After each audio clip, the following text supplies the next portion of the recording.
I was in Iraq, our convoy was hit. It was bad. After I came home, I could still hear booms and see tracer fire. Makes it hard to be a good mom. As America's veterans face challenges, DAV is there. I'm Naomi Mathis, Air Force veteran. With the right support, more veterans can reach victories, great and small. With help from DAV, I was able to begin to heal. DAV provides a lifetime of support to veterans of every generation, helping more than 1 million veterans each year. Today, I'm part of DAV. We're veterans helping veterans to get the benefits they've earned. And I give my veterans my all. But there's more to be done and more victories to be won. My victory is being able to be here for my children. Naomi Mathis, thank you for your service. May your victories inspire many more.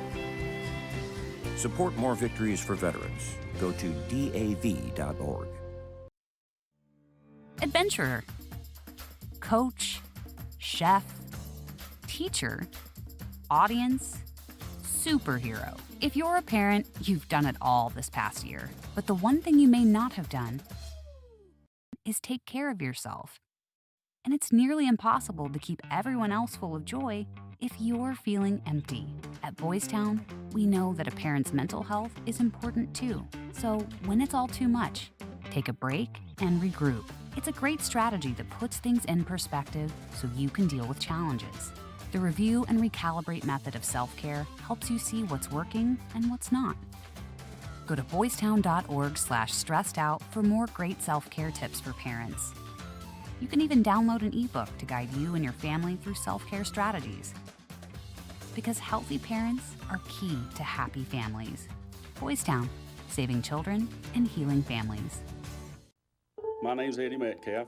I enjoy working in my yard. And, I can't do that anymore because I'm missing most of my lung. They did a CAT scan of my kidneys.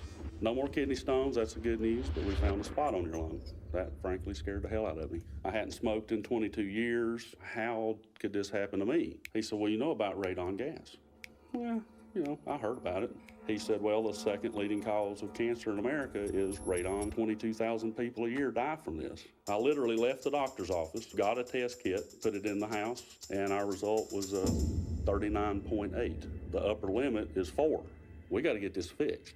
That was on a Monday, and on Wednesday, our mitigation system was up and running. Well, I think everybody should have their house tested. We'd never known we'd still be living there. I could get another tumor from it, but right now it's changing my life.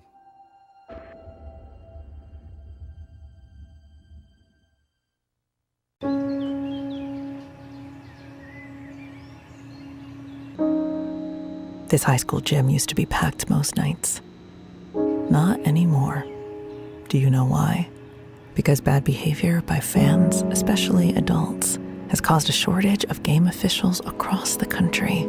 You see, without officials, we can't have sports. Don't let this become reality. It's time for a change. Let's bench bad behavior for... What? Come on, Ray! Oh, come on! Oh, what a bad call! No whistle! No! You have no business being out there. Terrible! I'm a person too.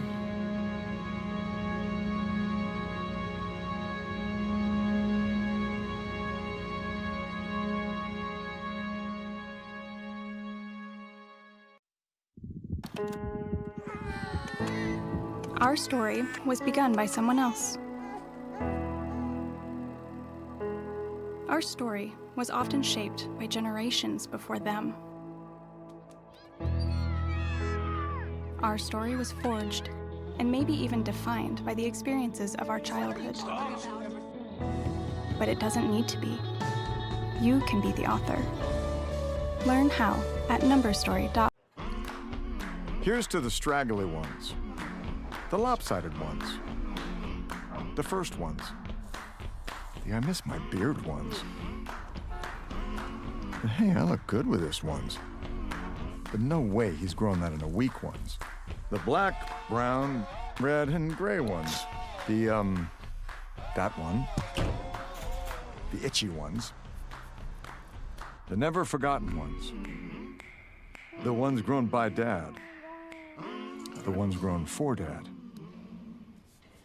The started late ones. The absolutely filthy ones. The drawn-on ones. The finger ones. The pin ones. The I nearly didn't do it this year ones. And the yeah, why not ones. They all raise awareness, raise funds, start conversations, and save lives. Because whatever you grow will save a bro. Learn more at Movember.com. MS does suck. MS mucks with your central nervous system. Almost everything about your body, your muscles, your organs, your ability to speak, your ability to understand, your ability to move. MS took everything from me. Everything I thought was important, everything I valued. I used to jump in a trampoline and swim with the kids. MS has affected me being a mom because I'm sorry. Despite MS, I will keep riding my bike. I will continue to be the strongest mom that I possibly can. I will still dance with my husband. I will continue to live the life that my daughter expects me to live. Multiple sclerosis may be a part of who you are, but it doesn't define you. I will never stop. I will never quit. I'm gonna keep being me.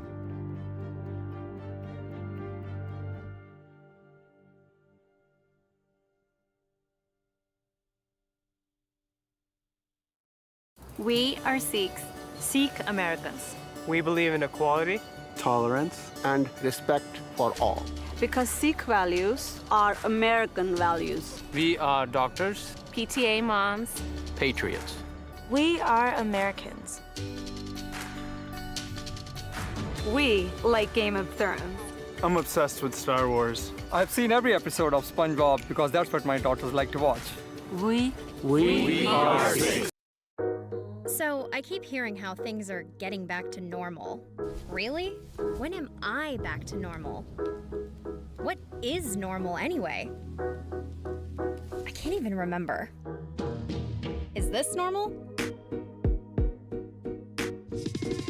Seriously? No. Was this ever normal?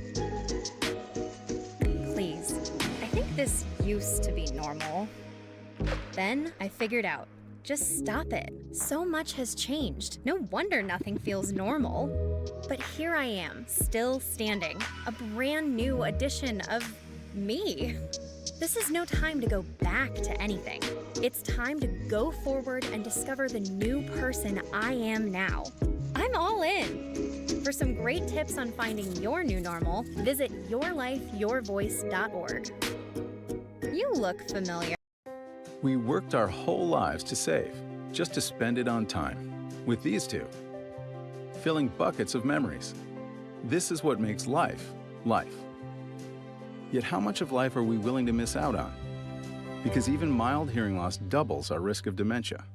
Yes, dementia.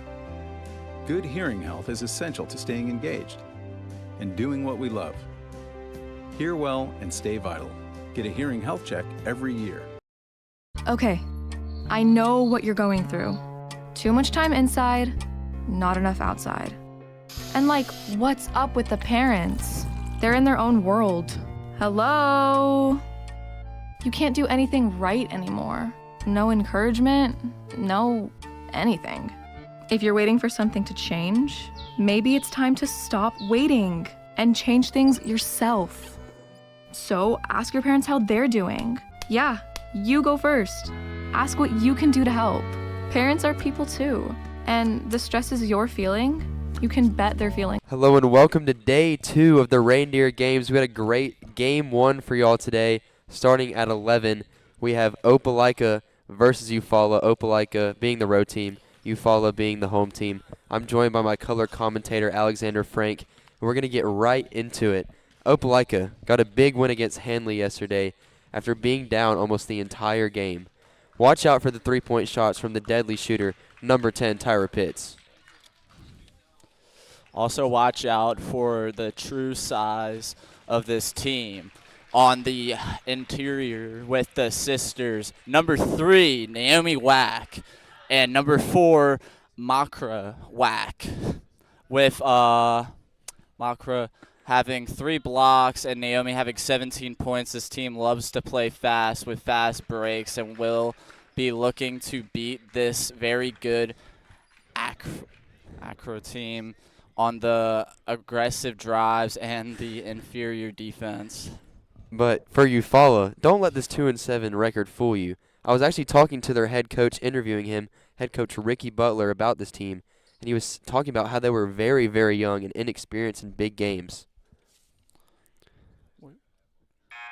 But in the big games yesterday, playing against the Panthers, they put on the gas pedal and never put the brakes back on. Big win, 52-38, led by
Bound by Jernigan.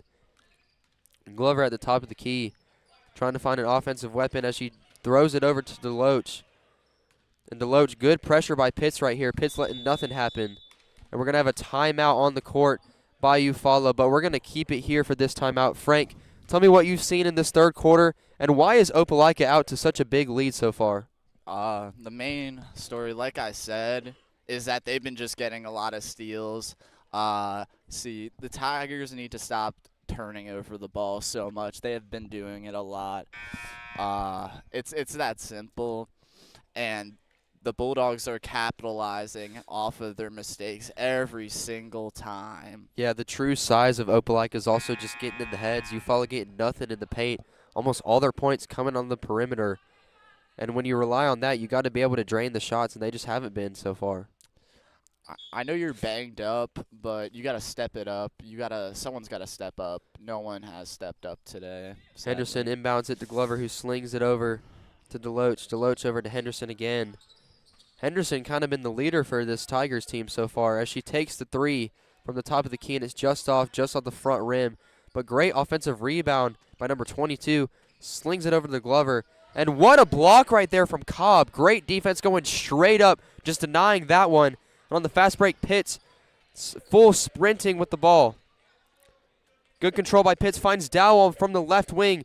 Shoots it right on the line, but it's just too strong as number 22 gets the rebound for Eufuala. We're going to have a tie-up with Cobb and number 22. And the possession arrow points to Eufuala keeping the ball.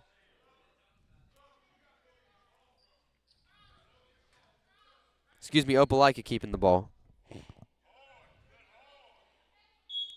Good awareness by Cobb, knowing the possession arrow was going her way and getting the ball back. As Cobb on the inbound pass from Dowell, easy layup.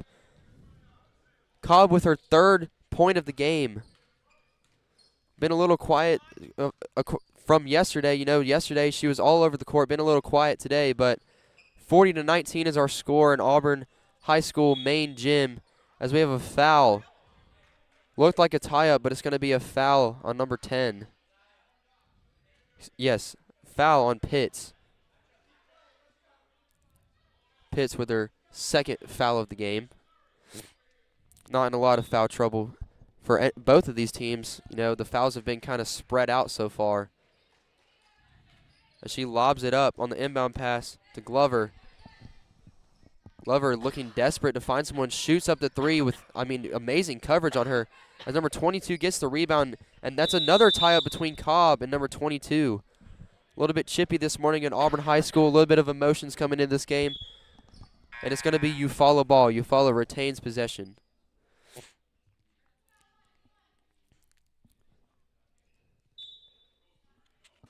Don't go away, because in a few minutes after this game, we have Wilcox Central versus Central Coosa. A great game coming up. Commentated by Max Mesman and Alexander Frank. You'll get to hear Alexander Frank's amazing voice again, as that's going to be a foul on number 32, Zion Fears. You're welcome, Frank. Thank you, Taylor. That's going to send Jernigan to the line as she drills the first free throw. 40-20 is our score with 1:21 left in the third quarter. It would be a miracle comeback for the Tigers at this rate, but you never know in basketball. Basketball is a game of runs, as we're going to see Cobb get subbed out for number 34, London Burnett. Her first time in the game, the senior. As Bolger, top of the key, trying to find an open teammate, finds Pitts right to her left. Pitts looking around, dribbling around. What a bounce pass into Bolger. And Bolger is just kind of shoved on that one. Coming into the game for the Bulldogs is number 1, Maya Chillis again. For number 10, Tyra Pitts. What a game by Tyra Pitts so far. Tyra Pitts with 8 points and 3 rebounds. As that's a bucket for the Bulldogs. Now up 43-21. This game getting seriously out of hand. Chillis playing her deadly perimeter defense, almost gets a steal. 40 seconds left. The Tigers throwing the ball around, trying to find someone open. And Glover trying to lead her team, finds Deloach. Deloach with the ball on the right wing, being pressured by Bulger. And Deloach all the way to the bucket. Wide open layup is just missed. So another error for the Tigers right there. Wide open layup just barely missed. Been the story of the game for the Tigers for real.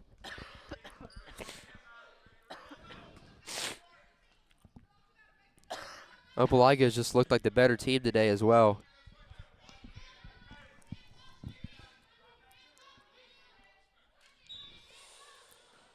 Henderson inbounding the ball from behind the goal. Trying to find an open teammate. She finds Glover at the top of the key. Glover dribbling around her man. Shoots the mid-range. And she's fouled on the shot. Slapped right on the forearm. So Glover going to the line. Great defense right there from Chillis. Just got a little too aggressive. And you see the emotion on Chillis. Thought that was a clean block, but not according to the referee. And Coach Smalley trying to comfort his player, Chillis. Trying to coach her, very young player, only a junior on varsity. Very experienced team for the Bulldogs. What a rebound by number 22 there on the missed free throw. Glover missing both. As Henderson finds Deloach. 7 seconds left. Glover calling for the ball, trying to get something going. And Henderson's going to take the shot. Almost drills the three from the top of the key, and Glover gets the ball back with 1 second left. The buzzer beater shot is no good, off the side of the backboard. And that's going to do it for the third quarter. Opelika up to a 43-21 lead, absolutely dominating that third quarter. We're going to send you to a quick ad break, but don't go away because we got an entertaining fourth quarter coming your way.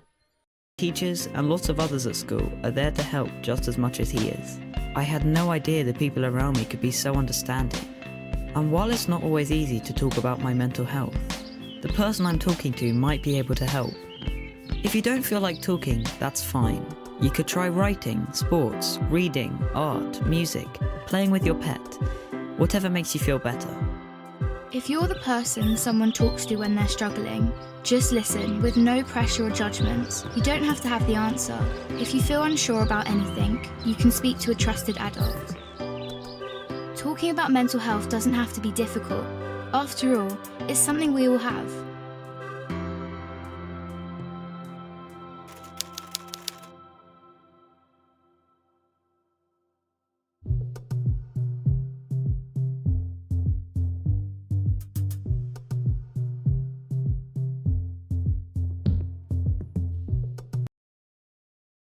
Hello and welcome back to the fourth quarter. 43-21 for the Opelika Bulldogs in red. The home team out to a huge lead as Chillis takes the ball up. Bulger trying to find someone open, just dribbling the ball. This is a great steal by Robinson, and Robinson on the fast break, slows it down, trying to set up on offense, slings it over to Henderson. Henderson driving, passes it over into the paint for Turner, and that's going to be another tie-up. And the Opelika bench loves it. Aggressive play right there from the Bulldogs, but it does retain in Eufuala possession. I love this teamwork that the Bulldogs have on their bench and their team spirit that they have. That's probably the reason why they're winning and why they're up so big today, is because how they've been working as a team. And what a layup right there by Henderson. Henderson having an amazing game today. Just trying to be the first option with this banged up team. That's going to be a turnover for the Bulldogs. Arrogant pass right there. 43-23, the Tigers trying to come back. The Lady Tigers trying to come back as Glover gives it over to Robinson. And Henderson isoing between the rings. Starting to drive to her left. Nothing's there. Tigers trying to drive. Just great perimeter defense so far by the Bulldogs on this drive. As Robinson decides to put her head down. And great steal right there by Chillis as Glover just couldn't handle the ball, and Chillis with the wide open layup sinks it. 45-23 for the Bulldogs, and Opelika just running away with this one. Opelika with the steals, that has been the story of the game. They've just been stealing every time they have got the chance. They have stole that ball. And great post moves right there by Ariana Turner, number 44, the center. Just doing a little spin, putting up the hook, and it's good. As Chillis takes the 3, and that's tipped. Air ball tip. And that's going to be a travel on Burnett. Burnett on the offensive rebound just travels, takes an extra step, and Eufuala getting the ball back. Frank, this fourth quarter almost seems like a repeat of the third quarter. Absolute dominance by Opelika. Seems like a repeat throughout the whole game. That's what it seems like.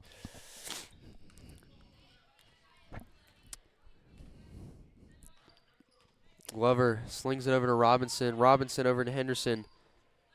Robinson getting pressured by Bulger. Bulger playing great perimeter defense this game. Kind of a quiet player that doesn't score a lot of points but plays great defense. And that's going to be a shooting foul on the shot by Jernigan. Jernigan driving, deciding to put her head down. And that's going to be a foul on Jones. Jones with her second foul of the game.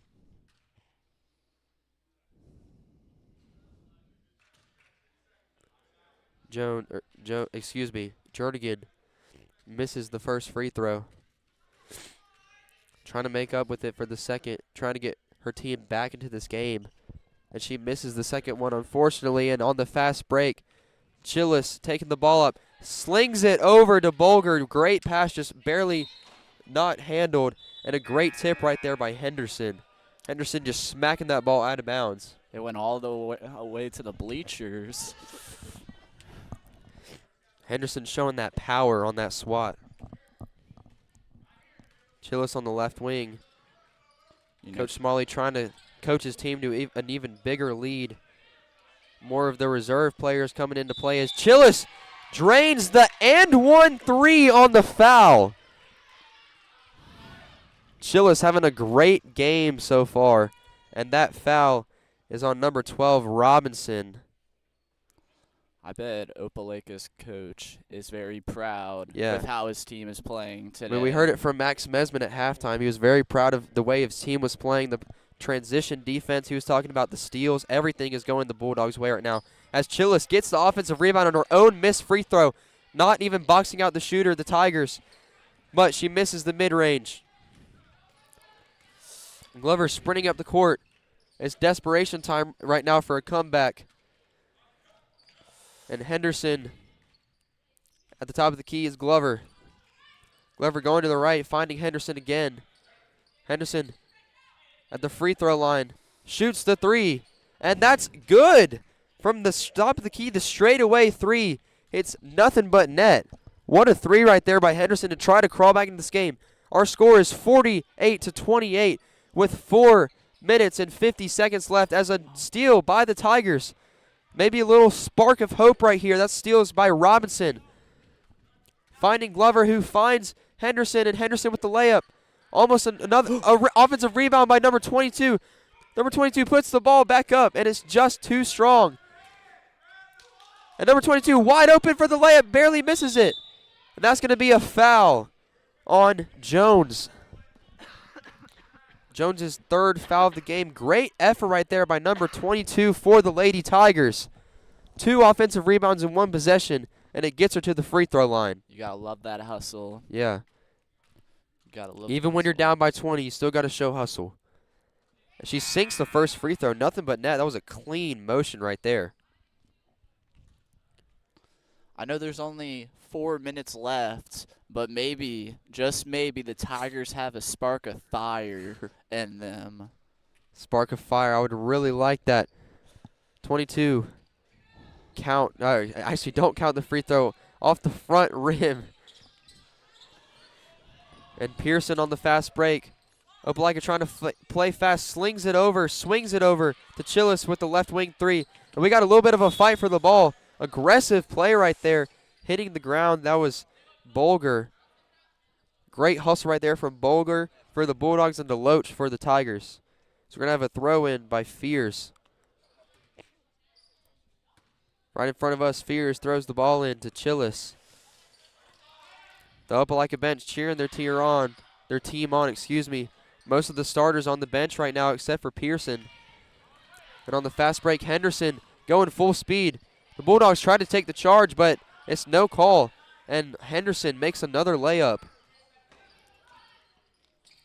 her 14th point of the game. And Pearson on the right corner trying to come in. Foul on Jernigan, and Jernigan does not like that call. Visibly frustrated, yelling at the referee. Chillis on the inbound pass shoots the three. Good closeout right there by Jernigan. And that's going to be a foul on Henderson, shooting foul. So that's going to send Bolger to the line on the mid-range shot from the foul line.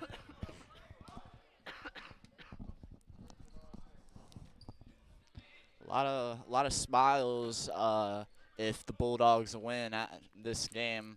I would be very proud of this victory.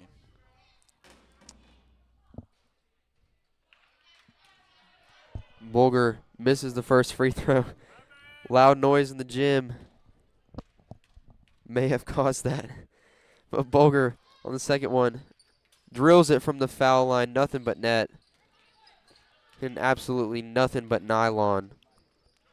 And Glover coming up the court, desperation time right now, slings it over to Deloach, and Deloach with a great drive on the right side. And we're going to have a timeout by Coach Smalley and the a turnover by the Bulldogs. So Eufuala with a little spark of fire, like Frank said. I like that word, spark of fire. New term. We're going to use it on every game now. Deloach lobs it up to Henderson at the top of the key. Henderson, great pressure right here on defense by Pearson. And Chillis almost got the steal, but is a little bit too aggressive, and it's going to be a foul. Personal foul on Chillis. Chillis with their second foul of the game. You know what this win could be like? You know those Pizza Hut wins? Pizza Hut wins? Yeah, like after you won a game, you would go to the Pizza Hut. Yeah. And get a nice slice of pizza. Yeah, I think that's one of. You think they're going to get a nice slice of pizza after this? I mean, maybe. Hey, I would like a nice slice of pizza from the concession stand. Yeah. Deloach driving to her right side, losing control of the ball in the right corner, getting trapped, double teamed. Throws it over to Glover. Glover from the right wing shoots the three. A little too hard off the back iron, and great effort by number 22. But Opelika is going to come away with the ball. 49-33 with 2 minutes and 52 seconds left. Opelika with the ball. Great first game of the Reindeer games, and we got a whole lot of games coming your way. We got 5 more after this one. So if you like basketball, you'll definitely like this audio-only stream. Pearson whips it over.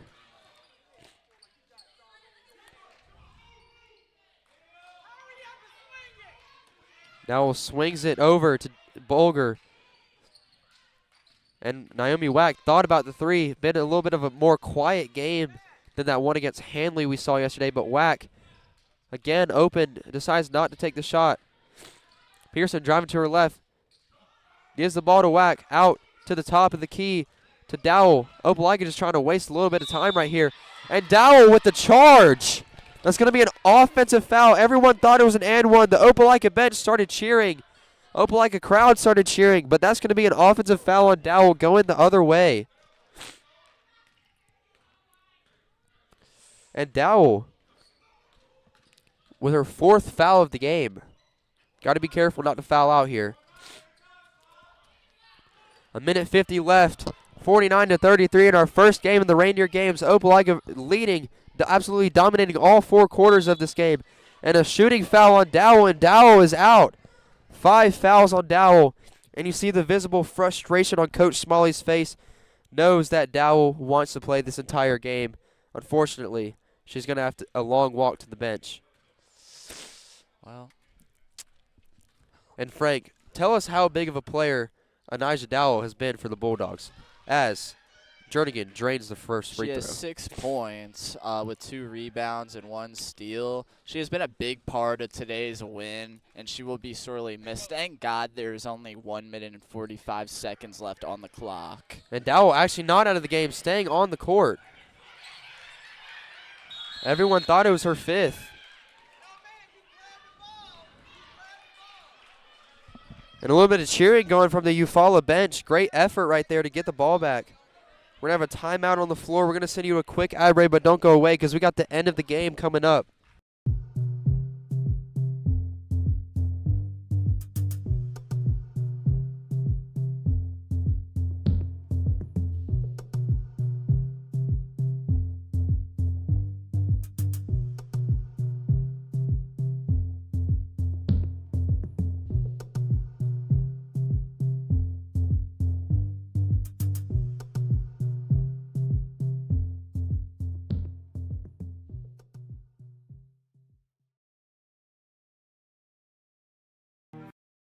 Hello and welcome back. 49-34, the Opelika Bulldogs leading the Eufuala Lady Tigers with 1:39 left.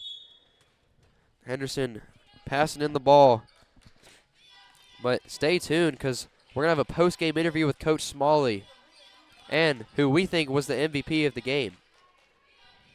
I know who I think was the MVP of the game.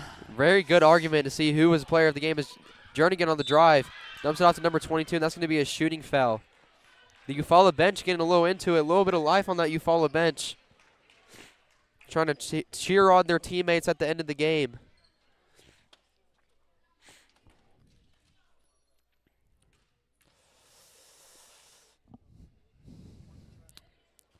You know, disappointing showing by the Tigers today. Yeah. But I think they still had their heads up high. Yeah. They still battled. It was closer than it actually was, 49-34.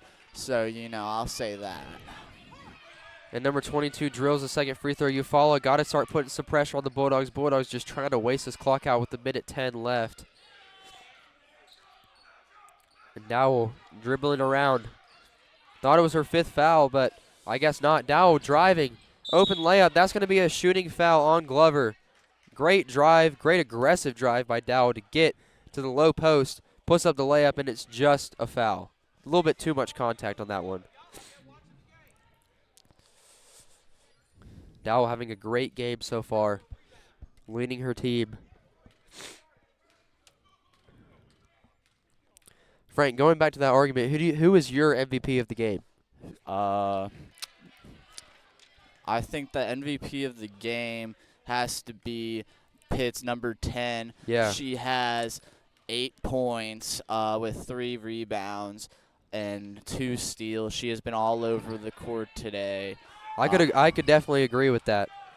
As you follow 49-35, Bulldogs leading, 50 seconds left. Deloach finding her teammate, and that's going to be a steal by Pearson. Too far in the pass, and Pearson with the great drive, going to the right box and drilling the layup. And great pressure right here from Dowell on Deloach. Glover out to Henderson. Henderson with the drive with the floater over Cobb. And number 22 with the great rebound. Great effort to get the foul. And number 22 going to the line again.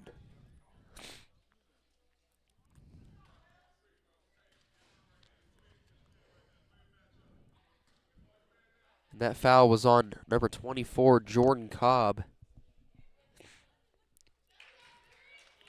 And the first free throw is good. 28 seconds left to go in this game. Opelika dominating all 4 quarters, 51-36. But we got a great men's game coming y'all's way. Wilcox Central versus Central Coosa.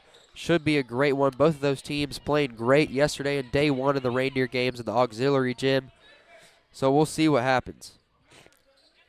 Dowell out to whack. Dowell, Opelika just trying to waste the clock here with 12 seconds left, excuse me. And as the clock winds down, Eufuala is just going to let this game end. And Opelika with a huge win to move their record to 6-6 and even 500 on the season. Frank, what did you see from both of these teams, and what led to Opelika getting this big win against Eufuala? Complete domination by the Bulldogs. Multiple players having more than 5 points. Number 12, Peterson, with 10 points, 1 rebound, and 2 steals, leading the team with points. This team just all around as a team played very, very well. The Tigers, I mean, down both of their two best players. They couldn't find anybody as a second option for them to win. So it's very disappointing, but I guess they live and learn, and they'll come back stronger next time. But don't go away, because our sideline interviewer, Max Mesman, is going to get an interview with Tyra Pitts and head coach Smalley. Max, take it away. And I'm here with number 10, the shooting guard for Opelika, Tyra Pitts. Tyra, you had 8 points, 3 rebounds, and 2 steals on the game. You're all over the floor tonight. What helped you and your team get this big victory over Eufuala? Just staying calm overall and moving the ball to get good looks on the shots. Yeah, and your team, y'all got 2 big wins this weekend in the Reindeer games. What are y'all looking forward to going into the rest of your season? Just keep doing what we're doing, keep moving the ball, getting good open looks and shots, and making good decisions. Thank you so much, Tyra. For you. Thank you, Max Mesman, for that interview. And now Max is going to be joined by head coach Smalley, the winning coach for the Opelika Bulldogs. Real quick post-game interview. Sure. All right, and I'm here post-game with Coach Smalley for the Opelika Bulldogs. Coach, your team winning 51-37. What did you see from your team in that second half, and what helped y'all get the win tonight? I would say, we were fortunate enough. We've not had a lot of opportunity this year to get to play everybody, so we were able to play everybody. I think we got a lot of contributions from a lot of different people. I would just say, the biggest thing was continue to make some of the shots we were getting when they were open. And I think we did need to do a little better job, finishing the game out. But overall, I thought, obviously it was a good win. And then going into the rest of the season, y'all are now 6-6, 500 on the season so far. What are y'all looking forward to the rest of the season? Just continuing to get better. Every day, every play, trying to improve and get better and find different ways to do that and stay locked into what we need to be doing. All right, thank you so much, Coach. Congratulations on the win. Thank you. Thank you, Max, for those interviews. But don't go away, because next up we got Wilcox Central versus Central Coosa, brought to you by Max Mesman and Frank. What a great game one, and thank you for letting us commentate this for y'all. My name is Carly. I'm 15 years old and I am a heart recipient. I got my first heart transplant when I was 1.5 years old. I got my second heart when I was 13. When I step out on stage, I think I'm communicating with people. I would like to tell them that I want to make a change in life. Yeah, you can have 2 heart transplants, but that doesn't stop you from doing the things that you love. When I get my driver's license, of course I'm gonna say yes to be an organ donor because I've been saved twice. So who says I can't save somebody else?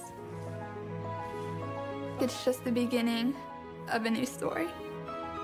This gift of life was made possible by an organ donor.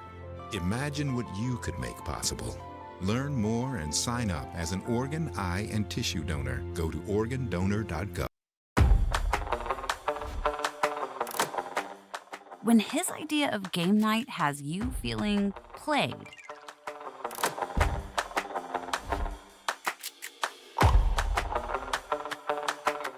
or your teacher's pet has become unleashed.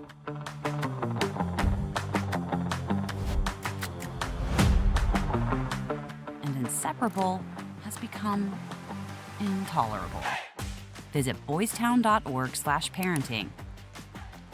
Whether you're a parent, grandparent, or guardian of a toddler, teen, or someone in between, we've got parenting guides, articles, videos, tools, and quick tips from experts backed by over 100 years of experience. Get your parenting going in the right direction with Boys Town, saving children and healing families. There are everyday actions to help prevent the spread of respiratory diseases. Wash your hands. Avoid close contact with people who are sick. Avoid touching your eyes, nose, and mouth. Stay home when you are sick. Cover your cough or sneeze. Clean and disinfect frequently touched objects with household cleaning spray. For more information, visit cdc.gov/COVID-19. This message brought to you by the National Association of Broadcasters and this station. We all smoked in those days. If that was you then, get your lungs screened now.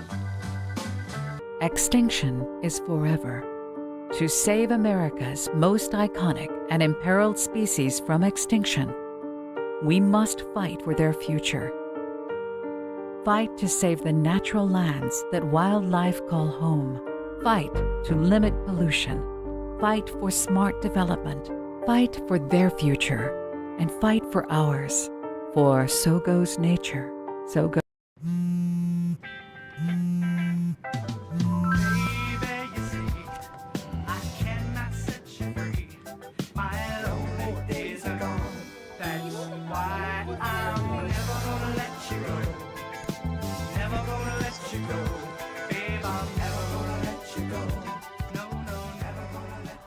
Here you go.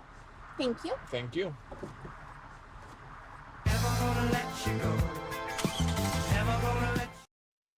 Welcome to my house. Lately, not my happy place.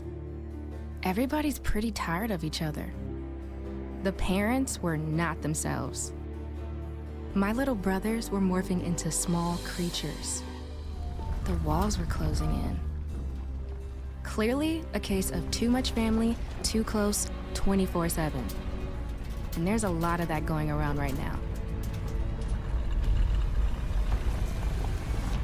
If this sounds like your house, try going someplace new. YourLifeYourVoice.org.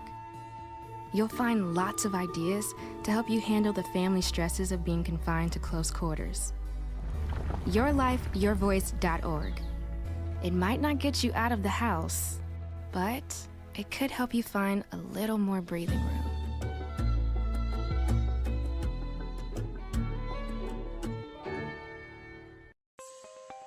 Using meth taught me everything about freedom, only not like you think. It taught me how easy it is to lose your freedom, how meth can take control until you find yourself doing whatever meth tells you to do. Before you get there, while you still can, take a stand for yourself.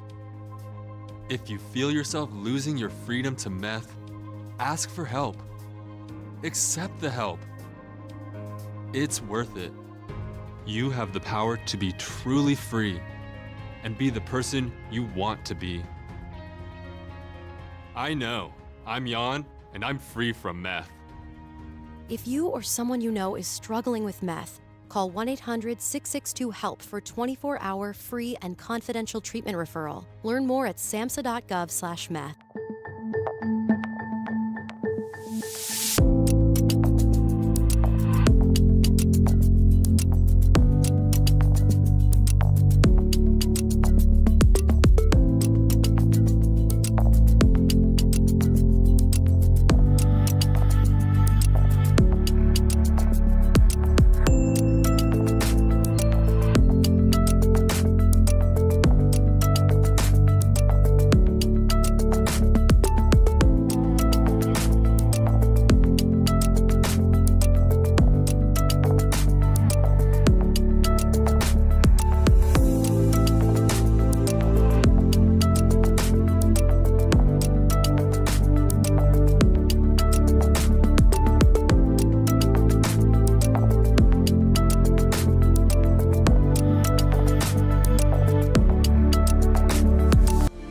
Through the years, we've faced events that have challenged our lung health, and respiratory therapists saved lives through them all.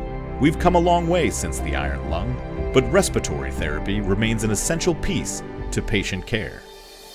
Heroically working on the front lines of COVID-19 and its new waves and variants, respiratory therapists save lives.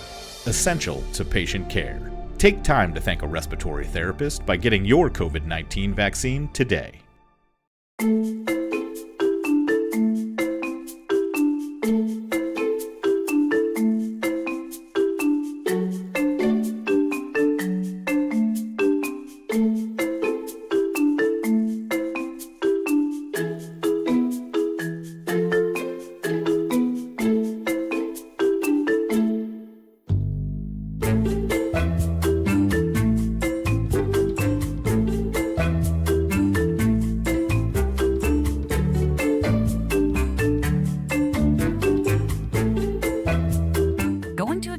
Parenting your teen, it might be time to take a new approach.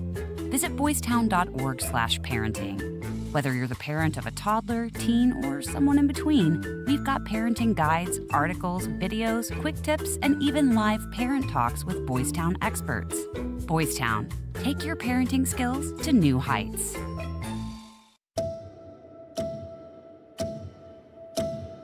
The symptoms started around 2011, going through different doctors, a lot of misdiagnosis. I struggle with tremors, double vision, brain fog, and chronic pain. I picture myself being in this place and everything being out of reach. The MS is getting worse, and I'm still just stuck in this little body. Primary progressive MS. It's comparable to a house where things aren't working as they should. It's not something you could sleep off. You wake up, it's still there. When you hear about a cure, it brings that hope back. It would mean to my kids that they get their mom back. And people would be saying, hey, remember MS? You know what that is? If no one would have to ever experience this, it would just change the world.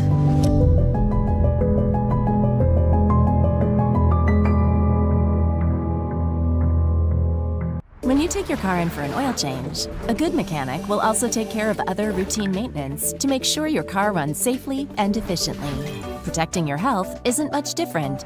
When you get a COVID-19 vaccine, it's important to make sure you're also protected from other serious but preventable diseases. It's easy and convenient to get other routine vaccines at the same time as a COVID-19 vaccine. So make sure you ask a healthcare professional about other vaccines you may need to maintain your health. We are strong, we are resilient, and we will get through this together.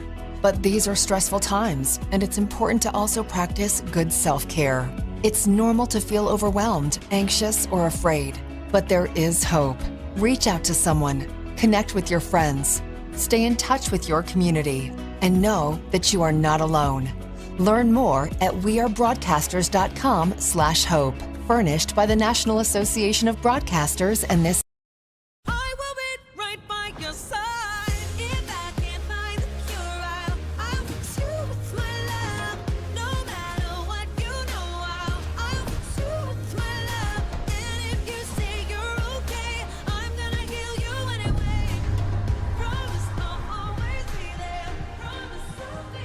Yes, women can have it all, including heart attacks. Know the signs. Heart disease is the #1 killer of women. Get heart checked.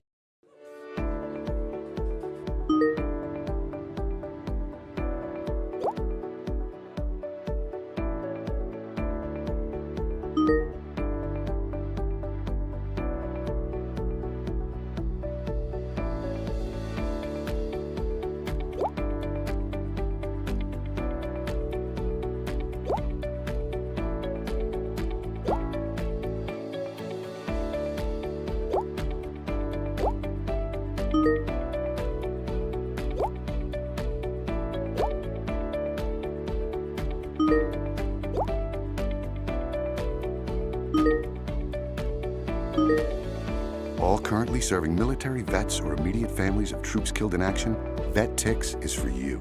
Sign up for free to become a VetTixer and start creating new happy memories that will last a lifetime. Go to vettix.org to become a member now. VetTix, give something to those.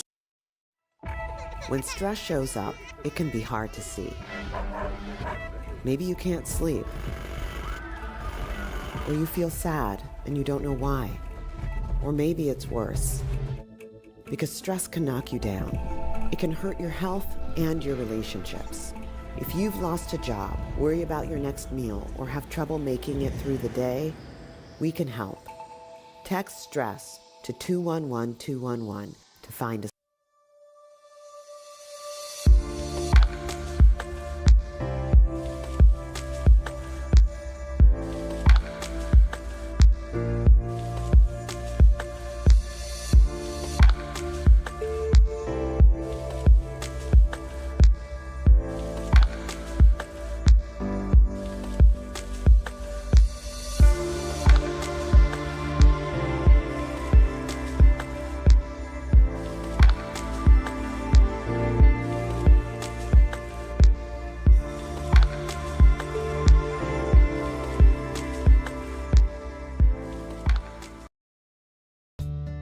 was in Iraq, our convoy was hit. It was bad. After I came home, I could still hear boom. Hello and welcome to our second game of the day, and this one is going to be between Wilcox Central, the Wilcox Central Jaguars, and the Central Coosa Cougars. First game, a great game, commentated by Taylor Gottney and Alex Frank. This time it's going to be me, Max Mesman, and then Alexander Frank on the call with an interview from Taylor Gottney during halftime and postgame. But looking at this game right now, Cougars coming into this at 4-2, while the Wilcox Central Jaguars are coming in this game at 7-3. Frank, what are you excited for to watch in this game? I'm excited to see defense. I'm excited to see rebounds. I'm excited to see scoring. I'm excited to see everything. Let's go. Yeah, let's go. Here we go. Second of 6 games. Yes, sir. Let's go. Let's get ready to play some basketball. Central Coosa wearing white and Wilcox Central wearing the red. Make sure to grab your popcorn because the game's about to start. Yes, sir. And tipping the ball up for Wilcox Central is Joshua Blue. And then tipping it up for Central Coosa is number 21, Connor Mitchell. And it's going to be Central Coosa starting out with the ball. Your starters for your Central Coosa Jaguars are number 2, Elijah Richardson, number 4, Nigel Milliner, number 21, who I just said, Connor Mitchell, number 1, LaCorian Thompson, and number 23, Majavius Culpepper, as that's a miss right there for Central Coosa, rebounded by number 3 for the Jaguars. And then now up and in. That's number 12 for the Jaguars, Tyler Moten with the and one there. What a play. With a really good alley-oop right there. Nice finish. Yes, sir. Nice finish indeed by Tyler Moten, and he's going to go to the line for one. Hoping to get Wilcox Central started with a 3-point lead, 2-0 your score here, 7:32 to go in our second of 6 games today on day 2 of the Reindeer games. Tyler Moten hits it in, and now it is 3-0. And Moten going for a steal, not able to get it, though, corralled by Central Coosa. And now number 2, Elijah Richardson bringing up the floor here. And now on the baseline, that's Mitchell, and Mitchell misses it. And it's rebounded, though, by the Cougars. And then Connor Mitchell, bad pass, and it's stolen away by number 0, Jamarius Packer. Looked a little bit deflected a little bit. Yeah, so tough start here if you're Central Coosa. And Wilcox Central, great pass inside by Packer to number 23, Tyshawn Bowers. And Bowers is going to go to the line.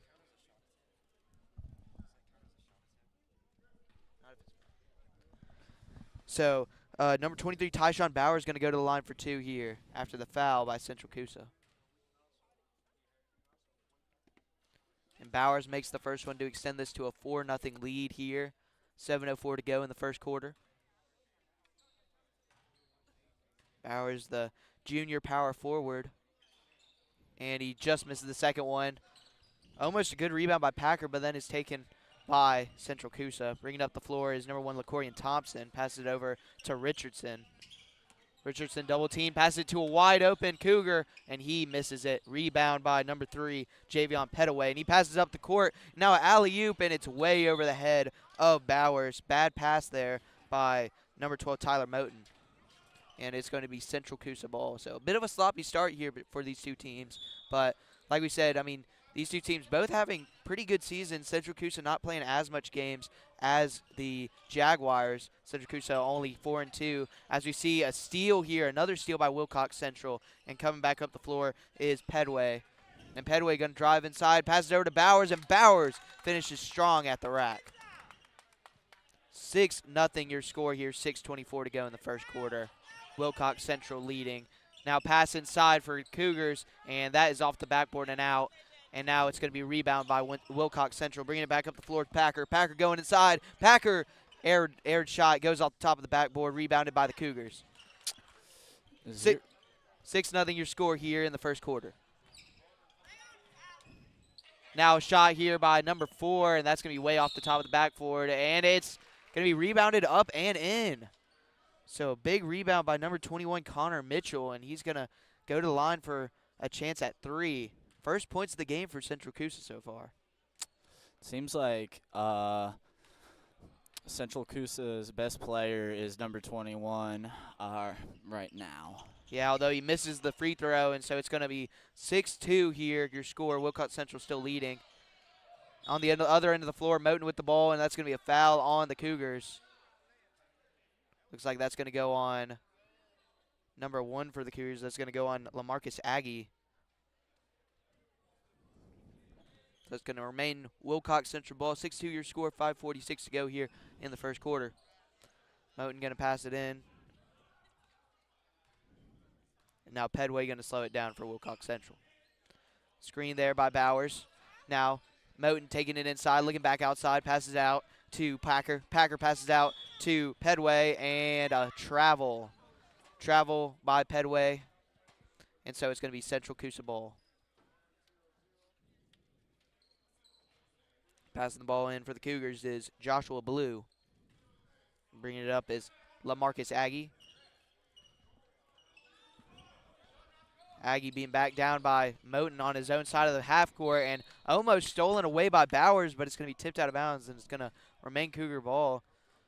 The Cougars with some, risky passes here early on in this game. Going to have to settle down here if they want a chance to win. And that's going to be tipped out of bounds by Bowers. Driving down the baseline, that was Connor Mitchell. It's going to remain Cougars ball. Passing it in for the Cougars is Culpepper. Pass it up to Thompson. Now Richardson with it. Richard calling out to his teammates. Thompson with it. And now passes it open to, looked like an open. And now it's Mitchell on the inside. Mitchell puts it up. Unable to score, but an athletic play by Elijah Richardson to go up and get that ball and put it back in for Central Coosa. 6-4 your score now, 4:52 goal. And now a steal by Richardson and a block. A block by Pedway. What a play. Gets back to Central Coosa, another block by Pedway. And fighting for the ball, a lot of action here. Moten, this is what we like to see. Moten fighting for the ball, and that's going to be a foul on Central Coosa. And so it is going to be Wilcox Central ball, and an exciting rally between those two teams. Did you see how high he jumped to get that block? I mean, Pedway, that was goodness. high. Yeah. I wish y'all could have saw that. That was impressive. Pedway got the bunnies on him today. For a high school student. Yeah. Pedway got the bunnies on him today with those 2 consecutive blocks there, as we see. What an athletic freak we got. Speaking of athletic freaks, we actually see Tabari Allen for the Auburn High School basketball team playing the nightcapper once again tonight against Handley. I mean, he's coming. He's walking right by us right now. Be sure to tune into that. But right now, Wilcox Central leading 6-4 and driving to the lane and missing. That was Packer, and it's going to be a rebound by the Cougars. Bringing it back up the court is Thompson. Looks so far like a defensive matchup between these two teams. Exactly what you like, Frank. Exactly. And now in the corner, that's Culpepper, and Culpepper drains it. Culpepper, the stretch 4, 6'1" senior, and a nice 3 from the corner. We got a nice close game right here. Yeah. Central Coosa leading now 7-6, 3:51 to go in the first quarter. Coming in the game for the first time for Wilcox Central is number 34, Kadavion Smith. And now in the corner, wide open, but going to drive to the lane. Very physical play, could have been a foul, but a rebound by number 15, Alexander Portis. And Wilcox Central takes the lead back. Right now, both these teams look very evenly matched. And Culpepper with a nice sidestep and misses the 3. And now there's going to be, looks like we're going to get a timeout here by Wilcox Central, and we're going to take it with them. 3:25 to go here in the first quarter. Wilcox Central up 8-7. Homes and see tracer fire. Makes it hard to be a good mom. As America's veterans face challenges, DAV is there. I'm Naomi Mathis, Air Force veteran. With the right support, more veterans can reach victories great and small. With help from DAV, I was able to begin to heal. DAV provides a lifetime of support to veterans of every generation, helping more than 1 million veterans each year. Today, I'm part of DAV. We're veterans helping veterans to get the benefits they've earned. And I give my veterans. And we're back at Auburn High School Gymnasium. 8-7 is your score, with Wilcox Central leading here in the second of 6 games on day 2 of the Reindeer games hosted by Auburn High School. And that's going to be a corner 3, and that's going to be left short. But a good rebound by Kadavion Smith, and then it's going to be tipped out, and it's going to remain Wilcox Central ball.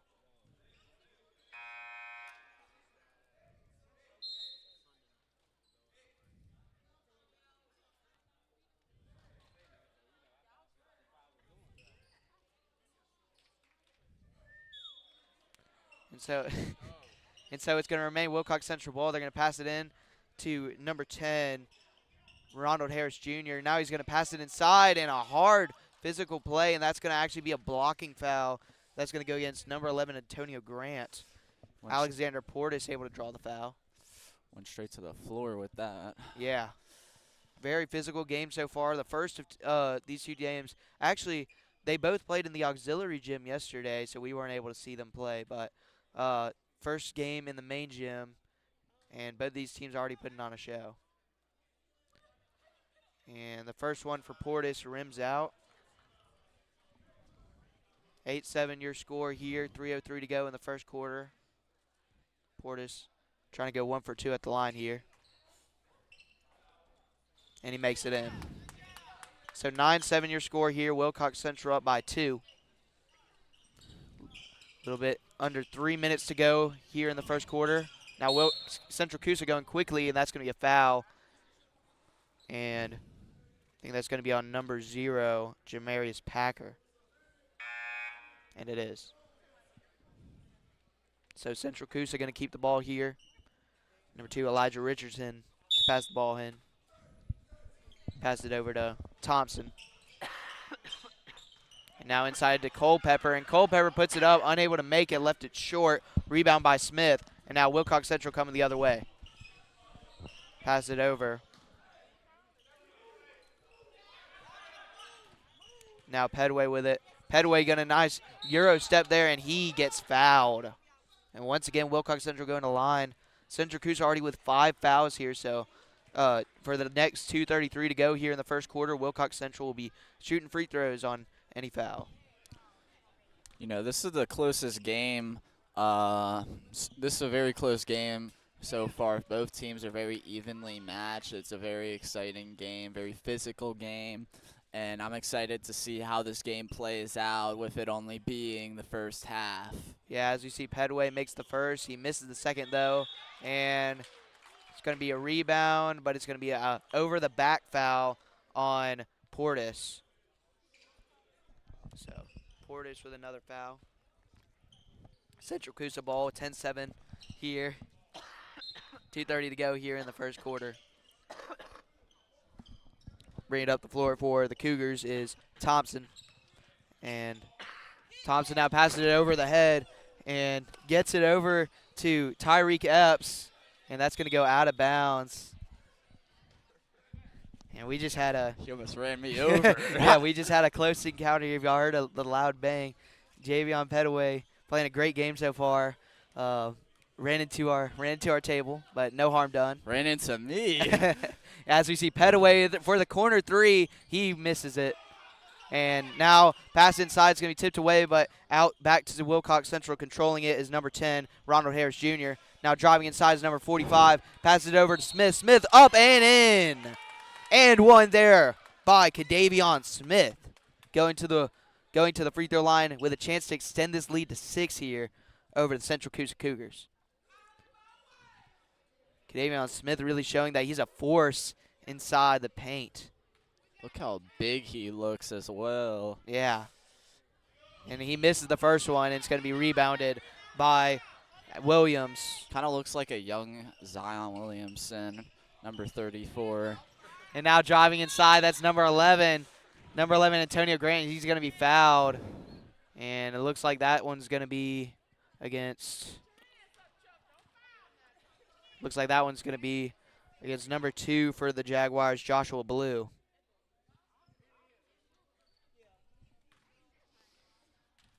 So Blue actually checking out of the game after that foul. And making the first free throw is Epps. Or excuse me, that's Grant. 1:44 to go here. 12-8 your score with Wilcox Central leading in the first quarter. So now Pedway with it. Pedway trying to pass it, and it's tipped away. Nice athletic play by Richardson. It's going to remain Wilcox Central ball here.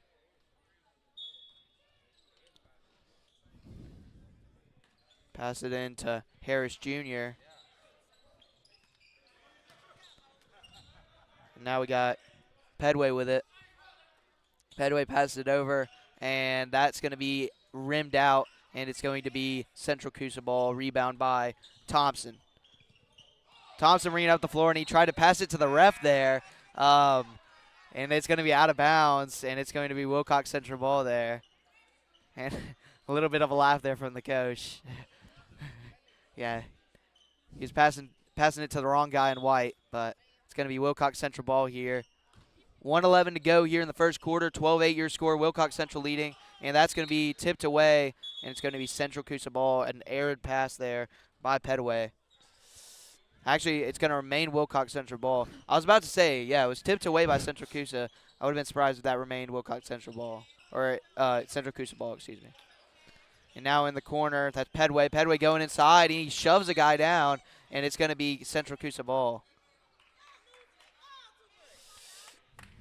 And the fans are right here. You know, Wilcox Central with a lot of turnovers so far. I mean, they seem like the more athletic team, but only 12 points to show for it. They can control it. As we hear a D-up chant here in the arena, Wilcox Central fans showing out. Now driving inside is Culpepper, and that's going to be a foul. And that looks like it's going to be on number 10, Ronald Harris Jr. You know, it's a very physical game. I mean, I took one of the biggest hits in the game, and I'm not even on the court. Yeah, Alexander Frank, a warrior, you know. Wait till you see the other guy. Wait till you see the other guy. Coming into the game for Wilcox Central is number 55. He's not on my roster, so you know, referred to as number 55. Alexander Frank, ladies and gentlemen, willing to take one for the team. As number 23, Culpepper, makes it the first bucket.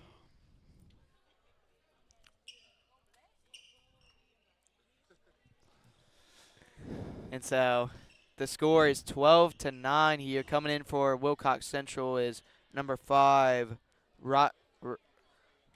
apologies if I mispronounced this, Rodriguez Irby. Number 55 looks like a young Zion Williamson to me. Like I can't get over that. Yeah, very built, you know. Well, that's not very Zion like. And I think he made the first free throw. A lot of action here. 12-10 your score. Missing the second was, and now it's going to be Central Coosa ball. 12-10 here. 36 seconds to go here in the first quarter. A lot of action here. We're having fun. We hope you're having fun. As Central Coosa is going fast, and it's going to be stolen away by number 12, Tyler Moten. Moten bringing it back down the floor. 26 seconds to go. Moten driving inside. Moten putting it up. Moten misses. Rebound by Central Coosa. Good rebound by Thompson. Thompson bringing it back down the floor. Passes it up. And in the corner, that's Epps. Epps shoots it up and makes it. And that ties up the game, 12-12 here. As we creep up on 10 seconds to go here in the first quarter. Tie ball game. Wilcox Central with it. On the outside, that's Moten. Moten driving inside, turnaround jumper. Misses it off the backboard. Thompson with it. 2 seconds. 1. Thompson puts it up. And almost made it. And what a storm by Central Coosa, going on a little 4-0 run there to end off the first quarter. We are all knotted up at 12 here going into the second quarter. We'll see y'all when the next quarter starts. 12-12 your score here. This game is fun. My all. But there's more to be done and more victories to be won. My victory is being able to be here for my children. Naomi Mathis, thank you for your service. May your victories inspire many more. Support more victories for veterans. Go to DAV.org. Adventurer, coach, chef, teacher, audience, superhero. If you're a parent, you've done it all this past year. But the one thing you may not have done is take care of yourself. And it's nearly impossible to keep everyone else full of joy. And we're back here at the start of the second quarter here in Auburn High School gym. It's 12-12 right now between Wilcox Central and Central Coosa. Wilcox Central going to start off with the ball here. Frank, what did you see in that first quarter from both these teams? A very evenly matched game. Not a lot of scoring so far, but it's only the first half. So we'll see how it's going. Very evenly matched, though. Yeah, as we see, number 55 for Wilcox Central gets the rebound off the 2 misses and puts it back up, and he misses, but he is going to go to the free throw line. And they're actually, no, they're going to call a travel on him. Very interesting call here. This Wilcox Central leaning crowd did not agree with that call. Yeah, and the refs are discussing it right now. And they're going to call travel. So it's going to be Central Coosa ball here. Start off this second quarter. Thompson passes it into Culpepper. Culpepper back to Thompson. Seems like they're pressing. Yeah, a little bit of a press here from Wilcox Central. Thompson almost falls down. They got to get it past the half-court line. They do. Thompson with it, and Thompson going to slow it down a little bit. And you're going to pass it over to Milner.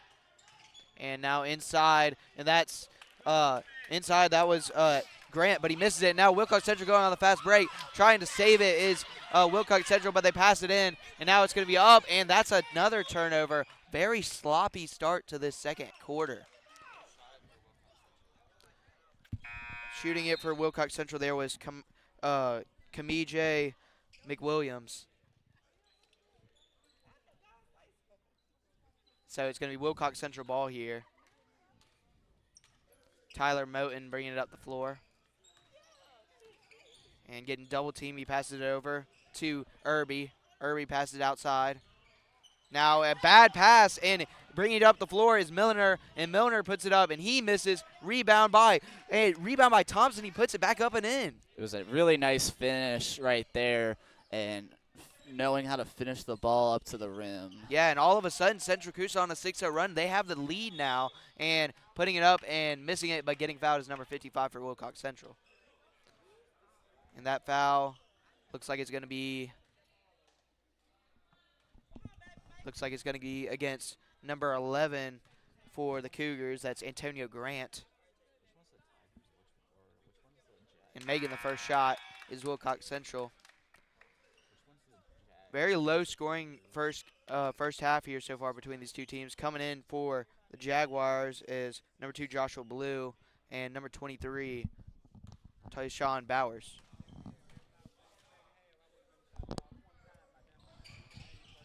And making the second free throw, excuse me. And now all knotted up at 14 here. 6:37 to go in the second quarter. Be sure y'all stay tuned after this game as you'll get to see the Auburn Lady Tigers in their second game here this weekend, and they'll be playing against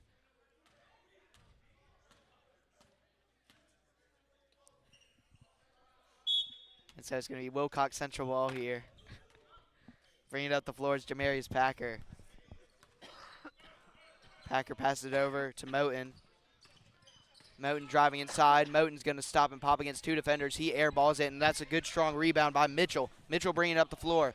Mitchell going to take it himself and stop and pop. He misses. That's a good rebound by Smith. And now it's going to be Wilcox Central ball. I know Max likes to see two evenly matched teams face up and see who wins at the end. So this is a very exciting game. I mean, don't we all? And now Smith shoots it up. He misses, gets his own rebound. And Smith, he wrestles to the ground. They're going to call travel. Another questionable call there by the refs. As the fans are once again wanting a foul. Not going to get it. Passing it in for Central Coosa is Blue. Central Coosa, we're behind their sideline. They're very passionate and been very loud this game. As we see shooting the ball is Culpepper. Culpepper gets his own rebound, and now he's going to pass it out to Richardson. Richardson going to pass it over to Milner. Milner, top of the key, misses it, and that's going to be an air ball and a rebound by Smith. So now Wilcox Central bringing it back up the floor.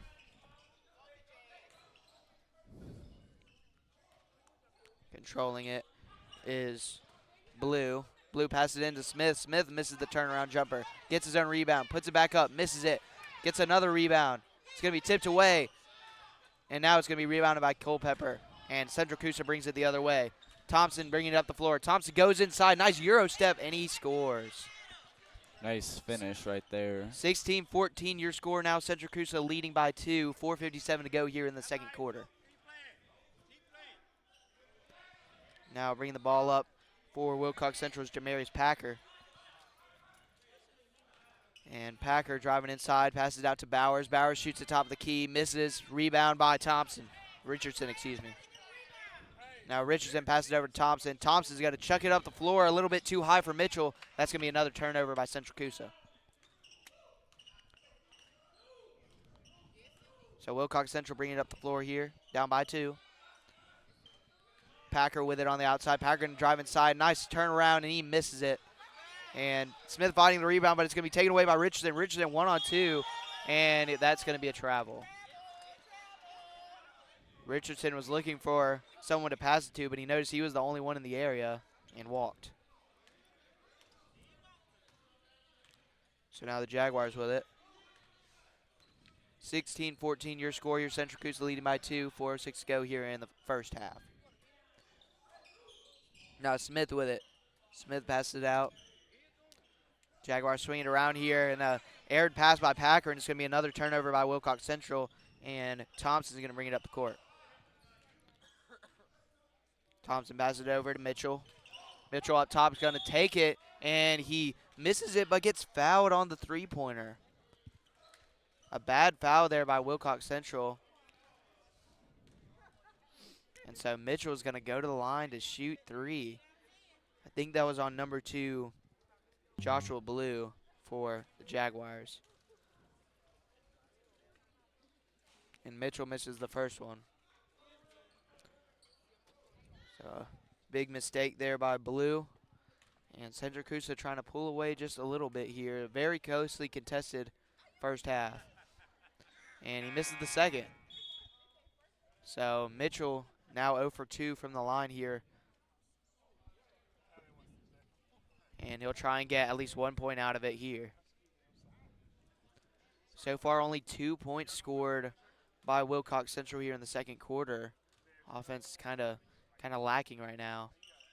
And Mitchell makes the the third. So 1 for 3 from the line is Mitchell. And so now it's 17-14, 3:41 to go here in the second quarter. Central Coosa with the lead. Now over to Pedway. Pedway shoots the open 3. He misses it. And a good strong rebound by Mitchell. Now bringing it up the floor here is Milliner. And now it's going to be stolen away by Pedway. Pedway going to go to the other end and dunk it. The left-handed slam there by Pedway. What a play. That was a great dunk right there. Nice treat. As we see, Culpepper on the other end misses the jumper. And now Bowers gets the rebound. And that's going to be a foul on Culpepper. And Culpepper wanted an offensive foul there, as he thought Bowers was elbowing him.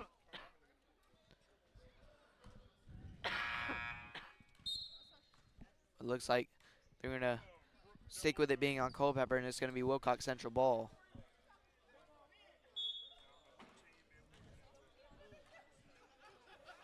So now Moten bringing it up for Wilcox Central.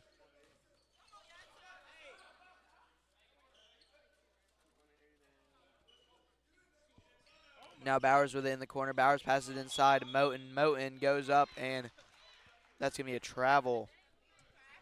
And Wilcox Central, just a lot of mistakes here in the second quarter. I mean, they were leading for most of the first quarter here, but now Central Coosa has led ever since. And a little bit of a press here by Wilcox Central. Central Coosa able to break it. Now in the corner, Mitchell. Mitchell ain't afraid to shoot it, and he drains it for 3. And now Central Coosa with their biggest lead of the night, 20-16 here, 2:29 to go here in the first half. That's going to be a foul called against the Cougars.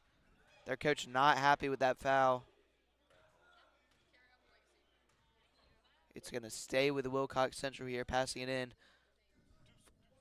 Passing it in for the Jaguars is Pedway. Pedway passes it over in the corner to Moten. Moten back up top. Now Moten back with it in the corner, shoots it, misses.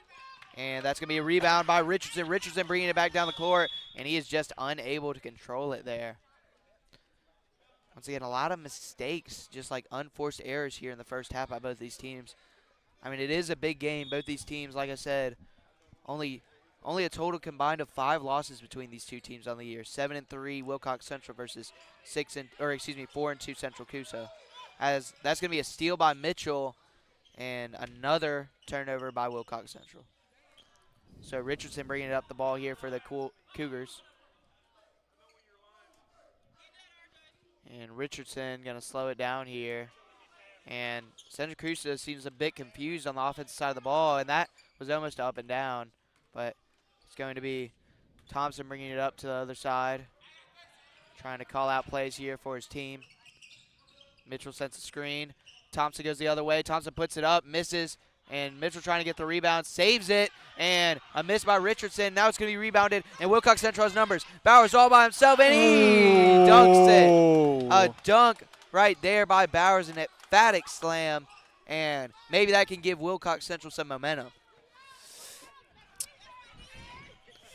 So now Richardson bringing it up, a little bit of a double team there by Wilcox Central. Epps is going to stop and pop. He airballs it, and that's going to be Central Coosa ball, and Pedway is pleading for it to be Wilcox Central ball, but it's going to stay with Central Coosa.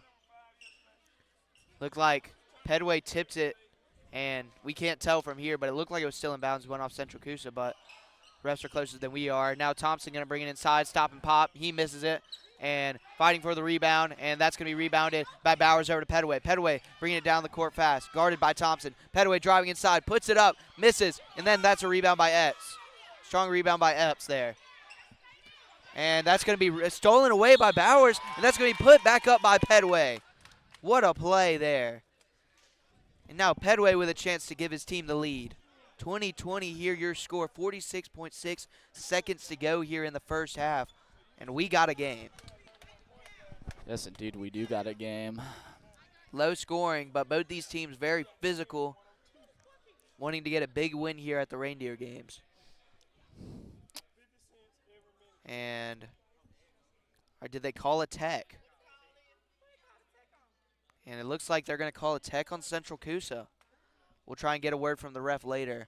But as of right now, yes, it's going to be a tech. So looks like it's going to be Pedway going to the free throw line once again at the next commercial break. We'll try and get an explanation from the ref here. But Pedway makes the first, and he makes the second as well. So it's going to be Wilcox Central. That is huge because now they're up by 2, and they get the ball. And it's interesting. So he made the bucket. It was an and one, but he shoots 2 because of the tech, and now they're going to inbound the ball. I would think he would shoot one more because of the and one, but either way, Wilcox Central with it. Moten leaves it short, and it's rebounded by Mitchell. And now Richardson bringing it back down the court, and Milliner going inside. Milliner puts it up, misses it, rebounded by Pedway. Pedway having a great first half here. Ooh. Now 30 seconds to go here in the first half. Wilcox Central up 22-20. Pedway with it. Pedway wide open in the corners. Moten. Moten shoots the 3. He drains it. And all of a sudden, a 9-0 run here for the Wilcox Central Jaguars. And Central Coosa might need something here if they want to get some momentum going in the halftime. 10 seconds to go. Central Coosa with the ball. Passes it over to Thompson. Thompson trapped. Double team. Thompson able to get away. And it's going to be tipped out of bounds off the hands of Wilcox Central. It's going to stay Central Coosa ball. 3.3 seconds to go here in the first half. So Central Coosa, let's see if they can draw up something here. 3.3 seconds to go. Thompson trying to pass it in, and it's stolen away. And putting up his Moten, and he scores. And that's going to do it right at the buzzer. Wilcox Central ending the first half with an 11-0 run to get the 7-point lead here in the first half. And like I said, Wilcox Central up 27-20 over the Central Coosa Jaguars. What did you see in this first half, Alex Frank? Very physical game. I mean, it's been just a very physical game. For sure. And bodies all over the court. A lot of good plays, a lot of good finishes. Yeah, and now we're going to send it over to Taylor Gotney with an interview with the Wilcox Central head coach. Hello, I'm here with the head coach for Wilcox Central men's basketball. 9-0 run to end the half. What does that mean to you, and what can y'all do in the second half to keep this up? It means a lot. I mean, that's our type of ball. We get up and down. We heavy pressure, so it's good that we showed that we could turn it on. So now we need to keep it on, and we need to go ahead and push the lead way up. Yes, sir. Thank you. And that was Taylor Gotney, ladies and gentlemen, with the interview with the Wilcox Central head coach. 27-7 your score, and we're going to send you to a quick commercial break, and we'll be back with the second half. If you're feeling empty, at Boys Town, we know that a parent's mental health is important too. So when it's all too much, take a break and regroup. It's a great strategy that puts things in perspective so you can deal with challenges. The review and recalibrate method of self-care helps you see what's working and what's not. Go to boystown.org/stressedout for more great self-care tips for parents. You can even download an ebook to guide you and your family through self-care strategies. Because healthy parents are key to happy families. Boys Town, saving children and healing families. My name's Eddie Metcalf. I enjoy working in my yard. And, you know, I can't do that anymore because I'm missing most of my lung. They did a CAT scan of my kidneys. No more kidney stones, that's the good news, but we found a spot on your lung. That frankly scared the hell out of me. I hadn't smoked in 22 years. How could this happen to me? He said, well, you know about radon gas. Well, you know, I heard about it. He said, well, the second leading cause of cancer in America is radon. 22,000 people a year die from this. I literally left the doctor's office, got a test kit, put it in the house, and our result was 39.8. The upper limit is 4. We got to get this fixed. That was on a Monday, and on Wednesday, our mitigation system was up and running. Well, I think everybody should have their house tested. We'd never known we'd still be living there. I could get another tumor from it. But right now, it's changing my life.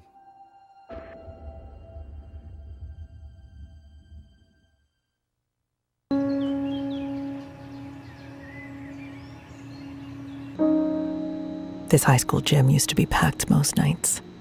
Not anymore. Do you know why? Because bad behavior by fans, especially adults, has caused a shortage of game officials across the country. You see, without officials, we can't have sports. Don't let this become reality. It's time for a change. Let's bench bad behavior for good. Come on, Ray! Oh, come on! Oh, what a bad call! You have no business being out there. Terrible! You know, I'm a person too.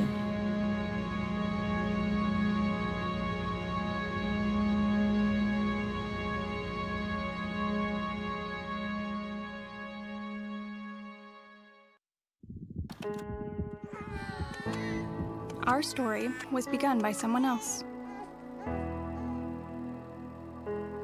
Our story was often shaped by generations before them. Our story was forged and maybe even defined by the experiences of our childhood. But it doesn't need to be. You can be the author. Learn how at numberstory.com.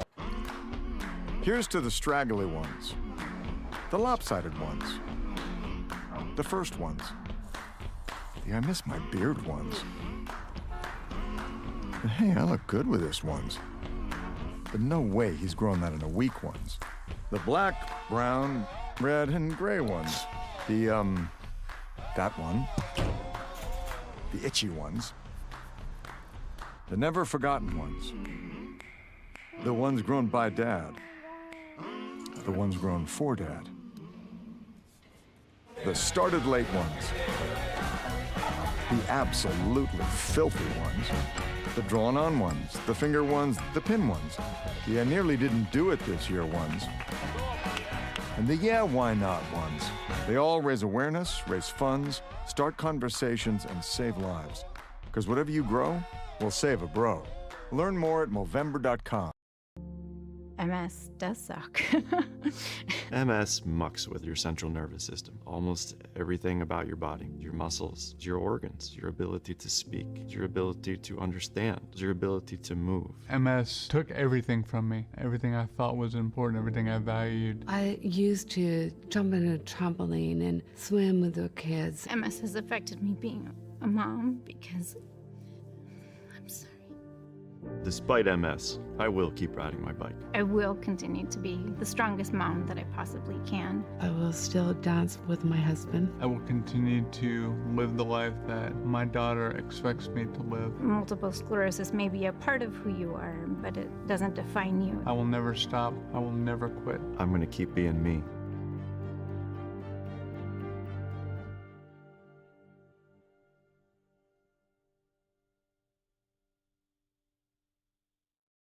We are Sikhs. Sikh Americans. We believe in equality, tolerance, and respect for all. Because Sikh values are American values. we are doctors, PTA moms. Patriots. We are Americans. We like Game of Thrones. I'm obsessed with Star Wars. I've seen every episode of SpongeBob because that's what my daughters like to watch. We are Sikhs. So, I keep hearing how things are getting back to normal. Really? When am I back to normal? What is normal anyway? I can't even remember. Is this normal? Seriously? No. Was this ever normal? Please. I think this used to be normal. Then I figured out, just stop it. So much has changed. No wonder nothing feels normal. But here I am, still standing. A brand new edition of me. This is no time to go back to anything. It's time to go forward and discover the new person I am now. I'm all in. For some great tips on finding your new normal, visit yourlifeyourvoice.org. You look familiar. We worked our whole lives to save, just to spend it on time. With these two, filling buckets of memories. This is what makes life, life. Yet how much of life are we willing to miss out on?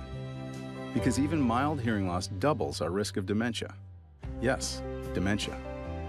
Good hearing health is essential to staying engaged and doing what we love. Hear well and stay vital. Get a hearing health check every year. Okay, I know what you're going through. Too much time inside, not enough outside. And like, what's up with the parents? They're in their own world. Hello? You can't do anything right anymore. No encouragement, no anything. If you're waiting for something to change, maybe it's time to stop waiting and change things yourself. So ask your parents how they're doing. Yeah, you go first. Ask what you can do to help.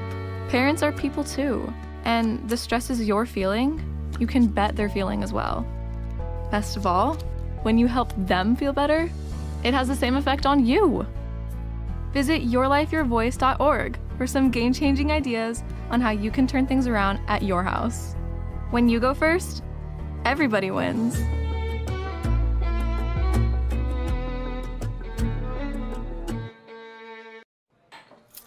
What do you think you're doing, Kevin? Was just gonna drive home. There are several warning signs present that you shouldn't be driving. Like hearing voices? Welcome back to Auburn High School Arena here as we got 40 seconds to go here till the start of the second half. But looking back at that first half, Wilcox Central, what a run there. 11-0 run to end off the first half. You know, now leading by 7, 27-20 is your score. Wilcox Central with the lead. Frank, what did you see from both these teams in the first half? You know, with the Jags, what stuck out to me was number 3, Pumway, having 7 points, and what's it called, with Kuzma, multiple players having more than 4 points. Number 1, Thompson, he has 4 points, and number 21, Mitchell, he has 4 points, and number 3, Culpepper, also has 4 points. You know, very physical game, and it was very close. I mean, I know Costa is down by 7 points, but I think that they can come back during this margin. 100%. I mean, you see, whereas Wilcox Central, it's basically been a one-man show with Pedway.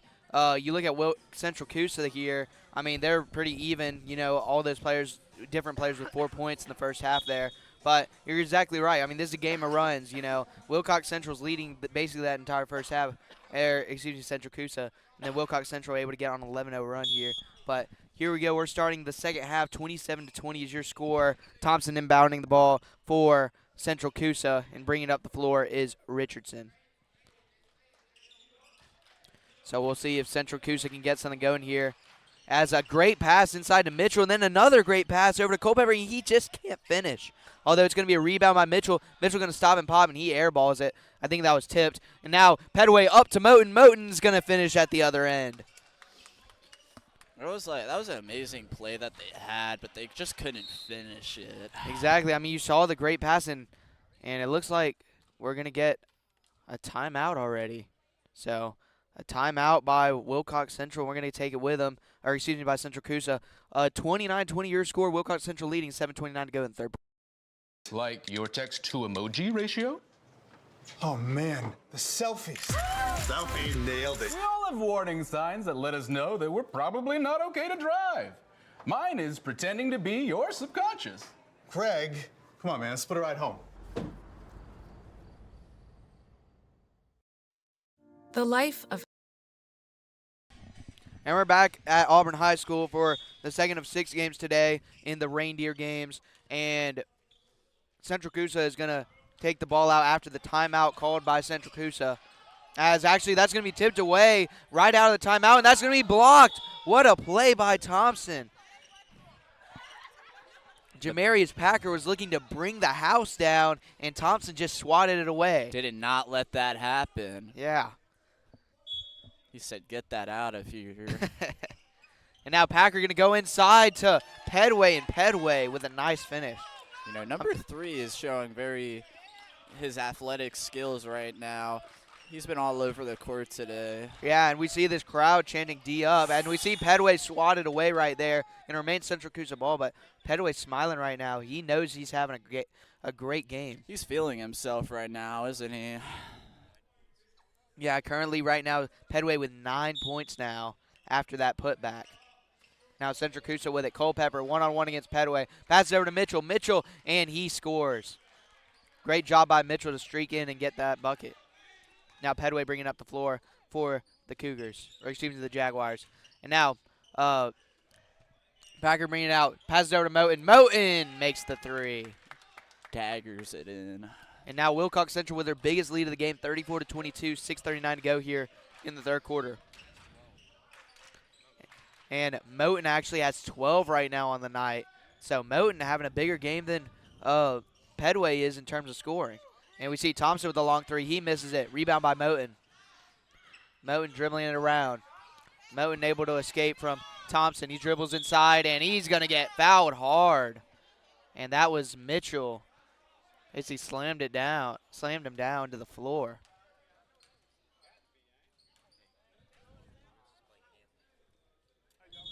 And by the way, don't go away, because after this matchup, you're going to get to see the hosting Auburn Tigers go up against Handley, as we see Handley entering in to the court right now, looking to face the Auburn Tigers. Tough loss yesterday to Opelika. Game there, they were leading the entire time, but they'll look to get back in that game with Takiria Tucker. The Tucker sisters actually had a great game. Takiria Tucker with 19 yesterday. Should be an exciting game. As we see, going inside, and that's going to be an offensive foul against number 15, Alexander Portis. Actually, it's going to be a travel. And so Richardson to pass it in for Central Coosa. Central Coosa needs to get something going here soon, as Pedway is going to come out of the game, and for him is number 45 for Wilcox Central.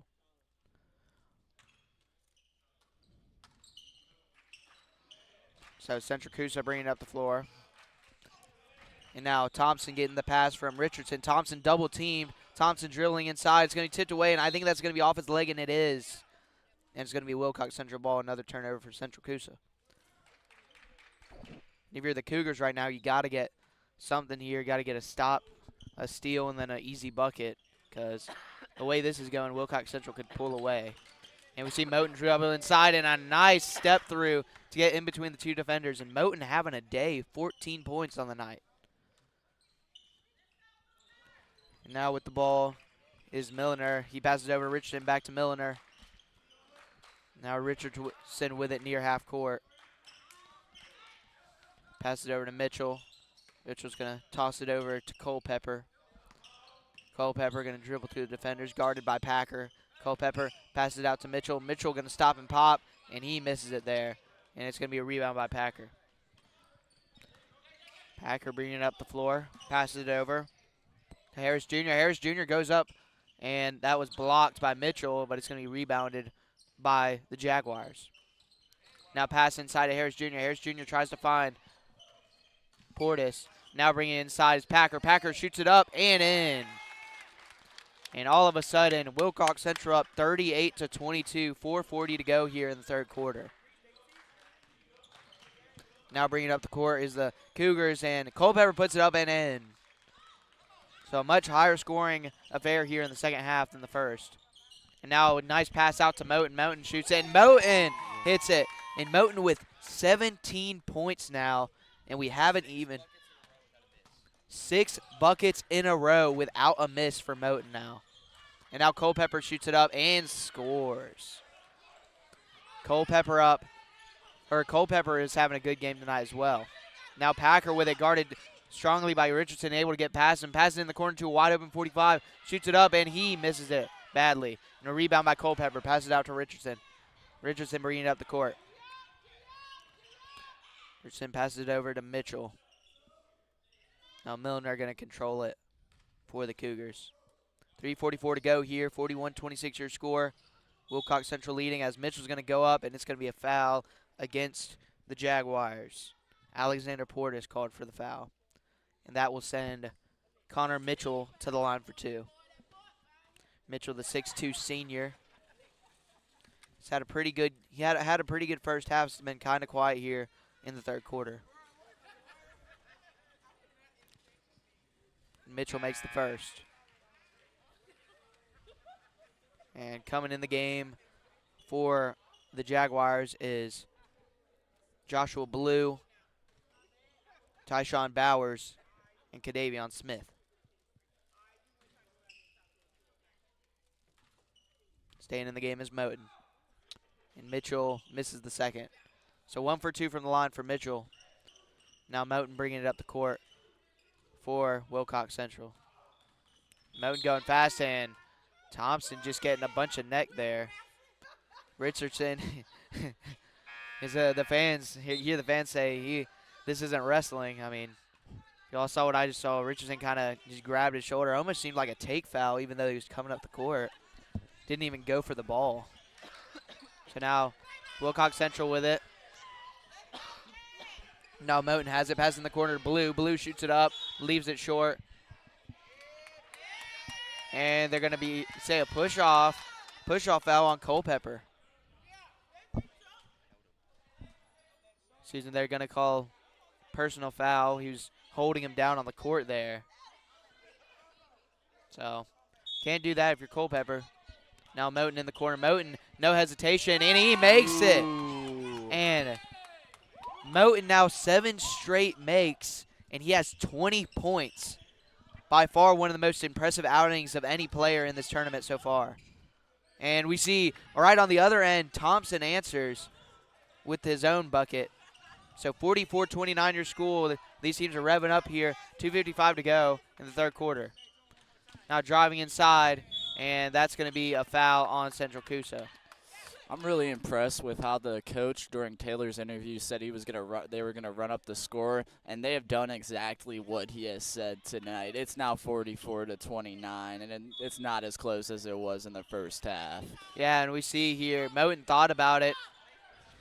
They called that last foul actually on the floor, so it's Wilcox Central ball here. Bowers in the corner, pass inside to Smith. Smith puts it up, he misses it, and Thompson gets the rebound for Central Coosa. Now Richardson with it. Richardson passes it over to Thompson. Wide open in the corners, Culpepper. Culpepper makes it, and the foul. And we see Kadavion Smith there trying to block the ball with all of his power, but just misses it. And Culpepper takes advantage. So Culpepper a chance for a 4-point play here.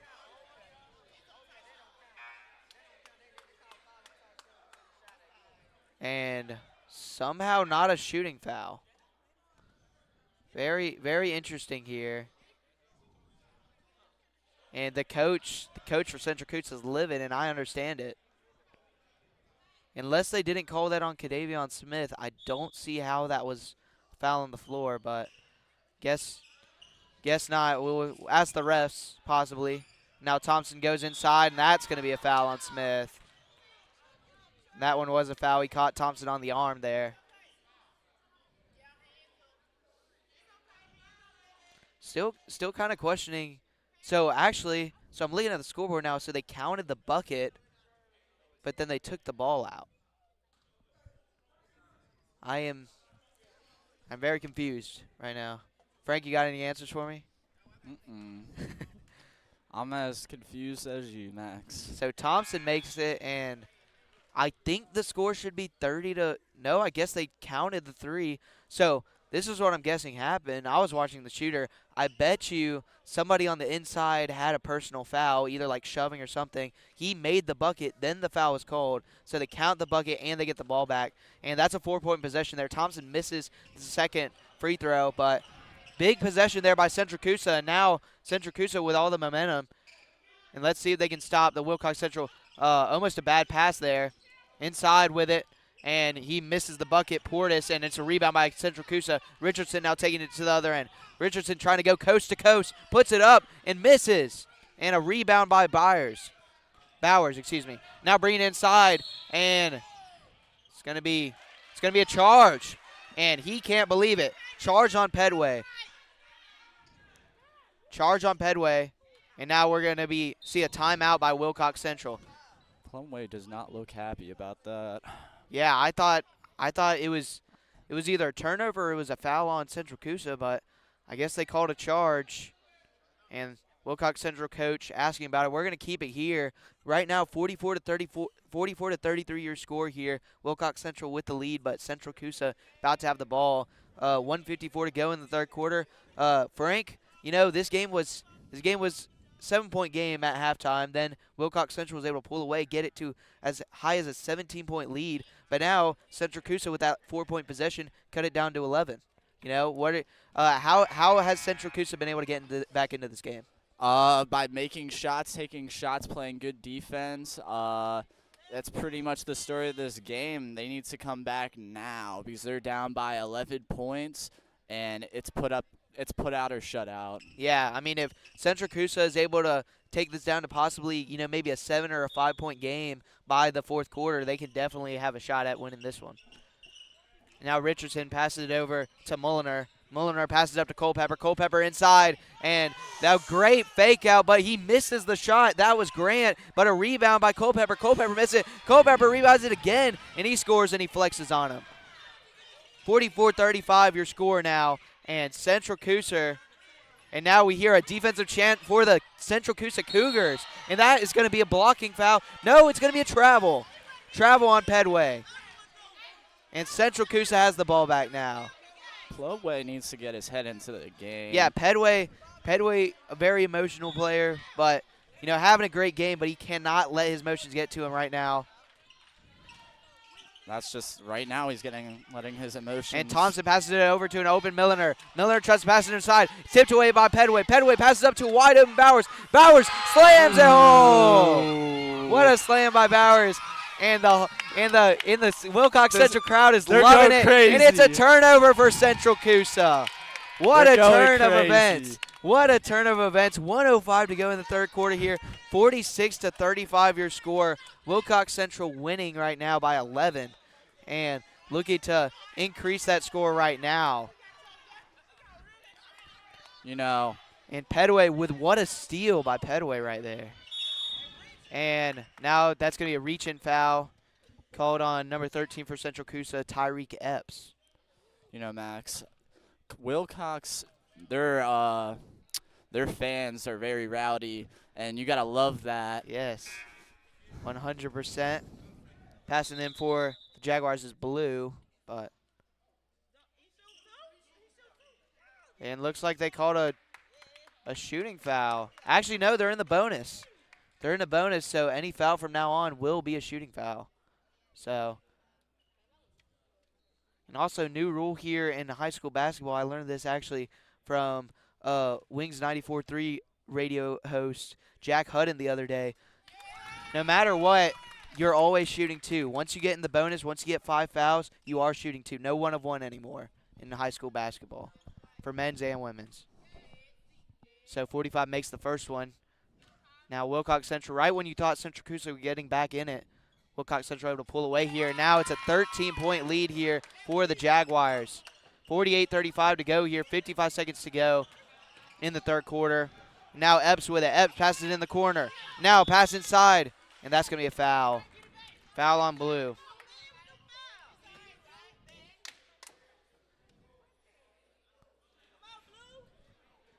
So passing it in for Central Coosa will be Thompson. And currently Central Coosa in the bonus. They have 5 fouls. Wilcox Central with 4. So 1 more foul and Central Coosa going to the line. So Epps with it now, top of the key. Passes it over to Thompson. Thompson double teamed. Now Thompson with it, wide open shot. He shoots it up, leaves it left, and that's going to go out of bounds. And it's going to be Wilcox. No, it's going to be Central Coosa ball. Looks like it was tipped by a Wilcox Central player. So Thompson in the corner just chucks it up, and it's left away. And now 45 bringing it down the court, and he scores. I thought that was about to be like an alley-oop or something. Yeah, oh my goodness. What a play there. I mean, bad pass, though, by Thompson. You just can't make that mistake. And now it's going to be a timeout called by Central Coosa. All the momentum on the side of the Jaguars. 50-35 your score. Wilcox Central leading by 15. 18.8 to go here in the third quarter. Every child is precious beyond measure. If you care for a child with a disability and have limited income and resources, help is available. Children with a physical or mental disability or who are blind may qualify for monthly cash payments through the Supplemental Security Income Program, or SSI. The program provides help to meet basic needs for food, clothing, or a place to live, and disability-related. Back here at Auburn High School Gymnasium here. 50-35 your score. 14 seconds to go here in the third quarter. Central Coosa with the ball. Richardson taking it up the left side. Passing it in the corner to Grant. Grant passes it back to Richardson. Richardson driving inside. Richardson into Culpepper. Culpepper with a fake, and he scores. 2 seconds to go. 1 second. Petaway puts it up, and it's no good. Off the backboard. 50-37 your score here. End of the third quarter. We'll be back in the fourth quarter. Wilcox Central up by 13. Needs. It's money that can make a meaningful difference. If you're the parent or caregiver of a child or teenager you think may be eligible, call Social Security at 1-800-772-1213 or visit ssa.gov/SSIkids to learn how to apply today. That's ssa.gov/SSIkids. It's real help for the children. Message produced by Social Security at U.S. taxpayers. Performing on stage takes mental and physical preparation. But one thing I never thought to prepare for was cervical cancer. 91% of cervical cancers are caused by the human papillomavirus, or HPV. For many people, HPV hides inside them and they never develop symptoms. But for others... And we're back here at Auburn High School Arena. 50-37 your score. Wilcox Central leading, and we're starting the fourth quarter here. If you're just joining us, Tyler Moten right now is going off right now. 19 points on the game, and Wilcox Central has really pulled away. This game started to get close here. Central Coosa was able to pull it within 7, but then Wilcox Central exploded, and behind the shots of Tyler Moten, they are now up by 13 here. 50-37, and now Moten with it, and that's going to be a foul. Blocking foul on number 1, LaCorian Thompson. So it's going to remain Wilcox Central ball here.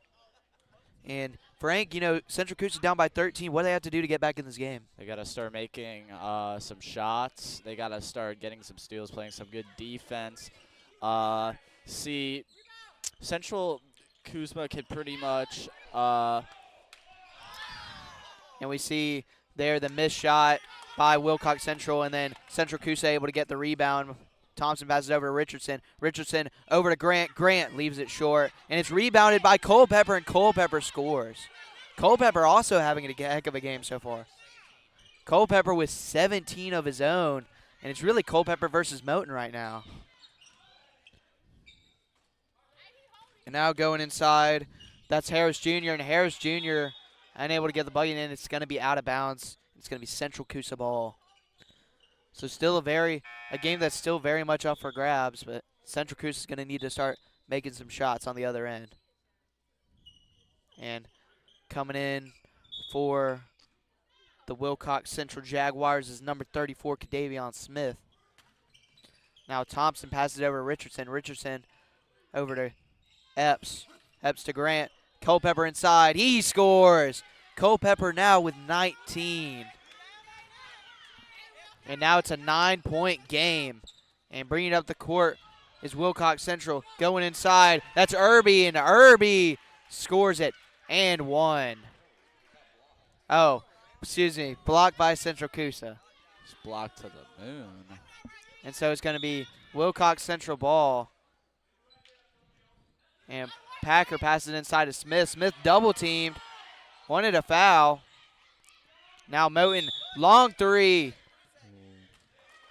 That was a close one. And it's going to be a three-second violation. I think on Wilcox Central. Yeah, defensive 3-second violation. Smith staying in the paint too long, and now it's going to be Central Coosa ball. And all of a sudden, what was a 13-point lead could be cut down to as low as 6 here by Central Coosa.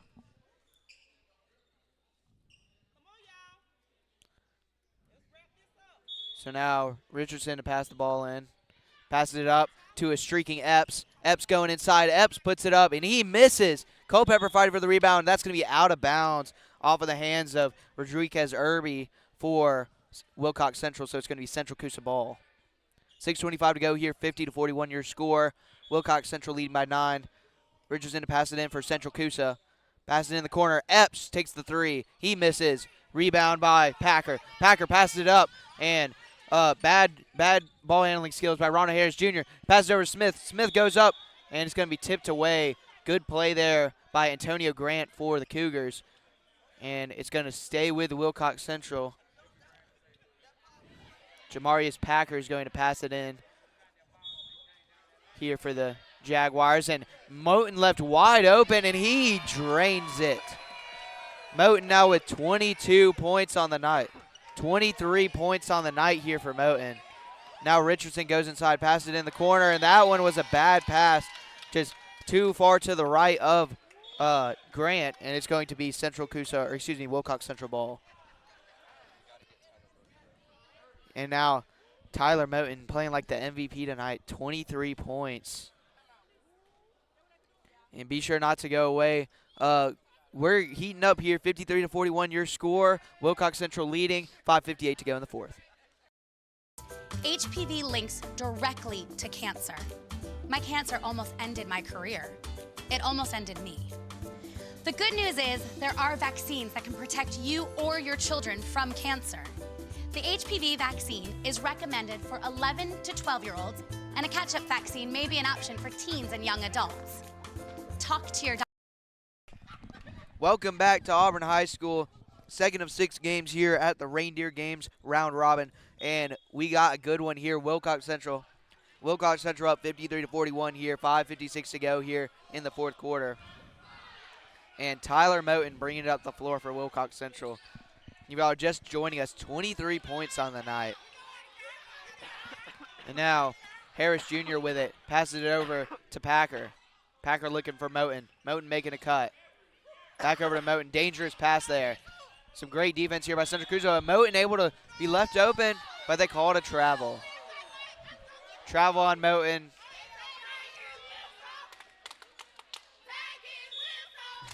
And the Wilcox Central fans chanting, "Take his whistle," to the refs. How about the Wilcox Central fans showing up and showing out here? As we see Epps take the pull-up jumper, and Epps with a clean stroke. Now Moton going to bring it back up, a 10-point game here. Just over 5 minutes to go here in the fourth. Moten trying to cross up Epps. Epps having none of it. Now passes over to Packer. Packer back over to Moten.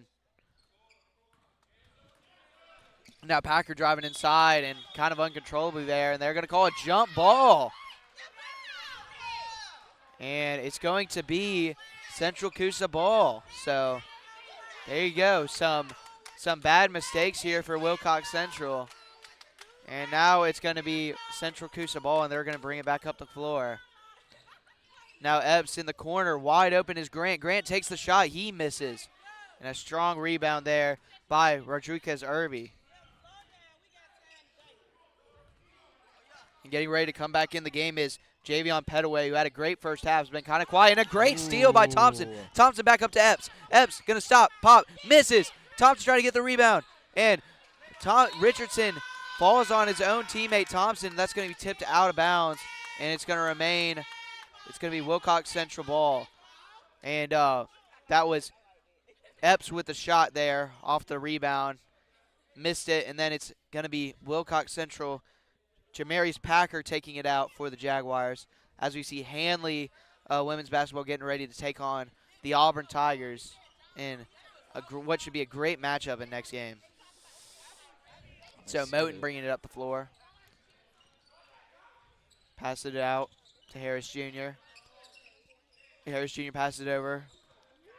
And that is to Pedway. Pedway looking to get going again, try and seal this win for his team. But if you're Wilcox Central, you got to go through Moten. Now Harris Jr. passes it inside to Bowers. Bowers goes up, and that was blocked, and it's going to be Central Coosa ball. Good block by Mitchell. Now coming back down the floor is Milliner. So you hear the D-up chant by the Wilcox Central fans.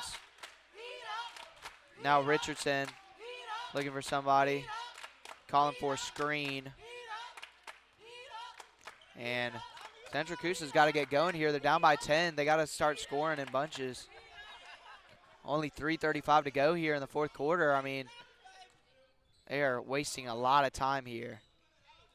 If they want to come back, then they can't be like playing like this. Now Mitchell left open for three, and he misses it. Rebound by Richardson, but a block by Pedway. Now trying to pass it up to Moten, and it's passed out of bounds. Harris Jr. an arid pass, but what a block by Pedway. Just showing off that athleticism that he had in the first half.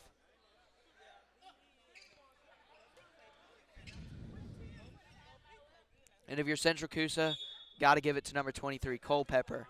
19 points on the night. He is guarded by Moten. And that's going to be, it's going to be a foul on number 0, Jamarius Packer. So it's going to be Richardson passing it in. Not a lot of fouls here in the fourth quarter, so Richardson going to pass it in to Thompson.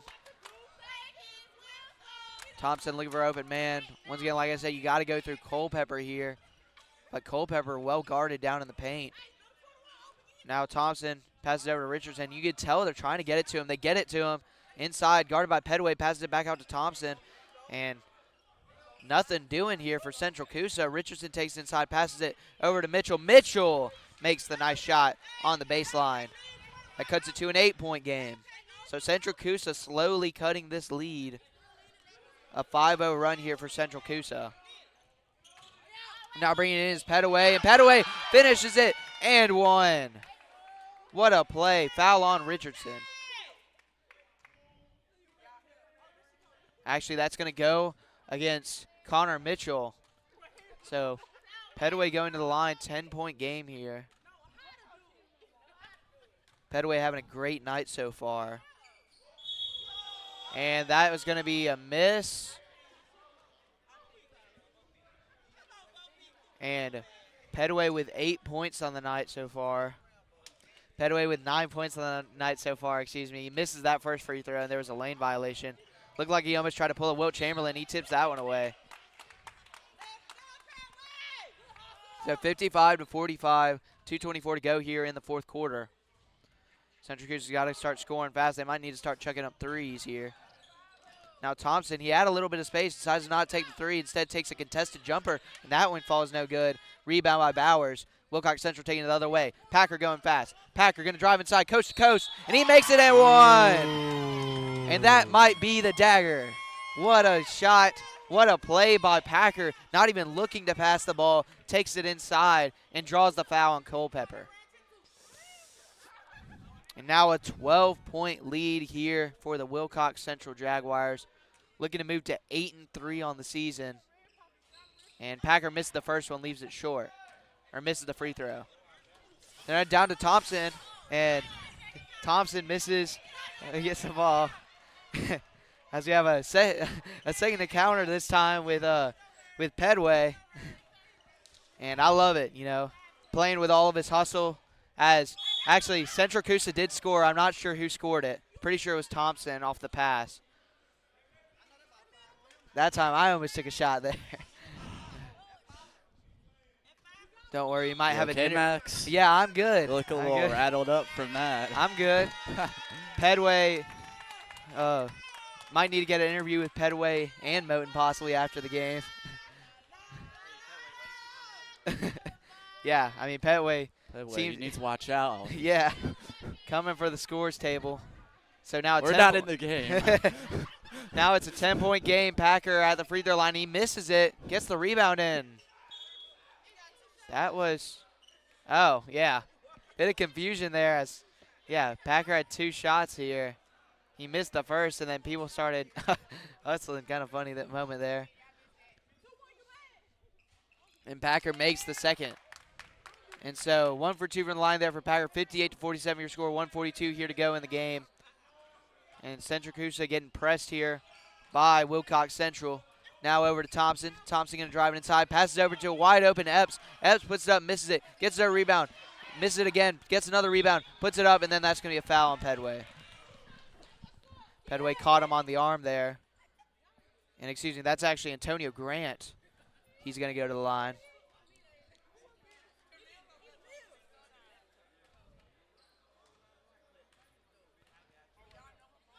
So Antonio Grant here misses the first.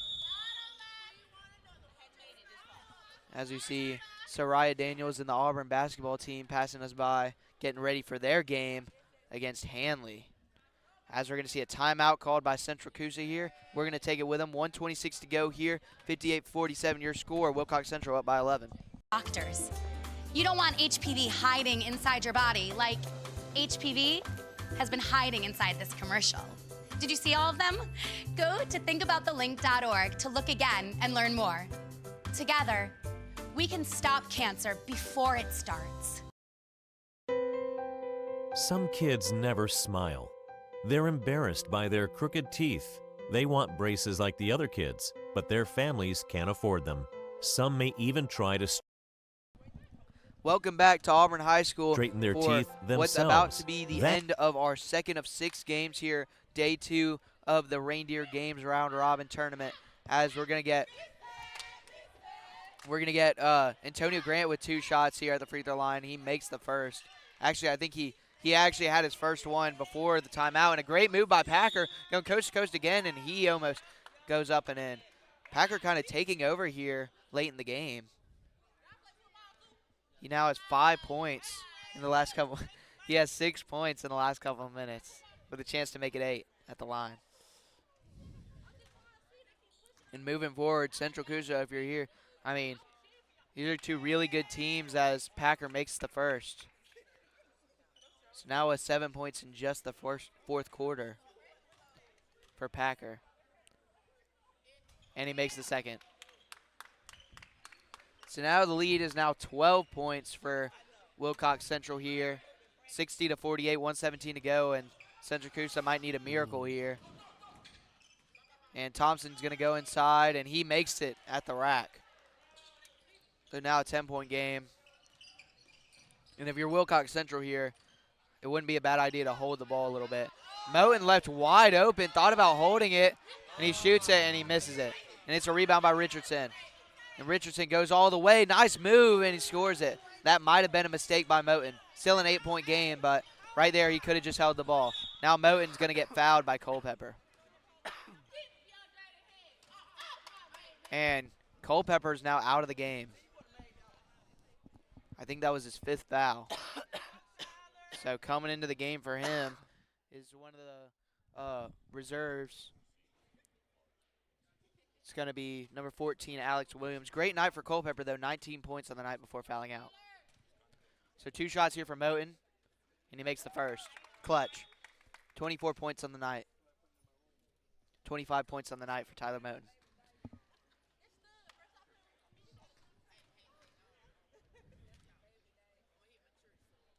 Moten makes the second. So now Central Coosa with their reserves in, and looks like they're waving the white flag here. Wilcox Central looks to come out of here with a win unless Antonio Grant and Central Coosa could do something about it. Number 15, Tashawn Harrell in the game for the first time. And we got Nigel Milliner going inside. He puts it up, he misses. And a rebound by Pedway, and he tosses it up to Jamarius Packer. And now Bowers with the one-handed slam. The exclamation point on what has been a great performance by the Wilcox Central Jaguars, as we're going to see a 3 put up here by Central Coosa, and that's going to be it. That's going to do it. And Jamarius Packer going to go up. They're going to pass it up. Alley-oop, and they're going to put it in. Pedway right before the buzzer. 66-52, your final score here. Wilcox Central getting the win to move to 8-3 on the season. Central Coosa loses and moves to 4-3. What did you see in this game, and what was the action-packed matchup? I didn't like the last play where they dunked it at the buzzer. I think that was kind of disrespectful, but, you know, it's all right. You know, it was a fun game. Wilcox, very athletic team. Very loud. Wilcox's fans were very, very loud. I probably couldn't hear myself think at most of that time because they were so loud. Yeah, Wilcox Central, the team as well as the fans coming out here, showing out for their team. And now we're going to get Taylor Gottney with an interview with both the coach as well as Tyler Moten, who had 25 points on the night. I see Taylor heading over as we see the Auburn women's team as well as the Handley women's team coming out, getting ready for their matchup.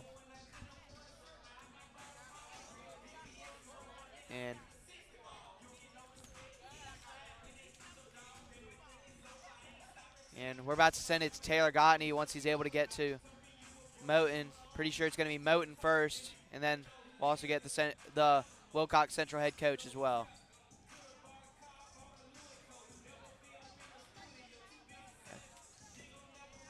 All right, and yeah, 25 points on the night. Here is Tyler Moten, your player of the game for Wilcox Central. All right, here we go. Hello, I'm Taylor Gottney, joined by number 12, Tyler Moten for the Wilcox Central Jaguars. Tyler, you had 26 points in this game, and you went 9 for 14 shooting. What does that mean to you, and what does this big win mean to you against Central Coosa? Man, just compete, have fun. You know, show everybody my talent, man. Keep working hard, keep grinding. Yes, sir. And what do you expect for the rest of the season with your big performance and the rest of this team? Man, like I said, just keep competing, man. Make sure I get my teammates involved. You know, make sure we all grind, man. I want everybody to eat a star, man. I want everybody to compete, have fun, have fun. Yes, sir. Have fun. Thank you. Thank you, Taylor Gottney, for that interview with Tyler Moten. And we'll be back in about 8 minutes here with the start of the Auburn versus Handley women's basketball game. Don't go away. Should be a good one. That can make everything worse. Luckily, there's Donated Orthodontic Services, a program from the American Association of Orthodontists. It helps provide orthodontic treatment to kids and teens whose families can't afford it. For kids who apply, are approved, and are matched with a volunteer orthodontist, it can be life-changing. Their treatment is in the hands of an expert, a licensed local orthodontic specialist who improves their smiles by correctly aligning teeth and jaws. Some kids think they'll never smile again, but Donated Orthodontic Services may help them smile with confidence. To link to the application and eligibility requirements, visit aaoinfo. Thoughts of suicide may feel impossible to overcome, but with help and support, you can find hope and meaning. Call the National Suicide Prevention Lifeline at 1-800-273-TALK to speak to a counselor, or visit suicidepreventionlifeline.org. It's free, it's confidential, It's available 24 hours a day, 7 days a week. And even if it feels like it, you are not alone.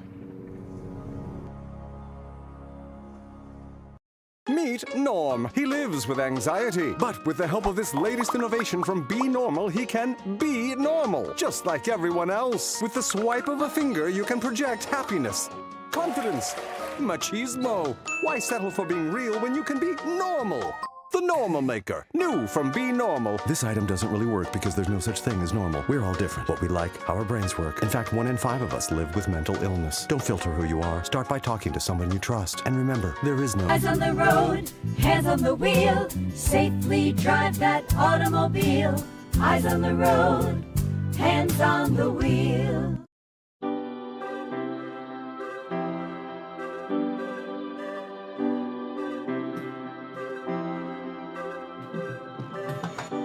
You can't tell how someone feels just by looking at them or what they share online. To the outside world, our lives may look perfect, even if in reality they aren't.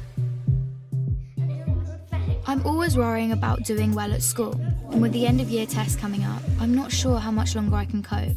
My thoughts swarm around my head, sometimes keeping me up all night.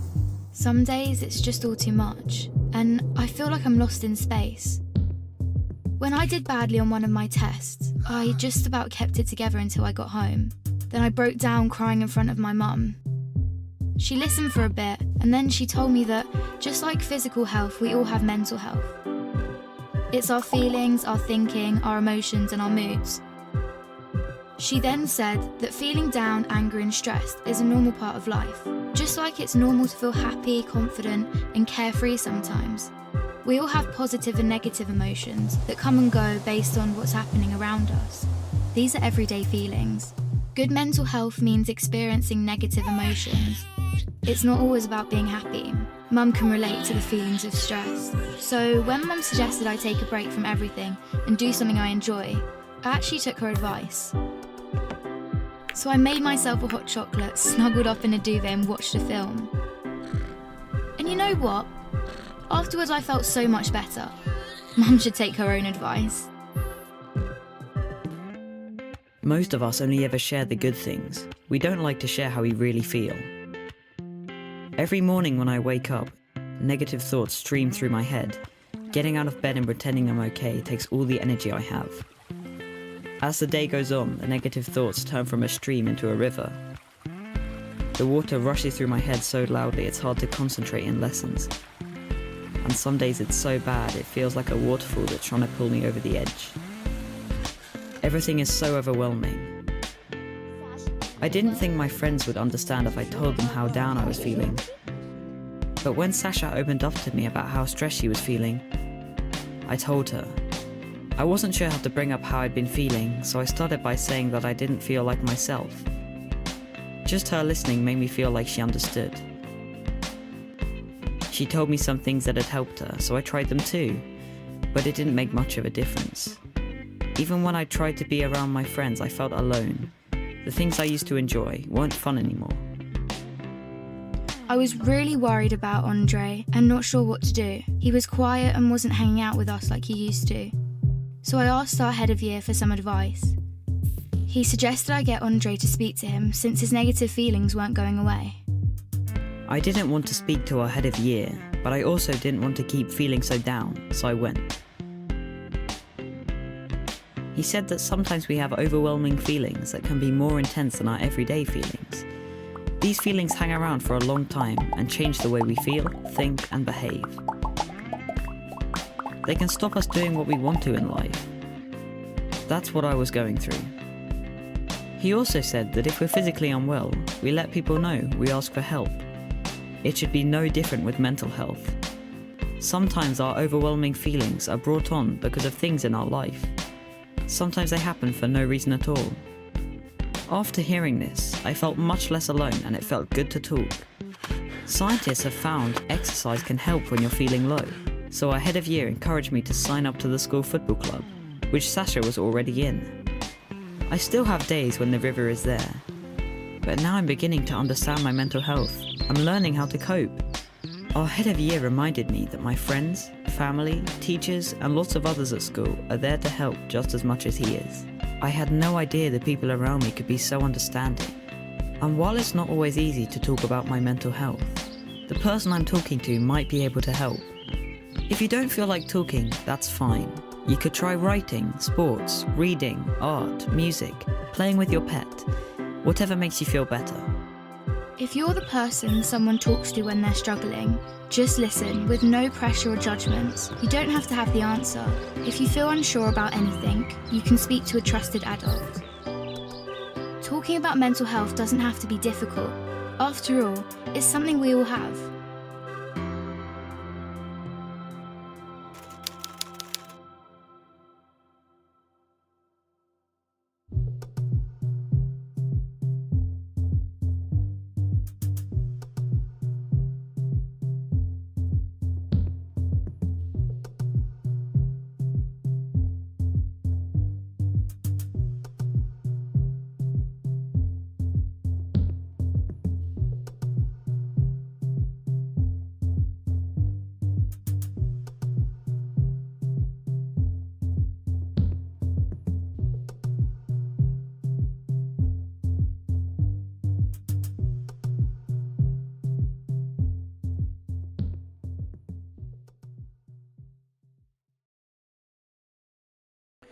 Hello and welcome to Game 3 of the Reindeer games.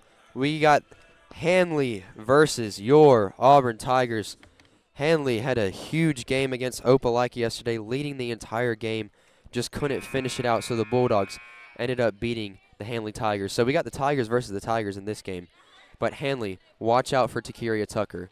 Yesterday she was deadly from everywhere on the floor. Absolute offensive weapon, #1. We're going to keep our eyes on her a lot. And for Auburn, coming in this game, 10-1 on the season. We're about to get the starting lineups, and I'll announce them as we go. But Auburn, 10-1, and a huge win against Wilcox Central yesterday in the auxiliary gym. Watch out for Soraya Daniels. That's all I got to say. One of the greatest women's basketball players this high school has ever seen. Signed to Auburn University. The coach at Auburn University is super excited about Soraya and is definitely keeping an eye on her in this game. And as these two starting lineups are getting announced, we are ready for some women's basketball of the highest level. Handley versus Auburn coming up soon. Starting at guard, #1. Your starters for the Auburn Tigers: #1, Kalia Tolles; #2, Claire Napper. At forward, #3, Soraya Daniels. Guard, #23, Brooke Hallman. Watch out for Brooke Hallman. Absolute deadly guard. And #32, Antoinette Morgan. That is your starting lineup for the Auburn Tigers, coached by Mr. Courtney Pritchett.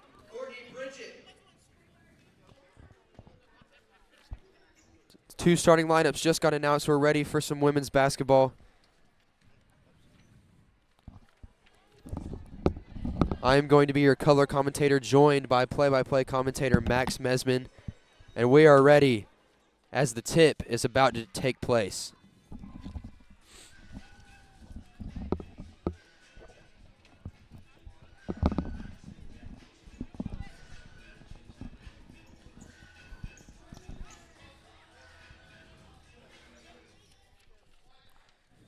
And welcome to Auburn High School Arena for tonight's third game out of 6. We're at the halfway point of day 2 of the Reindeer games, and Auburn wins the tip. This game between Auburn and Handley. Handley losing by 2 to Opelika yesterday. Opelika has won both of their games, so Opelika not a bad team, and Handley not a bad team either. And then Auburn coming into this game won by a good bit against Troup yesterday. And as we see, Kalia Tolles with the shot there. She misses it off the front of the rim. Rebounded by Takiria's Mosley, and now Mosley brings it up, and she misses, but a rebound by Takiria Tucker, and she misses. Rebound by her sister, but it's stolen away by Claire Napper. Napper bringing it down the floor. Napper stops and pops. She misses it. Rebounded by Smith. Smith bringing it down the floor.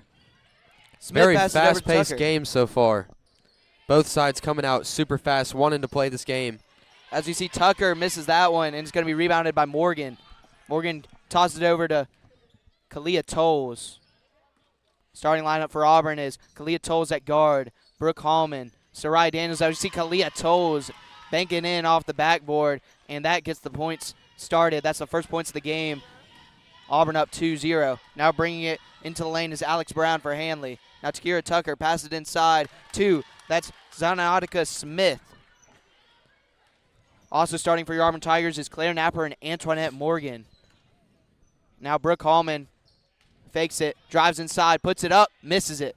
Now it's a rebound by Smith. Smith passes it down the court to Tucker. Tucker puts it up and in. What a layup by Tucker right there. I was just talking about her earlier. The sisters, Sakiria Tucker, Christiana Tucker, both had huge games yesterday with 19 and 12 in their respective point columns. Watch out for those sisters tonight for the Handley Tigers. Yeah, Christiana Tucker had a great game along with Takiri Tucker. Takiri Tucker, 19 points last game. Absolutely insane. While Soraya Daniels for Auburn will look to get going. She had 24 yesterday, right at her season average. Now Handley with the steal. Mosley bringing it in. Handley puts it up, misses it, and that's a good rebound by Daniels. Daniels bringing it back down the floor. And Tolles will reset the Tigers. Starting for Handley is Takiri Tucker, Akia Brown. Takiri's Mosley, Christiana Tucker, and Zanautica Smith. And now Mosley gets the rebound, and Mosley's bringing it back down the floor, going coast to coast. Kicks it out to Tucker. Tucker shoots it, and she makes it. Christiana Tucker on fire to start this game, 2 for 2 from 3. And the heavy overdogs of Auburn, the heavy favorites, not getting off to a very hot start so far. Yeah, now we see Tolles drive in. She passes it over to Napper. Now Hallman just going to take the shot. She bangs it. Nothing but net there. Brooke Hallman, one of the best shooters in Auburn High School women's basketball history, moving here from Georgia last year, her first year on varsity. Been an absolute weapon for 2 years now. Yeah, and that's a miss there by Mosley, but Akia Brown gets the rebound. And now Mosley almost gets it tipped away, but taking it is Takiri Tucker, and she drops it in. And what a hot start for the Handley Tigers. Yeah, Takiri Tucker yesterday was, like you said, 19 points all over the court on offense and defense. She looks to drive. She is a drive-first point guard, so watch out for that against this pretty undersized Auburn team. Yeah, I mean, you see it right now, though. That is going to be the matchup to watch. Takiri Tucker versus Soraya Daniels. They're both guarding each other, and you see Daniels wins there, draws the foul on Tucker. So she'll go to the line. 9-5 your score, 4:28 to go here in the first quarter.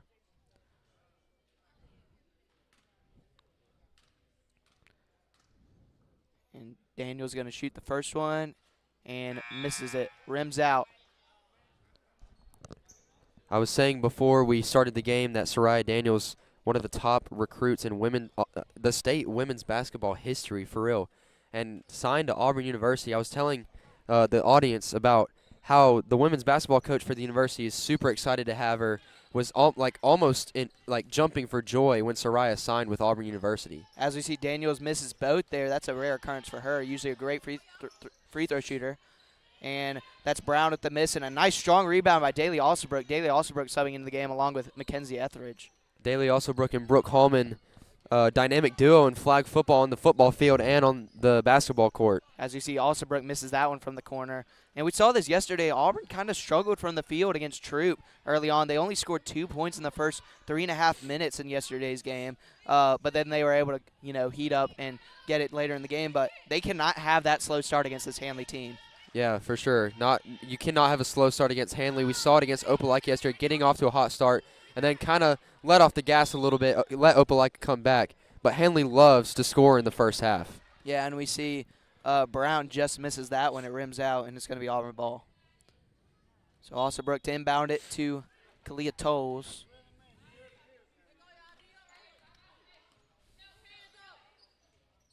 Now Hallman thought about it, going to drive inside now. Passes it back out to Tolles. Tolles going to take the shot. She misses it. Rebound by Daniels, and she puts it back up, misses, gets another rebound. That's going to be a foul. The Handley fans asking for a travel there.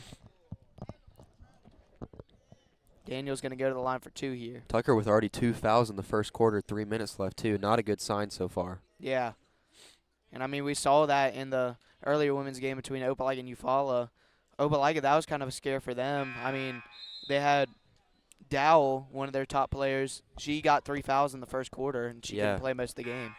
Opelika is still able to escape with a win there. Yeah, tough for Eufuala, though. I mean, you have 2 of your best players in Nyla Green and Yeah. Quinisia Moss out. So, Listeners, if you're listening live right now, when the stream is over, I would definitely recommend going back listening to that game. It was an absolute joy to commentate. 100%. And don't go away off this stream after this game because we got 3 more. These are the first 3 games. We got 3 more coming at you. All should be great, and they all lead up to our nightcapper against Handley versus Auburn, but the men's version. Yes. And we see Takiria Tucker here trying to corral in. A good steal by Hallman, though it's taken back by Tucker. Tucker drives inside, tries to get it to Smith, and that's taken away by Jonah Wood. First time saying her name tonight, but she's going to pass it out, and it's going to remain Handley ball. 9-6 your score here. Handley leading by 3, 2:57 to go here in the first quarter.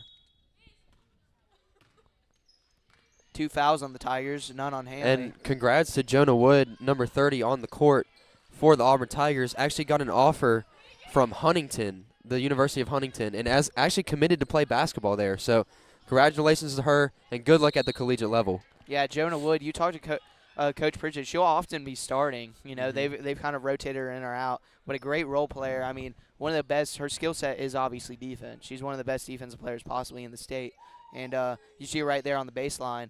But, you know, yeah, congratulations to Jonah Wood, and that'll be exciting to see in her future. Now inside. Now it's going to be out to Christiana Tucker. Tucker misses that badly, and it's going to be rebounded by Tolles. And that's going to be a travel by Tolles. So, interesting play. Tolles is a very interesting player. Almost had a double-double yesterday. She had 9 points and 8 rebounds as a point guard. Yeah, unfortunately, I haven't been able to commentate or watch a women's basketball game yet, so I'm super excited. Heard a lot about her from you and Mr. Dillard, our CTSO. Very hyped-up player. And she's proving it right now. Very interesting player, like you said. Yeah, if I'm not mistaken, right now, last time I checked on Max Preps, she's averaging 9 points on the year and 7 rebounds as a point guard. Yeah, it's crazy. Yeah. Also 5 assists per game. So. And at only 5'7", too. Not like super short, you know. Yeah. But she's very experienced, and she knows how to handle the game. And that's going to be a tie-up right there, and it's going to be Handley basketball, possession arrow. The Tigers of Handley. And very young team for the Auburn Tigers with Soraya Daniels, Alethea Copenhanger, and Jonah Wood being the only 3 seniors on the team. Lots of juniors, Claire Napper, Brooke Hallman, Taylor Alsabrook, the 3 that you see in the front court right now. But very young team for the Tigers, but still very experienced. Yeah, now Mosley passes it over to Tucker. And they got to get Tucker going here if you're Handley. I mean, she is both her and her sister. I mean, those are your top 2 players. You got to get them going in this game. Very quick first quarter, too.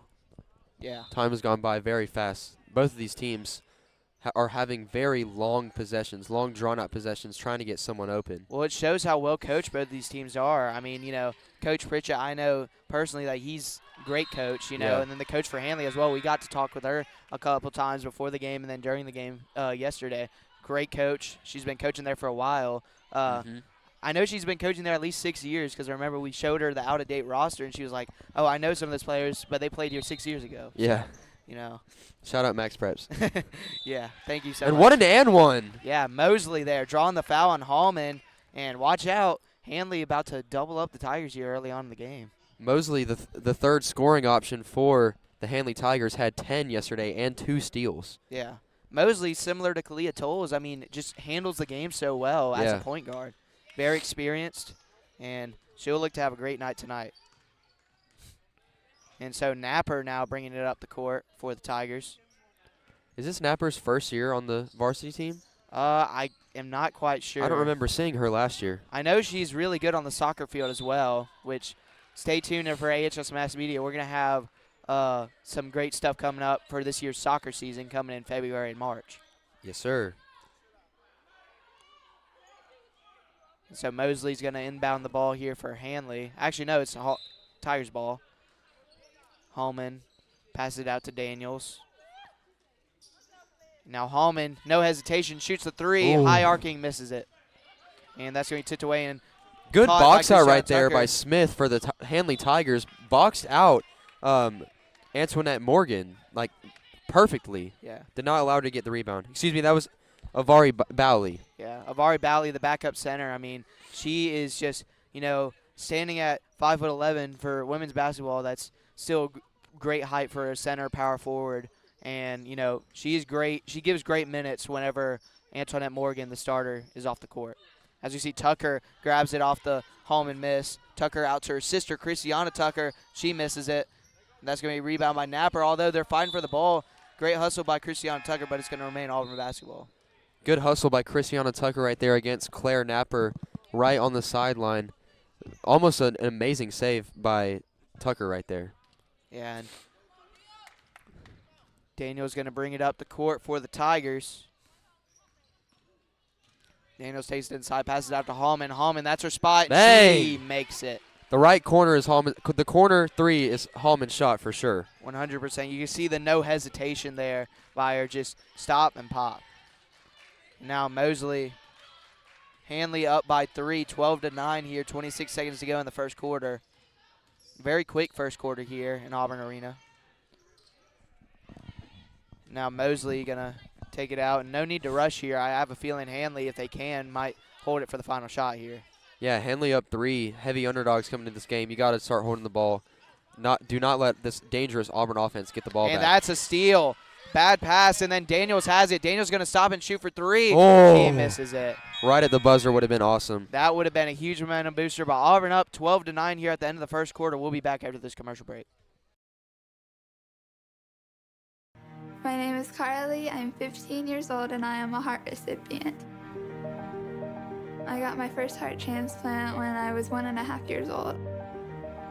I got my second heart when I was 13. When I step out on stage, I think I'm communicating with people. I would like to tell them that I want to make a change in life. Like, yeah, you can have 2 heart transplants, but that doesn't stop you from doing the things that you love.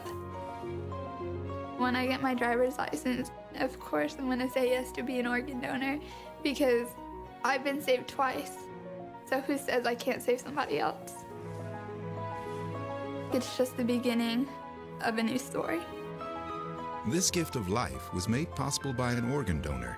Imagine what you could make possible. Learn more and sign up as an organ, eye, and tissue donor. Go to organdonor.gov.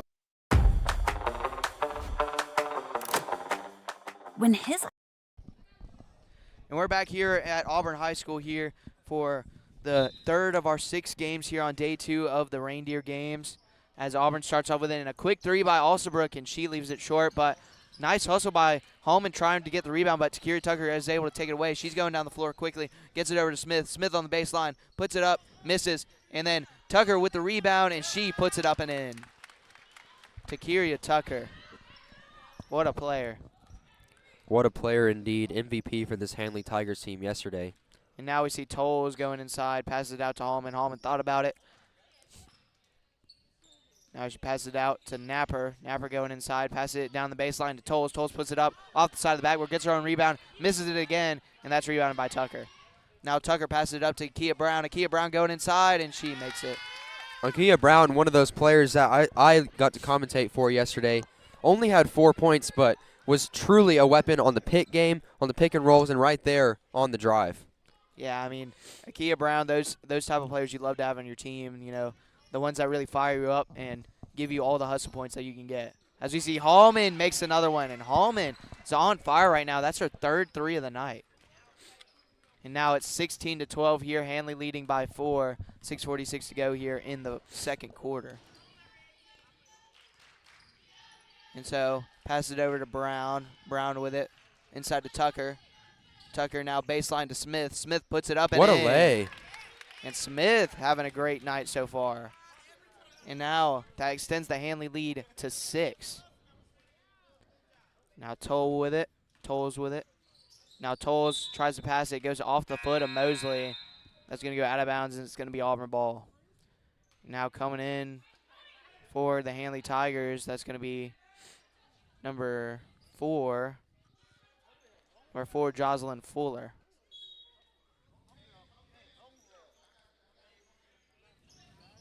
We see Daniels actually getting a little chippy there with Takira Tucker. She misses the bucket, and Tucker gets the rebound.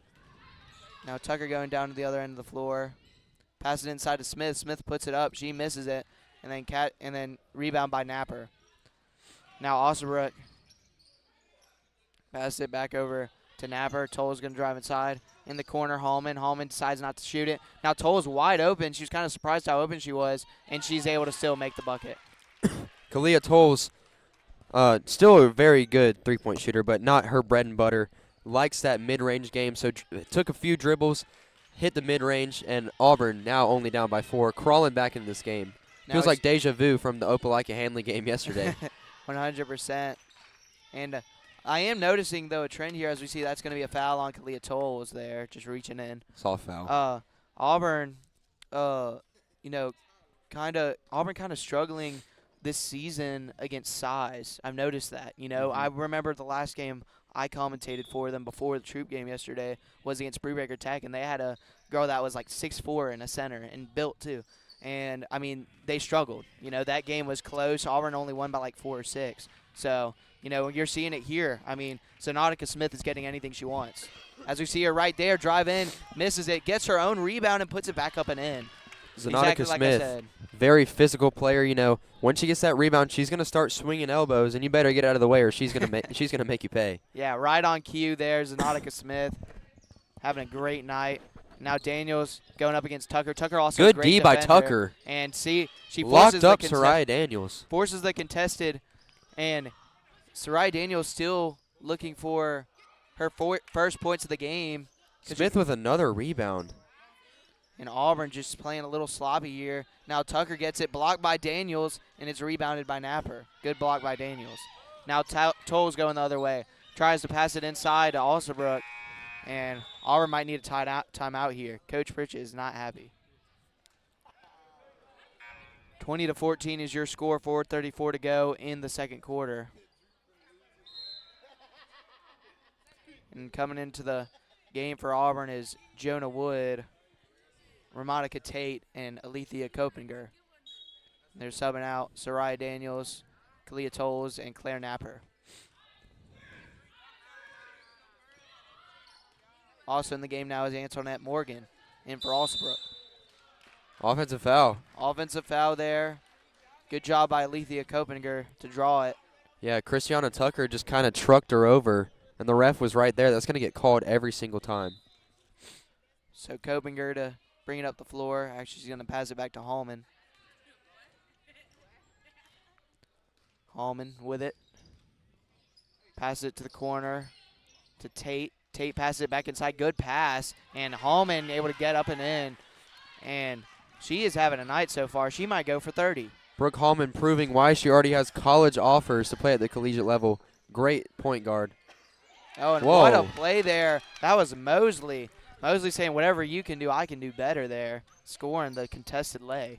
And Handley's best defender guarding Brooke Hallman right now is Jonah Wood drains the three. And you see why she has college offers there. Yeah. I was saying that number 4, Jocelyn Fuller, doesn't put up a lot of points on the scoreboard, but guarding Brooke Hallman on the defensive side, she's a very, very good defender, very physical player on the perimeter. 100%. And as Tucker gives it to Brown, Brown guarded by Tate. And you can feel the momentum kind of swinging Auburn's way here. A stop would be huge for the Tigers of Auburn. You see the screen there by Tucker. Hallman staying on Mosley. Mosley passes it out to Tucker. Tucker on Antoinette Morgan. It's a tough matchup. Now up to Christiana Tate. Christiana Tate sinks it. Yeah, the chemistry, you can tell that it's there between the two sisters. Working together, making some magic happen for the Handley Tigers so far in this first half. And you can tell Handley, like their bench, chanting defense as Brooke Hallman leaves it way short. And that's going to be rebounded by Akia Brown. And now Mosley going quickly down the floor. And Mosley looking for an open pass, double teamed by Copinger and Wood. And now out to, and that is. And if you're Coach Pritchett, you might want to call a timeout here. Yeah, that was Jadazelyn Fuller there. Fuller so far putting in some good minutes, and now Handley, as soon as Auburn cuts it to 3, they're back up by 7. 2:26 to go here in the first half. And Hallman passes it over to Kobinger. Kobinger for 3. She misses it, and it's a rebound by Brown. Now Mosley bringing it back up the court. Mosley guarded by Wood. And now Christiana Tucker makes shot in the face of Alethea Kobinger. And now there's nobody to bring the ball up the floor. And, yeah, like you said, they might need a timeout here if you're Coach Pritchett. Auburn just dysfunction right now. Just cannot get anything going on the offensive or defensive side. Good coverage on Tucker, but, I mean, what a better shot. 29-19 your score. Auburn up by 10. 1:45 to go in the second quarter as we see Hallman go up, and she misses that one. Another strong rebound by Brown and a travel. So good job by Morgan to try and pressure her, and she forces a travel, and it's going to be Auburn ball. Now coming in for Alethea Kobinger is Claire Napper. And a lot of people, if you told me that Auburn would be down 29-19 going into halftime, I would not believe you. Yeah. What a game from Handley so far. Yeah, we still got 1:39 to go, but I have a feeling that Handley will be leading going into the locker room. Napper coming inside. Great move, and she scores up and in. Great job by Claire Napper. Now Mosley bringing it up the court. Guarded by Hallman. Now Smith back in the game. She's guarded by Tate. And Smith puts a wild shot up, and good defense by Tate. Rebound by Wood. Now Napper bringing it back up the floor for the Auburn Tigers. Napper looking for the open man. Passes it up to Hallman. Hallman thought about it. Now going to drive inside. Thought about it again. Passes it out to Wood. Wood for 3. Misses it. And that's going to be a rebound by Smith. And Smith going back down. And good job by Hallman. Staying aware, getting the steal. Popping for 3. Oh. Just rims out. In and out there for Hallman. That would have been a huge momentum booster for Auburn. It looked kind of weird. The ball was like in the goal, and then it just shot out like a pinball machine. Yeah. Kind of the first half it's been here for the Auburn Tigers. 29-21 your score. 40 seconds to go here in the first half. And it looks like Handley might try and hold the ball here. Try and get the last shot.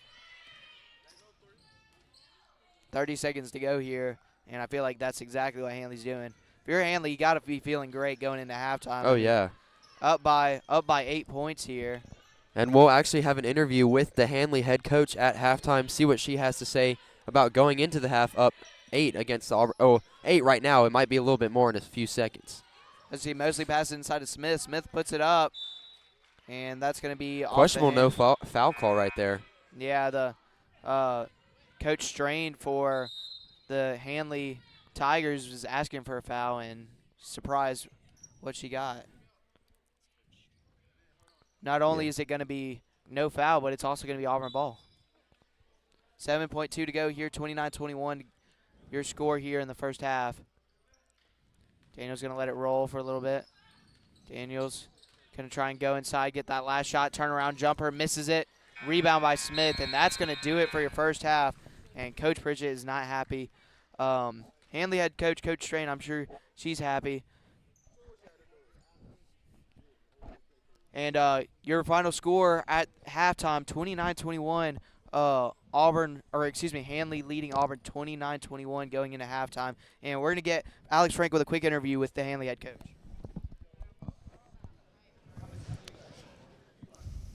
I'm here with Handley's head coach. How do you feel how you guys played in the first half, and how are y'all going to adjust in the second quarter? I think we've got to slow down number 23. 23 is lights out of a shooter. Right now, one of my best defenders was in a little bit of foul trouble, so I'm having to put one of my subs on 23, but I think she's done a great job so far. But again, we've got to keep 23 from scoring the basketball, and obviously 3, she can start lighting it up at any point, so we've got to continue to contain her. All right, thank you for your time, and good luck on the rest of the game. And that's going to do it for the first half between your Auburn Tigers and the Handley Tigers. 29-21 your score, Handley leading by 8. We'll see y'all in the second half. It was good. The idea of game night has you feeling played.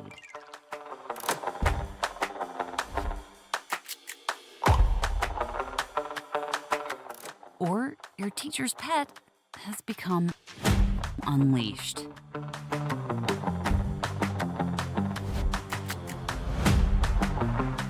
And inseparable has become intolerable. Visit boystown.org/parenting. Whether you're a parent, grandparent, or guardian of a toddler, teen, or someone in between, we've got parenting guides, articles, videos, tools, and quick tips from experts backed by over 100 years of experience. Get your parenting going in the right direction with Boys Town, saving children and healing families. There are everyday actions to help prevent the spread of respiratory diseases. Wash your hands. Avoid close contact with people who are sick. Avoid touching your eyes, nose, and mouth. Stay home when you are sick. Cover your cough or sneeze. Clean and disinfect frequently touched objects with household cleaning spray. For more information, visit cdc.gov/COVID-19. This message brought to you by the National Association of Broadcasters and this station. We all smoked in those days. If that was you then, get your lungs screened now. Extinction is forever. To save America's most iconic and imperiled species from extinction, we must fight for their future. Fight to save the natural lands that wildlife call home. Fight to limit pollution. Fight for smart development. Fight for their future. And fight for ours. For so goes nature, so goes.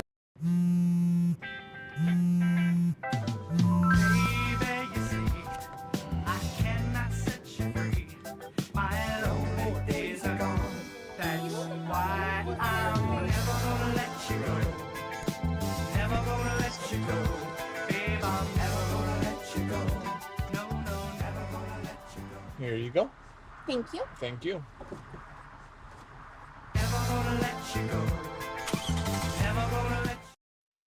Welcome to my house. Lately, not my happy place. Everybody's pretty tired of each other. The parents were not themselves.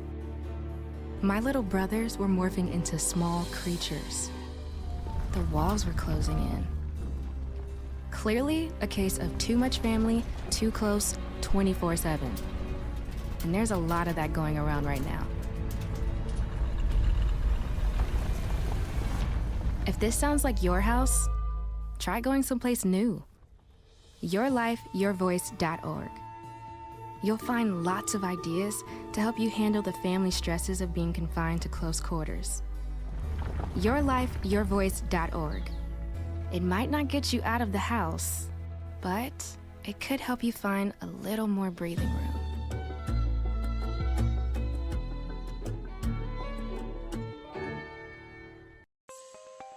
Using meth taught me everything about freedom, only not like you think. It taught me how easy it is to lose your freedom, how meth can take control until you find yourself doing whatever meth tells you to do. Before you get there, while you still can, take a stand for yourself. If you feel yourself losing your freedom to meth, ask for help. Accept the help. It's worth it. You have the power to be truly free and be the person you want to be. I know.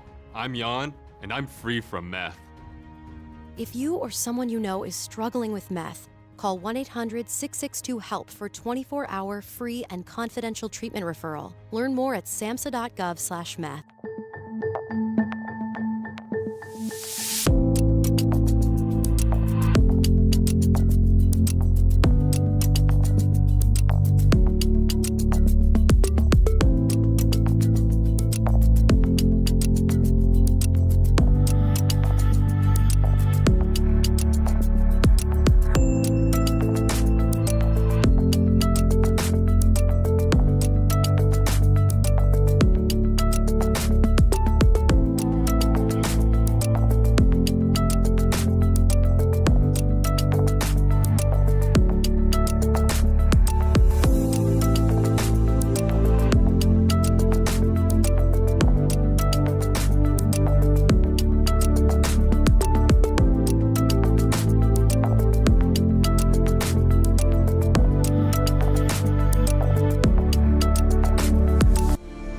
the years, we've faced events that have challenged our lung health, and respiratory therapists saved lives through them all.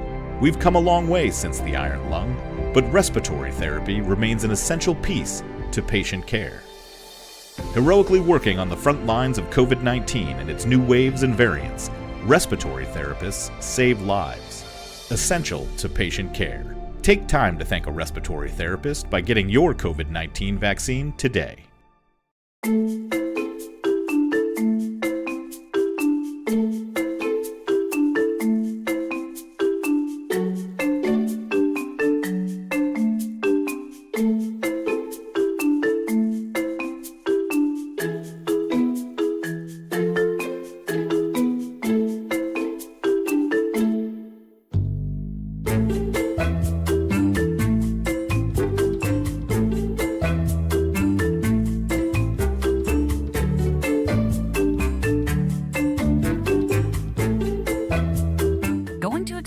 Parenting your teen, it might be time to take a new approach. Visit boystown.org/parenting. Whether you're the parent of a toddler, teen, or someone in between, we've got parenting guides, articles, videos, quick tips, and even live parent talks with Boys Town experts.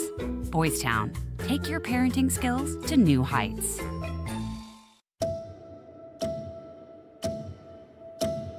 The symptoms started around 2011. Going through different doctors, a lot of misdiagnosis. I struggle with tremors, double vision, brain fog, and chronic pain.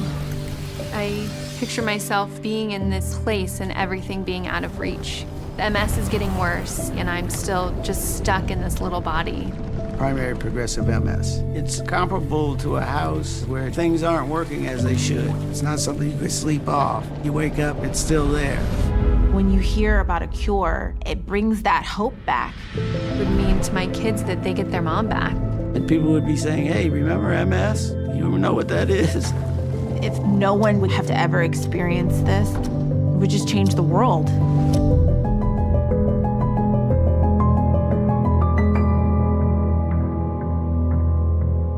When you take your car in for an oil change, a good mechanic will also take care of other routine maintenance to make sure your car runs safely and efficiently. Protecting your health isn't much different.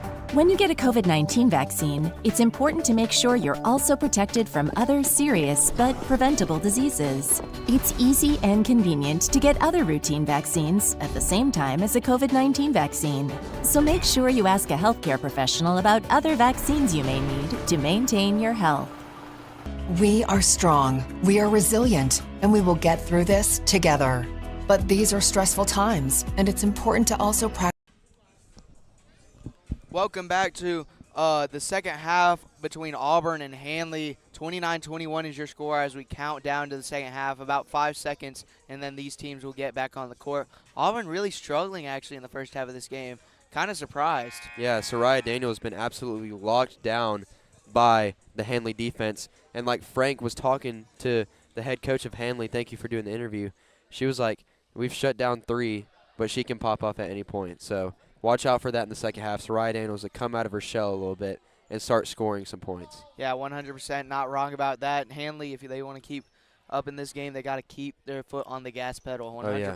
especially against, the home team Tigers, who obviously have the home advantage here. But they cannot let this game get away from them. They got to keep scoring, and they got to keep getting stops. Yeah, they got to keep their offensive game plan going, getting in the paint against this undersized Auburn team, and keep getting into Smith. She's had a huge game so far. Although you can already see it there, Antoinette Morgan just looking more physical already against Smith. I mean, you see her staying on her back the entire time, literally her arm on her back, not letting any separation. And that ball's tipped out of bounds by her. So Handley ball still. Kia Brown passes it to Christiana Tucker. Now in the corner, Mosley. Mosley passes it over to Tucker, guarded by Tolles. Now to Kyria Tucker taking it in. What a layup. And one. Bang. What a play by Kyria Tucker, getting the 2 and then with a chance to make it 3 at the line. I mean, Kyria Tucker, what else can you say about her? Yeah. If it weren't for Soraya Daniels, I'd say she's the best player on the floor tonight, 100%.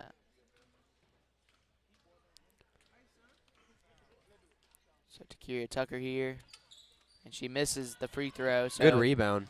It's only going to be a 2-point possession there, but still extending their lead to double digits here.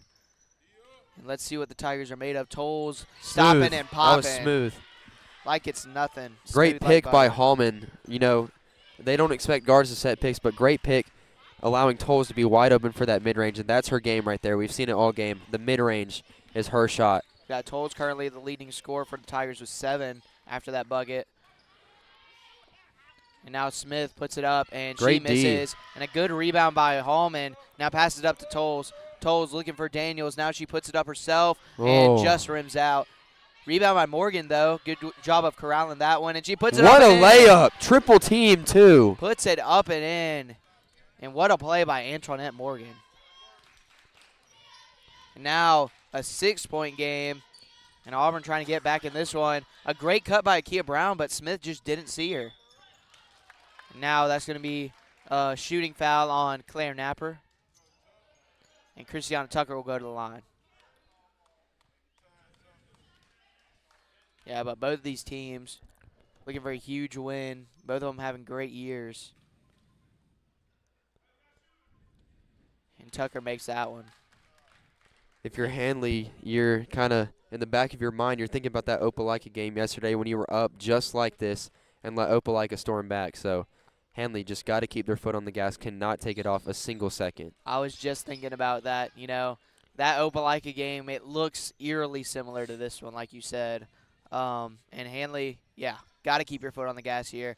You cannot lose 2 close games in this tournament. As we see, good steal by Tucker. Tucker looking to go up with it. Now she passes it out to Smith. Smith, What a drive. oh! They call a block. Shooting foul on Soraya. Yeah. I don't know about that one. I think might have been on the follow-through. No. I think she caught her on the head. Coach Bridges is not happy about that foul call. I think you're right, though. She hit the ball initially, but she kept going down with her arm and kind of hit her in the neck area. Yeah, which is very hard to do as a defender. Like, don't get me wrong, but send Smith to the line. Smith makes the first one. Smith actually a really good free throw shooter, even for a center. You know, for a center, a great free throw shooter. She makes the first one. We'll look to drop in the second. And just rims out the second one. Goes 1 for 2 at the line. Rebound by Morgan. Tolles with it. Tolles setting up the offense. Going to drive in.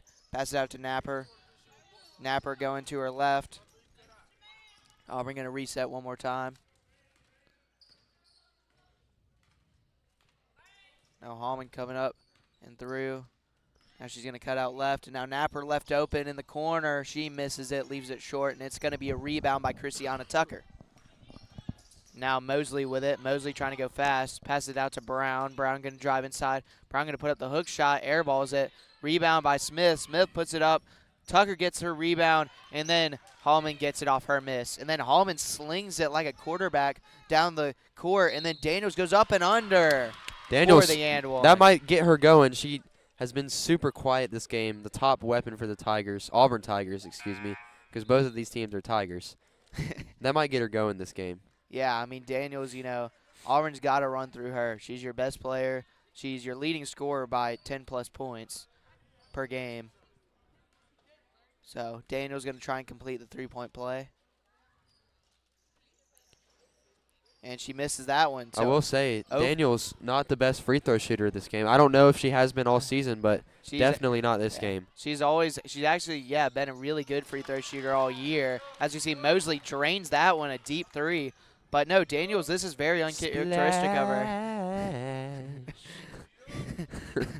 Daniels is over 3 on the day from free throws, but she shoots it from 3 and she misses that one as well. Yeah, she just seems rattled right now, and I think it's because of Takiria Tucker. Takiria Tucker on the other end shoots it over her. And now Handley up by 11. Yeah, Handley with their biggest lead of the night, 38-27, 4:46 to go here in the third quarter. I mean, we did not expect this at all. And now Alsabrook with it. Hallman thinking about the 3. Now she's going to shoot it. Misses it. Daniels with a good rebound.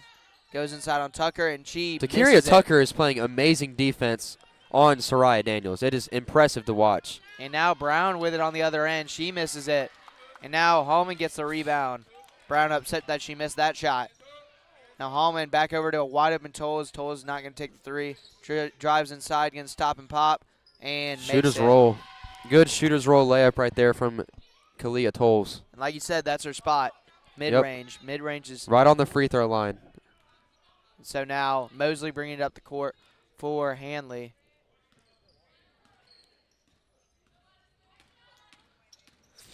And now Mosley trying to show off the moves against Daniels. Daniels not biting.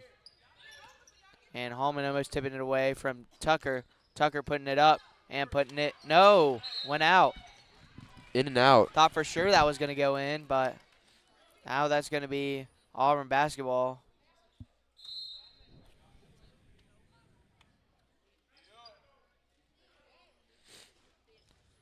And we're going to see some subs in here. Coming out of the game is Antoinette Morgan, and coming in is Claire Napper. Small ball lineup for the Tigers right now. Yeah, tallest player on the floor is Soraya Daniels. Alsabrook with it. Passes it up to Claire Napper. Napper going to pass it inside to Daniels. Daniels, nice up and under, puts it up. And almost got another and one, but she's going to go to the line for two. You can just tell that Soraya has that height advantage on Tucker. Tucker, very physical player, very great defender, but Daniels just with the height advantage, 6 foot to 5'7". Yeah. Daniels a 6 foot small forward. I mean, she has the ball handling skills of a small forward, but she's got the height of a center. So now Hallman passes it up to Tolles. Tolles goes down in the lane, shoots it up, misses. That's going to be a rebound by Smith. Rare miss from the free throw line. The mid-range shot from Kalia Tolles. Yeah, she was left wide open, and then great pass. And Smith with the and one. She doesn't even know it's an and one. She was just worried about getting the point. She was worried about getting back on defense. She started sprinting down the court. And those are the players you want on your team. I keep repeating it. Those players that are just out here to work and try and get the win. And she's doing any and everything for her team. You can tell this Handley team very disciplined by their experienced head coach, Courtney Strain. I mean, this team very disciplined, very hardworking, and you can just tell because not a very deep team, you know. They've only played about 6 or 7 the entire game. Yeah. I don't think Takiria Tucker has been taken out of the game the whole time. So yeah, exactly. Great team we have from Handley. And they're showing it right now. Up by 11, chance to make it 12. Smith at the line. 1 for 2 on the night. Now she misses that one. 1 for 3. And a good rebound by Daniels hustling for the ball. Now Tolles with it. Tolles bringing up the court for Auburn. 40-29 your score. 3 minutes to go here. Handley up by 11. Hallman kind of drive inside and, almost gets the and one. There's a foul on Akia Brown. Yeah. Trying to go in on Brown. That'll actually be Jadazelyn Fuller with the foul. And Hallman going to shoot 2 here. Trying to make it a single-digit game. And she misses the first. Very uncharacteristic for Hallman. It just seems like all the Auburn High women's players are rattled, not being themselves. I mean, Hallman has not played bad, but has not played to the level that we all expect her to, you know? And you can feel it in this gym. I mean, it's silent. I can hear like, you know. We can hear the auxiliary gym. Exactly. So Auburn needs to get something going here and get something going fast. 2:45 to go here.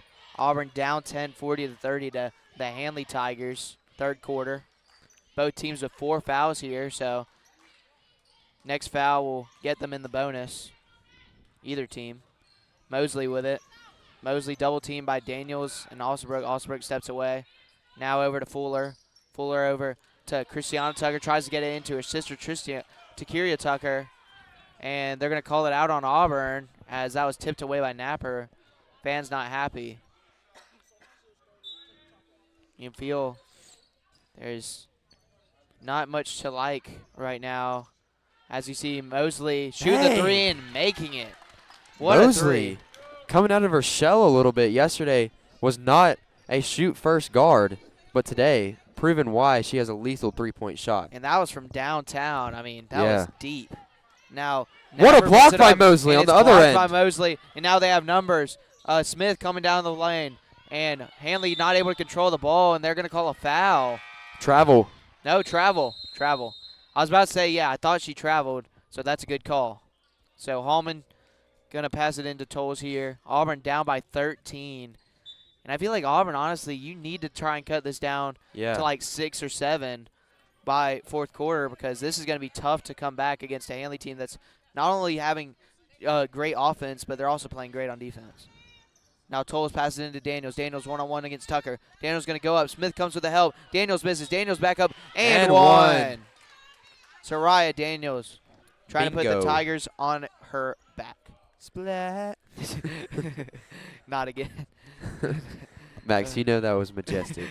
It was pretty majestic, I can't lie. Soraya Daniels at the free throw line for 2. Misses it. Actually, she's at the free throw line for 1 and 1. And Christiana Tucker left wide open. She misses it, but what a break in the Auburn defense. Auburn getting lucky there. Now, Hallman, great pass up to Alsobrooke, and Alsobrooke scores. Hallman showing why she's also a quarterback. Hallman to Alsobrooke, the quarterback wide receiver duo in flag football, proven on the basketball court too. I mean, you saw that was a left-hand slugger down there. And that's going to be a foul. Oh. Looks like it might be on. A timeout. No, a timeout. Good timeout there, actually, because Takeria Tucker was trapped by Soraya Daniels. But 1:15 to go here in the third quarter. Auburn down by 9, 40-34. We'll be back after this break. Practice good self-care. It's normal to feel overwhelmed, anxious, or afraid, but there is hope. Reach out to someone, connect with your friends, stay in touch with your community, and know that you are not alone. Learn more at wearebroadcasters.com/hope. Furnished by the National Association of Broadcasters and this.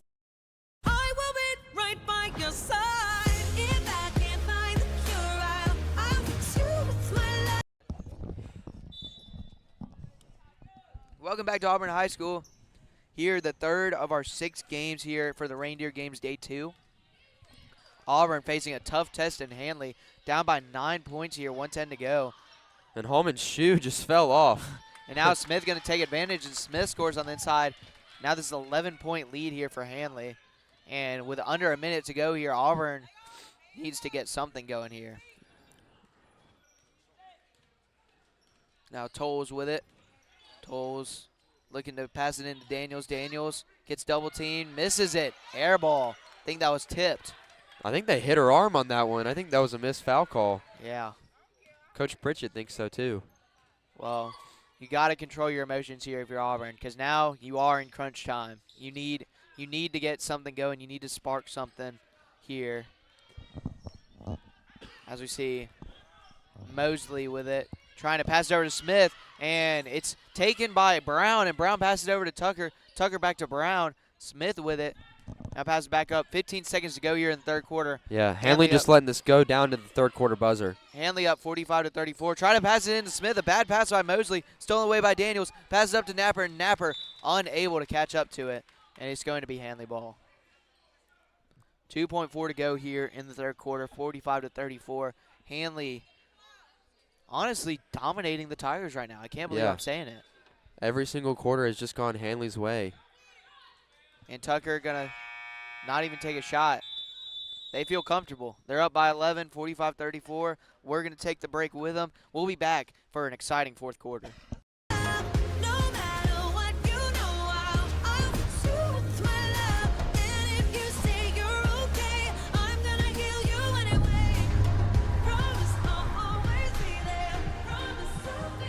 Yes, women can have it all, including heart attacks. Know the signs. Heart disease is the #1 killer of women. Get heart checked.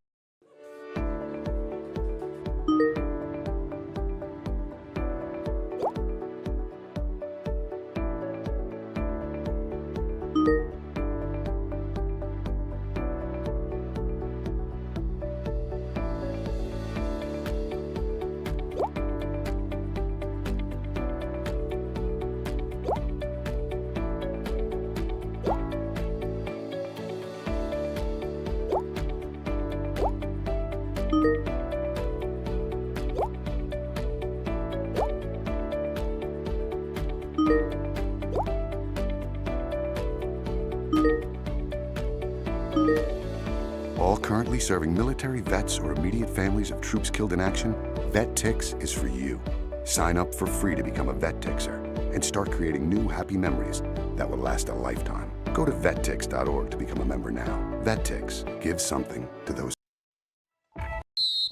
Welcome back to Auburn High School. Auburn down 45-34 here in the fourth quarter against Handley. Handley having a great third quarter, including Mosley, their point guard, with 6 points. And then on the other end for Auburn, Kalia Tolles had 5. And Tucker going hard to the ground. They're going to call a travel. Travel there by Takiria Tucker. And Takiria Tucker not happy about that one. Could have easily been a foul call. Yeah, but like we were saying during the Valley Auburn game last night, you know, in a physical game like this, they're not going to call many of those. Tolles goes over to Daniels. Daniels going to drive inside. She's going to put it up and in. One of the very few times she's been able to beat Takiria Tucker one-on-one. Now Tucker going to pass it up quickly to Christian Tucker. That ball tipped. Gets over to Smith anyway. Brown with it. Takes the mid-range. What a shot. Like Handley just making everything right now. Like you said, Akia Brown shows up when Handley needs it most.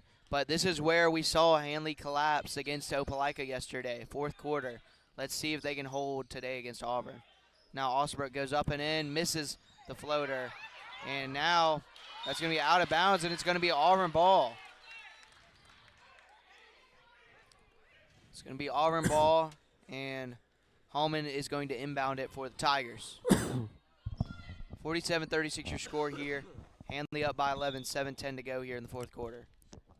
Yes, sir. Hallman passes it up to Claire Napper. Napper back over to Tolles. Tolles with it. Tolles guarded by Akia Brown. Tolles goes inside, looking for somebody. Passes it over, a little high for Hallman, but Hallman corrals it. Hallman passes it over to Tolles. Tolles goes hard inside, and one. What a play. And the Auburn bench loves that one, trying to crawl back into this game. That was clutch. Yeah, Coach Pritchett's like, I mean, he knows that they can do it, you know, just shrugging on that one. He knows what his team is capable of. Haven't really shown it tonight. Let's see if they can come up clutch here and come back in this game. And you see Tolles knocks in the free throw to complete the three-point play. So that cuts the lead to 8. Handley 47, Auburn 39, 6:50 to go here in the third quarter. Now Brown with it, passes it over to Mosley. Mosley, that's tipped away by Daniels, and Daniels gets it back and puts it in. What a play by Daniels. 47-41 here, 6:40 to go in the third quarter. Handley with it. Kia Brown going all the way down. She's going past all the Auburn defense. What a play by Kia Brown. And now Mosley with it. Mosley double teamed by Daniels and Hallman. And Mosley's able to break it, get it to Tucker. What a great pass. Tucker might have gotten away with a push-off there. Passes it out to Brown. Brown over to Mosley. Mosley using the screen from Tucker. Mosley double team once again, able to find Takiria Tucker. Oh! And they're going to call a foul on Soraya Daniels. I don't know about that foul call, Max. Yeah, it looks like right in front of us, too. Yeah, right in front of us. It looks like Daniels might have gotten her wrist there, but could have gone either way. Akia Brown to throw it in here for Handley.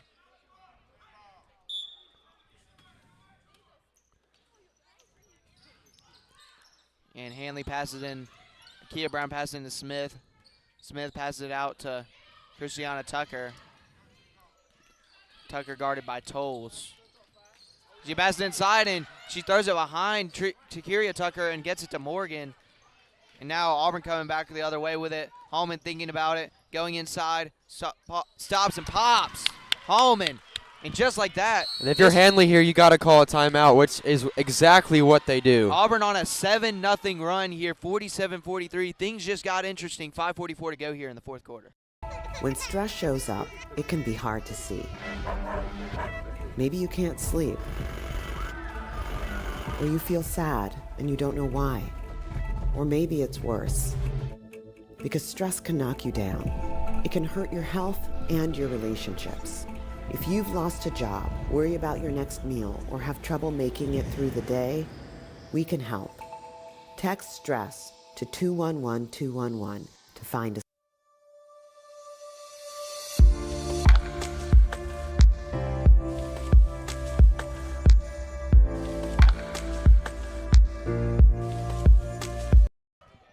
Hello and welcome back to Auburn High School for the end of the fourth quarter, 5 minutes left. And what you just saw on the screen was called Play Colors, a podcast hosted by Max Mesman, Taylor Gottney, and Reese Kender. It feels weird to say my own name in third person, but go check it out. We interview a coach almost every single week.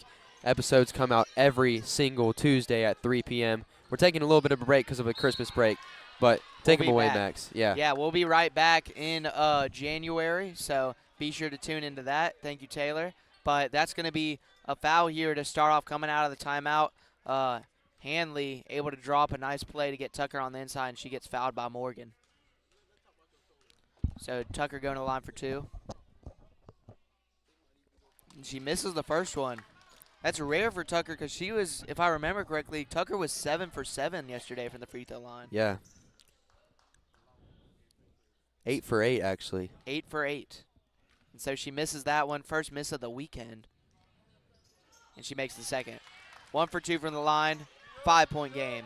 5:30 to go here. Fourth quarter, crunch time. Auburn down by 5. This game with huge implications, too. Handley trying not to go 0-2 in the Reindeer Rumble would not be the outcome that they want. And Auburn trying to go 2-0, the host of the Reindeer Rumble. And then Tolles goes up and in. What a shot over Mosley. And just like that, it's a one-possession game. Now Brown with it. Auburn pressing. Now gives it over to Mosley. Mosley coming down the court. Tolles on her. And that's going to be an up and down by Mosley. Great defense by Tolles there. What a play by Tolles. Great defense on Mosley. And now it's going to be Auburn ball down by 3. Hallman to inbound it. 5 minutes to go, fourth quarter. 48-45, Auburn up by 3. Or down by 3, excuse me. Tolles with it. Mosley on her. Tolles going to pass it over to Hallman. Hallman thought about it. Now she's going to shoot it. Oh. Comes off the back iron. Looked like it was going in. Rebound by What a rebound. Morgan. And that cuts it to 1. What a rebound by Morgan right there. And Mosley, and that's going to be a foul called on Tolles. Actually, no, that's going to be a foul called on Antoinette Morgan. So it's going to be Handley basketball. Kia Brown to inbound it here. Looking for an open man. Passes it over to Mosley. Mosley coming up the court, guarded by Daniels. She gets past the half-court line. Now she's doubled. And a great job of once again getting it through to Tucker. But Tucker. What a steal by Hallman. Pass. And now Auburn with a chance to take the lead. 4:24 to go here. Fourth quarter. 48-47. Handley up by 1. Hallman with it. Hallman looking for Daniels inside. Daniels double teamed. Morgan left wide open in the corner. Timeout. And a timeout by Coach Pridgett. He did not like what he was seeing there. We're going to take the timeout with him. 48-47. Handley up by 1. 4:16 to go in the fourth quarter.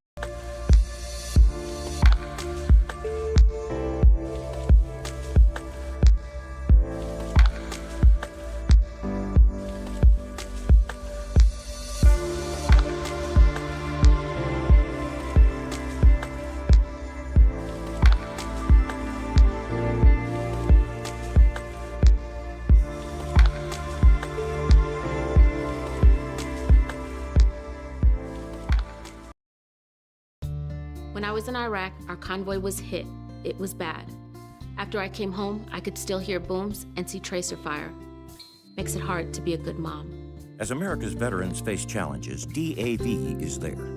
I'm Naomi Mathis, Air Force veteran. With the right support, more veterans can reach victories, great and small. With help from DAV, I was able to begin to heal. DAV provides a lifetime of support to veterans of every generation, helping more than 1 million veterans each year. Today, I'm part of...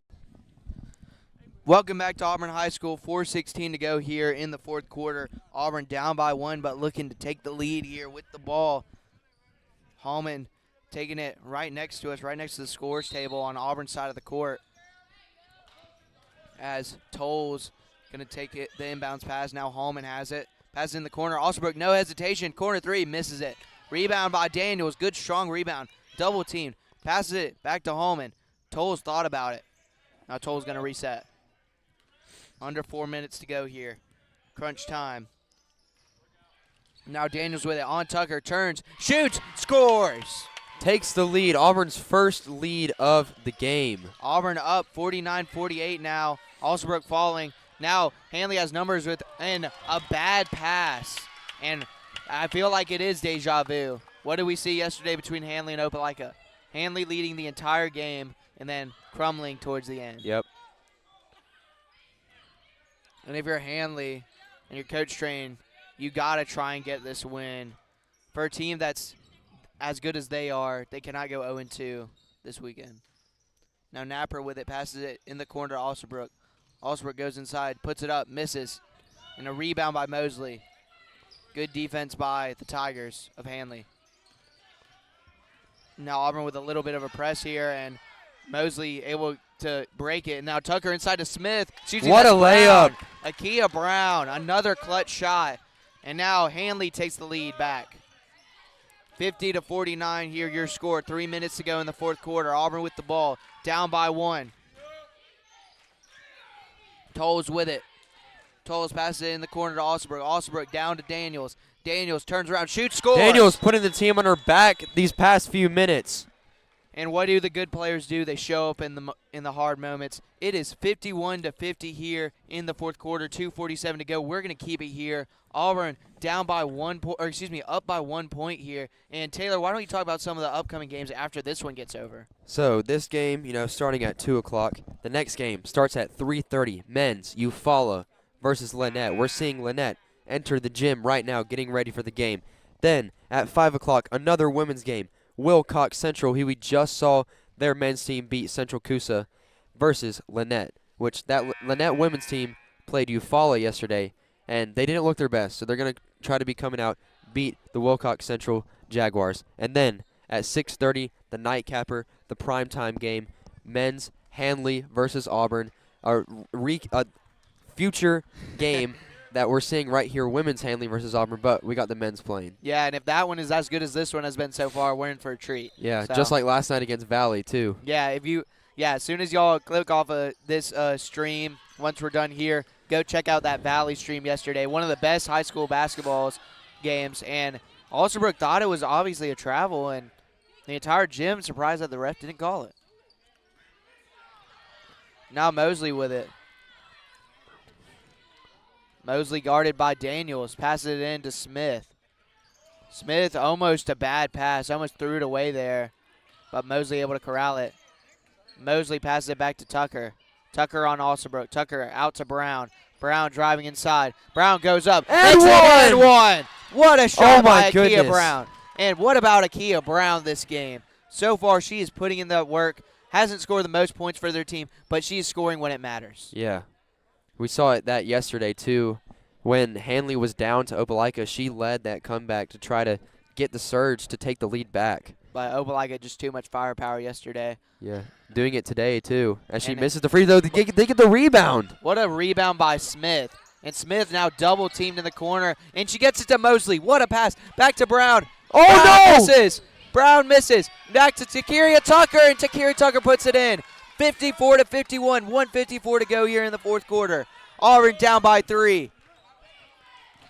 Also, one thing to look at, 4 fouls on Auburn. So if it comes down to them needing to foul, they'll already be in the bonus. Daniels up. And one! What a play by Daniels. What a play. Go ahead and flex on him, Soraya. 54-53. Having one of the best fourth quarters, already 11 in the second half, after that first half was a little bit slow for her. And so now Daniels going to the line with a chance to tie the game. I mean, we feel like we saw this movie last night, with Antoine Daniels. They got to turn the lights off, have a little bit of a recap. So Daniels now with a chance to tie it here. And she makes it. Bang. 54-54, 1:42 here left to go in the game here. Mosley, great job of breaking the press. Takira Tucker is going to take it herself. And then she stops. Auburn wanting a travel. Might have been a missed call by the ref there. 1:30 to go here. All knotted at 54. Handley with the ball. Mosley guarded by Hallman. Mosley asking for a screen from Smith. She's going to take it. Mosley going to drive inside, put it up, and a foul. A foul on Morgan. Morgan caught her on the forearm there. And Mosley will go to the line for two of the biggest free throws of her season. so far. 1:18 to go here for the lead. She makes first. Clutch. Clutch, indeed. I mean, Mosley, we talked about it, an experienced player. I mean, she's really shown it tonight, has really led this team single-handedly. I mean, look at it. And she makes the second. So 56-54 here. Handley up by 2. 1:16 to go here. And now Hallman with it. Hallman, and there's Alsterbrook was wide open at the three-point line. Morgan is wide open, and Tolles just misses her. Tolles misses her, and Tolles is upset. She had Antoinette Morgan wide open down there and just didn't see her. Yeah. Small ball lineup coming back in for the Tigers. Claire Napper, very rowdy, aggressive defensive player, trying to create pressure. Now 1 minute to go here, and Auburn might need to start thinking about fouling. A steal, but Mosley gets it. Passes it in Smith. Smith misses. Tipped away by Hallman. Alsterbrook trying to get it. And it's Handley ball. And it's Handley basketball. No, it's Auburn ball. He flipped the call. He switched it. If that was Handley basketball, Coach Pritchett was about to run onto the court. Well, now Coach Strain is upset, and she's going to call timeout, and the refs are about to hear an earful. And let's break it down here. Let's keep it here. 49 seconds to go here. What a game. I mean, the last two Auburn games, really just great performances. Great games overall, as we see Eufuala entering the arena after the big win against Handley yesterday, getting ready for their matchup. But 49 seconds to go here. Auburn down by 2, and this is a huge play right here because if it says they're saying it's Handley basketball right now. Looking back on it, I wish we had replay, but it looked like I thought it should have been a foul on Handley. Yeah. But they didn't call it because it looked like Alsterbrook got hit in the face. Yeah. I do think it hit off of Alsterbrook's arm, but I think to make up for the missed foul call, they give it to Auburn. Yeah. That's what I have a feeling. Well, it was interesting because the ref right in front of us, he called it Handley ball, but the other one on the other side called it Auburn ball. Yeah, and so he switched it. Yeah. And they're discussing it right now. They might actually – so there's no – Which is – it's very interesting, though, because – the ref on that side called Auburn ball, and the one on this side flipped to his call. Here's the thing about it. They're going to speak about it. We see him to our left right now. We're speaking about it. They can change the call. There's no replay, but they can change the call because there's 3 refs. If 2 of them say it was one side, it's that. And they're going to call it Auburn ball. So. And the Handley coach, Coach Strain, is not happy about that one. Yeah, see her wiping her nose. She's upset. But here's the thing that's good for Handley. They got a chance to stop them. They're still up by 2. 46 seconds to go here. Auburn with the ball. Alsterbrook slings it over to Napper. Napper shoots the 3. Misses it. Rebound by Mosley. I don't know if that was the best shot decision for the Tigers right there. I would agree. And a timeout by Handley. Good timeout. Good timeout by Coach Strain. Both of these teams with a lot of timeouts left. We're going to take a quick break. 32.3 to go here. Auburn down by 2, 56-54. DAV. We're veterans helping veterans to get the benefits they've earned. And I give my veterans my all. But there's more to be done and more victories to be won. My victory is being able to be here for my children. Naomi Mathis, thank you for your service. May your victories inspire many more. Support more victories for veterans. Go to DAV.org. Adventurer, coach, chef, teacher, audience, superhero. If you're a parent, you've done it all this past year. But the one thing you may not have done is take care of yourself.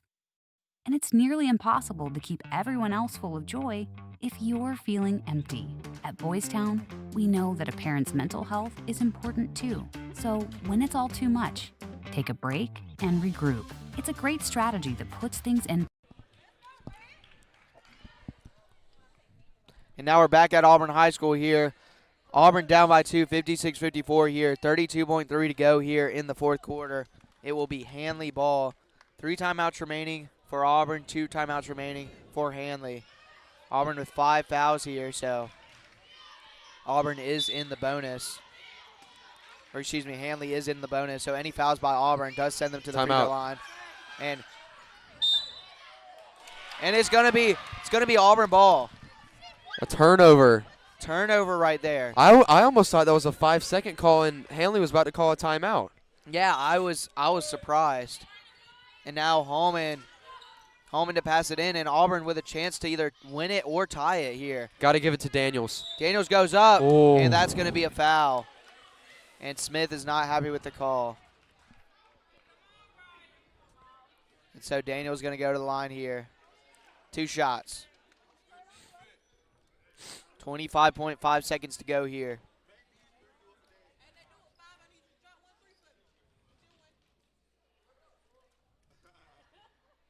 Daniels makes the first. This is why Soraya Daniels had so many colleges offer her some of the top women's basketball programs for these moments. Ice in her veins. Oh! And she misses the second. She missed the second. 1-point game, and they got a foul. You got a foul. You got a foul. Got to trap her. Got to trap her. Got Trapped a in the foul. corner. It's going to be off the knee of Hallman. Well, you see our man Jack Hudden there, the guy for Wings 94.3. Yeah. Usually would cover big games like these. We're happy to be able to cover it. And now Mosley breaking away. Auburn needs to foul. Auburn needs to foul.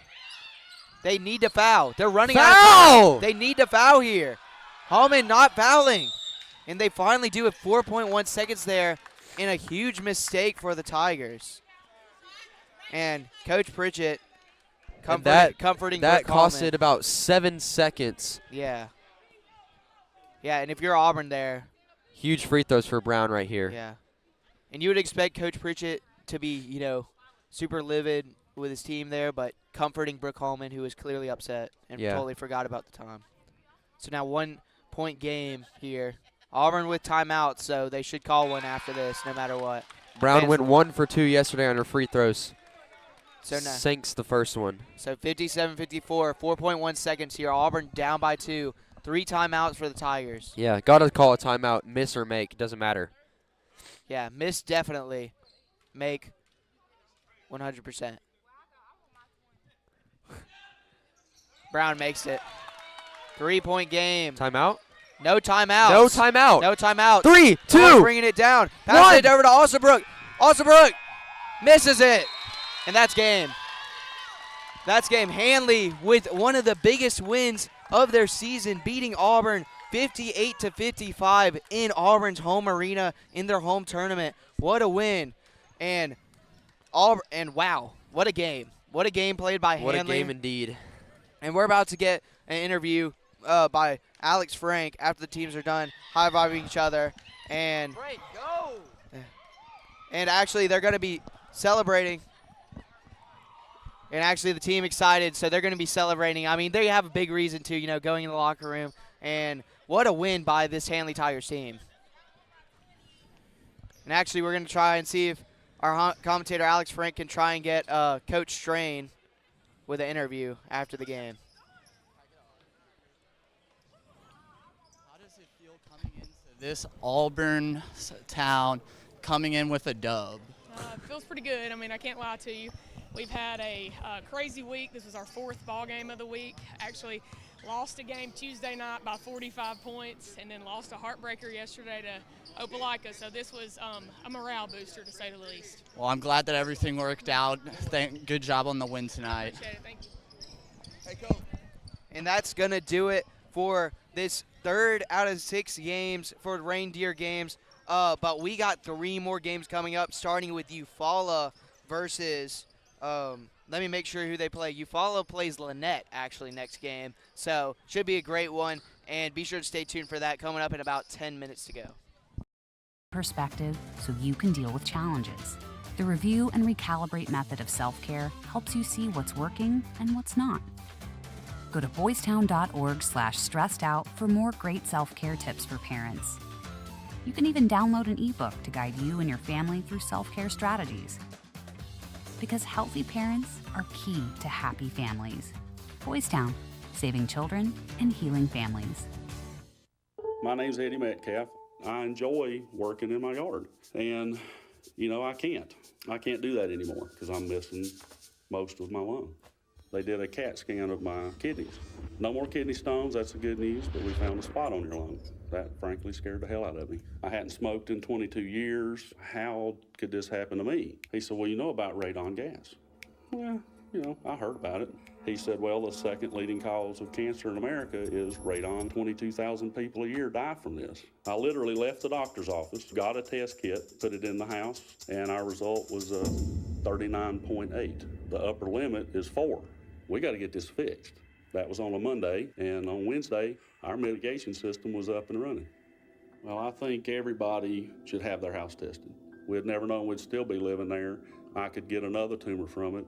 But right now, it's changing my life.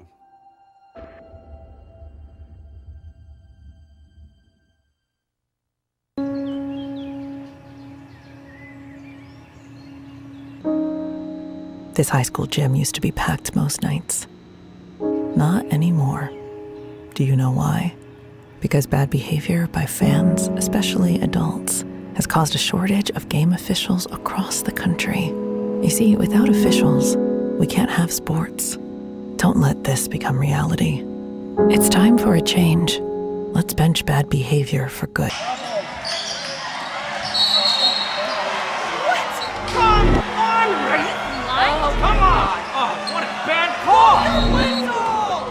You have no business being out there. Terrible! You know, I'm a person too.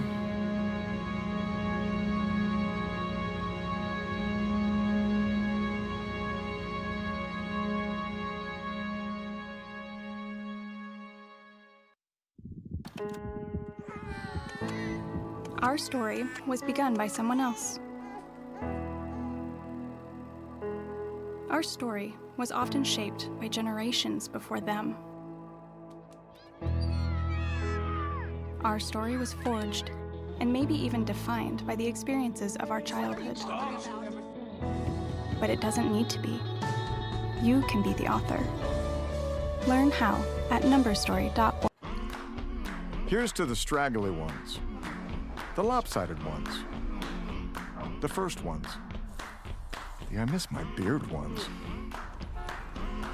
But hey, I look good with this ones. But no way he's grown that in the weak ones. The black, brown, red, and gray ones. The, that one. The itchy ones. The never forgotten ones. The ones grown by Dad. The ones grown for Dad. The started late ones. The absolutely filthy ones. The drawn-on ones. The finger ones. The pin ones. The I nearly didn't do it this year ones. And the yeah, why not ones. They all raise awareness, raise funds, start conversations, and save lives. Because whatever you grow will save a bro. Learn more at Movember.com. MS does suck. MS mucks with your central nervous system. Almost everything about your body, your muscles, your organs, your ability to speak, your ability to understand, your ability to move. MS took everything from me. Everything I thought was important, everything I valued. I used to jump in a trampoline and swim with the kids. MS has affected me being a mom because I'm sorry. Despite MS, I will keep riding my bike. I will continue to be the strongest mom that I possibly can. I will still dance with my husband. I will continue to live the life that my daughter expects me to live. Multiple sclerosis may be a part of who you are, but it doesn't define you. I will never stop. I will never quit. I'm going to keep being me.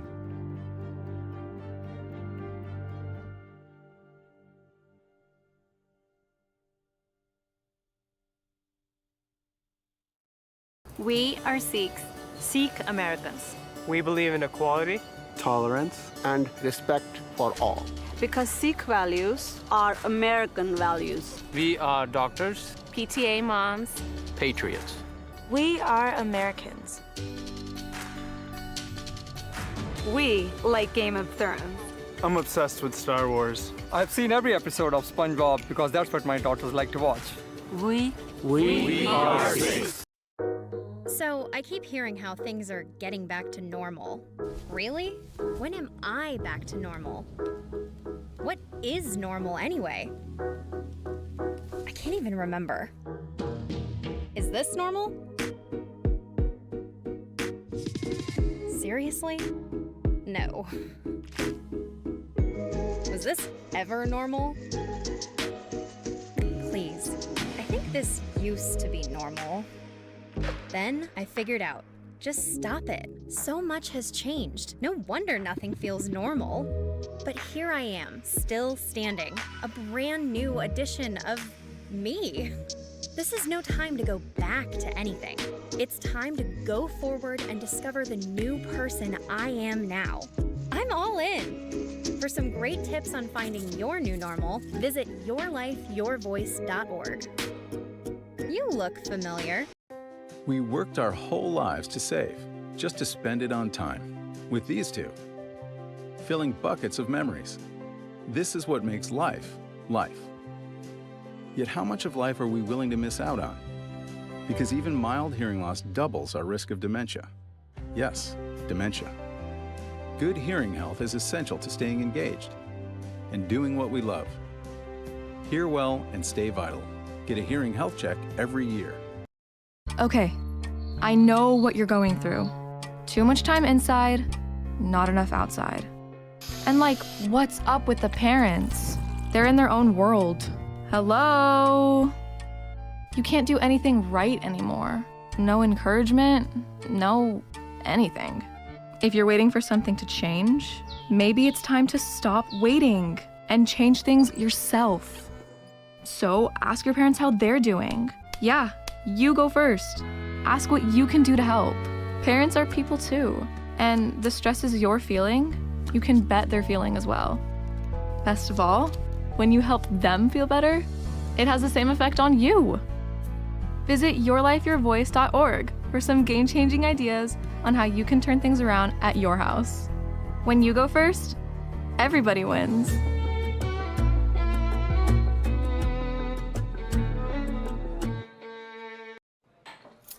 What do you think you're doing, Kevin?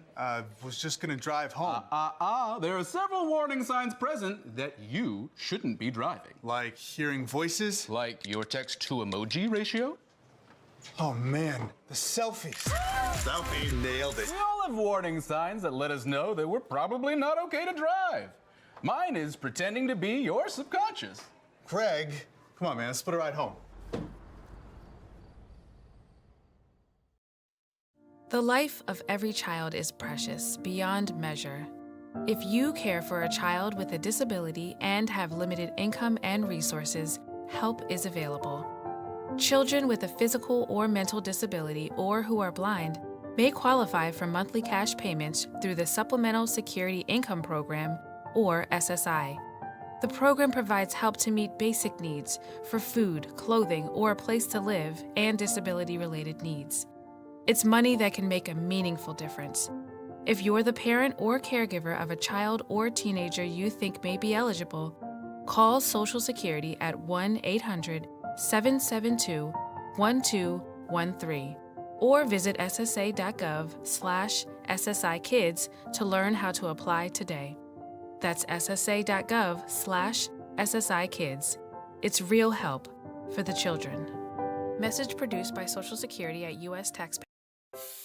Performing on stage takes mental and physical preparation. But one thing I never thought to prepare for was cervical cancer. 91% of cervical cancers are caused by the human papillomavirus, or HPV. For many people, HPV hides inside them and they never develop symptoms. But for others, HPV links directly to cancer. My cancer almost ended my career. It almost ended me. The good news is there are vaccines that can protect you or your children from cancer. The HPV vaccine is recommended for 11 to 12-year-olds, and a catch-up vaccine may be an option for teens and young adults. Talk to your doctors. You don't want HPV high. Hello and welcome to Game 4 of the Reindeer Games. We got a good one between the Eufuala Tigers and the Lanett Panthers. Eufuala winning yesterday 86-51 against Handley. Handley's playing Auburn later. And then Lanett beating Wilcox Central, who we just saw beat Coosa County earlier. Very athletic team. Very, very good team. And Lanett only lost to him by 13 points. I'm joined by my color commentator, Alex Frank. Alex, What are you expecting in this game? I'm expecting a good game. That's what I'm expecting. Yes, sir. I hope it's a good game. And y'all just saw, unfortunately, the Auburn women's basketball team could not get it done against the Handley Tigers. But we'll see if this one shapes out to be as good as entertaining. Last-second shots, miracles have happened in Reindeer games. We'll see if that can happen in this one. As these two teams come out into the floor, Eufuala in gray, Lanett in white.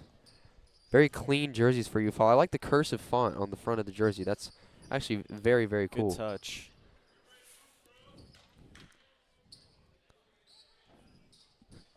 And the ref's going to throw the ball up, and we are underway in Game 4. Whistle's blown, throwing the ball up. Let's see who wins the jump ball. And it's going to be the Lanett Panthers starting off with the ball. That's going to be number 10 for the Panthers. It's going to be S. Patterson. Do not have first name, so.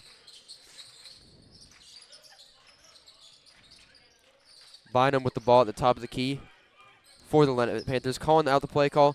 Swings it over to Holloway. Holloway takes the shot. Just in and out. And you fall on the fast break. Led by number 23, that Quaishon Grubbs.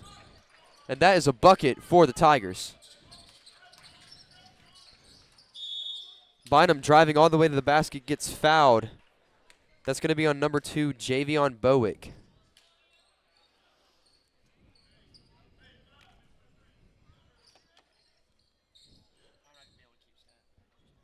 Foul is actually going to be on Grubbs.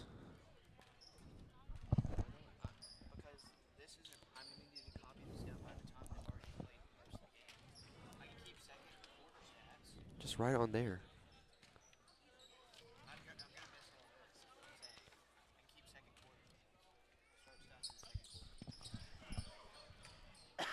Bynum sinks the first and misses the second. 7 minutes to go. Lanett off to a hot start, 3-0. Bro, what are you doing? Holloway taking the ball up for the Panthers. Swings it to Mitchell. And that's a great steal right there by Antron Mitchell, and he goes all the way and lays it up for the easy bucket. That was a really nice finish. Eufuala with the first. Eufuala up 8-0 on the Lanett Panthers so far. And Eufuala with another steal. And that's just out of the reach of Jay Moss, the 6'1" power forward senior. One of the leaders of this Eufuala team. Very great player.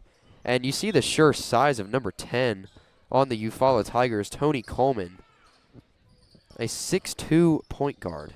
Look at the size of Caden Stories, number 4 out there. Yeah, Eufuala, a huge team. This team very big and very physical, as that's going to be number 4, Moss, again, going to the free throw line after the shooting foul.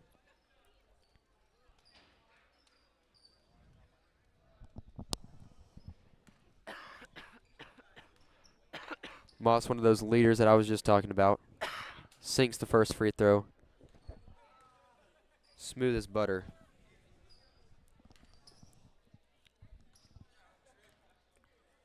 Moss at the foul stripe almost looks automatic as he sinks the second. No doubt about that one. And Lanett coming out fast. And what a pass. That was Holloway to Bynum, and Bynum got rejected.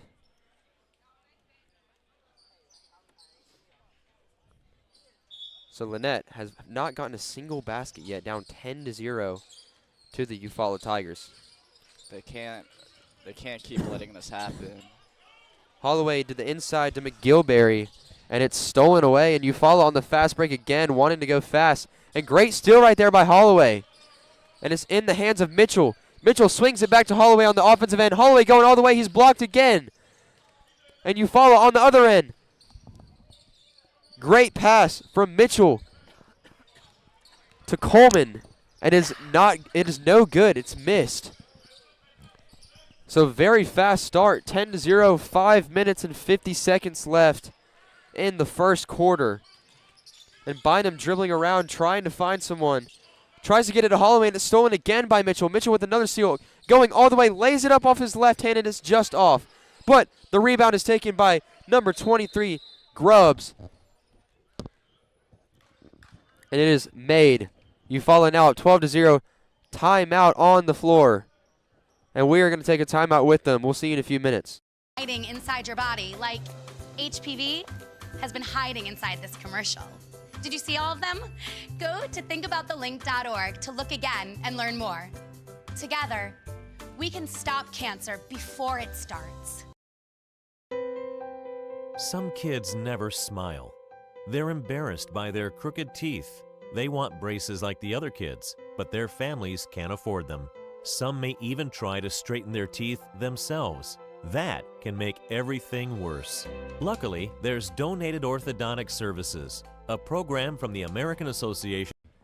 Hello and welcome back. We have 5 minutes and 32 seconds left in the first quarter. Eufuala off to a very hard start, already up 12-0. Lanett trying to find an answer on offense, just cannot get anything going right now as Patterson's taking the ball up, swings it to McGilberry. McGilberry going inside, double team, and he's fouled on the shot. So McGilberry going to the line for the Panthers. The Eufuala coach not happy about it. Not happy about that foul call, but looked like a clear foul. Very physical play on the interior.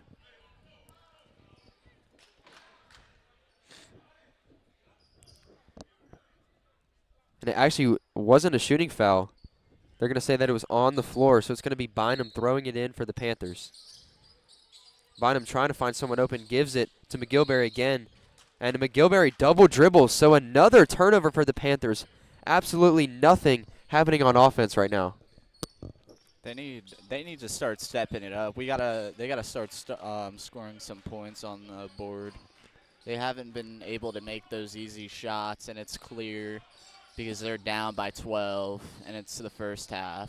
And in for the game is number 12 for the Eufuala Tigers. That's going to be Jacoy Rump as Mitchell puts it in again. Mitchell off to a hot start. Lanett looking desperate on offense, looking at their coach to try to find the play call. And Holloway takes it all the way inside, and he's fouled again.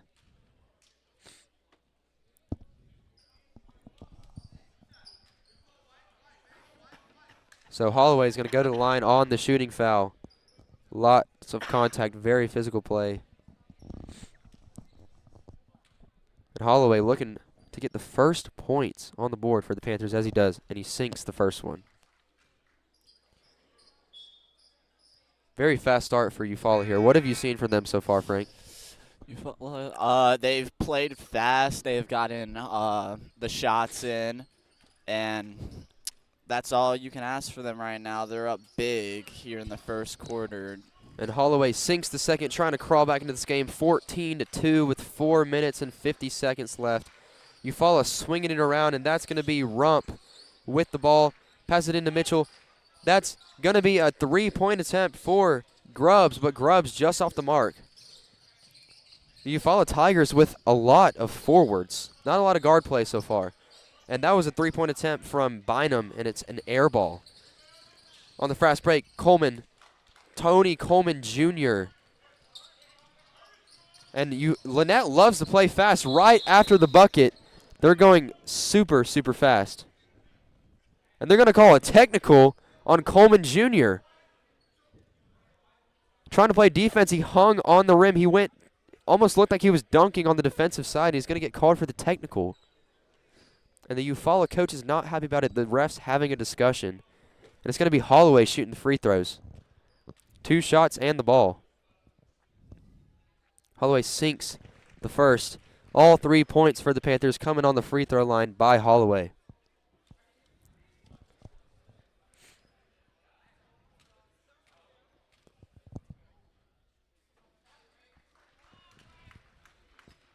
And now Coleman Jr. has to be careful the rest of the game because if he gets another technical, he's kicked out.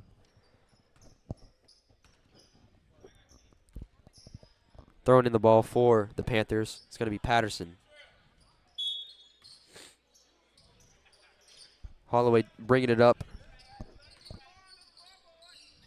Pass it to Patterson, out to Mitchell.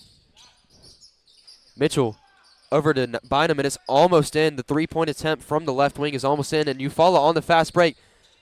That's going to be Coleman Jr. swinging it out to Grubbs, and Grubbs misses again. Excuse me, that wasn't Grubbs. That was Rump taking that three-point attempt. And what a shot by Mitchell. Dribbling it up, step back, mid-range jumper. From the left foul line, left elbow. I mean, they're bumping that score down. Now they're only down by 15, so, you know, things are looking better than they once did. So. Eufuala with another three-point attempt. That's going to be Coleman Jr. It's just too strong for the air ball. So Eufuala kind of gone on a cold streak after getting 16, have not scored in a minute and a half. So Lanett trying to come back in this first quarter, trying to not have this game get out of hand. And Eufuala already playing some pressure. That's going to be a Rump on Holloway. Holloway running up, swings, absolutely swings it to Mitchell, and Mitchell with the right corner three is just no good. Another turnover for the Eufuala Tigers as Patterson brings it up the court, and he passes it to McGilberry, and McGilberry travels. Lots of turnovers that we're seeing here. Very sloppy play for both of these teams. Subbing into the game is Thomas Hill for the Tigers. And number 21, Montravius Collins.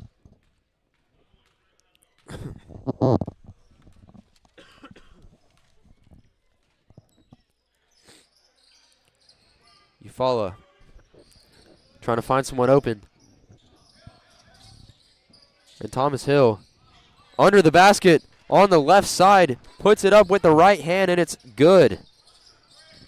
Nothing but nylon. 18-7 for the Tigers. 2 minutes and 40 seconds left in the first quarter. Lanett struggling to find an answer.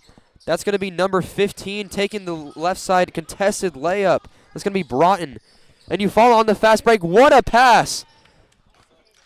What a pass from Mitchell to number 21, Collins. And another turnover for the Panthers. And it's going to be Trey Brown, the point guard, with an easy layup off the square on the backboard.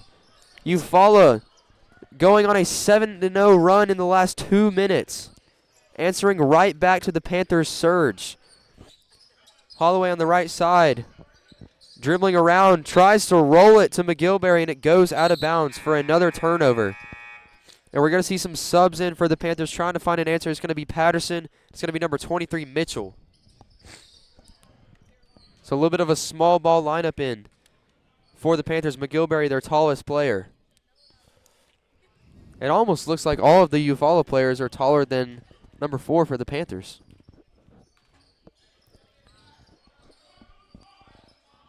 And Hill dumps it inside to Collins. Collins out to Brown. Brown dribbling around, pressured. Great pressure right there from the Panthers. Hill swings it out to the left corner. That's going to be a tray for Grubbs. Grubbs drains the three. And Lanett on the other end passes it to the right corner. That was number 10, Patterson. And Eufuala again with the rebound in the fast break. Loving to play fast so far. That's another three taken by Grubbs, and it's good. Grubbs with his second made three in a row. We got a timeout by the Lanett Panthers, down 28-7 with a minute 15. We're going to take a quick commercial break, but we'll be right back. Of orthodontists. It helps provide orthodontic treatment to kids and teens whose families can't afford it. For kids who apply, are approved, and are matched with a volunteer orthodontist, it can be life-changing. Their treatment is in the hands of an expert, a licensed local orthodontic specialist who improves their smiles by correctly aligning teeth and jaws. Some kids think they'll never smile again, but donated orthodontic services. Welcome back to a minute 15 left in the first quarter, the fourth game of the Reindeer games, day 2, 28-7. Eufuala's leading. I'm actually looking at an interesting stat. Eufuala 4-4 on the season, not playing like it right now, playing like an 8-0 team. But Frank, what have you seen from the Eufuala Tigers that have gotten them off to this huge, huge lead in the first quarter? They're just dominating, and things are already out of hand. It's the first half. It's 28-7. They're leading by 21 points already. And Bynum on the left wing, trying to find an answer. Holloway at the front court. Pass it over to Patterson. Patterson over to the right court. Patterson putting his head down, driving, triple team, puts up the layup with his left hand and it's just off. Great rebound right there by Collins.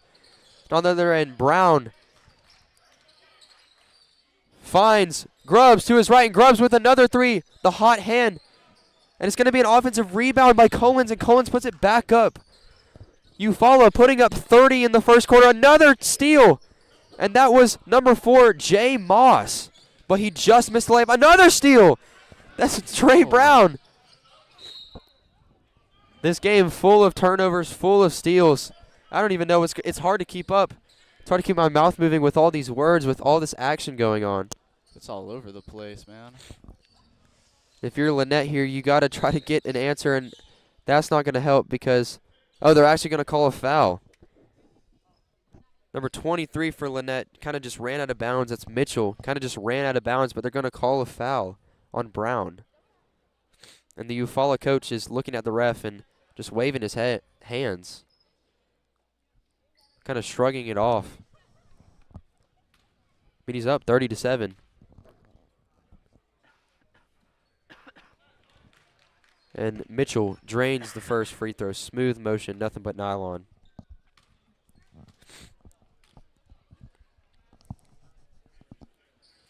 Mitchell drains the second to make it 30-9 with 19 seconds left.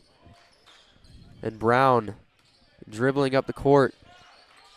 Passes it over to Hill. Hill passes it to the left corner. Great pressure right here from the Lanett defense trying to get Grubbs trapped in the corner. Brown with 3 seconds left. Swings it over to Grubbs. Grubbs with the shot, and he drains the three right before the buzzer with 1 second left. And that's going to do it for the first quarter. Eufuala up 33-9. Max, I think we're going to be interviewing the Eufuala head coach at halftime. We'll be right back after this quick commercial break for the second quarter. May help them smile with confidence. To link to the application and eligibility requirements, visit aaoinfo. Thoughts of suicide may feel impossible to overcome, but with help and support, you can find hope and meaning. Call the National Suicide Prevention Lifeline at 1-800-273-TALK to speak to a counselor, or visit suicidepreventionlifeline.org. It's free, it's confidential, it's available 24 hours a day, 7 days a week. And even if it feels like it, you're not alone. Meet Norm. He lives with anxiety, but with the help of this latest innovation from Be Normal, he can be normal, just like everyone else. With the swipe of a finger, you can project happiness, confidence, machismo. Why settle for being real when you can be normal? The Normal Maker, new from Be Normal. This item doesn't really work because there's no such thing. And as Lanett comes back onto the floor, Eufuala looking to extend this lead in the second quarter. Antron Mitchell into the game for the Eufuala Tigers, inbounding the ball right in front of us.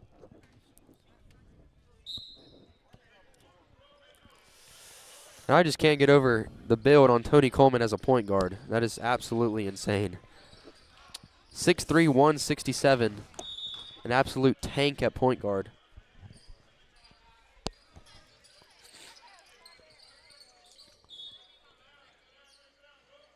Full court press right here from the Eufuala Tigers. Holloway struggling to get the ball past the half-court mark. Holloway driving to his left, turns back around.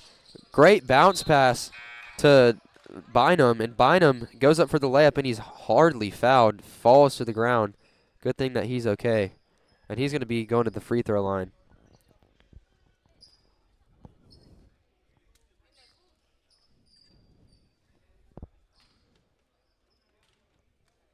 Bynum seems like he's the only answer for the Panthers so far, as he bricks the first off the front of the rim.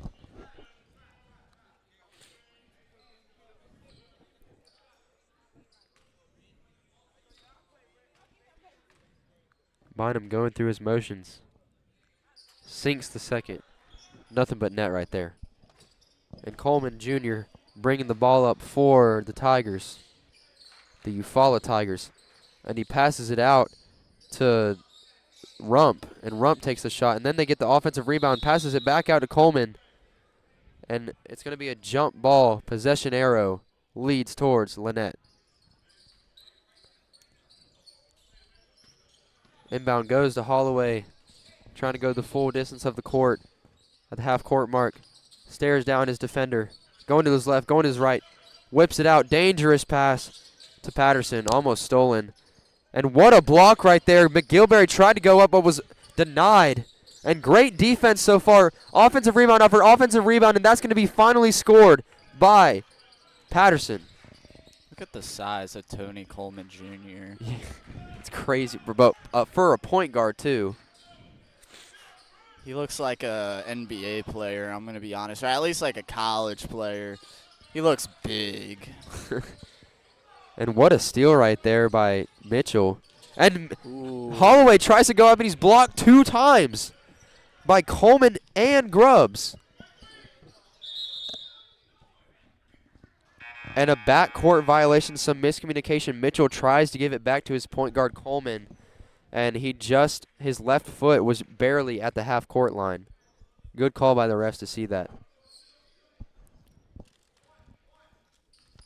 Holloway, the star point guard, coming up for the Panthers. Chest passes it out to Bynum. Bynum on the right wing. Trying to find someone open, gives it back to Holloway. Holloway over to Mitchell. Mitchell over to Patterson. Patterson in the left corner, trapped. Gives it back to Mitchell. Mitchell tries to whip it to Bynum, and it's stolen, and then a foul by Holloway. We got an entirely new lineup in for the Lanett Panthers. We got 00 Jackson, number 15 Broughton, number 21 Autry, number 34 Tucker, and number 50 Staples. So Lanett trying a completely new 5.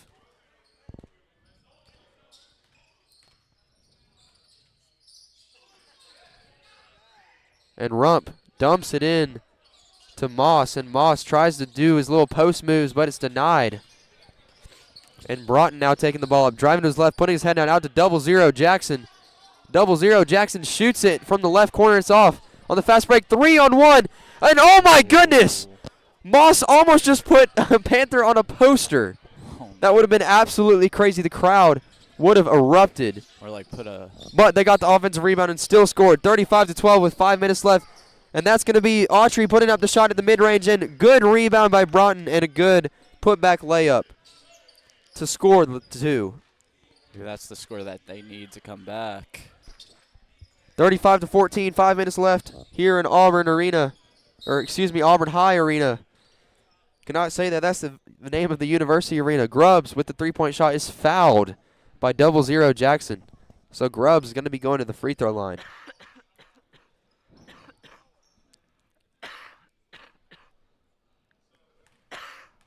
And don't go away at halftime because we got an interview with probably Eufuala's head coach. We usually do the winning head coach halftime post game, and 36-14 it seems like it's going to be the Eufuala head coach.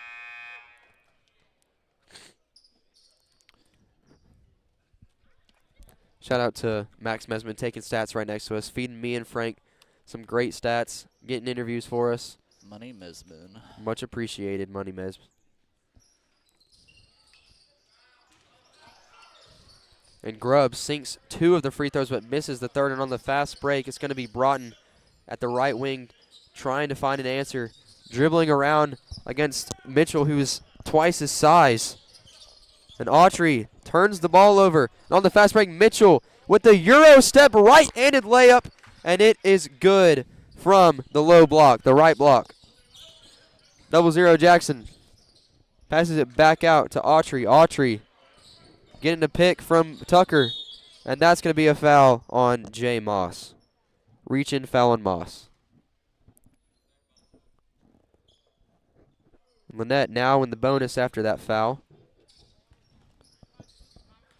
Autry in the backcourt. Dribbling past the half-court line. Got away with a push-off right there on Coleman Jr. Whips it out to Broughton, and Broughton tries to go up on Grubbs, and it is just absolutely denied. Packed into the ground. Grubbs having an amazing game so far. Had an amazing game yesterday as well against Handley. And Jackson finds Broughton. Broughton in trouble, almost stolen. And Jackson just puts up a wild floater. And that's another block for Grubbs. As Staples tried to go up, and from behind him, it was Grubbs with the rejection. Eufuala absolutely dominating this game on the offensive and defensive side so far. And almost another steal for Grubbs, trying to get the inbound pass to Broughton was the Panthers, and Grubbs with another block. Inbounding the ball right in front of Eufaula's bench is Autry.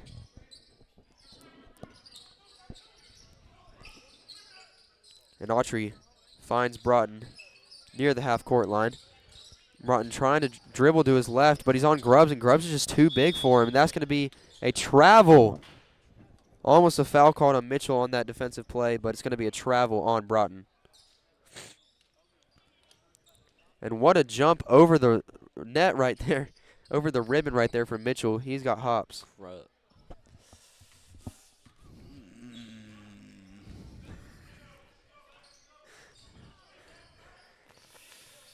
And Coleman Jr. dribbling the ball up, gives it to Grubbs, and Grubbs is fouled again on the 3 on the shot. So Lanett saying, you're not going to get any easy threes, but they keep fouling him.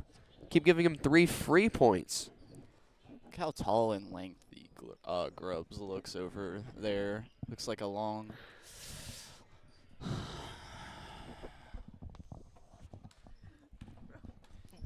What? And Grubbs sinks the first. 40-14 with 4 minutes left to play. Grubbs has 11 points on today's game, looking very impressive. 12. Now 12. He's got the little man bun in the back, too. You know it's all business with Grubbs. As coming into the game is Collins and Eileek Quinn, new player, number 15, Eileek Quinn for the Tigers. Also into the game is Hill and Brown. Hill with a lot of hair.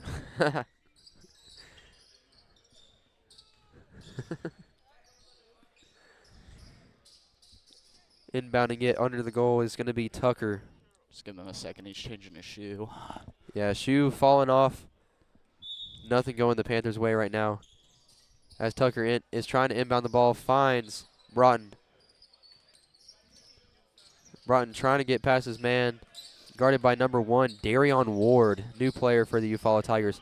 I mean, even these bench players for Eufaula just look like absolute pros. I mean, I don't know what they're feeding them kids in Eufaula, but hey. I was saying the same thing. I want to get on it. I want to become that big. As inbounding the ball for the Tigers is Quinn. I think I know what Max should be asking the coach during his interview. What y'all be feeding him in Eufaula? Yes.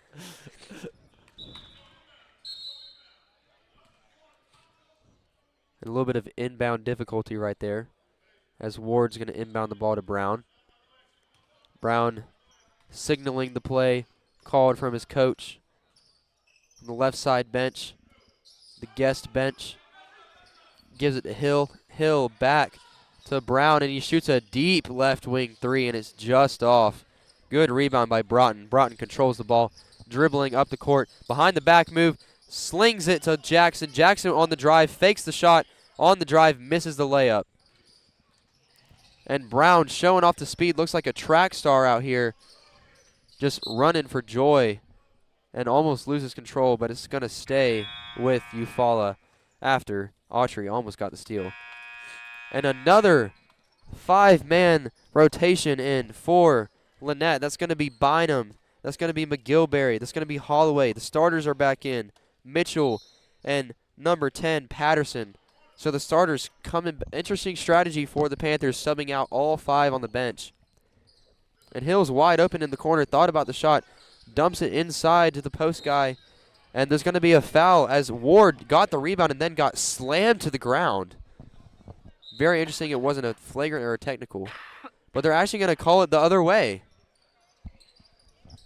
And the Eufaula coach does not look happy on that bench. Probably the first time that he doesn't look happy. Holloway running, zips it to Bynum. Bynum with the right corner 3 is just off. And Eufaula on the fast break. Hill mishandles the ball, passes it back to his left to Brown. Brown with the ball, guarded by Holloway, sizing him up. Let's see what Brown can do on this ISO. Brown zips it to Ward. Ward at the half-court line, almost. Passes it to his left to Hill. Hill inside to number 25, Maximo Maximo Cornejo in the game for the Tigers. New player. And number 21, Collins, back in the game. Collins with great defense gets the block, and they're going to call a foul on that. What a interesting foul call right there from the ref. Looked like he got all ball, but barely hit the wrist. That's what the refs are saying. So, for the Panthers, we're going to have Patterson be going to the line for 2 shots.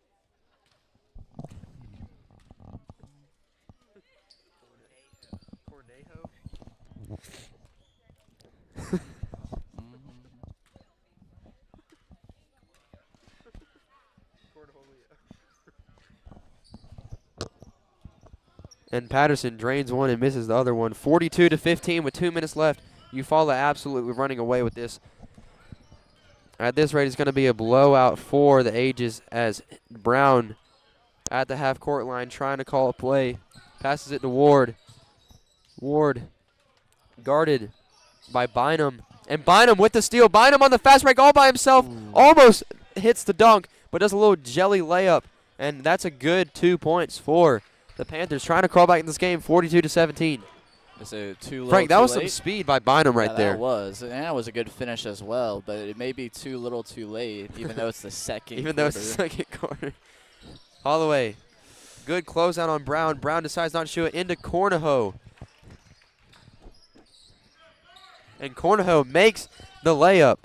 And Bynum back on the other end with a nice finish again over Brown. So Bynum playing his absolute heart out right now, trying to lead his team to come back. It's just not working so far. And we're down to a minute left in the first half. Ward trying to direct his team, passes it to Brown. Brown just telling his team, wait, run this clock out. We're going to have a timeout by Eufuala. We're going to send you to a quick commercial break, but we'll be right back for the end of the second quarter. Is normal. We're all different. What we like, how our brains work. In fact, 1 in 5 of us live with mental illness. Don't filter who you are. Start by talking to someone you trust. And remember, there is no eyes on the road, hands on the wheel. Safely drive that automobile. Eyes on the road, hands on the wheel.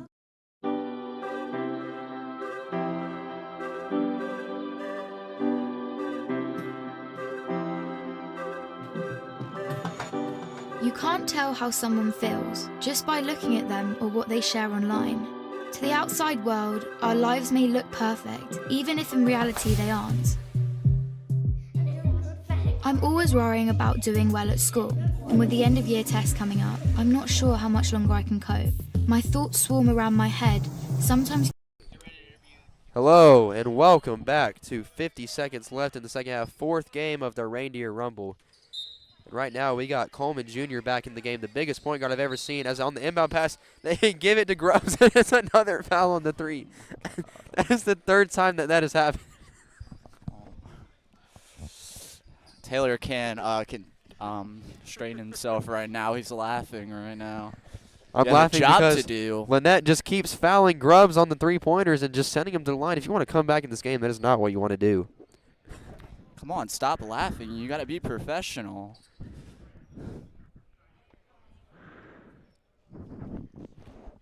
Well, here comes Grubbs on the line. And he's going to dagger it. Grubbs sinks the first one. Actually, made the first 2. 46-19, getting out of hand real quick. And he sinks the 3rd one, 3 for 3 on that trip. Grubbs leading this Eufuala team to victory. Holloway with a good spin move to try to rekindle the offense. Pass it over to Bynum. Bynum on the drive, almost travels. Takes an extra step, but they don't call it, and Bynum misses the layup. It's going to stay with Lanett on the tip.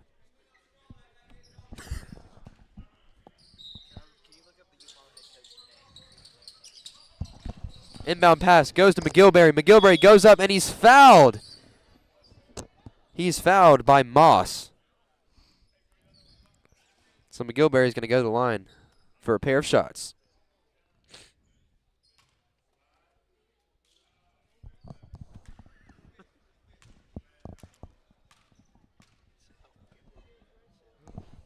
But Gilbury sinks the first one, no doubter right there.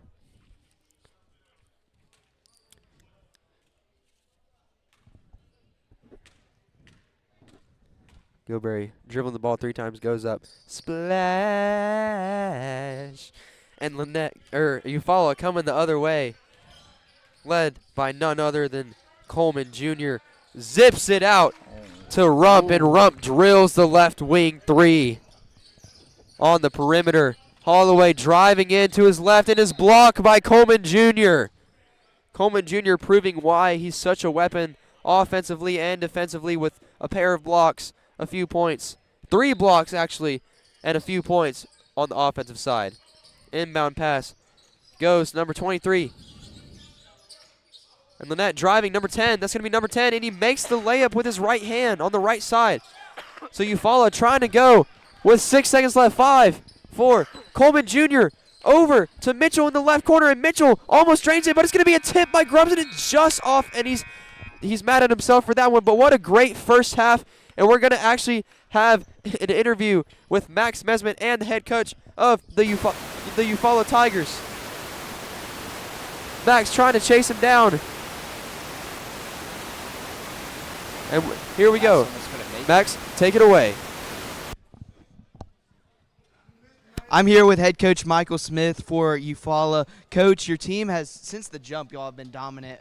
How have y'all been so dominant in this game so far in this first half?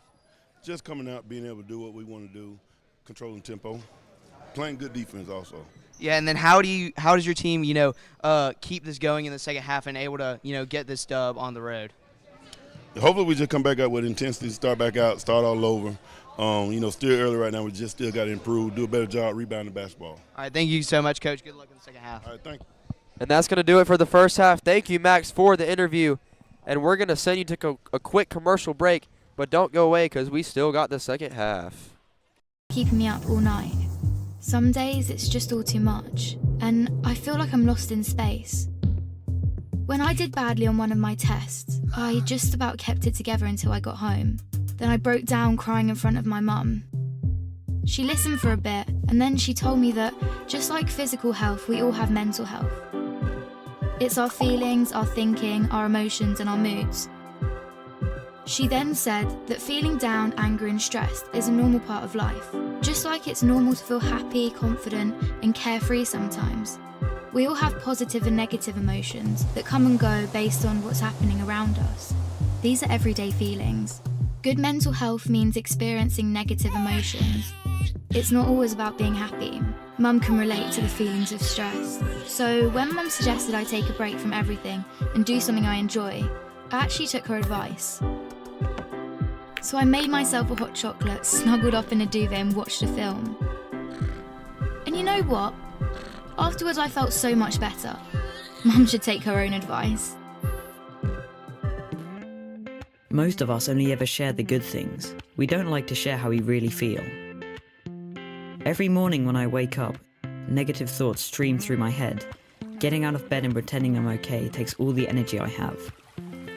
As the day goes on, the negative thoughts turn from a stream into a river. The water rushes through my head so loudly it's hard to concentrate in lessons.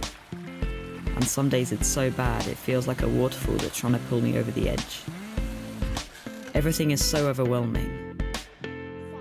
I didn't think my friends would understand if I told them how down I was feeling. But when Sasha opened up to me about how stressed she was feeling, I told her. I wasn't sure how to bring up how I'd been feeling, so I started by saying that I didn't feel like myself. Just her listening made me feel like she understood. She told me some things that had helped her, so I tried them too, but it didn't make much of a difference. Even when I tried to be around my friends, I felt alone. The things I used to enjoy weren't fun anymore. I was really worried about Andre and not sure what to do. He was quiet and wasn't hanging out with us like he used to. So I asked our head of year for some advice. He suggested I get Andre to speak to him since his negative feelings weren't going away. I didn't want to speak to our head of year, but I also didn't want to keep feeling so down, so I went. He said that sometimes we have overwhelming feelings that can be more intense than our everyday feelings. These feelings hang around for a long time and change the way we feel, think, and behave. They can stop us doing what we want to in life. That's what I was going through. He also said that if we're physically unwell, we let people know, we ask for help. It should be no different with mental health. Sometimes our overwhelming feelings are brought on because of things in our life. Sometimes they happen for no reason at all. After hearing this, I felt much less alone and it felt good to talk. Scientists have found exercise can help when you're feeling low, so our head of year encouraged me to sign up to the school football club, which Sasha was already in. I still have days when the river is there, but now I'm beginning to understand my mental health. I'm learning how to cope. Our head of year reminded me that my friends, family, teachers, and lots of others at school are there to help just as much as he is. I had no idea the people around me could be so understanding. And while it's not always easy to talk about my mental health, the person I'm talking to might be able to help. If you don't feel like talking, that's fine. You could try writing, sports, reading, art, music, playing with your pet, whatever makes you feel better. If you're the person someone talks to when they're struggling, just listen with no pressure or judgments. You don't have to have the answer. If you feel unsure about anything, you can speak to a trusted adult. Talking about mental health doesn't have to be difficult. After all, it's something we all have.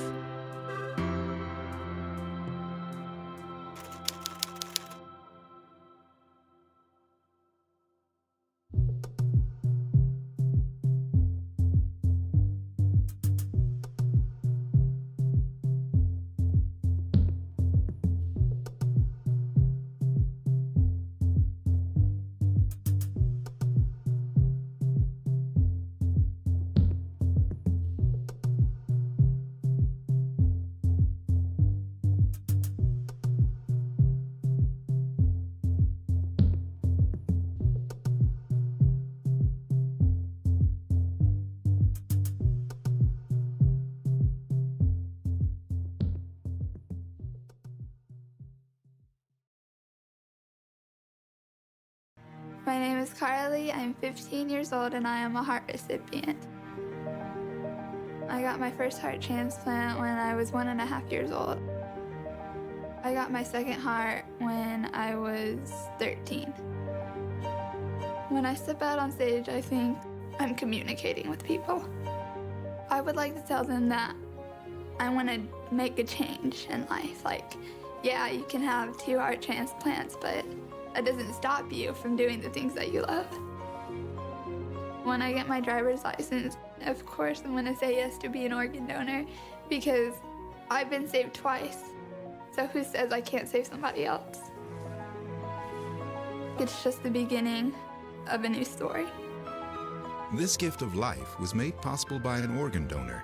Imagine what you could make possible. Learn more and sign up as an organ, eye, and tissue donor. Go to organdonor.gov.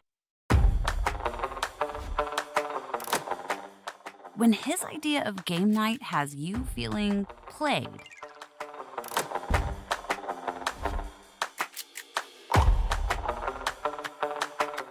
or your teacher's pet has become unleashed.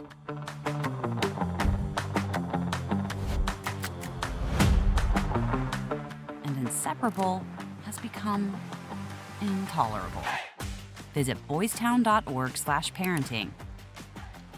Whether you're a parent, grandparent, or guardian of a toddler, teen, or someone in between, we've got parenting guides, articles, videos, tools, and quick tips from experts backed by over 100 years of experience. Get your parenting going in the right direction with Boys Town, saving children and healing families. There are everyday actions to help prevent the spread of respiratory diseases. Wash your hands. Avoid close contact with people who are sick. Avoid touching your eyes, nose, and mouth. Stay home when you are sick. Cover your cough or sneeze. Clean and disinfect frequently touched objects with household cleaning spray. For more information, visit cdc.gov/COVID-19. This message brought to you by the National Association of Broadcasters and this station. Hello and welcome back to the second half of our fourth game, Eufuala versus Lanett. And Lanett, not even out from halftime, They must be getting pretty yelled at by their coach. Frank, if you were the Lanett coach, what would you be telling your team to try to crawl back in this game at halftime? They got to start shooting the ball. They got to start playing defense. You know, the Tigers have outclassed the Panthers this whole game, especially Grubbs, number 23, with 25 points. He's been an offensive scorer, obviously. Yeah. Grubbs, I mean, 25 in the first half is absolutely insane. On pace for 50.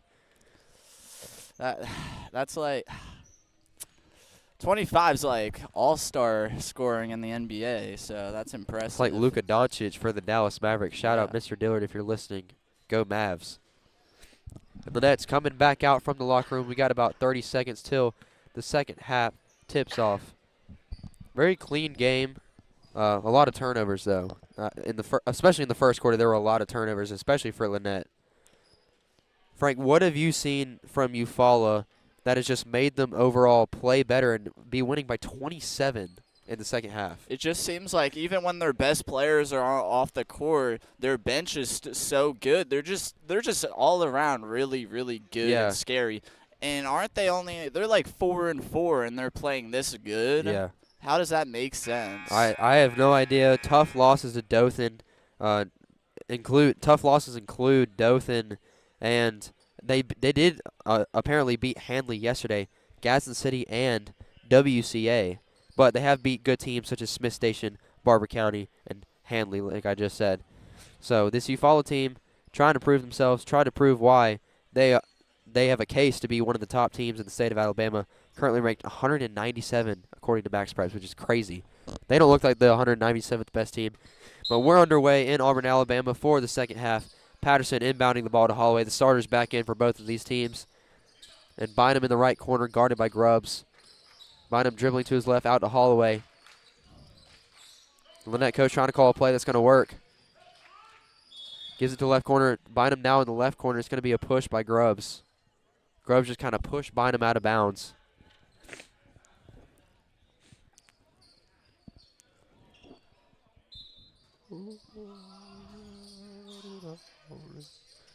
Bynum has trouble handling the ball. Grubbs playing great perimeter defense right now. Grubbs goes up for the block, almost tips it.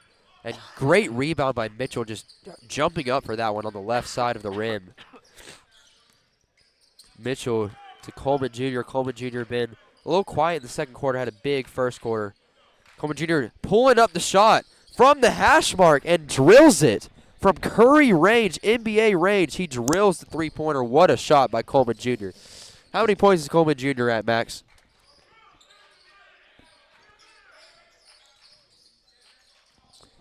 Never mind. Our statistician has been failing at his job. Coleman Jr. with the drill three. And a steal by Mitchell on the fast break. And he gets fouled by Bynum. Very chippy second half so far. And Mitchell's going to be going to the line.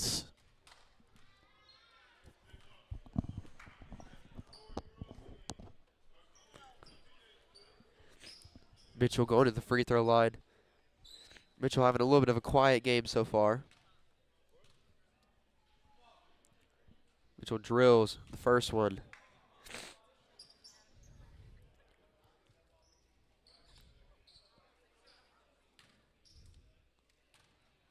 Mitchell going through his motions. Short on the second one. 54-23, 6:57 left in the third quarter. Third quarter just now getting started. Second half underway. Inbounds pass to Mitchell. Mitchell over to Coleman Jr. Pulls another three and almost drains it. Toilet bowls out. Slingshots out of the goal. And it's going to stay with Eufuala, actually. Referees changed the call after looking at it again. Excuse me, thinking about it again. No replays in high school basketball. Mitchell dribbling into his left, gives it to Coleman Jr. Coleman Jr. pulls another three from the same exact spot, just short. Great rebound by Moss. Just going up and getting it. Great vertical. Holloway on the fast break. Coleman Jr. right next to him, doesn't go for the block. Holloway with the easy layup on the left side of the rim.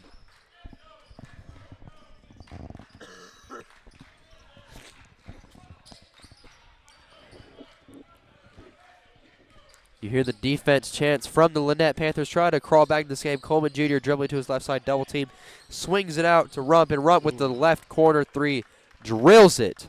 Nothing but nylon. Splash. And Holloway on the other side for Lanett. Slings it out to Mitchell. Mitchell with the left corner three just short.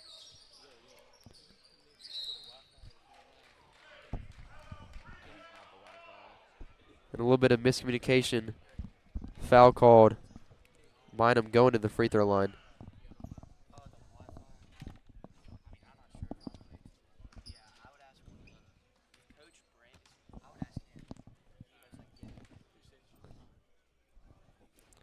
Bynum misses the first one, in and out. Toilet bowl's right to the left side of the rim. If you're Lanett, you got to capitalize on these free points. Down 32. Coleman Jr. with the easy rebound, uncontested rebound, dribbling up the court. Coleman Jr. thinking about another three. You're deadly all game. It's not even that Coleman Jr. is big. He's just so muscular. Swings out to the left corner again. That's Rump shooting the left corner three. Good offensive rebound by Mitchell, and Mitchell almost with the and one layup gets fouled. He's going to be going to the free throw line.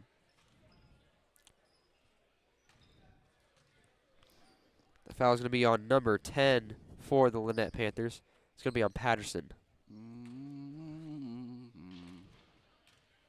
Frank, you want to hit a splash for us? Splash. Well, not on that one because you missed it. Missed the first. No. Mitchell misses the first, just short. All right, let's see if he makes this one. I hope he makes the second one, and he does it. It's just short again. Same exact line. And on the fast break, Holloway showing off his speed. Hair flowing and everything. Goes up on the left side with the right hand. And great rebound, great physical rebound by Patterson to get the ball back, but he gets it stolen, gets it pickpocketed by Rump. Rump going to the other end. Recess offense, swings it out to Grubbs, and I'm sure that's going to go in. It actually doesn't. He almost gets fouled, but they do not call it. Back out to Grubbs. Grubbs with another opportunity from the right wing. Another miss. So Grubbs missing two in a row. Great rebound by Coleman Jr., though. Out to Rump. Rump directing his offense. Out to Coleman Jr. in the left corner. Splash. I was about to hit it, but Frank, thank you for doing that. Coleman Jr. with another three. Coleman Jr. having the third quarter of his life with 8 points. You see number 13, Thomas Hill. You guys think I could grow out here like that on the bench? An easy layup right there for Patterson is missed. And Coleman Jr. goes the full court and puts up the layup. 62-25 with 4:30 left. And Grubbs gets the rebound. Grubbs going to pull it from the right wing. And they don't call the foul. That's a foul. They don't call the foul. Grubbs gets it again. Jelly layup, up, under, and up. That's good. Grubbs with another layup. And Eufuala just stretching out the lead. Lanett giving up at this point. Grubbs with 27 points. Kind of had a quiet second half, but we're going to have a timeout on the floor by Lanett. So we're going to take the timeout with him, get a cup of water, and maybe eat some nachos. We all smoked in those days. If that was you then, get your lungs screened now. Extinction is forever. To save America's most iconic and imperiled species from extinction, we must fight for their future. Fight to save the natural lands that wildlife call home. Fight to limit pollution. Fight for smart development. Fight for their future. And fight for ours. For so goes nature, so goes.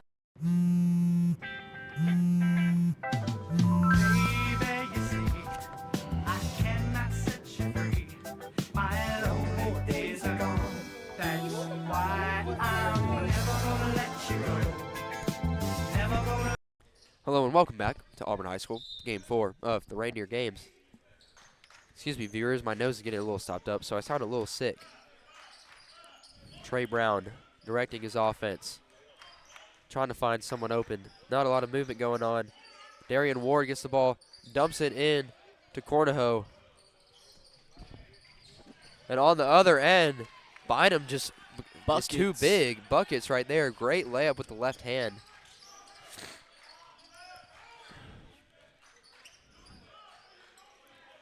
And Brown got to be careful not to get an 8-second violation here. Kind of getting trapped.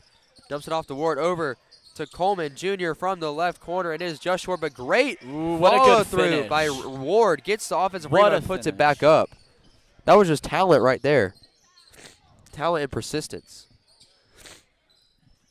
And we see right near the goal, number 10, Wade Hill for the Auburn High basketball team taking on Handley tonight. Stay tuned for that coming up at 6:30 p.m. Wade Hill had a huge game last night.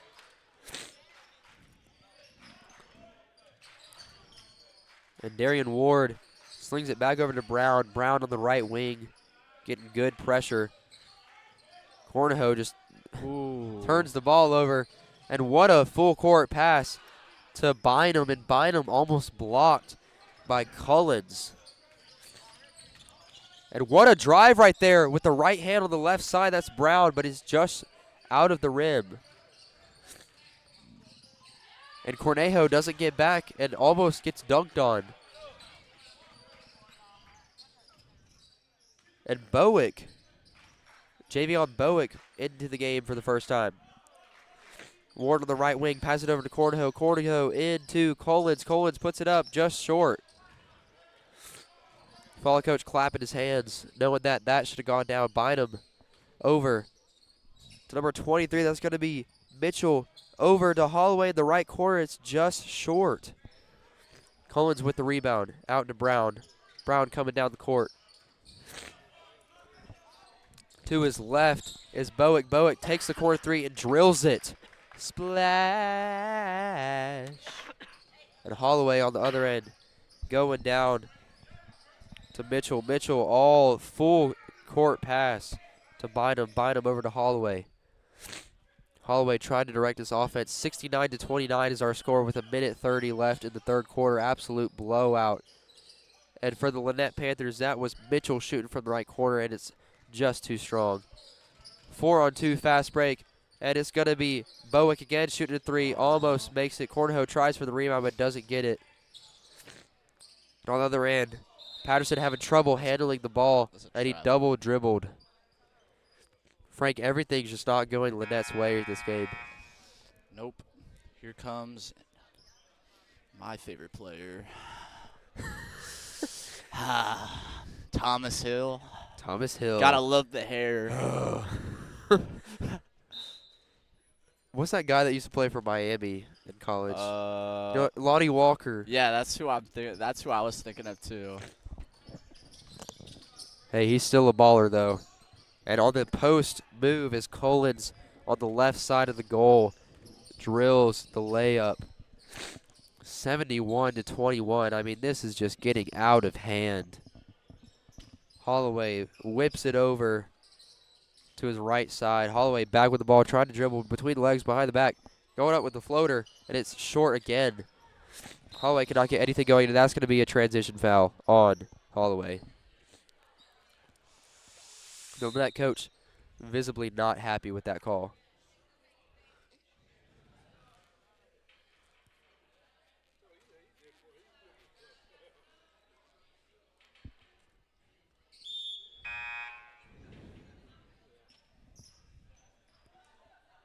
Quick substitution in for the Panthers. 00 Jackson, number 50 Staples, number 34 Tucker. Coming up with the ball, Trey Brown. He has Hill to his left. He looks that way, hesitating to pass. Whips it over to the corner. That's Bowick with the corner three air ball. Seems like and Cornejo tries for the rebound, but he's held by 00 Jackson. Seems like number 34 is Lannett's secret weapon. And actually, they're going to call a foul on Cornejo there.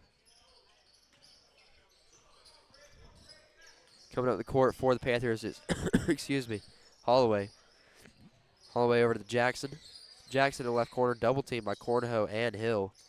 Hill playing great defense right now. That hair is whipping back and forth. I whip my hair back and forth just like the song. Oh, my God. And Staples takes the shot. It's just too strong. 9 seconds left, 71-21. Let's see what Trey Brown does here. Is he going to pull the three? No, he gives it to Hill. Hill with the three at the buzzer, and it's just in and out. 71-29 is our score at the end of the third quarter. We'll see if Lanett can try to come back. See y'all in a few.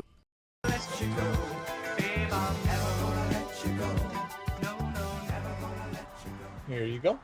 Thank you. Thank you.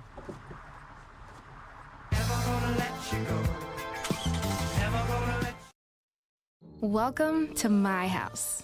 Lately, not my happy place. Everybody's pretty tired of each other. The parents were not themselves. My little brothers were morphing into small creatures. The walls were closing in. Clearly, a case of too much family, too close, 24/7. And there's a lot of that going around right now. If this sounds like your house, try going someplace new. YourLifeYourVoice.org. You'll find lots of ideas to help you handle the family stresses of being confined to close quarters. YourLifeYourVoice.org. It might not get you out of the house. Hello and welcome back to the fourth quarter of this absolute blowout. Eufuala leading Lanett 71-29. Coleman Jr. having a heck of a game. And in every single stat, just filling up the stat line. Pulls the three from the left wing. It's just short. Ooh. But look who's there for the rebound. That's Grubbs with his 27th point of the game. Here to save the day. 0-0, Jackson in the left corner, air ball, rebounded by Grubbs. Grubbs on the fast break, gives it over to Coleman Jr. Coleman Jr. going for the layup, and he almost dunks it. Kind of hesitated on the dunk there, but the offensive rebound by Rump, and Rump pokes it back up for the two-pointer. Holloway got away with a double dribble there. Going to his right, putting his head down, driving, tries to dump it off to his teammate, Staples. And Rump on the opposite end gives it over to Coleman Jr. in the left corner, just short. And Grubbs with the rebound gets it stolen away from Holloway. Holloway going all the way on the other end, running super fast. And he's fouled. That foul is going to be on number 32 for the Lions. It's going to be Richardson.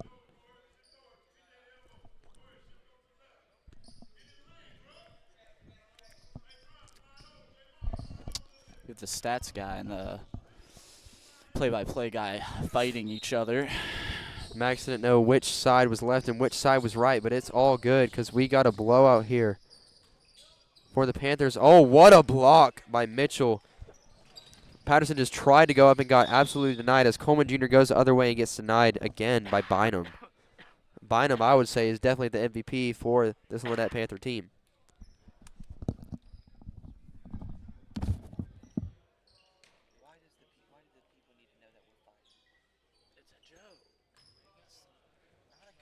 And Patterson inbounding the ball for Holloway. Holloway dribbling up the court, trying to be the answer for this Panther team, trying to come back.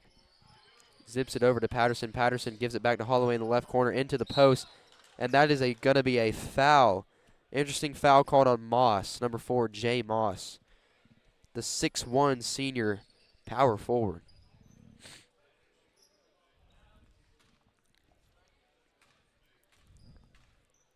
And McGilberry at the line. Short on the first. Whole new lineup coming in the game for the Tigers. We got number 5, Trey Brown. Number 15, Eileen Quinn. Number 21, Matravius Collins. Number 2, Javion Bowick. And number 5, Trey Brown coming back into the game. And then number 22, Malik Comer.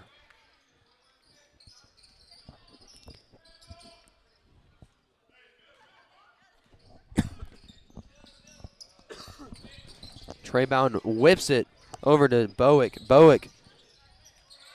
And that's an uncalled travel in the post by Collins. And an and-one layup for Bowick, getting the offensive rebound and going back up, getting hit. And they're just going to keep running this clock for this blowout game.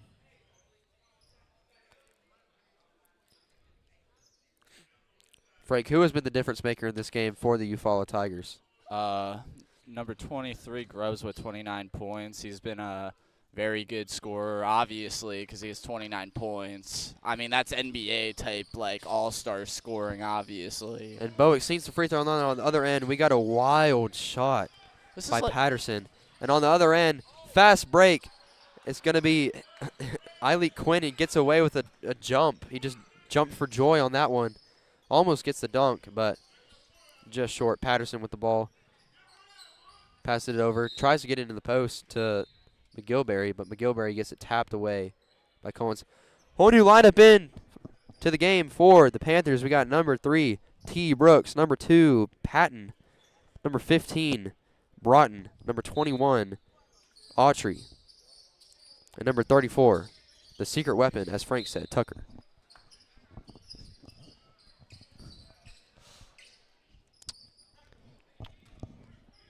Tucker playing very good defense for the Panthers so far. This team is 4-4. This team is obviously Alabama's best keep secret if they are always playing like this, unless this is a one-thing occasion. And Trey Brown dribbles the ball up to the right wing, just pulls the deep three. We're going to have a travel by Quinn on that one. Gets the offensive rebound and then travels. And this clock is still running. 3 minutes left. 80-30. Eufuala dominating every aspect of this game. All their players just don't look phased at all. And deep three taken by Broughton, and it's just airballed. Nothing going Lanett's way right now. And on the other end, Trey Brown running full speed, getting double team. Coming back out to the left wing. He's thinking about just pulling it. Gives it over to his right to Bowick. Bowick into the post to Collins. Collins kind of mishandles it, but gets the ball back. It goes back up in a hard foul. And Collins is a little bit shaken up on the ground. Collins gets up a little bit limpy, but glad that he's up. That was a very, very hard foul. Collins going to have 2 shots at the foul line after that shooting foul. Collins drains the first one.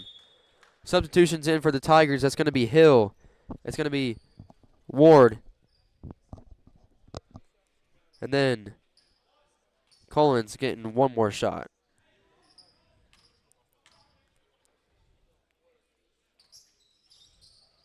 And Cornho coming into the game for Collins.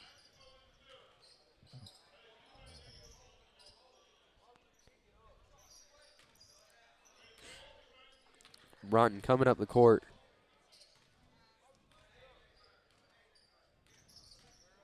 Broughton dribble to his right. Comes back between the legs. Zips it over to Autry. Autry trying to find something to happen. 1 minute 30 left in this game, 82-30. Eufuala absolutely dominating the Lanett Panthers. And Broughton takes another 3 on the right wing, and it's just short. Good offensive rebound. Good offensive rebound by Tucker there. And he gets fouled. Gets shoved.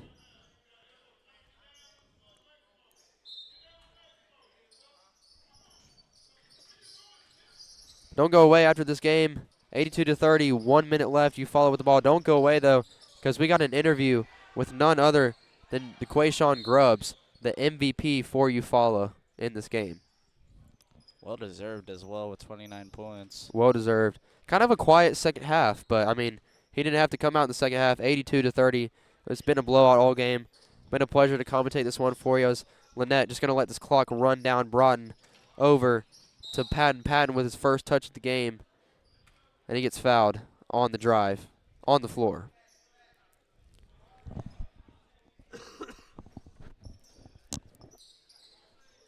Lanett trying to inbound the ball. Ball almost comes to the scorer's table as Comer tries to save the ball. And inbounding the ball is Broughton. This clock is just going to keep running and running and running. And Autry just going to let this clock wind out as Eufuala gets a big win as he actually takes the 3 and gets blocked. And Lanett just desperation heaves. But that's going to do it for the 4th game of the Reindeer games. Eufuala versus Lanett. Eufuala wins 82-30. And that was, Frank, what did you see from that game from Eufuala? They just looked like the better team. Obviously, they're like 4-4, right? Yeah. So basically, do they play like this every game, or is this just a one-time thing? I mean, if they did, they would be 8-0. Because it's crazy. Because they played amazing. They played amazing with 82 points. They scored 82 points. All right, we got Max Mesman with our MVP of the game, DeQuayshawn Grubbs. Quick little interview. Max, take him away. He's right there, but it's just on the radio. Okay. Right. I'm here with Eufuala forward DeQuayshawn Grubbs. DeQuayshawn, you had 29 points this game, including 25 in just the first half. I mean, how were you able to just, get on this court and just dominate the way you did? Well, my coach, he wake me up like 6 o'clock in the morning, tell me to shoot. You be the first person in the gym to shoot around, so I do that every day, so I can get good, help my team win games, so we can make it to the championship game, so we can win. So that's what we do. Yeah, that's awesome heart and dedication. And then going forward into this season, obviously y'all started the season 4-4, but you get this big win today, including the win yesterday as well. I mean, what are y'all looking forward to the rest of the season? Well, staying consistent, like winning games, staying focused, communicating and stuff like things like that. Yeah. All right. Good luck the rest of the season, DeQuayshawn. Thank you. Thank you, Max, for those interviews, and we're going to send you to a quick commercial break. We've got about 10 minutes before our next game, the 5th game in the Reindeer games, Game 2. We got Wilcox Central versus Lanett, the women's teams. Don't go away because that's going to be a good one, hosted by Max Mesman. But it could help you find a little more breathing room.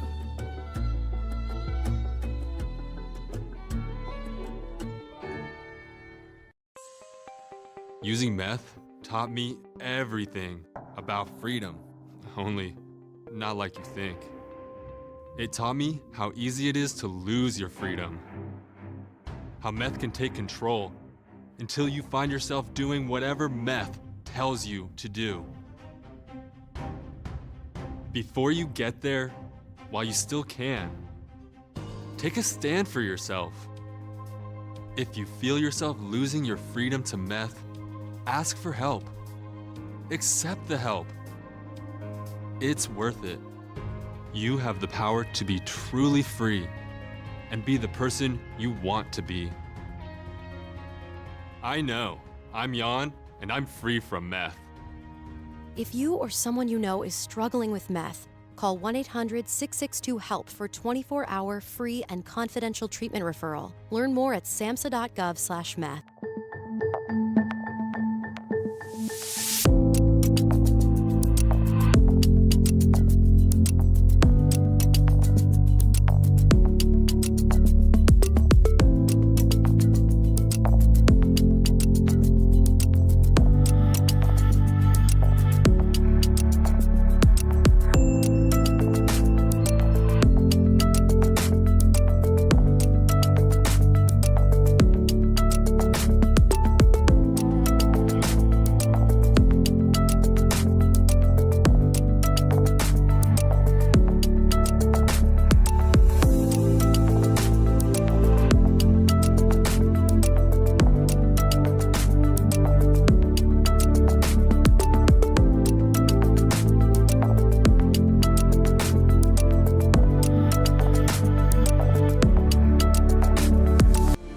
Through the years, we've faced events that have challenged our lung health, and respiratory therapists saved lives through them all. We've come a long way since the iron lung, but respiratory therapy remains an essential piece to patient care. Heroically working on the front lines of COVID-19 and its new waves and variants, respiratory therapists save lives, essential to patient care. Take time to thank a respiratory therapist by getting your COVID-19 vaccine today.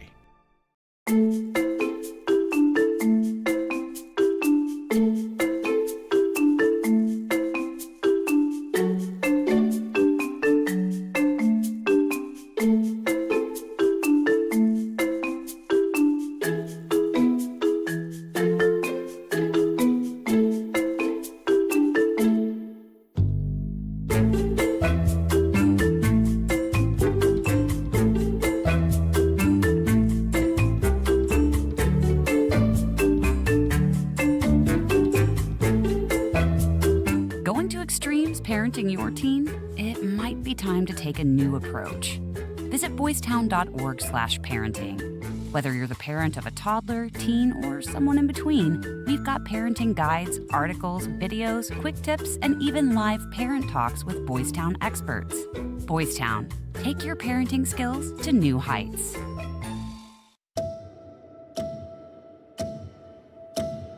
The symptoms started around 2011, going through different doctors, a lot of misdiagnosis.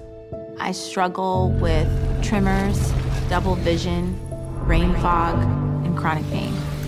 I picture myself being in this place and everything being out of reach. The MS is getting worse, and I'm still just stuck in this little body. Primary progressive MS. It's comparable to a house where things aren't working as they should. It's not something you could sleep off. You wake up, it's still there. When you hear about a cure, it brings that hope back. It would mean to my kids that they get their mom back. And people would be saying, hey, remember MS? You don't know what that is. If no one would have to ever experience this, it would just change the world.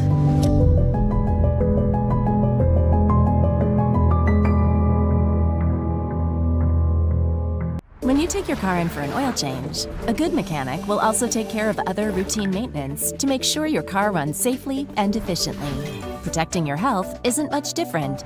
When you get a COVID-19 vaccine, it's important to make sure you're also protected from other serious but preventable diseases. It's easy and convenient to get other routine vaccines at the same time as a COVID-19 vaccine.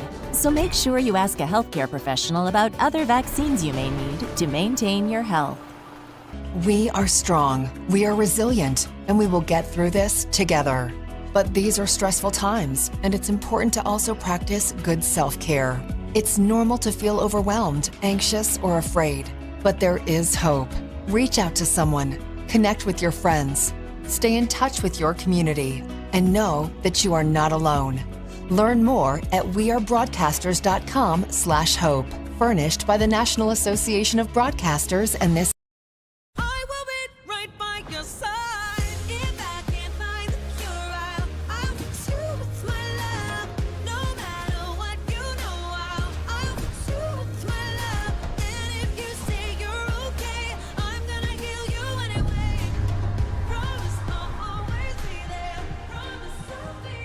Yes, women can have it all, including heart attacks. Know the signs. Heart disease is the #1 killer of women. Get heart checked.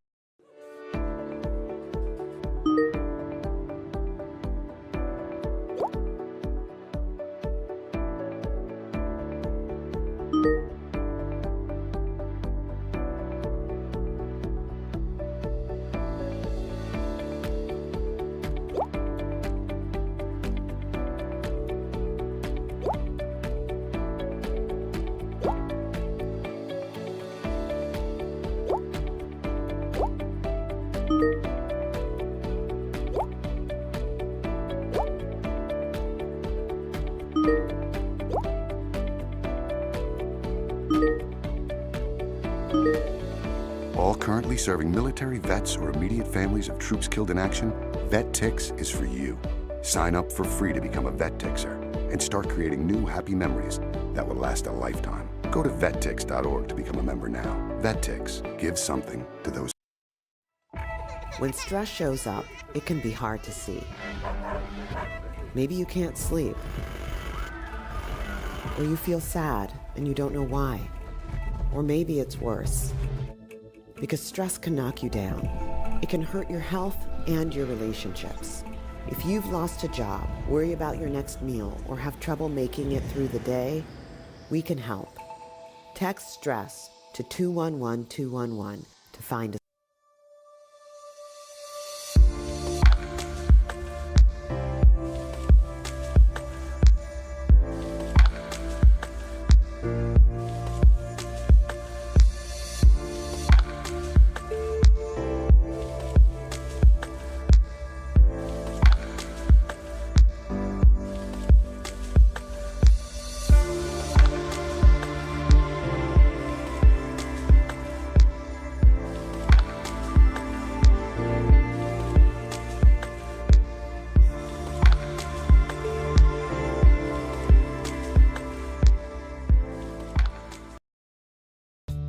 When I was in Iraq, our convoy was hit.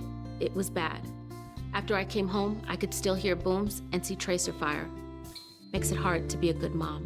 As America's veterans face challenges, DAV is there. I'm Naomi Mathis, Air Force veteran. With the right support, more veterans can reach victories, great and small. With help from DAV, I was able to begin to heal. DAV provides a lifetime of support to veterans of every generation, helping more than 1 million veterans each year. Today, I'm part of DAV. We're veterans helping veterans to get the benefits they've earned. And I give my veterans my all. But there's more to be done and more victories to be won. My victory is being able to be here for my children. Naomi Mathis, thank you for your service. May your victories inspire many more. Support more victories for veterans. Go to DAV.org.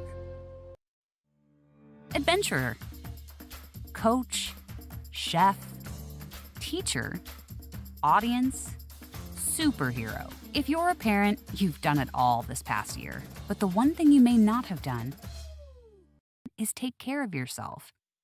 And it's nearly impossible to keep everyone else full of joy if you're feeling empty. At Boys Town, we know that a parent's mental health is important too. So when it's all too much, take a break and regroup. It's a great strategy that puts things in perspective so you can deal with challenges. The review and recalibrate method of self-care helps you see what's working and what's not. Go to boystown.org/stressedout for more great self-care tips for parents. You can even download an ebook to guide you and your family through self-care strategies. Because healthy parents are key to happy families. Boys Town, saving children and healing families. My name's Eddie Metcalf. I enjoy working in my yard. And, I can't do that anymore because I'm missing most of my lung. They did a CAT scan of my kidneys. No more kidney stones, that's the good news, but we found a spot on your lung. That frankly scared the hell out of me. I hadn't smoked in 22 years. How could this happen to me? He said, well, you know about radon gas. Well, I heard about it. He said, well, the second leading cause of cancer in America is radon. 22,000 people a year die from this. I literally left the doctor's office, got a test kit, put it in the house, and our result was 39.8. The upper limit is 4. We got to get this fixed.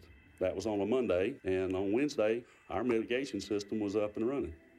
Well, I think everybody should have their house tested. We'd never known we'd still be living there. I could get another tumor from it, but right now it's changing my life.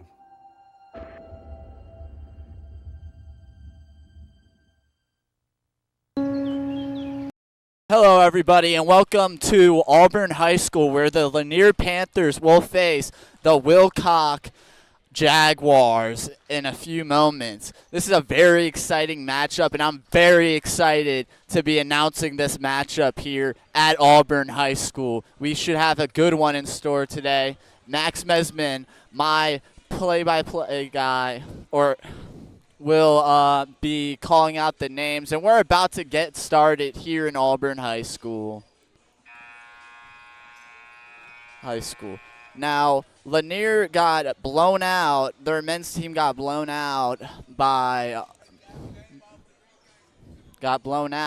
and Wilcox, their men's team won. So we should have an exciting matchup, and I'm excited to see who wins this one.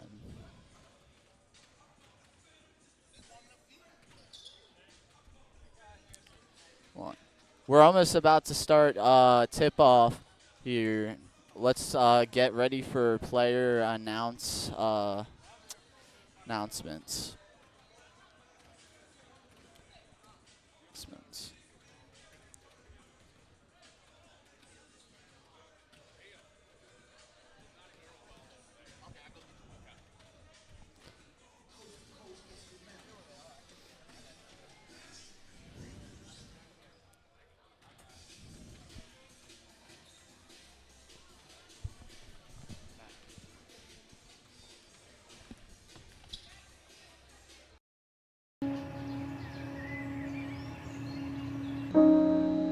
This high school gym used to be packed most nights.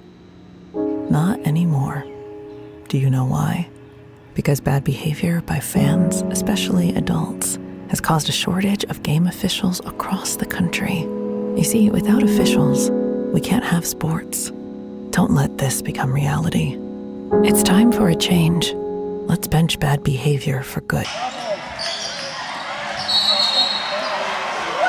Come on, Ray! Oh, come on! Oh, what a bad call! You have no business being out there. Terrible! You know, I'm a person too.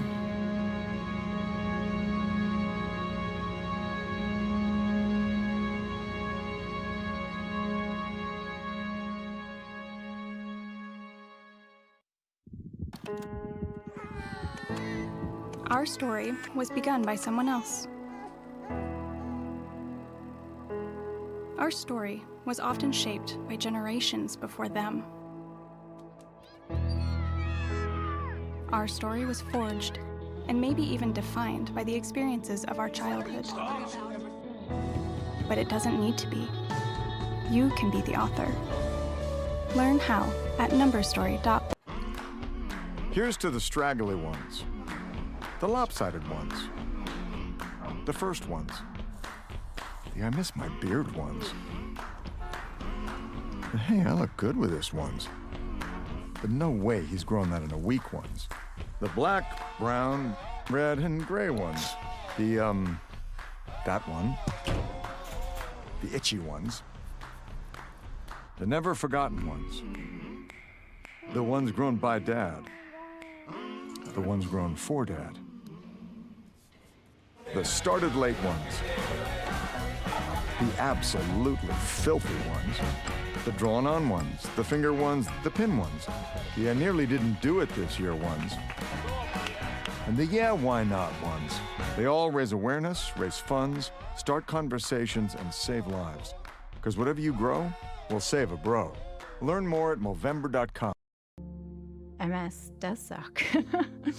MS mucks with your central nervous system. Almost everything about your body, your muscles, your organs, your ability to speak, your ability to understand, your ability to move. MS took everything from me. Everything I thought was important, everything I valued. I used to jump in a trampoline and swim with the kids. MS has affected me being a mom because I'm sorry.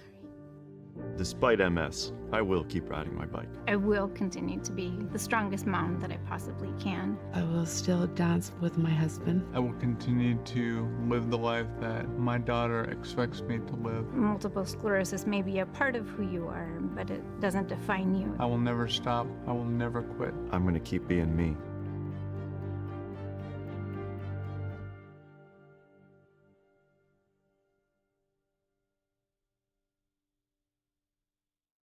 We are Sikhs, Sikh Americans. We believe in equality, tolerance, and respect for all. Because Sikh values are American values. We are doctors, PTA moms, patriots. We are Americans. We like Game of Thrones. I'm obsessed with Star Wars. I've seen every episode of SpongeBob because that's what my daughters like to watch.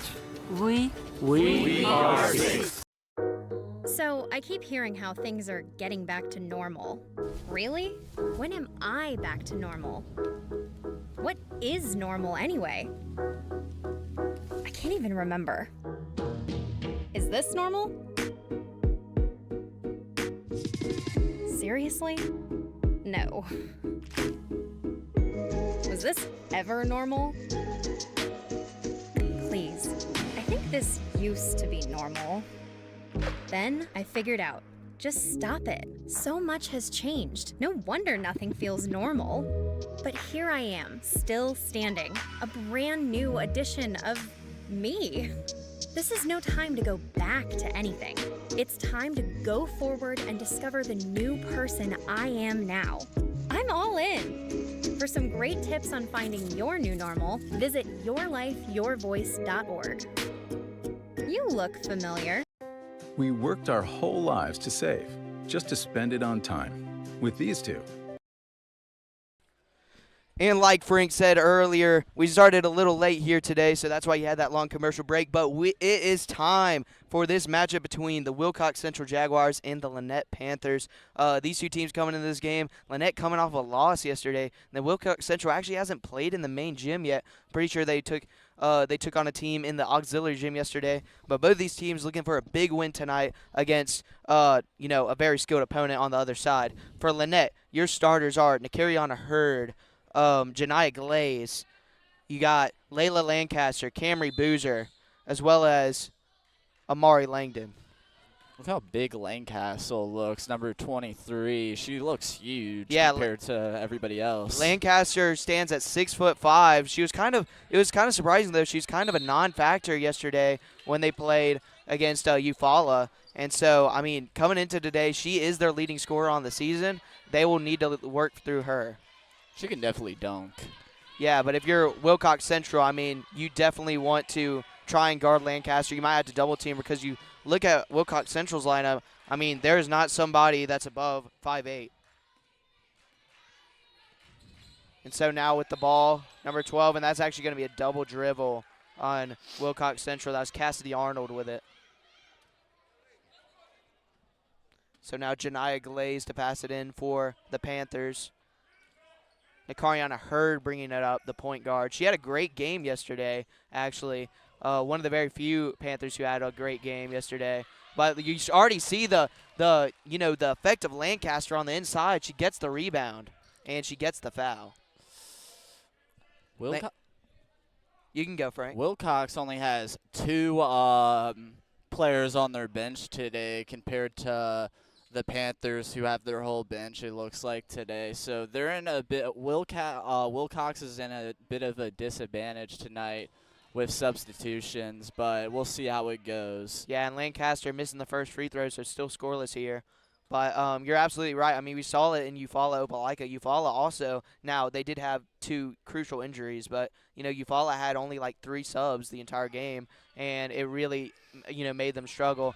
Lancaster missing both, but Camry Boozer working hard to get the rebound, but it is turned over by the Lanett Panthers, so Wilcox Central will return it the other way. And starting for the Wilcox Central Jaguars is number 2, Akia Brown. You also got, for Wilcox Central, driving in right now.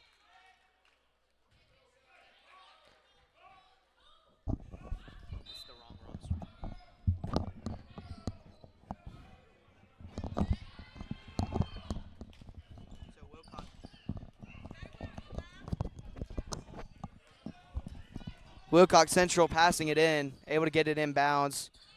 Although Lanett really pressuring here. Now good pass over across the court. Now dribbling down the baseline, putting it up, and not going to fall for them. And that's going to be out of bounds off of Camry Boozer, and that's going to be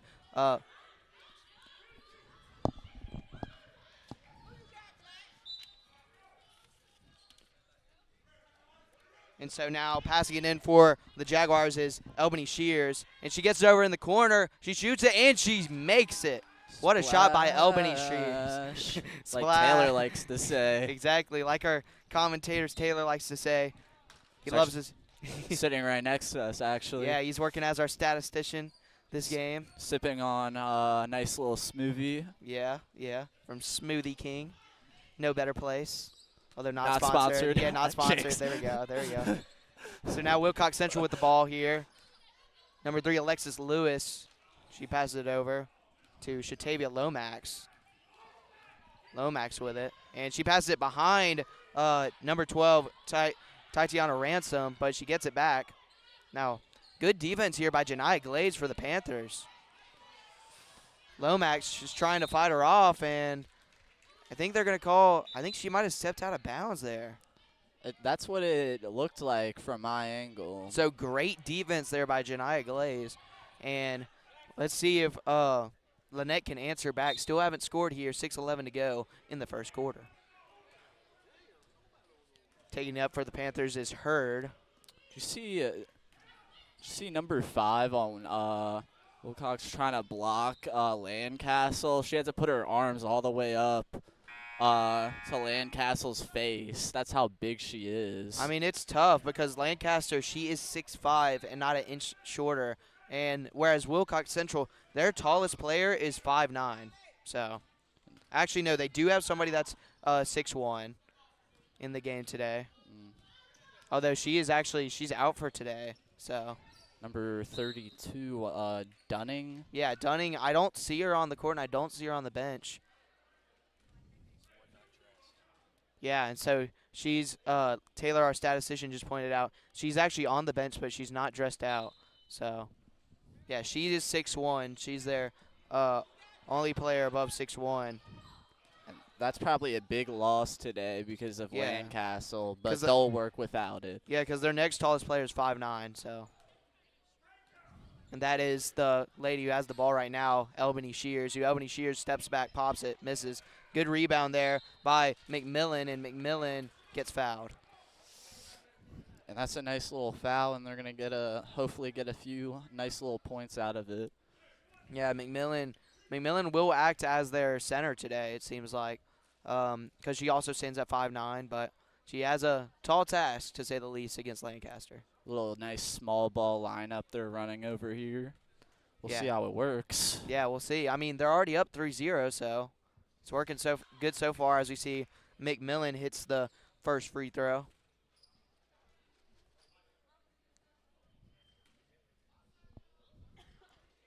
I mean, who doesn't like small ball, though? That is true. And missing the second is McMillan. And so 4-0 your score here, 5:26 to go here in the first quarter. As that is stolen away by McMillan. She passes it up the court to Ransom. Ransom getting guarded, and that's going to be a double dribble. Once again by Ransom. And once again a great play by Janiyah Glaze to get back on defense. As we'll see Glaze, she's going to toss it in here to number 4, Christiana Brock. Now Lancaster pulling up from the free throw line. She made it. And I'm telling you, if she's making those tonight, I mean, it is going to be hard for Wilcox Central to stop that. She looks hard to guard. And right there, going hard to the ground is Shears, and they're actually going to call a travel. Looks like Shears lost her footing there. So Brock bringing it up the court for the Panthers. 4-2 your score, 4:58 to go in the first quarter. As Lancaster gets it all alone, she misses it, gets the rebound, puts it back up, can't make it. And another good rebound by Glaze. And now that's Langdon taking it, and Langdon misses it. And now Brock fighting for the rebound, and Brock's not able to get it, and it's going to be out of bounds, and it's going to stay with the Panthers. Right now, I mean, yes, it's early. Wilcox Central is leading by 2, but it does seem like actually number 32 is playing. So number 32 coming into the game here, and that will be, hopefully she can be a difference maker for Wilcox Central. As Camry Boozer knocks it down mid-range. Now they have somebody that can guard Lancaster at 6'1", so, I mean, that's a big help for y'all. And now we got dribbling it out on the outside is Dunning, who just came into the game, number 32. Now Shears trying to drive it inside, tries to pass it inside, and it's stolen away. Now Brock with a nice handle crosses over across the middle of the court. Glaze open, corner 3, leaves it way short, air ball. And now Shears with the rebound. Shears bringing it back up the court. That's going to be on the ground, and it's going to stay Wilcox Central ball.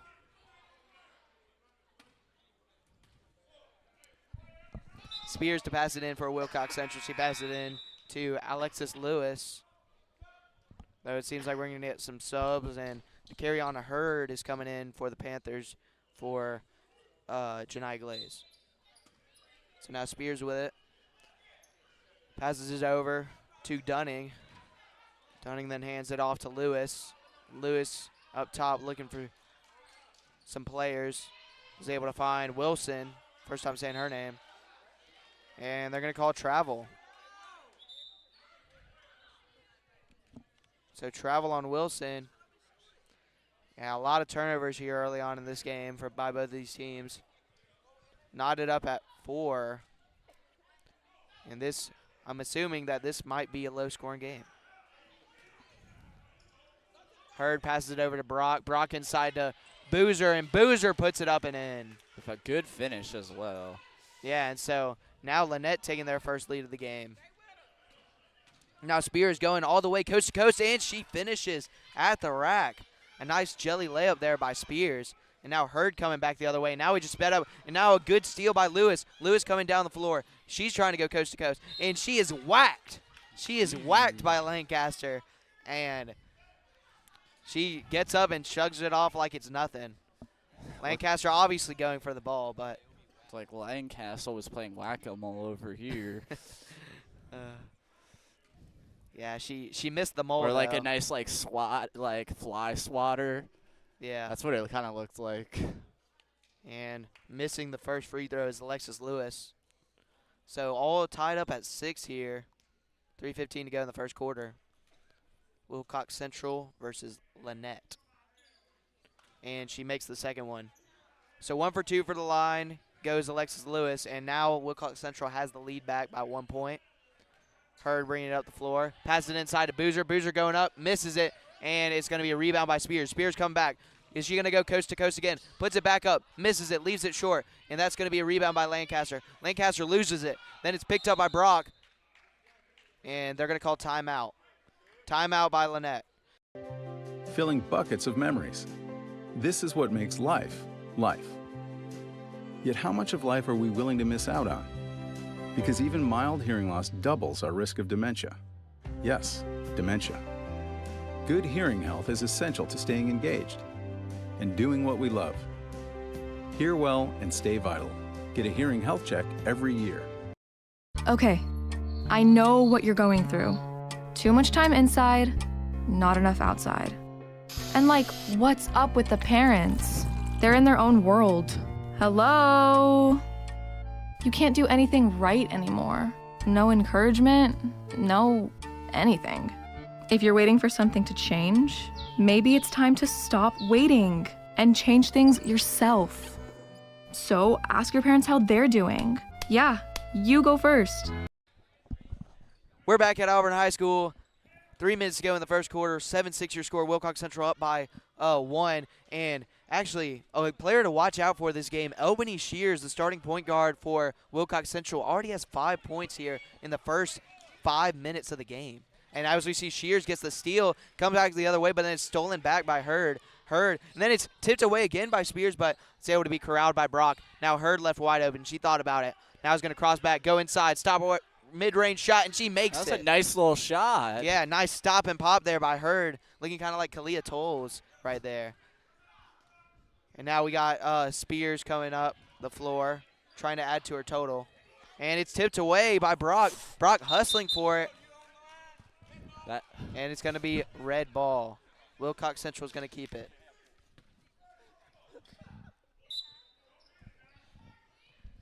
And Frank was kind of shooken up after that last play. You good, Frank? After that last time, you know. He had PTSD. I haven't been the same. As we see, Hurd there after the steal, she tries to toss it over to Brock, and Brock just unable to corral it. That's going to be Wilcox Central basketball. And so, Alexis Lewis to take it up. And I'm not going to lie, Spears looks tired. Albany Spears just saying, Alexis Lewis thought Spears was going to take it out. And oh my goodness, number 21 for the Lanett, Trinity Abner, absolutely just demolished number 4, Shatavia Lomax. Some physical play here from the Lanett Panthers early on in this game. Is this football or is this basketball? I mean, I don't know, man. Doesn't seem like Lancaster and Abner got the memo, but hey, nice hustle plays. And as we see, Lomax trying to get back at Abner, passes over to Spears. Spears leaves it off the backboard. Now Spears gets the rebound. Spears brings it back up. Spears now driving inside. She's going to go up, and she misses the open layup, but tries to save it, and that's going to be out of bounds. Already out of bounds. Yeah. So, you know. So what we just saw right there For She those was listening, hoping that the refs didn't see it. yeah, she had stepped out of bounds, and the ball came out of bounds right to her, and she tried to jump up and put it back in, but she was already out of bounds, so can't do that. Coming in for the Lanett Panthers, number 25, Tyra Jackson. Hurd bringing it up for the Panthers. Hurd trying to drive inside, and she gets to the rack and scores. Hurd putting on a good show right here. 4 points for her in this first quarter. What a finish. And is that going to be a turnover? Brock saying that she stole it, and no, it's going to stay Wilcox Central. No, it's going to be Lanett ball. So Brock got it, and she tipped it. She tipped it off of one of the Wilcox Central players as they were throwing it in. And Shelby Fears is slumped over. Excuse me, Albany Fears. Now number 12 has it. Sanaya Davidson. She's going to drive and get blocked by Dunning. And now fighting for the ball are both these teams. Brock and Spears get on the ground. And possession arrow is going to favor. Let's see. Looks like it's going to favor the Wilcox Central Jaguars. So, then passing into Dunning. Dunning driving down and shooting it up and missing. That's going to go out of bounds. It's going to be Lanett ball. Shooting that ball up and missing was number 12, Tatiana Ransom. Oh.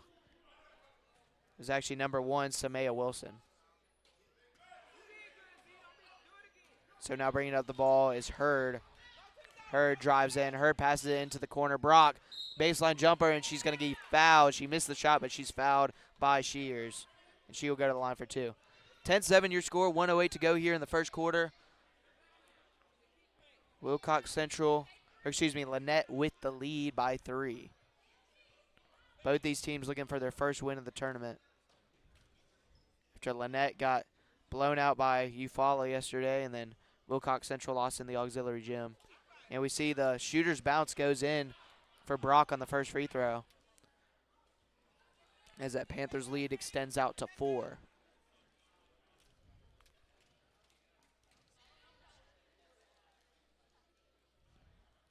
And she makes the second one as well. So Christiana Block goes 2 for 2 at the line here as Wilcox Central is looking to go fast. Shears is just going to take it herself and put it in. Shears putting this team on her back. 7 points in the first quarter. Now we got Brock within. Brock and Spears fighting for it once again. And that this time it's going to be Wilcox Central ball on the jump ball. Love the hustle on Spears getting the point and then getting the ball back. Oh, wait. Never mind. Now Brock is going to pass it in to Hurd. Hurd's going to get fouled, and it's tipped away.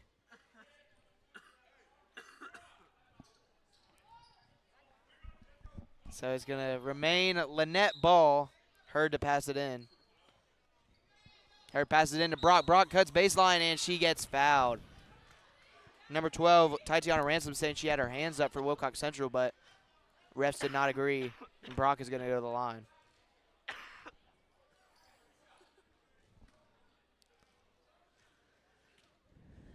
So Brock going to shoot 2.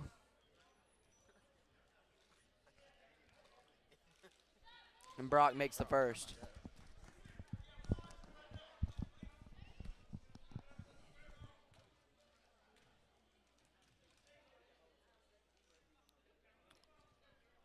Brock misses the second one.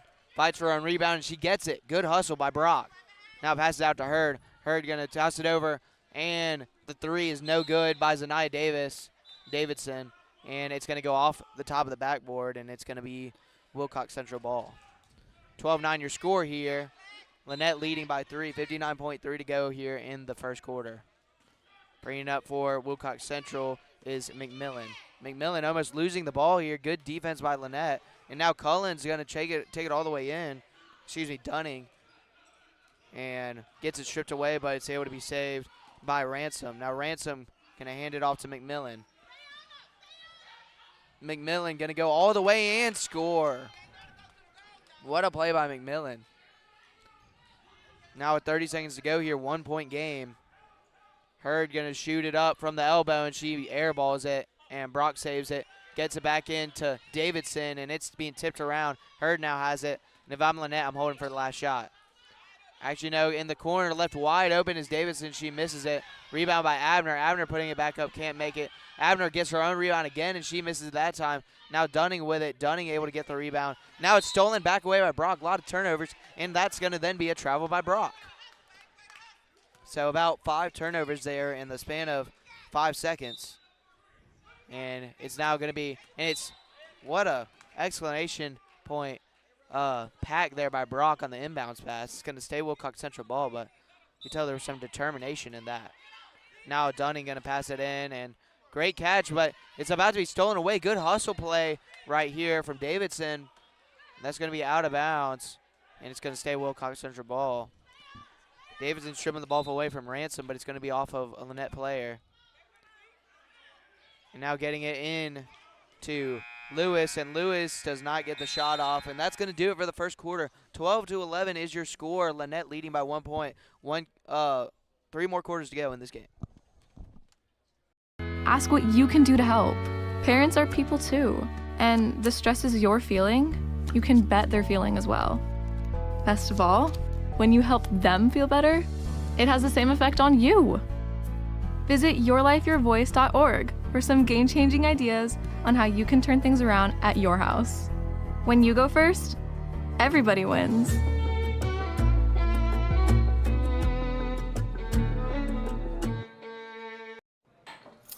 What do you think you're doing, Kevin? Was just gonna drive home. There are several warning signs present that you shouldn't be driving. Like hearing voices? Like your text-to-emoji ratio? Oh man, the selfies. Selfie, nailed it. We all have warning signs that let us know that we're probably not okay to drive. Mine is pretending to be your subconscious. Craig, come on man, let's put a ride home. The life of every child is precious beyond measure. If you care for a child with a disability and have limited income and resources, help is available. Children with a physical or mental disability or who are blind may qualify for monthly cash payments through the Supplemental Security Income Program, or SSI. The program provides help to meet. Back here at Auburn High School, the score is actually 13-11. We just saw the scoreboard change it. I think they changed something from a 3 to a 2, or a 2 to a 3 for that matter. And now it's going to be stolen away by Hurd. Hurd takes it the other end and scores. What a finish. And now it's going to be 15-11. 7:43 to go here in the first half. Lanett leading it by 4. Bringing it down the floor very aggressively is McMillan. McMillan driving in, falling to the ground, and getting it taken away from her. And now Lanett going the other way. Davis with it. Michaela Davis, first time said her name. Now Hurd goes to the corner. Davidson misses it. Rebound, though. Rebound put back up. That's Tyra Jackson. Jackson gets it blocked. Gets another rebound. Gets it blocked again. It's going to stay with Lanett. Good hustle by Jackson there.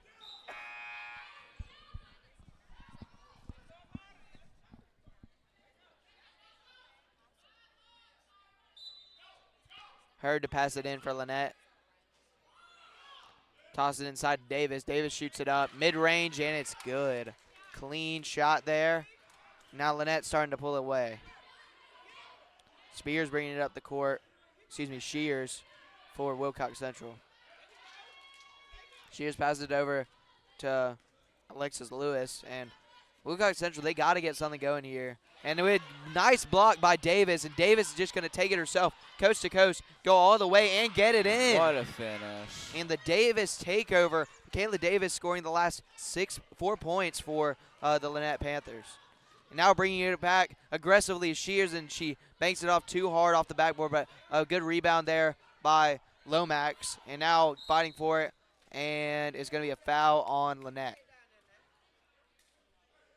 You know, Lanett is starting to create some separation here against the Jags. And that's going to, yeah, and that's going to be another shooting foul for Elwini Shears. But you're absolutely right. I mean, you know, Lanett or Wilcox Central, the way they keep you know, playing this physical way on offense. Lanett keeps fouling, although Lanett is up by 8. So working out for him. It's biggest lead so far in this game, so we'll see how big the lead can get. Yeah, although McMillan making the first one there, cutting the lead to 7. See if you can make the second.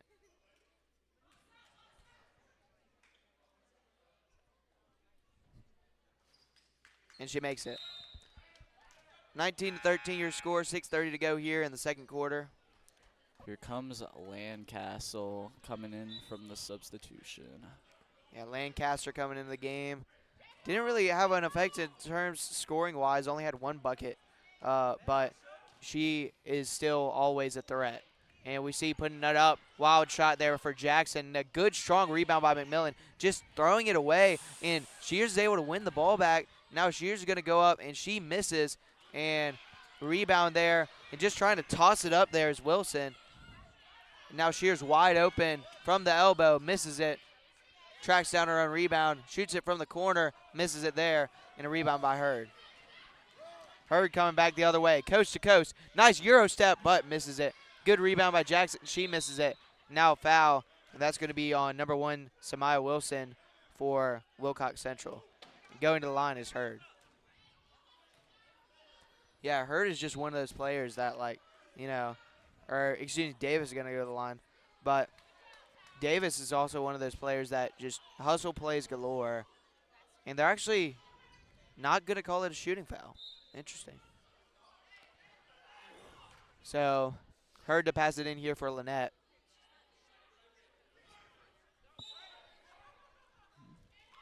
And Hurd getting tossed in the corner. Davis left wide open in the corner for 3. She misses it. And that's going to be out at bounds off the hands of Lanett. And the Lanett coaches are not happy. They thought it was off the hands of Shears. I did too. And now Dunning with it on the other end of the floor. Dunning driving inside, trying to put it up, and it's blocked by Lancaster. Now Hurd, 2-on-1, driving the other way, stops and pops and makes it in the paint. What about Hurd, Nakariana Hurd? She has 8 points on the night so far. Now bringing it up for McMillan. Lanett starting to pull away here, 21-13 here with about 5 minutes to go in the second quarter. Wilcox Central's got to get something here. Davis playing some good defense on McMillan. And there's going to be a timeout called by Wilcox Central. 21-13 your score. Lanett starting to take control in the second quarter. Basic needs for food, clothing, or a place to live, and disability-related needs. It's money that can make a meaningful difference. If you're the parent or caregiver of a child or teenager you think may be eligible, call Social Security at 1-800-772-1213 or visit ssa.gov/SSI-Kids to learn how to apply today. That's ssa.gov/SSI.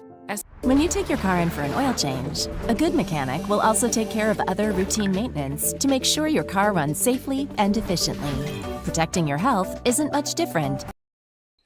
Welcome back to Auburn High School here for the second to last game of the day 2 of the Reindeer Rumble, the final day, the Reindeer games. Don't go away after this game, though, because coming up will be the final game of the tournament, and it's going to be Auburn versus Handley men's basketball. And so Wilcox Central with it now, down by 8. Dunning with it on the outside. Dunning dribbling, passes it in the corner, shooting it for 3 as Alexis Lewis, she misses it. And that's going to be a strong rebound by Lancaster. Now Davis going to the other end. Davis puts it up, and she misses, but gets fouled. Foul on Shears there.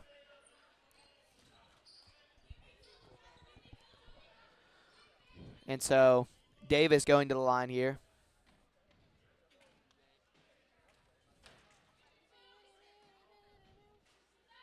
And Davis makes the first shot.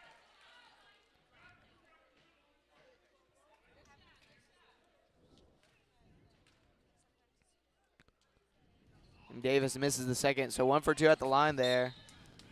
And that's going to be out of bounds.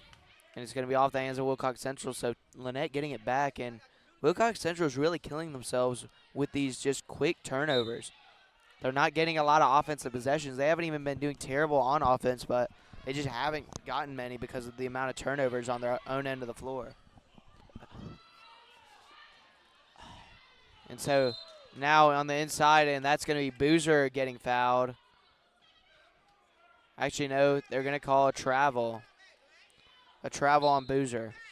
So it's going to be Wilcox Central ball. I thought that was a foul. Yeah, I thought that was a foul too. Yeah. And Dunning just got away with a double dribble there right in the middle of the court, but I'm not going to say anything if you don't. So McMillan driving down the sideline.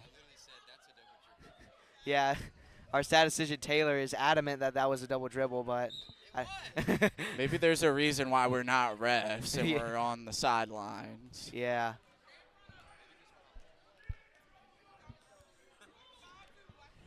And so now with the ball is Lomax. Lomax driving inside. Now Lomax steps back and gets it blocked by Boozer. And then I thought it was going to get packed by Lancaster. Able to put it up as Dunning, but it misses. And a rebound by Hurd. And Hurd going full speed once again. And Hurd's going to stop. Pass it inside to Boozer. Boozer's going to put it up, and she gets fouled. And that foul is going to be on number 5, McMillan. And When you get a taking 2 COVID-19 shots here. vaccine, it's important to make sure you're also protected from other serious. She makes the first. So now a 10-point game, the biggest lead for either team in this game so far. And Lanett starting to pull away. And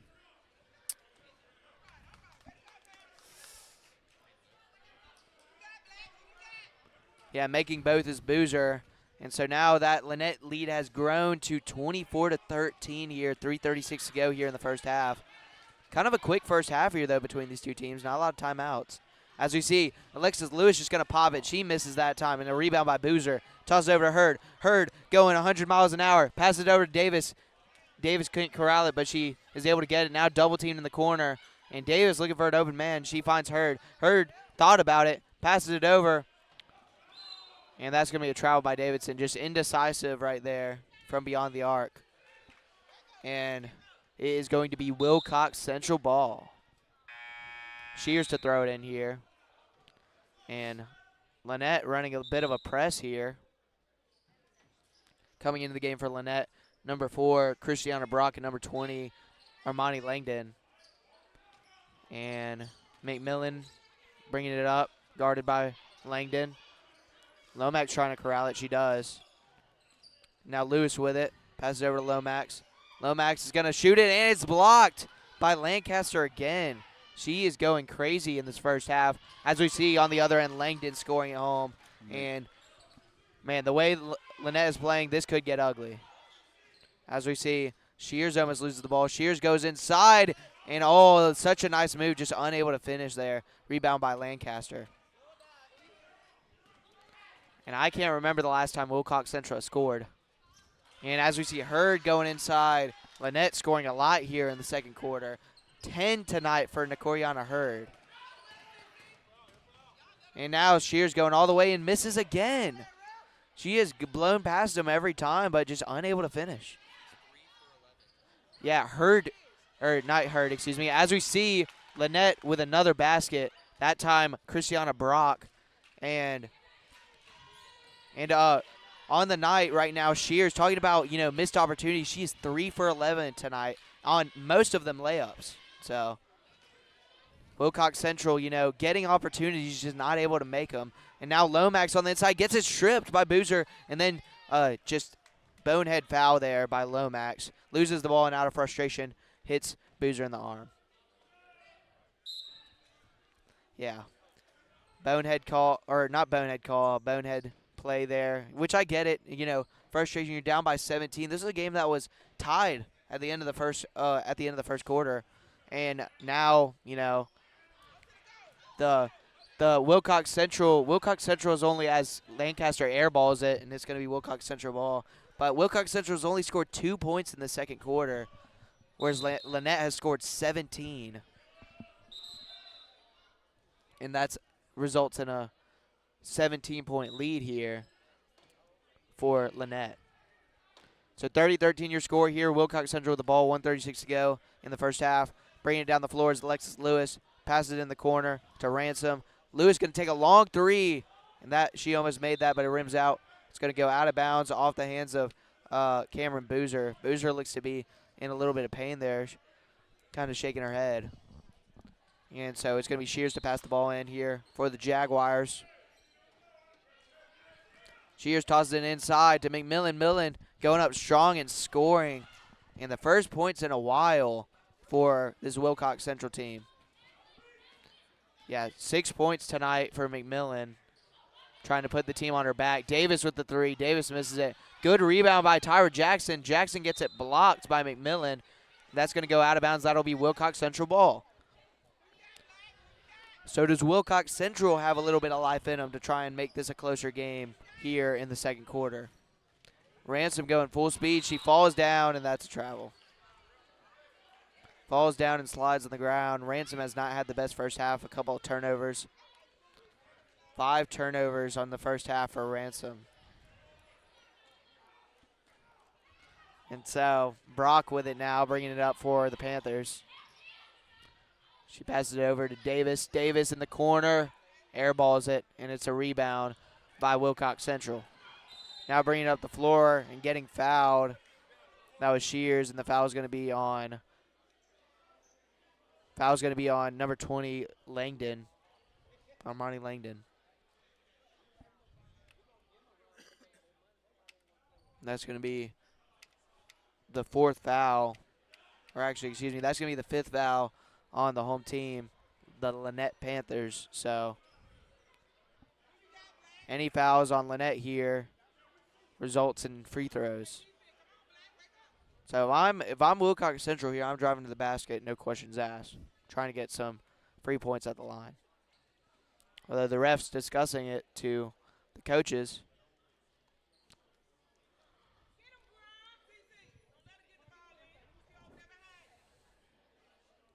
Seems there's a bit of confusion here.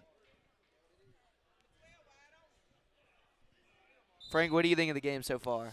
I think that the Panthers have dominated this game so far, and the Jags need to step it up. You're not wrong there, my friend. You're not wrong there. And we're going to see a jump ball here, and it's going to, possession arrow is going to go to Lanett.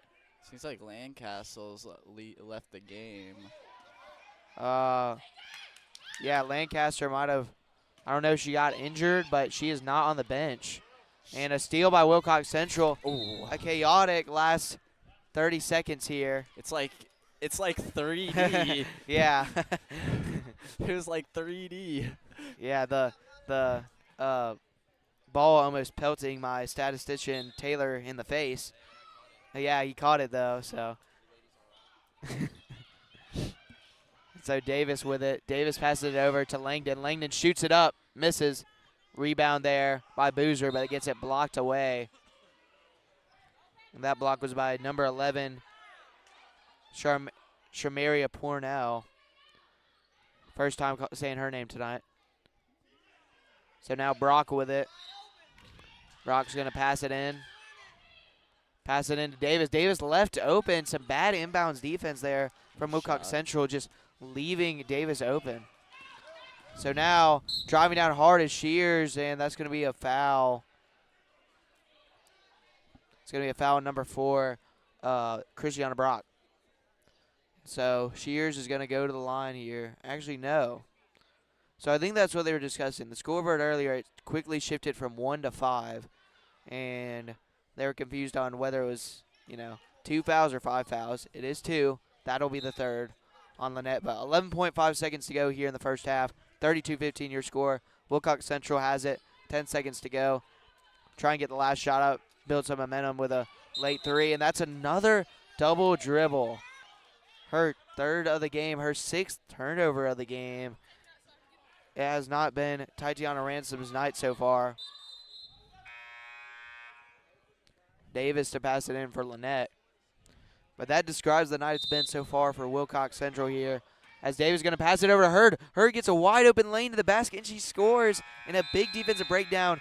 And what a second quarter by the Lanett Panthers. I mean, it was 13-11 at the end of the first quarter, scoring 21 points in the second quarter while only allowing 4. The score at halftime is 34-15, as we're going to get Taylor Gottney with the head coach for Lanett real quick.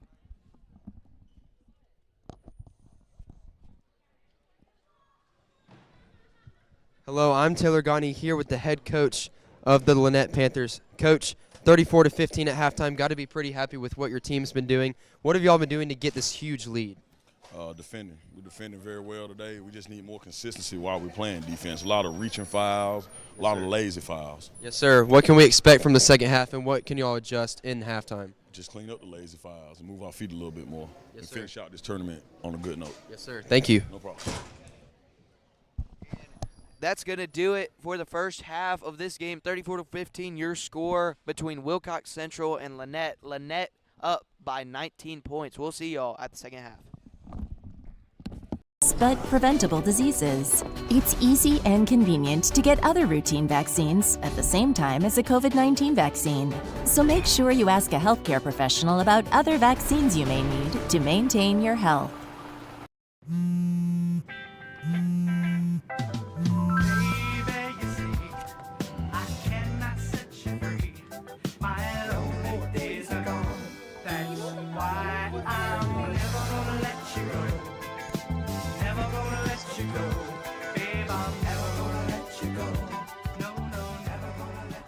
Here you go.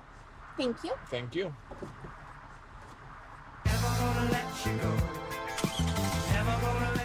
We are Sikhs, Sikh Americans.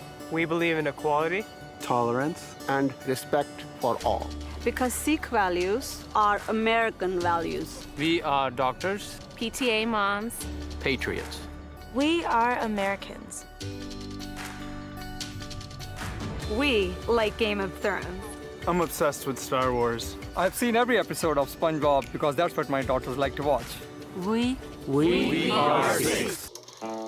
We all smoked in those days. If that was you then, get your lungs screened now. My name's Eddie Metcalf. I enjoy working in my yard. And, I can't do that anymore because I'm missing most of my lung. They did a CAT scan of my kidneys. No more kidney stones, that's the good news, but we found a spot on your lung. That frankly scared the hell out of me. I hadn't smoked in 22 years. How could this happen to me? He said, well, you know about radon gas. Well, I heard about it. He said, well, the second leading cause of cancer in America is radon. 22,000 people a year die from this. I literally left the doctor's office, got a test kit, put it in the house, and our result was 39.8. The upper limit is 4. We got to get this fixed. That was on a Monday, and on Wednesday, our mitigation system was up and running. Well, I think everybody should have their house tested. We'd never known we'd still be living there. I could get another tumor from it, but right now it's changing my life.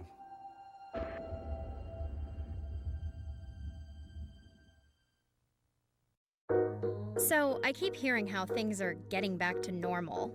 Really? When am I back to normal? What is normal anyway? I can't even remember. Is this normal? Seriously? No. Was this ever normal? Please. I think this used to be normal. Then I figured out. Just stop it. So much has changed. No wonder nothing feels normal. But here I am, still standing. A brand new edition of me. This is no time to go back to anything. It's time to go forward and discover the new person I am now. I'm all in. For some great tips on finding your new normal, visit yourlifeyourvoice.org. You look familiar. Extinction is forever. To save America's most iconic and imperiled species from extinction, we must fight for their future. Fight to save the natural lands that wildlife call home. Fight to limit pollution. Fight for smart development. Fight for their future. and fight for ours. For so goes nature, so goes... We are strong, we are resilient, and we will get through this together. But these are stressful times, and it's important to also practice good self-care. It's normal to feel overwhelmed, anxious, or afraid, but there is hope. Reach out to someone, connect with your friends, stay in touch with your community, and know that you are not alone. Learn more at wearebroadcasters.com/hope. Furnished by the National Association of Broadcasters and this... Eyes on the road, hands on the wheel, safely drive that automobile. Eyes on the road, hands on the wheel.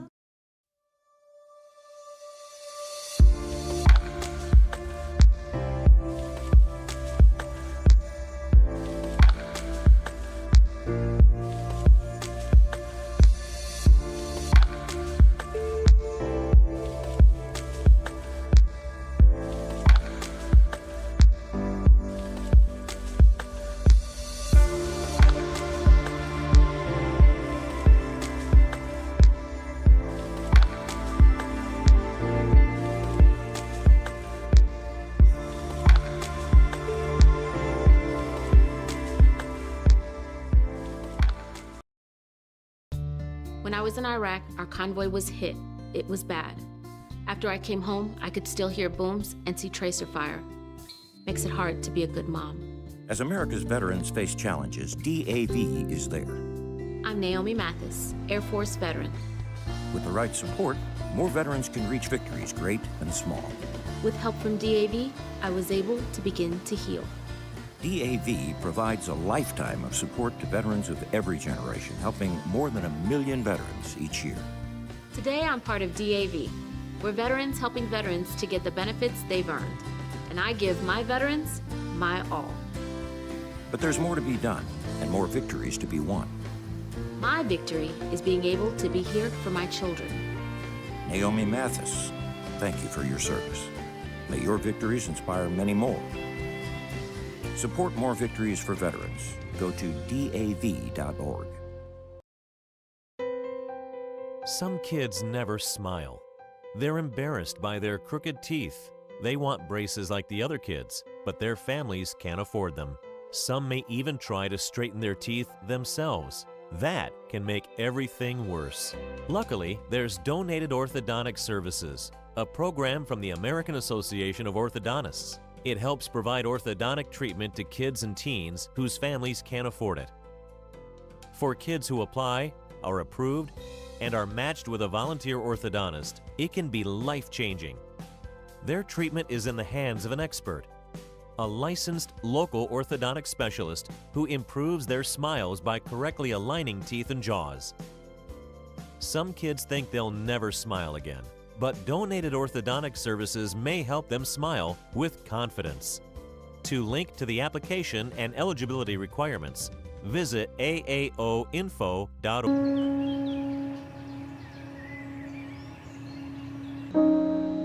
This high school gym used to be packed most nights. Not anymore. Do you know why?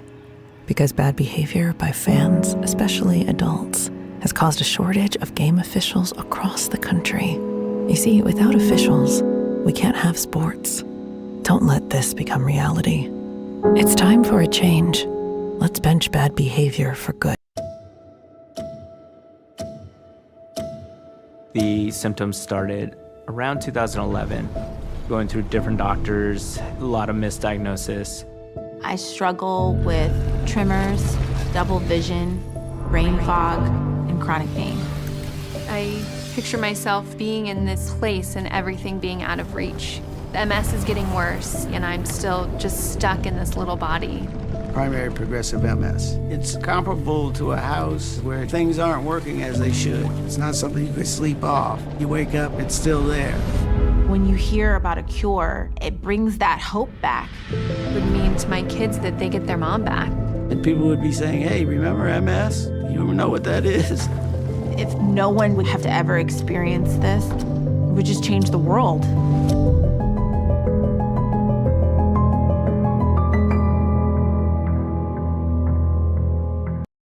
Okay, I know what you're going through. Too much time inside, not enough outside. And like, what's up with the parents? They're in their own world. Hello? You can't do anything right anymore. No encouragement, no anything. If you're waiting for something to change, maybe it's time to stop waiting and change things yourself. So ask your parents how they're doing. Welcome everybody to Auburn High School. We're about to get started with the third period here with Lanett winning 34-15. I'm very excited for this third half. Me too. Let's me too. go. Yeah, I mean, looking back at this first half, I mean, you look at some stats for both of these teams. I mean, the carry-on herd is just taking over here in the first half. I mean, she had 10 points by the end of the first quarter, or by the end of the first half, excuse me. And then you look at Wilcox Central isn't even doing terrible either. Just a lot of missed shots. Like, for example, Albany Shears, 3 of 11. You know, they just got to make some more points here. But I'm looking forward to the second half as well. Well, we're going to get started right now. The Jags are going to have the ball first. The Jags are going to pass it out to Ramson, number 12. She's going to take it out, and she's going to have it knocked out of bounds. Great play by Janiyah Glaze there to knock it out of bounds. Good hustle right there. It's going to be passed by number 4, Brock, and she's going to pass to number 5, Glaze. Glaze is going to number 25, Jackson, but Wilcox is going to get the steal. And what a steal by McMillan there. Steal. And then Spears leaving it short.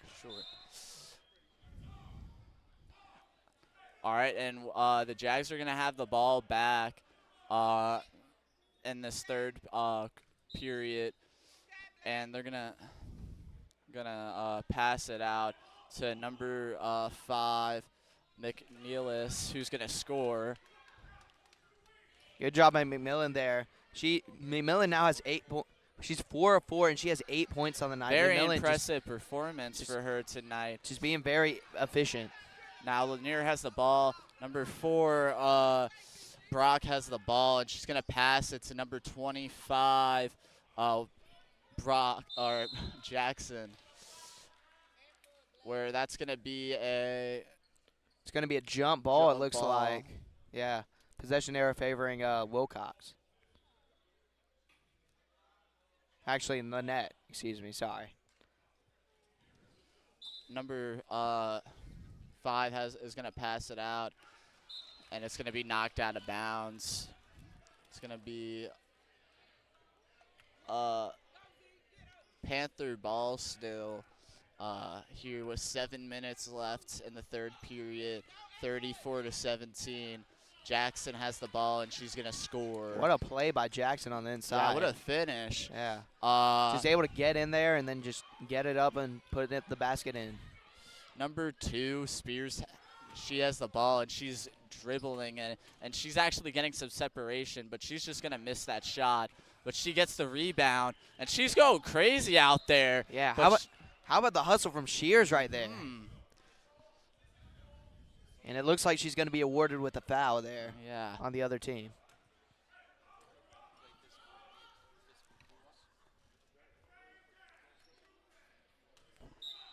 Yeah, you know, like my friend Taylor always says, physical plays always get physical calls. Yeah, number 4,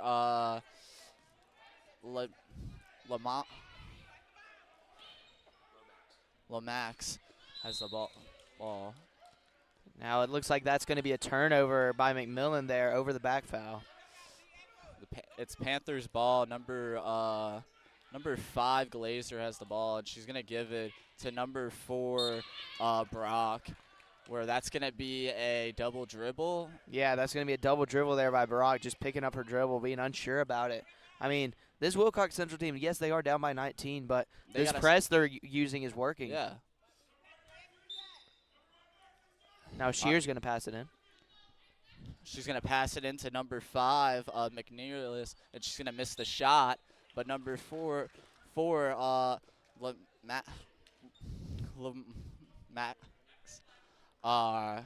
misses the shot, and she's going to get a foul shot here for 2. Yeah, great hustle play by Lomax there, getting fouled, going up. And, I mean, you know, in the first half, the problem was the offense for Wilcox, but, I mean, they've been able to score a good bit already, but just now she's going to brick it. Yeah, so, missing you know. the free throw. But, you know, they got to get some stops on defense now. Yeah, they gotta come back. It's 36-17. It's about time. You gotta start stepping it up. But the Panthers get the rebound. Number 4, Brock has the ball. She's gonna pass into number 25, Jackson, who's gonna score. And the foul. And the foul. Great play by Jackson there, and great vision by Brock to see Jackson. She was just wide open down there. Jackson with a little pump fake, and then gets fouled on going up. We're going to see how she does on the line. Yeah, but Jackson, I mean, you know, Wilcox Central, they want to be aggressive out here trying to come back, but Jackson taking advantage of that and getting the foul. Jackson's going to make her shot. And number 2, Spears has the ball, and she's dribbling it around the court, looking for somewhere to pass to. She's looking for a screen. Didn't get one. Yeah, Spears just dribbling around. What a screen. Nope. That's a travel. Travel on Spears. She just tried to. She looked like she couldn't decide whether she was going to pass it to the corner or shoot it, and that always results in a travel. It's going to be Panther ball. Looks like that's going to be a foul on Wilcox, and it's going to stay with Lanett. All right, number 5, Brock is going to pass it into number 4. I'm sorry, number 5. Brock has the ball. And now that's going to be a double dribble. Double dribble. So now Spears to pass it in. Spears has the ball. She's going to pass it to number 5, McNeilis, who passes it to Spears. Spears is going to dribble it around. Spears is going to go in for the foul, and Aaron won. And one there by Shears there, able to get it and get to the line. I mean, you know, Wilcox Central, they are down by 20 right now, but they're starting to make some shots, and as a head coach, that's got to make you happy. Yes, indeed. It's going to make you happy. Now she's on the line, and let's see how she does. And she makes it. She daggers it in. All right, number 4, Brock has the ball. She passes it to number 12, Davidson. Davidson makes the shot. Number 4, Lomax passes it to McMillan. Yeah. Number 5, now that's going to be out of bounds. But Panther ball, right? Yeah, it is going to be Panther ball. Actually, no, it's going to be. Yeah, it's going to be Wilcox Central ball here. By the way, Shears, who's passing in right now, she has 10 points on the night right now. Very impressive night. She's been putting the team on her back here tonight. Number 25, Jackson, gets the ball stolen. Spears has the ball, and she's going to dribble it and brick it. All right, number 12, Davidson has the ball, and she's going to miss the shot. She's going to shoot it like a quarterback. Spears has the ball, and she's going to make the layup. What a pass by McMillan right there. It's almost like it's NFL football out there. Exactly. I mean, you saw the tackling in the first half, and now you see the passes right there by McMillan. How about Shears? 12 points on the night. Her team is down by 19, so she might need to put a little bit more. But what a night by Shears. Shears is having a very nice game. And now Lewis with the bucket there. Okay. Here. And now it's going to be it's timeout, and we'll be right back here at Auburn High School. Yeah, you go first. Ask what you can do to help. Parents are people too, and the stresses you're feeling, you can bet they're feeling as well. Best of all, when you help them feel better, it has the same effect on you. Visit yourlifeyourvoice.org for some game-changing ideas on how you can turn things around at your house. When you go first, everybody wins.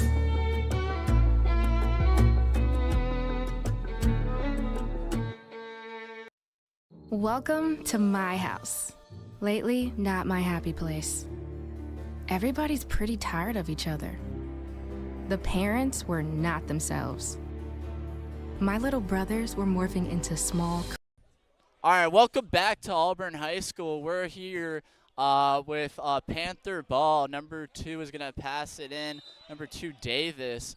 Davis is going to pass it out to number 1, it seems like, Hurd. Hurd is going to score. Actually, that was passed to Abner right there, and Abner scores the bucket in. Apologies. It's going to be 43-24 Panthers. 4 minutes and 19 seconds left on the clock. Spears is going to miss the shot. And what a save by Hurd. Yes. Number 21, she's going to lay the ball up. What a play by Abner, too, to score the ball. To score the ball. And Spears is going to score the layup. Spears has been so good, probably the only bright spot, sadly, on this Jaguar squad. She's been all over the court. Very impressive game. Yeah, and you see after the steal, Shears with the handles. But she's going to break that shot. It's going to be... Looks like it's going to be Panther ball.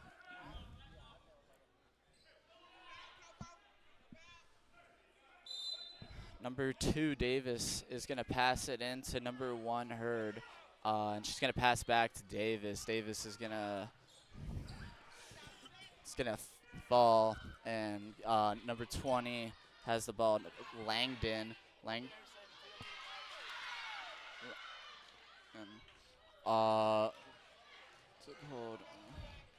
Number 12, Number 12, Ramson has the ball. She's going to pass it to number 3, Lex, where number 1, Hurd, has the ball. 2, daggers it in. What a shot by Davis there. What a nice three-pointer for Davis. Number Spears has the ball, and she's going to lay it up. And she's been very good with that layup. That layup has been special tonight, I feel like. Multiple times this quarter, she has made those easy layups. And there's going to be a timeout, and we'll be right back here at Auburn High School. Creatures. The walls were closing in. Clearly a case of too much family, too close, 24/7. And there's a lot of that going around right now. But it could help you find a little more breathing room.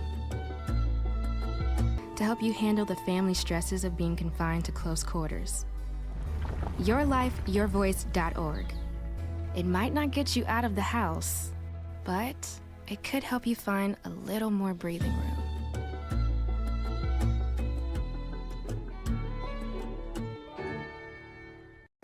We worked our whole lives to save, just to spend it on time. With these two, filling buckets of memories. This is what makes life, life. Yet how much of life are we willing to miss out on? Because even mild hearing loss doubles our risk of dementia. Yes, dementia. Good hearing health is essential to staying engaged and doing what we love. Hear well and stay vital. Get a hearing health check every year.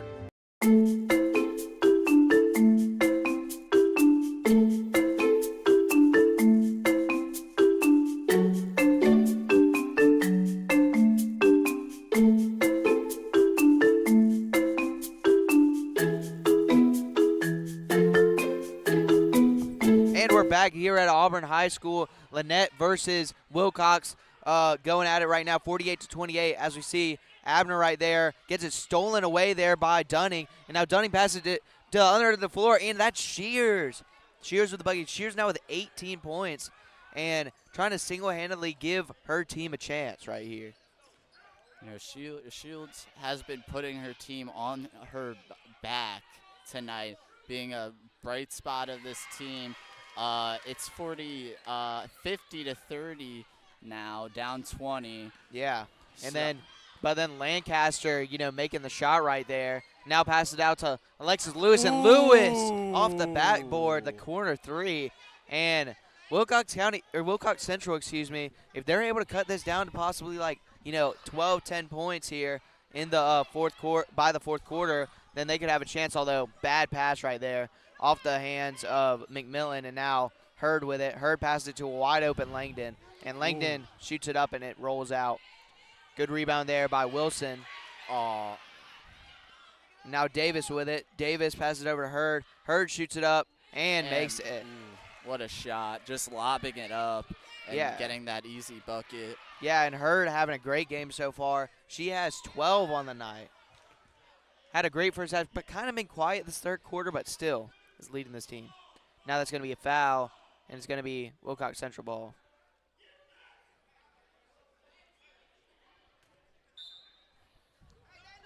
So Shears to pass it in. And she passes it out to Wilson. Wilson shoots up the three. She misses, and a rebound by Lancaster. Now Davis passes it up to wide open Hurd. Hurd shoots it up and in. Hurd now with 14 points. What a layup. On the night. Hurd absolutely takeover mode right now. 54-33, 1:10 to go here in the third quarter. Number 2 Shears, I'm sorry, but number 5 just fouled, it looked like. Yeah. Or what happened? It looks like, that's going to be a foul on, I think actually the ball just went out of bounds. It's going to be Wilcox Central ball. Some subs in the game, though. Lanett, number 11, first time saying her name, Kimora Patrick coming into the game for Lancaster.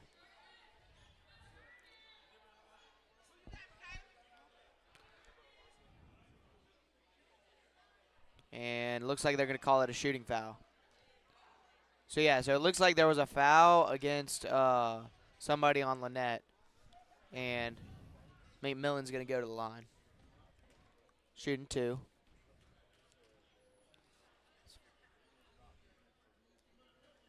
McMillan misses the first one.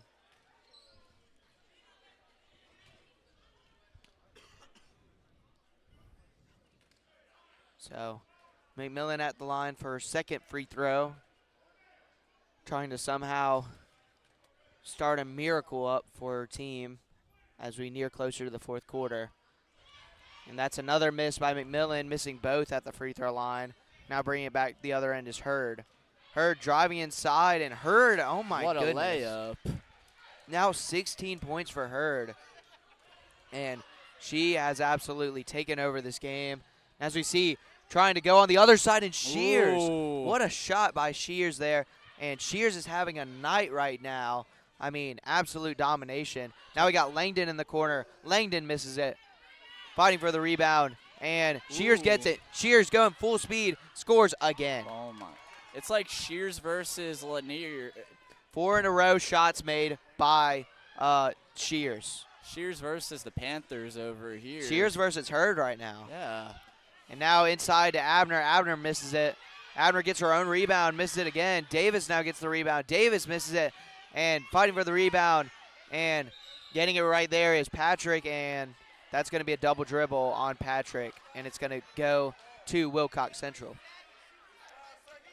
Taylor, our statistician, how many points does Shears have tonight? I know it must be hard to calculate. There's so many. She's been all over the court. It looks like she's the only scorer on this and court. She almost made that one. 22 points for Shears here, but her team down by 19. 56-37 here at the end of the third quarter. We'll be back with the fourth quarter of this game. Don't go away.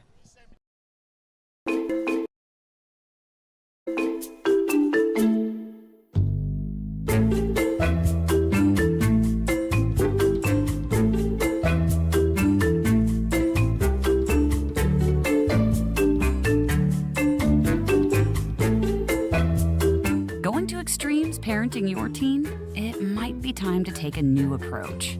Visit boystown.org/parenting. Whether you're the parent of a toddler, teen, or someone in between, we've got parenting guides, articles, videos, quick tips, and even live parent talks with Boys Town experts. Boys Town, take your parenting skills to new heights. Performing on stage takes mental and physical preparation.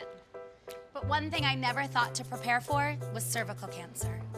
91% of cervical cancers are caused by the human papillomavirus, or HPV.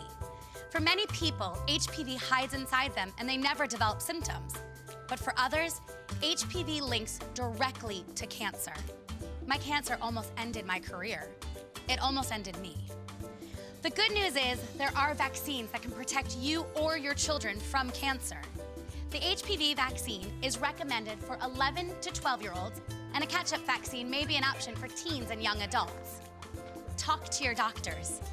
You don't want HPV hiding inside your body like HPV has been hiding inside this commercial. Did you see all of them? Go to thinkaboutthelink.org to look again and learn more. Together, we can stop cancer before it starts. And welcome back to Auburn High School here. Lanett up 56-37 over the Wilcox Central Jaguars.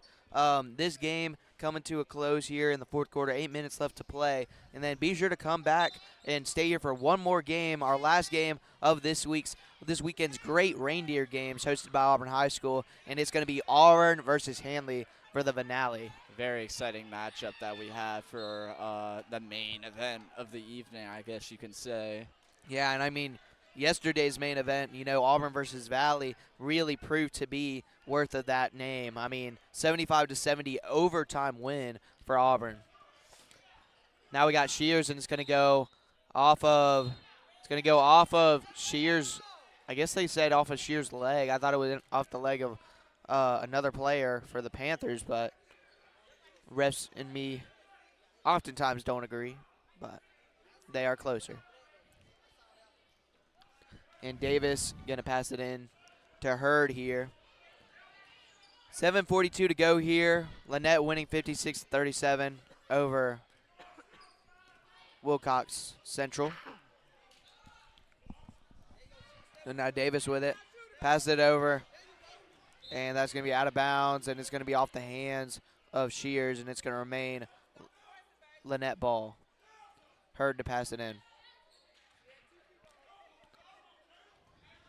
Hurd looking for an open man. Can't find one. Hurd chucks it over to Langdon. Langdon heavily contested and fouled on the three-point shot. And not a smart play there by Samaya Wilson. I mean, she was all over Langdon. Even if she didn't shoot it, it would have been a foul. So Langdon to take 3 shots. And she makes the first. So now a 20-point game here. Lanett up 57-37, 7:26 to go here in the game. She misses the second, so she'll get one more opportunity. Coming in for the Jaguars is number 12, Tatiana Ransom, and coming out of the game is Samaya Wilson.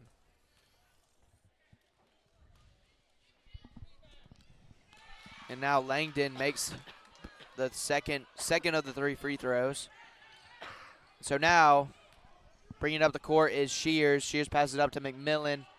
McMillan driving inside. McMillan passes it in to Ransom. Ransom chucks it up, can't get it. And then she tries to fight for a rebound. Very physical here. And it's going to be a jump ball, and the possession arrow is going to favor Lanett.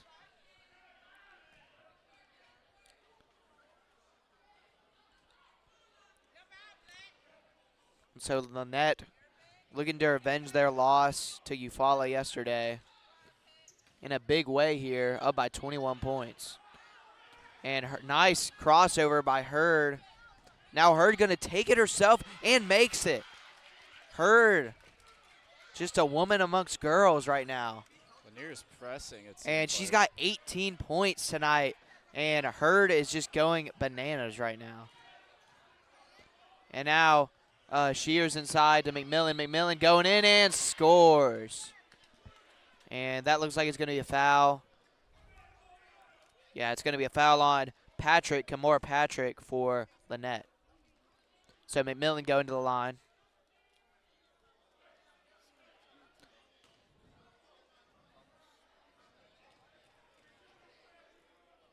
The coach from Wilcox County giving Shears some tips. So missing the free throw is McMillan. And now going inside is Patrick, and it's going to be a jump ball, and this time favoring Wilcox County. So 6:35 to go, 60-30. Wilcox Central, excuse me. 60-39 here is your score. Lanett winning. 6.5 minutes remaining in this game. Alexis Lewis dribbling. Great defense here by Davis. Davis just locking up. Alexis Lewis kind of got the crowd going. Lewis able to pass it to McMillan. And McMillan passes it back to Lewis, and Davis still all up on her. Lewis trying to find an open man, gets it to Ransom. Ransom takes it inside, misses. And that's going to be off the knee. It looks like it was off the knee of Abner, but they're going to call it. They're going to give it to Lanett. So Hurd bringing it up the floor here for the Panthers. Nice screen there by Davis. Hurd passes it to the corner. Wide open is Langdon. Langdon misses it that time. Great rebound by Hurd, though. Hurd, the point guard, getting the rebound. Fakes it up. And I thought she was about to get an and one, but she misses the shot. But she'll take the foul and go to the line to shoot two. And with a chance to advance to 20 points here. And it hasn't even been close this whole game.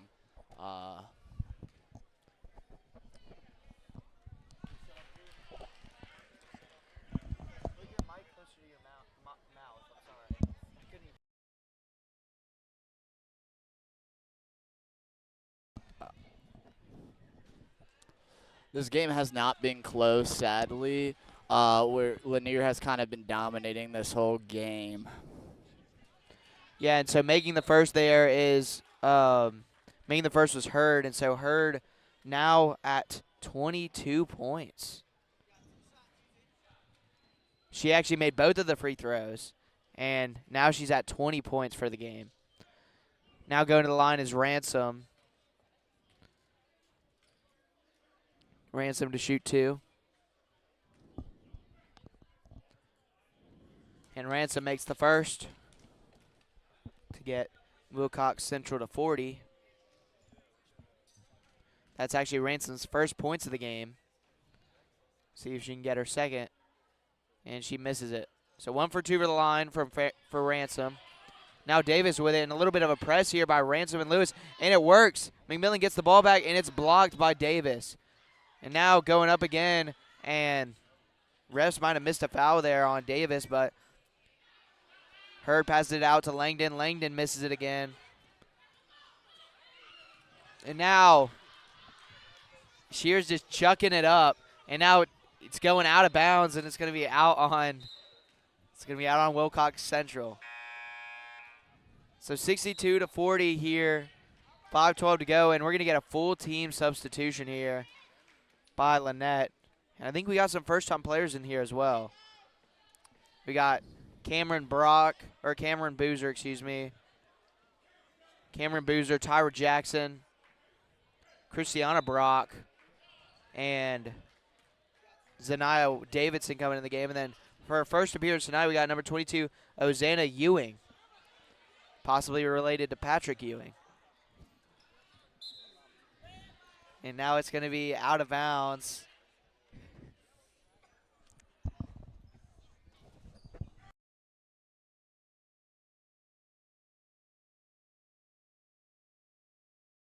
Jackson, excuse me. And now bodies hit the floor, and it's Wilcox Central ball. And McMillan taking it all the way coast to coast, and she's going to get fouled by Ewing.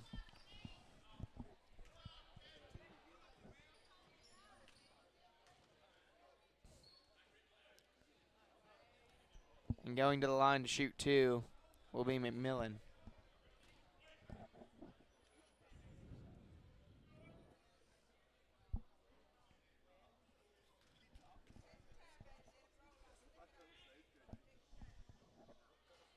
McMillan misses the first one. And McMillan, not her night tonight from the charity stripe. 1 for 6 from the free throw line.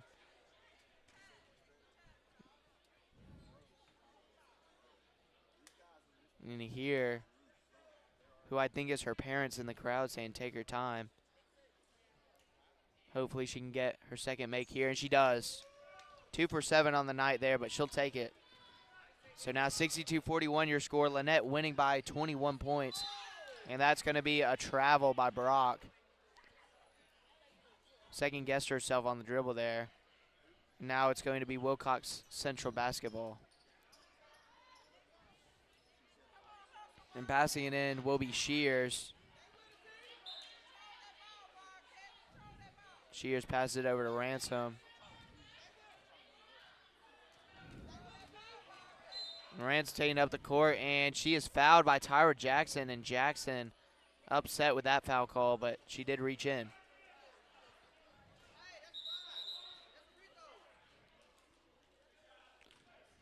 And the fans and the coaching staff asking for, saying that it's the bonus, and it is. So going to the line for 2 is Ransom, and for the next 4 minutes and 44 seconds here, Wilcox Central will be going to the line every time that a foul is called.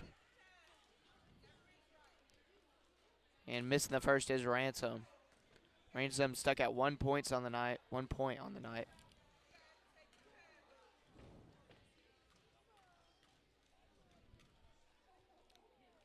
And she misses both. But McMillan gets the rebound and just tosses it out of bounds, but they're going to say it was blocked, so it's going to stay Wilcox Central ball. But Ransom having a tough day, a bunch of turnovers, and 1 for 4 from the free throw line. Just try to get it inside. And you see Shears just staying at the other end of the court there. And Shears just visibly upset. And now it's going to go out of bounds. You know, I would be upset. She's been playing her heart out, and her team isn't playing how she would like to be. But, I mean, they're trying their best, so that's all that matters. Yeah, Tyra Jackson misses it from beyond the arc, and then that's blocked away by McMillan. And it's going to remain Panthers basketball. And I understand the frustration from Shears, but you got to continue to be a team player. Just a bad look to not help your team out on defense. You can't just give up on your team. 100%. So Boozer, and that is smacked away by McMillan. And then good defense from Shears. And then a rebound, strong rebound by McMillan.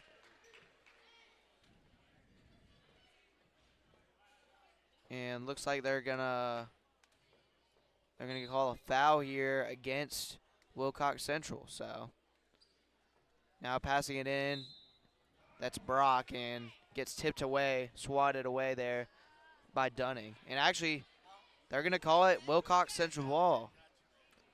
So they're gonna say it hit the hand of Boozer instead of Brock, or excuse me, instead of Dunning.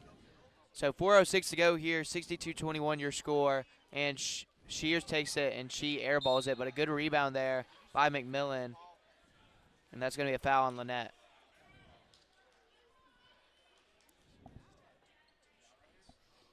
Yeah, and Shears has taken 22 shots on the night. So, but making a good bit of them, you know. Pretty solid night. And now McMillan misses the first, and now she is 2 for 8 on the night. So that's one thing that would help you if you were Wilcox Central, is making your free throws. Now McMillan taking the second shot here, and there's going to be a lane violation. And it's actually going to be a lane violation against Lanett. Zaniah Davidson getting started a little bit too early. Actually, no, they're going to call it on McMillan. Tough night for McMillan and tough night for Wilcox Central. 4 minutes to go, 62-41, still your score. Lanett leading. Now Jackson with it, and that's going to be stolen away by McMillan. McMillan passes it up to Shears. Shears, you know she's going to go all the way with it, and she scores. Shears having a really good night in the scoring column. Phenomenal night. Now you're seeing a little bit of a press here by Wilcox Central, but Brock able to break it. Oh, no, she didn't. Steal by Shears. Shears about to take it all the way up herself, and she misses it too hard off the backboard. And that time it's going to be a foul. Looks like that's going to go against Ransom.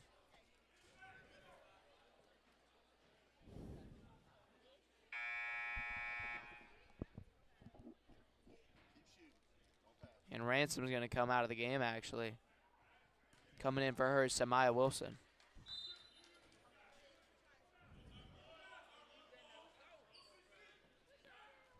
So a nice steal there by McMillan off the entry pass. And then Shears trying to make a one-handed grab, and she stepped out of bounds.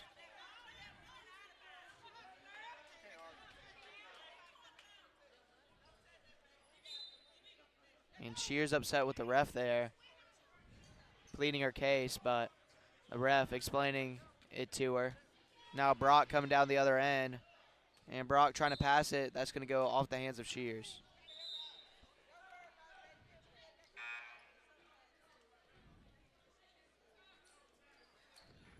So 62-43 your score here. 3:16 to go here in the game. Lanett leading by 19. Now Jackson going to pass to a wide open Brock. Brock's going to drive in, and she just tossed it up. And it's going to be a jump ball here. Possession error favoring Wilcox Central. So Shears to take it up the court for the Jaguars. Actually, he's going to pass it back to Alexis Lewis.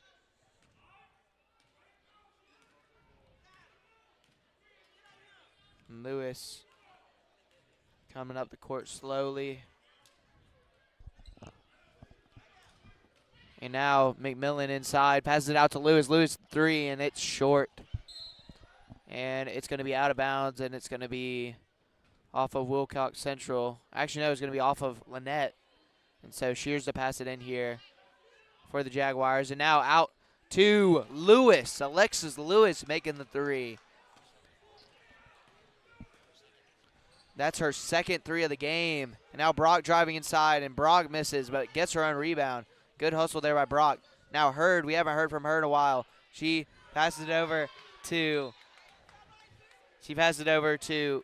Zanaya Davidson, but then it was tipped out of bounds. Now Davidson in the corner, and that one is going to rim out. And it's going to be tipped away, and it's going to be Shears going to the other end off the rebound, and she puts it up and in.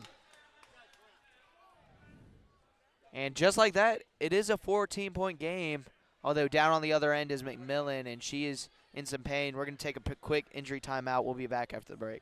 Ellie, I'm 15 years old, and I am a heart recipient. I got my first heart transplant when I was 1.5 years old. I got my second heart when I was 13. When I step out on stage, I think I'm communicating with people. I would like to tell them that I want to make a change in life. Like, yeah, you can have 2 heart transplants, but that doesn't stop you from doing the things that you love. When I get my driver's license, of course I'm going to say yes to be an organ donor because I've been saved twice. So who says I can't save somebody else? It's just the beginning of a new story. This gift of life was made possible by an organ donor. Imagine what you could make possible.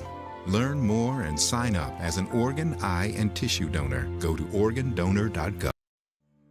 Adventurer. Welcome back to Auburn High School here for our second to last matchup of this weekend's Reindeer games. As Lanett up by 14 here. A little bit of a comeback here by Wilcox Central because it was just 21-point deficit. Now there's a 7-0 run here by Wilcox Central. Now Hurd taking it in, and she just loses the ball here. Some players of the game, though, for both teams. For Wilcox Central, Shears has done it all tonight. I mean, she has shot 24 shots, but she also has 26 points tonight. Meanwhile, Nicoriana Hurd for the Lanett Panthers, 18 on the night, and only missing 1 shot. So... Number 2, Shears looks very good. I mean, sometimes she looks like she gives up on defense, but I mean, she has 26 points and looks like an offensive machine. They could just maybe they can make a comeback. Probably not, but I mean, I love the hustle. Yeah, if they want to make a comeback, they might just need to start checking up some threes here. 1:22 to go. You're down by 14. Shears going to put one up. Oh. She just misses that one. And now it's going to be rebounded by Brock, and Brock going full speed the other end of the court. And if Wilcox Central, I don't think you'll foul here because I feel like, I would try and steal the ball here. Foul just extends the game. And that's going to be off the hands of number 12, Zanaya Davidson, and it's going to be Wilcox Central ball. So going down the other end is Alexis Lewis. And we got 54 seconds to go here. Wilcox Central down by 14. Shear's going to take the three. She misses. And a strong rebound by Hurd. And what has been a great night, and that's going to be a foul on Lomax. And that's going to just about do it. 43.6 seconds to go here. Lanett up by 14 points, 62-48. But don't go away because after this game is over, we'll have the player of the game interview with none other than Taylor Gottney. And so Lanett ball, 38 seconds to go, and I figure they'll just dribble it out here, or they'll go and try and shoot it, add some more.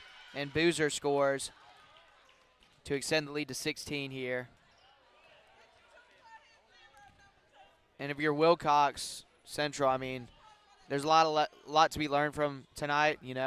Shears obviously is a great player, and I honestly wouldn't be surprised if she goes like D1 here in a couple of years. But very impressive game that she had today, and I expect her to grow from this performance as well. Yeah, we see off the miss from Wilcox Central, Brock all the way to the rack, but she traveled.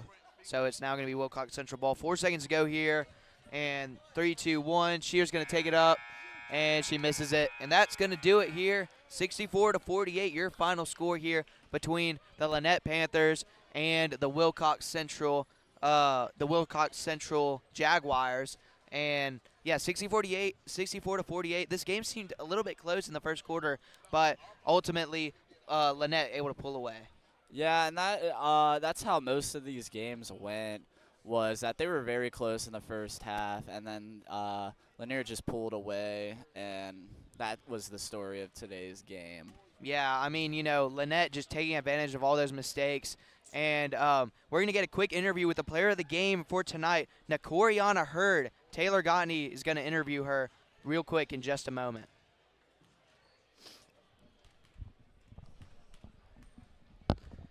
And real quick, we're going to get an interview with Nakoriana Hurd, tonight's player of the game, brought to you by Taylor Gottney. Hello, I'm Taylor Gottney. I'm joined by Nakoriana Hurd, the star player for the Lanett Panthers tonight. Chosen for player of the game, 18 points, only one missed field goal. How do you feel about your tonight's performance?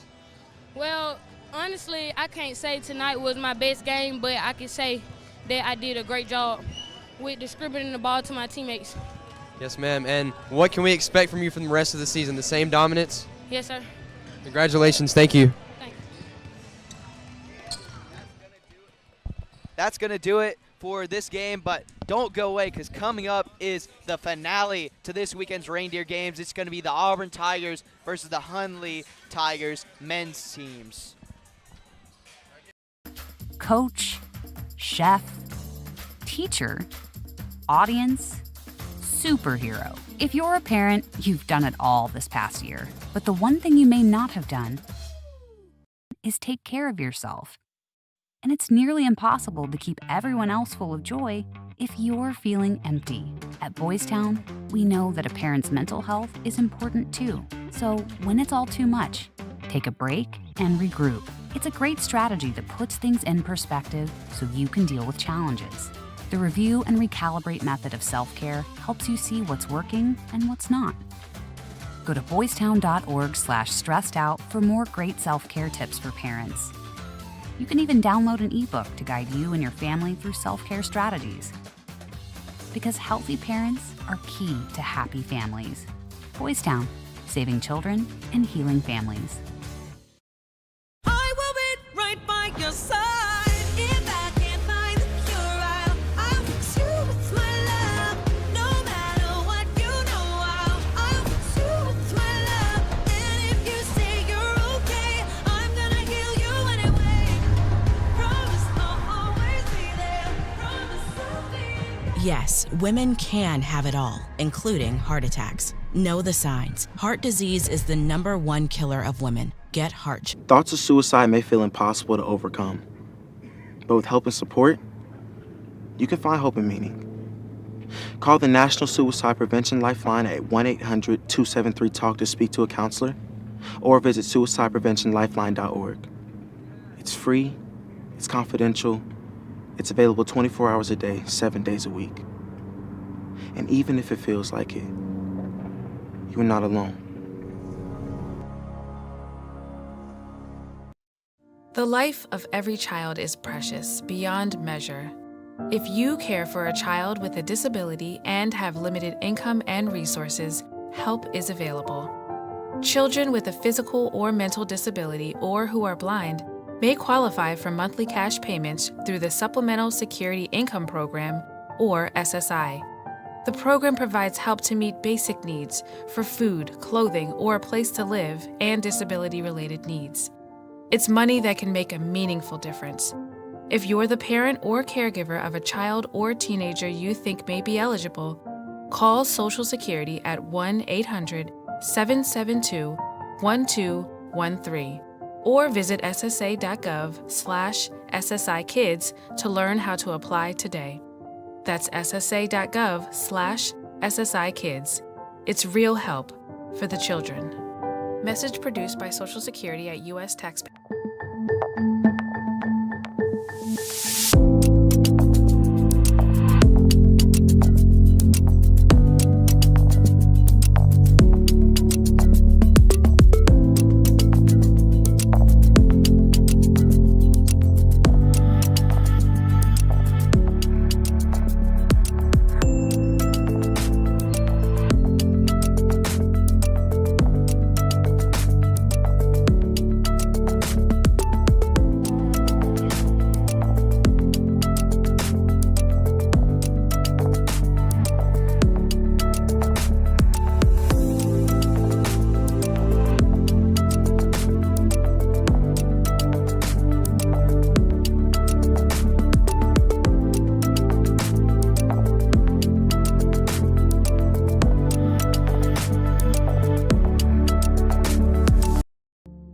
MS does suck.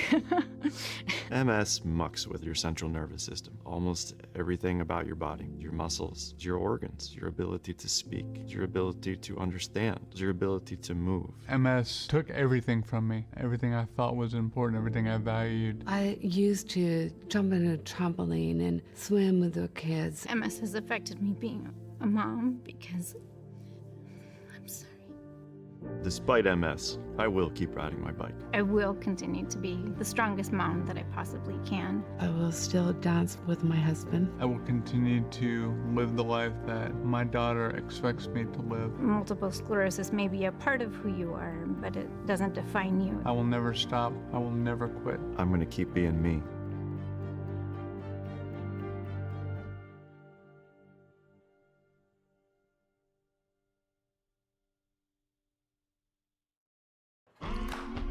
Here's to the straggly ones, the lopsided ones, the first ones, the I miss my beard ones, and hey, I look good with this ones, but no way he's grown that in a week ones, the black, brown, red, and gray ones, the, that one, the itchy ones, the never forgotten ones, the ones grown by Dad, the ones grown for Dad. The started late ones. The absolutely filthy ones. The drawn on ones. The finger ones. The pin ones. The I nearly didn't do it this year ones. And the yeah, why not ones. They all raise awareness, raise funds, start conversations, and save lives. Because whatever you grow will save a bro. Learn more at Movember.com. Meet Norm. He lives with anxiety, but with the help of this latest innovation from Be Normal, he can be normal, just like everyone else. With the swipe of a finger, you can project happiness, confidence, machismo. Why settle for being real when you can be normal? The Normal Maker, new from Be Normal. This item doesn't really work because there's no such thing as normal. We're all different. What we like, how our brains work. In fact, 1 in 5 of us live with mental illness. Don't filter who you are. Start by talking to someone you trust. And remember, there is no... Using meth taught me everything about freedom, only not like you think. It taught me how easy it is to lose your freedom. How meth can take control until you find yourself doing whatever meth tells you to do. Before you get there, while you still can, take a stand for yourself. If you feel yourself losing your freedom to meth, ask for help. Accept the help. It's worth it. You have the power to be truly free and be the person you want to be.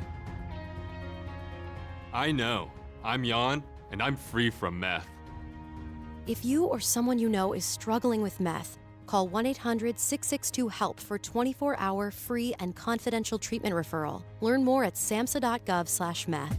There are everyday actions to help prevent the spread of respiratory diseases. Wash your hands. Avoid close contact with people who are sick. Avoid touching your eyes, nose, and mouth. Stay home when you are sick. Cover your cough or sneeze. Clean and disinfect frequently touched objects with household cleaning spray. For more information, visit cdc.gov/COVID-19. This message brought to you by the National Association of Broadcasters and this station.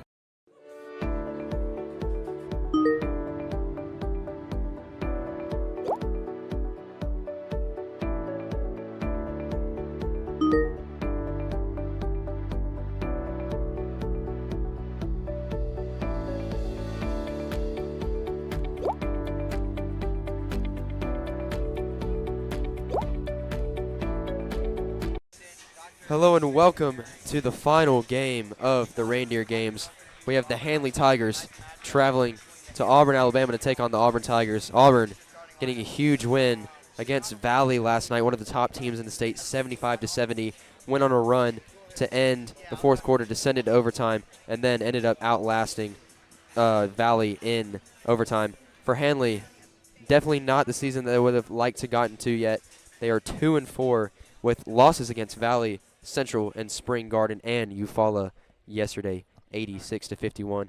We're going to announce the starting lineups right here on AHS Mass Media in a few seconds, but I want to highlight some players for the Auburn Tigers. Number 11, Antoine Daniels, the sophomore, the 6'5" sophomore, brother of course, Soraya Daniels, who we just saw play earlier for the women's team. Antoine Daniels last night had an absolute game, and he's looking to continue that today. Also, watch out for Jordan Franklin, the sixth man for this Auburn Tiger team. Think about a spark plug, kind of like Katie Johnson on the university team. Great defense, great physical player, great emotional player.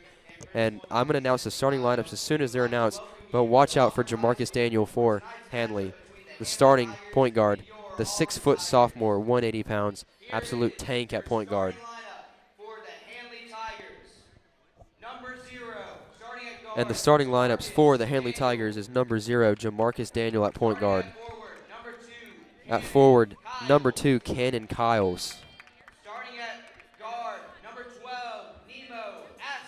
Guard, number 12, Nemo Askew. Forward, number 20, Corden Patterson. And number 24, DeQuavion Slaughter. This Handley team looking to upset this Auburn team. Heavy underdogs, 2-4 season so far. We'll see if they can do it. Auburn on a roll right now. And now get on your feet for your starting lineup for your Auburn Tigers. And your starting lineup for the Auburn Tigers. This crowd is hyped for this game. The crowd's filling up. Sophomore, the guy I just highlighted, Antoine Daniels, number 11. Look out for him.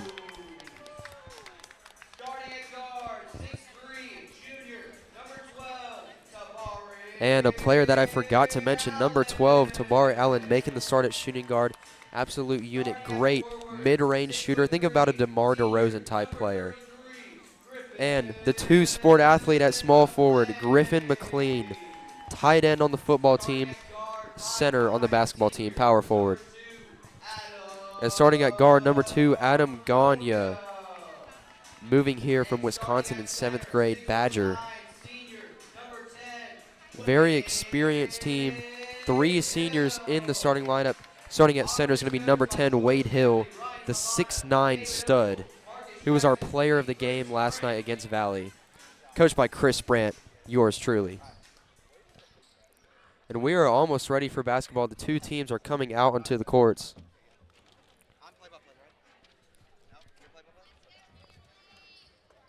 And I'm going to be joined in a few seconds by my color commentator, Max Mesman. He's getting ready. He actually announced the starting lineups at the games now, a new job for him that he's not used to. So as soon as he would say the starting lineups, I would just copy exactly what he was saying. Auburn in the light blues, Handley in the whites, and we are ready for the Tigers versus the Tigers. Yeah, I'm back, guys. Sorry if my voice runs out. I mean, took a lot to try and do that, but, we're balling right now. Auburn versus Handley, I'm excited. Yeah, and this gym is more busy than I've seen it all day for any of the other games. And Auburn wins the tip. Auburn wins the tip. Adam Gagne, number 2, swings it over to Antoine Daniels, gets the ball back, looking for someone to get open. Back to Antoine Daniels. Daniels thinking about the shot. Gives it over to Tabari Allen in the left corner. Allen shoots the tray from the left corner and makes it in, gets it to go. And if Allen is able to constantly make those threes, I mean, Handley's in for a handful tonight. Yeah, I was highlighting Tabari Allen and Antoine Daniels before the show, the dynamic duo at the guard play. And what a great layup by number 24, DeQuavion Slaughter, just driving right to the rim, putting his head down and just putting the ball up. Yeah, I got a chance to watch Slaughter last night when they played Eufuala. Obviously, their team lost the game, but Slaughter had a great night for them, and he'll look to lead this Handley Tigers team. And Antoine Daniels just slips on the floor, and it's going to be a turnover for the Tigers. So, bit of jitters so far in this game after that big game last night against Valley. Max, run us through that finish in overtime. Oh, my goodness. I mean, I don't know. How much time do we have? Because, I mean, that game was huge. We have about 5 seconds. Yeah, 5 seconds. Okay, Auburn beat Valley, a team that won 49 straight. Big win for Auburn, and they'll look to get their second straight tonight. And Cannon Kyle swings it over to Corden Patterson. Corden Patterson trying to drive in on Wade Hill. Wade Hill, the tall 6'9" center, he gets it over him. What a play by So Patterson. Corden Patterson making a layup over the Jolly Green Giant up in the front court. Yeah, but Wade Hill, I mean, he really impressed me last night going up against a top talent in Brandon Thomas. And Gagne shoots the three from the left corner. It's just off the back rim. Hill found him. What a great pass, but Gagne could just not get it to go. Yeah, and Daniel putting up there. And Wade Hill with great defense on Jamarcus Daniel. Great rebound by Corden Patterson, but it's taken in by Adam Gagne. Antoine Daniels on the fast break, thinking about the three, passes it out to Tabari Allen. And Wade Hill, being strong and getting the finish with two people around him, just rips the ball away and puts it up. Yeah, and talking to Coach Brandt at practices about Wade Hill, I mean, he's like, he is so complimentary about him, but he says the one thing in his game that he has to get better at is going up strong in the paint. Exactly what he did there. And Handley on the offensive end. Slaughter passes it over to Patterson. Patterson passes it to the mid-range. Mid-range shot taken by Kyles. And an aggressive play by Patterson trying to get the rebound with Griffin McLean. And it's going to retain possession with Handley. Yeah, but Handley, I mean, seeing their women's team knock off Auburn's women's team, maybe that gave them a little confidence coming into this game. Yeah, earlier at 2:30 when the game started, Auburn, the heavy favorites, got upset by the Handley Women Tigers. And what a block right there by Allen.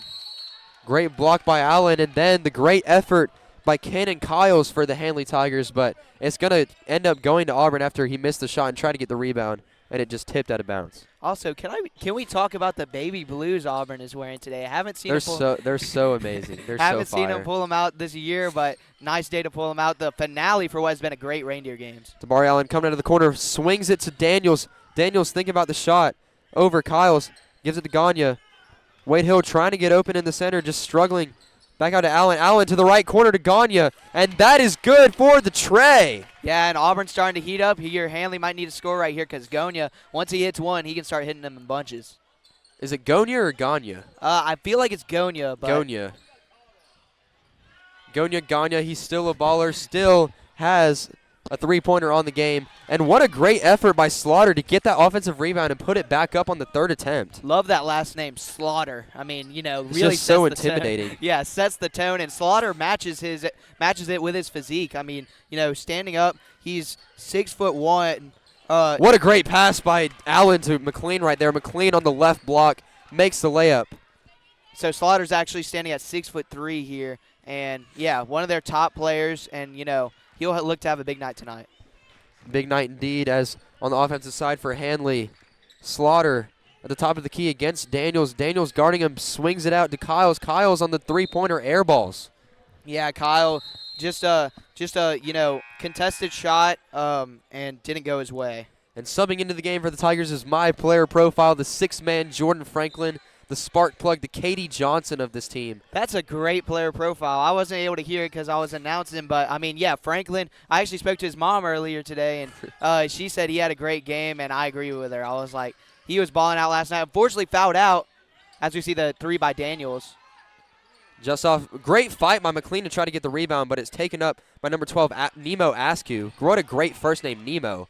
We're trying to find Nemo, and Allen puts up the mid-range shot and drains it. 12-6 with 4 minutes left in the first quarter. Auburn's starting to run away with it a little bit. Yeah, my first time seeing Askew's name, I said the exact same thing yesterday. So, Nemo, it's heck of a name. Not as intimidating as Slaughter, but still pretty good. Intimidating indeed. Daniel at the top of the key, passes it over to Kyles. Kyles back to Slaughter. Slaughter over to Daniel again. Handley trying to find an answer on offense to this great run by Auburn. That is Askew. Askew over to Slaughter. Slaughter at the top of the key. Pass it over to Kyles. Kyles. Some nice ball movement by Handley. Great right ball here. movement, but better perimeter defense by Auburn. Yeah. No shot clock in high school basketball, so they can keep it as long as they want. And look at Cannon Kyles. That guy is huge. Yeah. Looks like a grown man. Yeah, I don't know. He might be a super senior, but, you know, he's playing like one. He's one of the smartest guys we'll see on the court. And almost lost possession of the ball, but Askew takes the shot, and it's short. Daniels on the fast break. Passes it over to Jordan Franklin. Franklin over to Gagne. What a great pass. And Gagne with another three. With another three from the right corner. That's his spot. And timeout by the Handley Tigers. We're going to send you to a quick commercial break, but don't go away because we got a good one brewing here in Auburn, Alabama.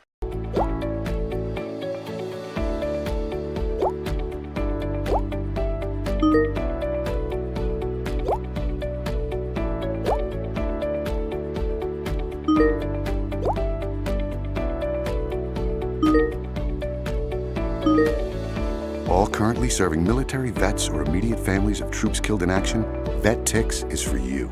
Sign up for free to become a VetTixer and start creating new happy memories that will last a lifetime. Go to vettix.org to become a member now. VetTix, give something to those. Hello and welcome back for some second quarter action between the Handley Tigers and the Auburn Tigers. Auburn, the home team in the baby blue, up 15-6 with 2:55 left. And Max, since you didn't get to be on the pregame show, I'm going to let you choose a player profile.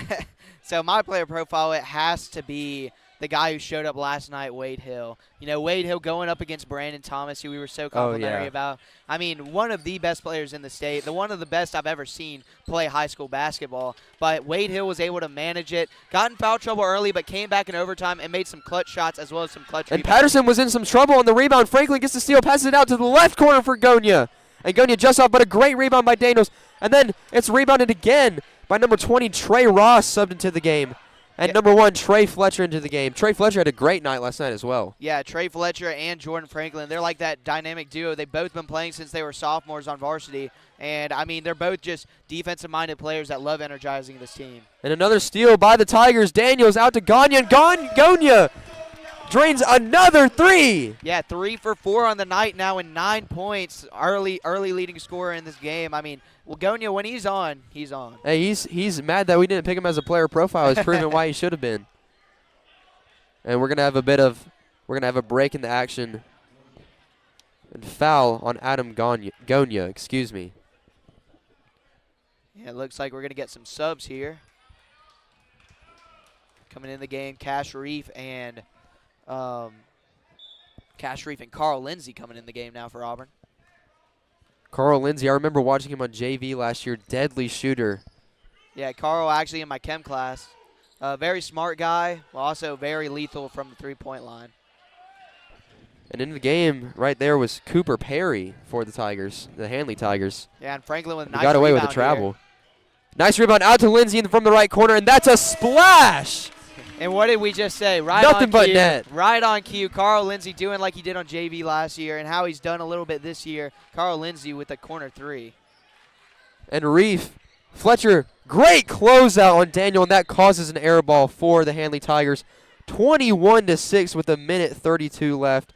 this game getting out of hand in the first quarter. Yeah, and the great start by Handley has been wiped away. Auburn just coming back with a vengeance, and now they're up by 15 points. And Fletcher out to Ross. Ross over to Lindsay. Lindsay taking the shot, just pulling up. It's a little too long, but great effort by Ross to try to get the rebound. And Franklin actually ends up with it right by the sideline. Dishes it out to Carl Lindsay. Oh, it's just on line, but it's just going in and out. Yeah. I mean, Lindsay, if he keeps getting open looks like that, he's going to make them. And on the opposite end, Slaughter just driving on Reef. And great defense by Reef, but they're going to call a foul. Shooting foul on Cash Reef. Yeah, but how about Cash Reef, you know, hanging in there, a guy that usually Is doesn't he get new to Auburn? I don't know if he was on varsity last year. I remember watching a good bit of varsity last year, and I don't remember his I don't name being remember him brought on up. JV either. So, yeah, so he might be a transfer or something like that. So Hey, congrats to him. Auburn High basketball, very hard to make, very competitive. Lots of great people on JV, all levels. 9th grade, every single level of Auburn High basketball is competitive. Slaughter at the free throw line for 2 shots. Misses the first. yeah, and I mean, but I was going to be complimentary of him for his defense because, I mean, he is undersized compared to Slaughter. You know, Slaughter just big physical forward going in on Cash Reef, a shooting guard, and, you know, Reef able to stop him in the paint. Although Slaughter forces the foul. Slaughter drains the second one, nothing but net. And Auburn's looking to go fast. Reef out to Franklin. Franklin trying to drive on Slaughter. What a bounce pass to Fletcher. And Fletcher just off with that one. And on the opposite end, Daniel running full speed, trying to get it to Jeremiah Heath. And it ends up being Jeremiah Bell, number 10, taking the shot. Excuse me, number 5, Jeremiah Heath. We have a Jeremiah and a Jeremiah. That's not confusing at all, Max. Yeah, no, I mean, we see both of these teams are also the Tigers right now, so we got to refer to them as Handley and Auburn. So, I mean, yeah. Jeremiah Heath, the 6-foot shooting guard, senior. Lots of seniors on this Handley team. I'm counting 1, 2, 3, 4, 5, 6, 7, 8, 9 seniors for the Handley Tigers and only 2 sophomores. Yeah. So very experienced team, and they're trying to prove it against the Auburn Tigers. Reef on the other end, running full speed out to Franklin to his right. Franklin calling the play, holding up the 5. Trying to get some movement on the offensive side. Franklin finds Lindsay. Lindsay kind of shaking up, not dribbling. Franklin at the left wing. Franklin trying to find someone open, taking it himself, deciding to drive, and a great drive. Got away with a foul there. But on the other end is Daniel running full speed.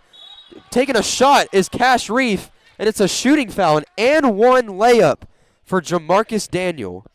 Yeah, and that's huge for Handley here. I mean, as we close out the first quarter, I mean, this was looking like it's going to get blown open by Auburn. Yeah. And now, I mean, a chance to make it back to a single-digit game here at the end. And talking about experienced team, Jamarcus Daniel, one of those 2 sophomores on the team. Yeah. And he misses the free throw for the and 1. And we have 10 seconds left, 21-11. Auburn going to try to get a shot up. Lindsay to his right to Franklin. Franklin trying to drive. Struggling. What a no-look pass to Fletcher. Franklin looking one way, deciding to pass it the other way to Fletcher, and Fletcher gets the foul called on him. And I'm telling you, Franklin, the chemistry that Franklin and Fletcher have, they're actually cousins. So, I mean, you know, the chemistry that they've had, they've been playing basketball together a long time, and you see it right there. Franklin with the no-look pass and Fletcher at the line. Fletcher with 2 shots to nearly end this first quarter. Misses the first, unfortunately. And we have a sub in the game, number 3, Cooper Perry, for the Handley Tigers, subbing in for number 5, Jeremiah Heath. Fletcher trying to make it up on the second one. Very good free throw shooter. We saw it last night. Clutch free throws, and he sinks the second.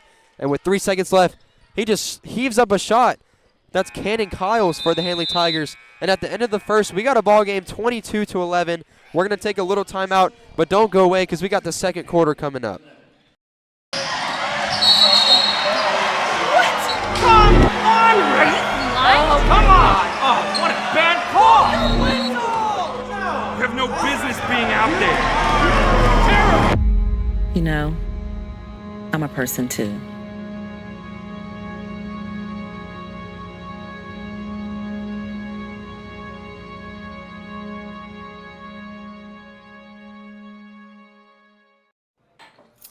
What do you think you're doing, Kevin?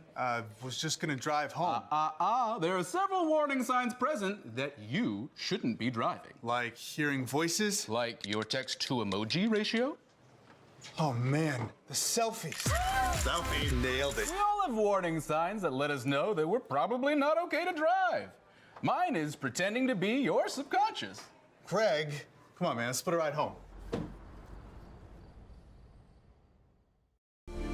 Through the years, we've faced events that have challenged our lung health, and respiratory therapists saved lives through them all. We've come a long way since the Iron Lung, but As these two teams come back onto the court for the second quarter, we got an interesting lineup in for the Auburn Tigers, as Allen just zips it to Jaden Eccles on the cut, and Jaden Eccles, first time being in the game, makes the layup. Jaden Eccles, great guy. Yeah, Jaden Eccles scoring 2 in his first 2 seconds. So, I mean, Yeah. Eccles, heck of a player, and he is able to break out whenever he's on. A deep 3 by Cooper Perry off the mark. Tabari Allen looking to push. Allen, between the legs, trying to show off some of his dribble moves. Right at the A logo in the center of the court. Driving to his left. In trouble. Tries to dump it off to Griffin McLean, but that's a great steal by number 12, Askew. Askew back in the game, Nemo. Can I call him Nemo instead of Askew? I feel like that's better. Yeah. Daniel whips it over to Patterson. Starting 5 back in the game for the Handley Tigers, except for number 10, Jeremiah Bell. And that's going to be a travel there on number 20 Patterson, and this Handley team just can't stop themselves from shooting themselves in the foot. They got to get some good possessions here. And Eccles posting up on the 3-point line. Passes it to McLean, dumps it off to his right to Gagne, and off the pick, Tabari Allen pulls up from mid-range. Great effort to try to get the rebound, but it ends up going in the hands of the Handley Tigers. That's Perry. On the fast break, Daniel leading at the point guard, zips it over to Perry. Perry back to Daniel. They're going to reset, try to get a shot, and that's Bell, number 10, Bell. Passes it over to Patterson. Patterson pulls up from mid-range and sinks it. Nothing but net. Yeah. It's a great shot right there from Bell. Yeah, and Patterson getting open there, finding a little hole in the defense. And, it's not like they haven't been able to do that in the first quarter. That's how they started off the game, but they've just kind of gone away from that, and they've started to get more stagnant. Let's see if they can continue what they just did in this second quarter. McLean in a bit of trouble, dumps it off to his left to Allen. Allen over to Gagne. Gagne thought about the shot. Tried to pull it from mid-range, dumps it out to Allen. Allen from the left wing, nothing but net. Splash. Yeah, what a shot by Tabari Allen. This kid, him and Antoine Daniels might be challenging each other for the most promising prospect, because Tabari Allen is very good, might be one of the best players, if not the best player on this team, and he is a junior. Yeah. Him and Antoine Daniels, best buds, as that's a shot by Askew, gets his own offensive rebound, dumps it off to Daniel, and then Eccles says, no, sir, not today. Yeah, Eccles with the block there. And, when you're able to have Auburn, the difference between this year's team and the last couple of teams is the length that Auburn has this year. You got Jaden Eccles, Antoine Daniels, 6'5" as a shooting guard. You got Tabari Allen who can shoot. And great cut right there, but a better block by Eccles, and Eccles by himself in the fast break has to dump it off, and just ill-advised pass by Eccles right there. Yeah, Eccles shaking his head after that one. He can get it back. Yeah. I get the decision outnumbered 3-1, trying to dump it off to one of his teammates, but he'll come back. Yeah, well, he's lucky he wasn't called for travel there, because he kind of moved his feet after getting the ball. He was in a tough situation, though, because he was down on the other end of the court. His entire team was on the other side. And now on the shooting foul going to the line is going to be Patterson, who bricks the first one. Yeah, Handley leaving a lot of points at the line right now. You can't do that, especially in a game where you're down 14. And coming into the game is Jamarian Heath for the Handley Tigers, as Patterson nails the second one. Daniels wants to go quick for Auburn. Dribbling down the court, and he resets, tries to find a play. Trying to direct his team. Daniels zips it to Gagne. Gagne passes it to McLean, and McLean tries to drive, and it's off of his leg. So great defense right there by Heath for the Handley Tigers, and that's another turnover. Yeah, and Handley playing way better than they did yesterday against Eufuala when they lost by near 40 points. And, this Handley team, they got potential. And, they're doing all of this without who I think is their best player in Slaughter. Yeah. He's on the bench. And so if they're able to get some scoring here, great defense, they could get back in this game. Great pressure by Auburn on the perimeter right now. Adam Gagne leading the charge on defense. Daniels almost with the steal as they zipped it Patterson, and Patterson pulls up from mid-range. A great rebound, great aggressive rebound by Eccles right there, just jumping up for it. And Gonia on the fast break zips it to Daniels. Daniels going up, and he's fouled hard. Falls very hard to the floor.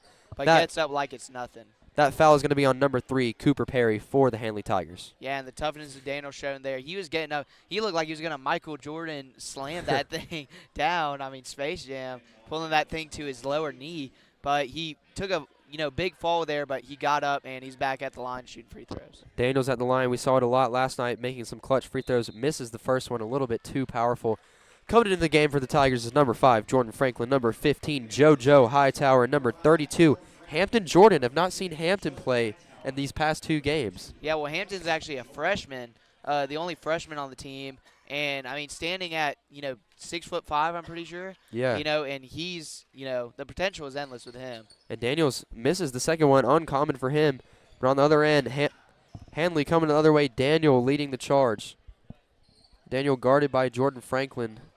And I would not want to be guarded by Jordan Franklin as they zip it to Cooper Perry, who shoots it from the straightaway shot and nails it. Yeah, Perry might cause some problems if he's able to keep shooting that shot. I mean, standing at 6'4", tallest player on this Handley roster. And, I mean, yeah, watch out for him. 27-17 is our score with 4 minutes left. Gonia just decides to take the 3, and nothing but net. Adam Gonia playing absolutely insane right now. Now 4 out of 5 from the three-point line. I mean, Gonia just can't miss. Yeah. Can't miss. And Daniel trying to find an answer. Zips it to Perry. Perry thought about the shot over Hampton Jordan, but that would not be a good idea. Probably be a block. Passes it. Nice little bounce pass to Kyles. Number 2, Cannon Kyles. The starting lineup, haven't said his name a lot. He drains the shot, and he gets a block right there on Jordan Franklin's layup. And 1-on-1, it's Daniel versus Daniels. And Gonia gets the steal out to his best friend, Jordan Franklin. Jordan Franklin with the and-one layup. What a play by Franklin. What a play by Gonia as well. Gonia literally just snatching it from him. Daniel trying to go up for the easy lay, and Gonia saying no, sir. And then Franklin obviously going up for the physical layup. Gonia and Franklin been playing since 7th grade together. You can see that chemistry just brewing right there. And coming into the game is Slaughter for Handley, and might be the right time because they need some points and they need it fast. Franklin at the line. Very, very good free throw shooter. Drains it, no doubt whatsoever from anyone that is cheering for Auburn. And Daniel, the point guard, leading the charge, passes it over to Cooper Perry. Perry back to Daniel. Daniel back to Perry. Just a little bit of 2-man action. And great effort by JoJo Hightower to try to get that rebound. It ends up in the hands of Adam Gonia. Gonia to Franklin. Franklin to Daniels from the left wing. That was nothing but net. That was literally a swish. What a shot by Daniels right there. I mean, Daniels is one of the cleanest strokes I've seen for a 6'5" shooting guard as a sophomore in high school. And not only is he going to keep growing, but he's going to keep getting better. 36-19, our score with 3 minutes left. And Auburn with all the momentum right now. If you're Handley, you're thinking about taking that timeout. You have 4 left in this half. Yeah, Handley kind of letting this one get away from it. Very similar to that Eufuala game. Kind of close in the first quarter, but just let him pull away. Franklin over to Gonia. Gonia into the paint to Daniels, but great defense by Slaughter there to just kind of back Daniels up. And it's going to be a shooting foul. That's going to be on number 20, Corden Patterson. Yeah, although Slaughter got a great block on him. Yeah. Patterson going at him at the body. But you see it right there. Daniels, a sophomore, drawing 3 defenders on an inside drive. And so Daniels, I mean, already showing up as a threat to other teams. Daniels sinks the first one, making up for the first 2. Summoned into the game for the Handley Tigers is Jeremiah Heath, number 12, Nemo Askew. And then for the Auburn Tigers, number 10, Wade Hill, and number 4, Cash Reef. Cash Reef subbing in after Antoine Daniels makes his free throw. Actually, Antoine Daniels missing the second free throw. Lane violation on Jordan. And Cash Reef in for Daniels. Great showing by Daniels this first half. Absolute stud on the basketball court. So Handley down by 18, trying to find an answer on offense. And they do not want to go 0 for 2 in these Reindeer games. And it's going to be hard to do that against the Auburn Tigers. Yeah, if you're Handley right here, I give it to Slaughter right now. He's been your main weapon, at least early on in the first quarter. It was working for you. But what a great steal by Franklin. Franklin on the fast break gets very And that was a hard foul by Daniel, but, you know, not like last night, the chippy game. They're cool. Good foul by Daniel. I mean, you did not want Jordan Franklin to just have a free layup right there. Yeah, no, good foul by Daniel, going up, trying to get the ball, but ends up getting some of Jordan Franklin's arm. But yeah, last night's game, I mean, one of the most contested games I've seen all year. But this night's game, not as much, at least for now. Franklin with 2 shots at the line, misses the first.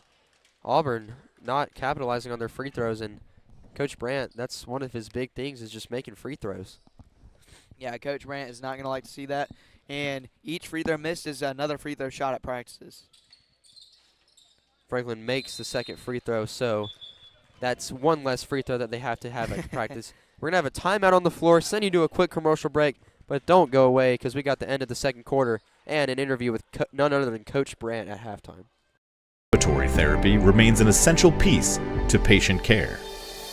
Heroically working on the front lines of COVID-19 and its new waves and variants, respiratory therapists save lives. Essential to patient care. Take time to thank a respiratory therapist by getting your COVID-19 vaccine today. When stress shows up, it can be hard to see. Maybe you can't sleep. Or you feel sad and you don't know why. Or maybe it's worse. Because stress can knock you down. It can hurt your health and your relationships. If you've lost a job, worry about your next meal, or have trouble making it through the day, we can help. Text STRESS to 211-211 to find us.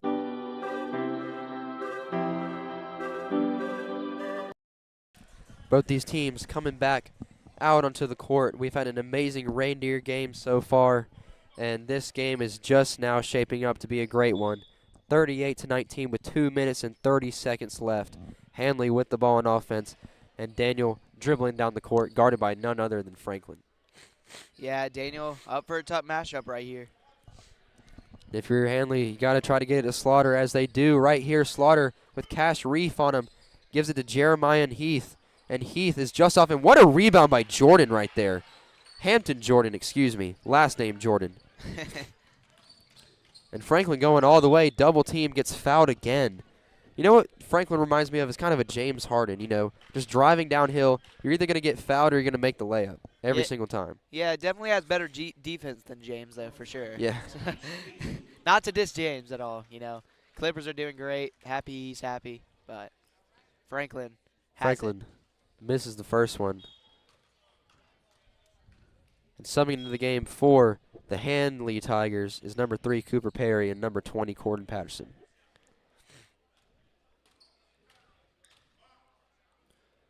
Franklin going through the motion, sinks the second one.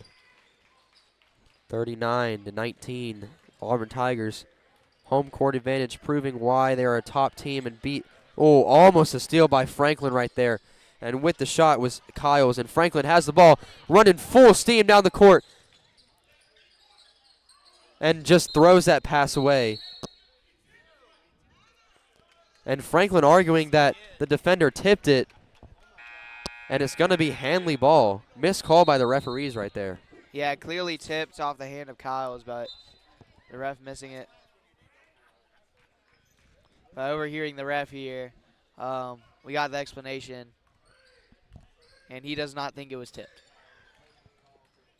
Daniel's playing some perimeter defense on Daniel. And with the shot is Perry. Perry just chucks up the right corner 3, and on the fast break is Reef. Money Cash finding JoJo. JoJo out to Daniels. Daniels resetting the play, listening to Coach Brandt about the play call. Pass it over to Hightower. Hightower into Wade Hill. Hill with the, emphatic height advantage over Patterson. Reef tries to drive, passes it out to passes it out to Hightower, and Hightower just off in the left corner 3. But what a rebound by Hampton. And Hampton just off with that shot. Daniel leading the charge, gives it over to Slaughter. Slaughter looking to slaughter. And it's rebounded by Reef after the missed layup. And it's a 2-on-1 fast break. Daniel's all by himself, goes up for the dunk, and one-handed dunk is missed. And then Jordan gets the rebound, he's blocked. Back out to Daniels. Daniels resetting over to Reef. And that's Cash on the three-pointer by Cash Reef. Yeah, that would have brought the house down if Daniels was able to make that, but Daniels shaking his head. He knows that was a big opportunity for that dunk, but still ended up with points. 42-19 as the clock is ticking down with 28 seconds left. And Daniel on top of the key. Auburn just with full control of this game right now. Daniel on the top of the key trying to find someone open. Looks like they're going to hold it for the last shot here. If you're Handley, I would hold it for the last shot. I don't want Auburn to score any more points. What a high-scoring first half for Auburn with 42 points. That's going to be Patterson driving on Daniels out to Perry. Perry with the shot. It's blocked by Hightower. Hightower blocks the three, and Daniels has the shot, and he's back. They did not call the foul at the end of the play. He got knocked over, and no foul call on that one. And I guess we're going to halftime there. I guess we're going to halftime here. We're going to have an interview with Alex Frank with Coach Brandt at halftime. Your halftime score, 42-19. Auburn with full control over this game. And we're going to send it to Alex Frank with an interview with Coach Brandt. All right, I'm here with Coach Brandt. So after a highly contested game against Valley last night, what do y'all have to do to keep this lead up? Well, we're just trying to keep a good intensity. I figured we might be a little flat, but I had other players to come in, and it's really sparked us. I'm using a lot of younger guys. Hampton has come in, and actually Jaden Eccles, Carl Lindsay, Joe Hightower, they've all given us some valuable minutes so we can rest some of our players that played a lot last night. So it's trying to get a total team effort tonight. All right, good luck on the rest of the game, Coach. Thank you, Alex Frank, for that interview. And we're going to send you to a commercial break for halftime. But don't go away because we've got an amazing second half coming your way.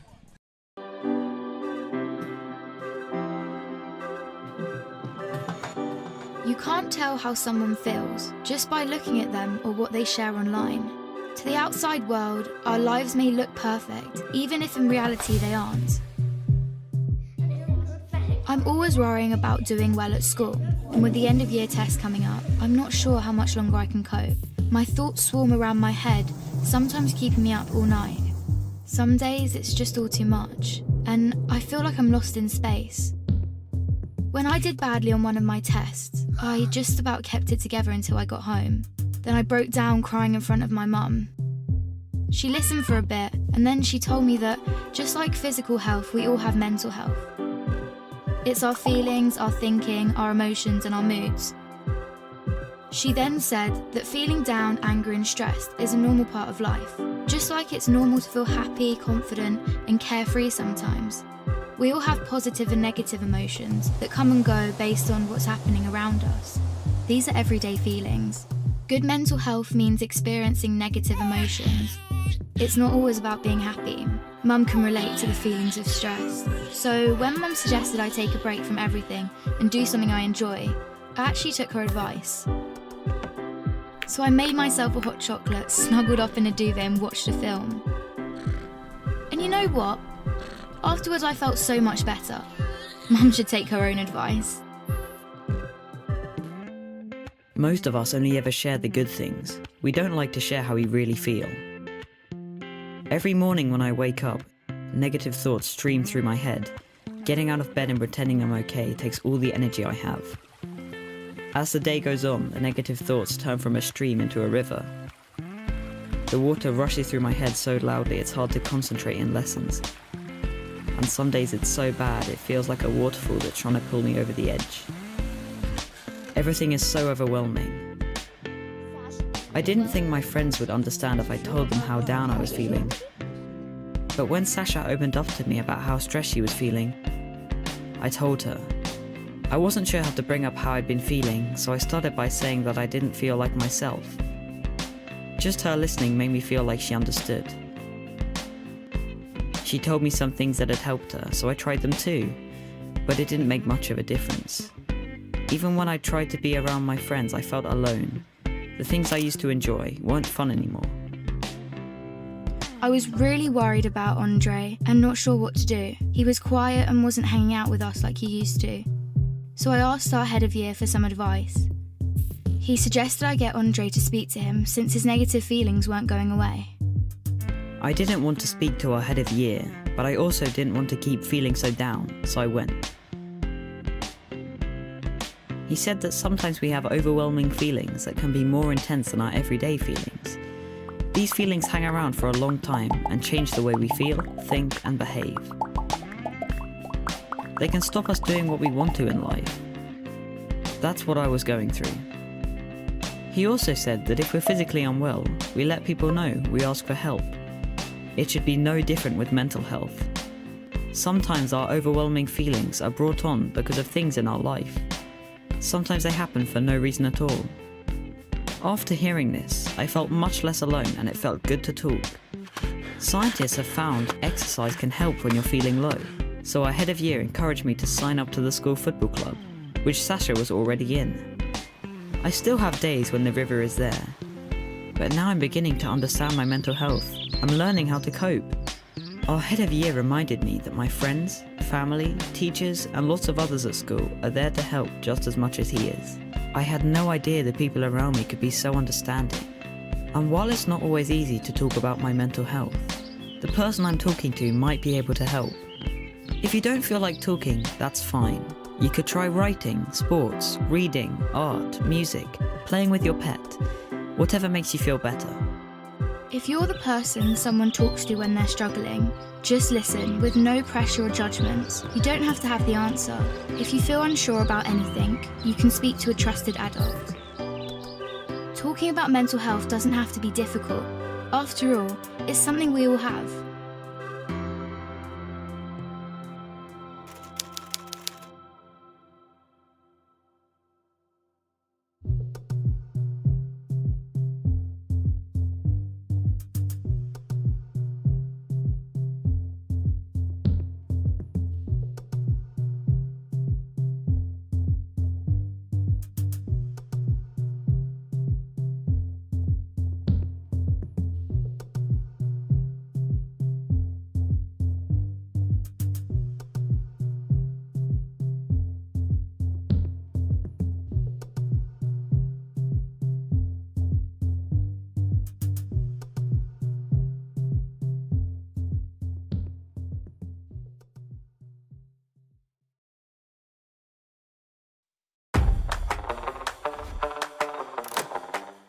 When his idea of game night has you feeling played,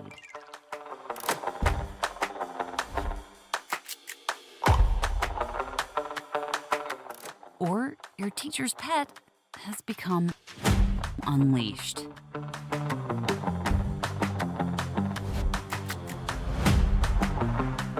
And inseparable has become intolerable. Visit boystown.org/parenting. Whether you're a parent, grandparent, or guardian of a toddler, teen, or someone in between, we've got parenting guides, articles, videos, tools, and quick tips from experts backed by over 100 years of experience. Get your parenting going in the right direction with Boys Town, saving children and healing families.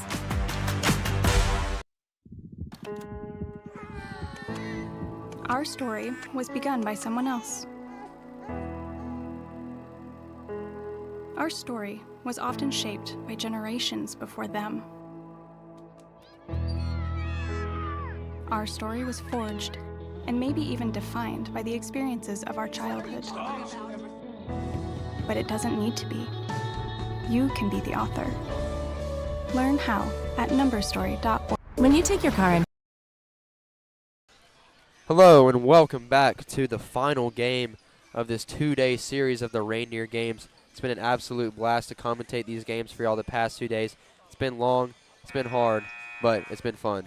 Max, go through some stats with Auburn leading this game 42-19, getting a lot of players, like Coach Brandt said, getting a lot of players involved, a lot of younger guys such as Hampton Jordan and Jaden Eccles. But what has Auburn done so far, and who is leading the pack for this Tigers team, this Auburn Tigers team? So getting a lot of players involved indeed, as he has 9 different players have scored a point for Auburn Tigers tonight. Leading the pack is Adam Gonia, 4 or 5 from 3, including, so he has 12 points on the night. Also for the Tigers, Tabari Allen with 8, and then Anton Daniels kind of having a slow start with 4. He is our third leading scorer, though. And then also Jordan Franklin with 3, Cash Reeve with 3, Wade Hill with 2, Carl Lindsay with 3, Trey Fletcher with 1, and then Jaden Echols with 2 with that early on layup. And then for the Handley Tigers, I mean, this is one of the main problems. Slaughter, who I thought might be an issue for Auburn tonight, considering how they handled Dooley early on in the game last night. Slaughter, a very similar build. Slaughter only 5 points in the night. 5 points. Corden Patterson also has 5 points over the Handley Tigers. But, I mean, you know, Handley, you're going to need to start scoring some points and getting some stops. I mean, down by 23, Auburn has more than double your points. You're going to need a miracle, low-key. Yeah, going to need a miracle indeed, as the second half is 35 seconds away from starting. Coming on to the court for your Auburn Tigers is number 33, Griffin McLean, number 2, Adam Gagne, number 12, Tabari Allen, number 11, Antoine Daniels, and number 0, Jaden Echols.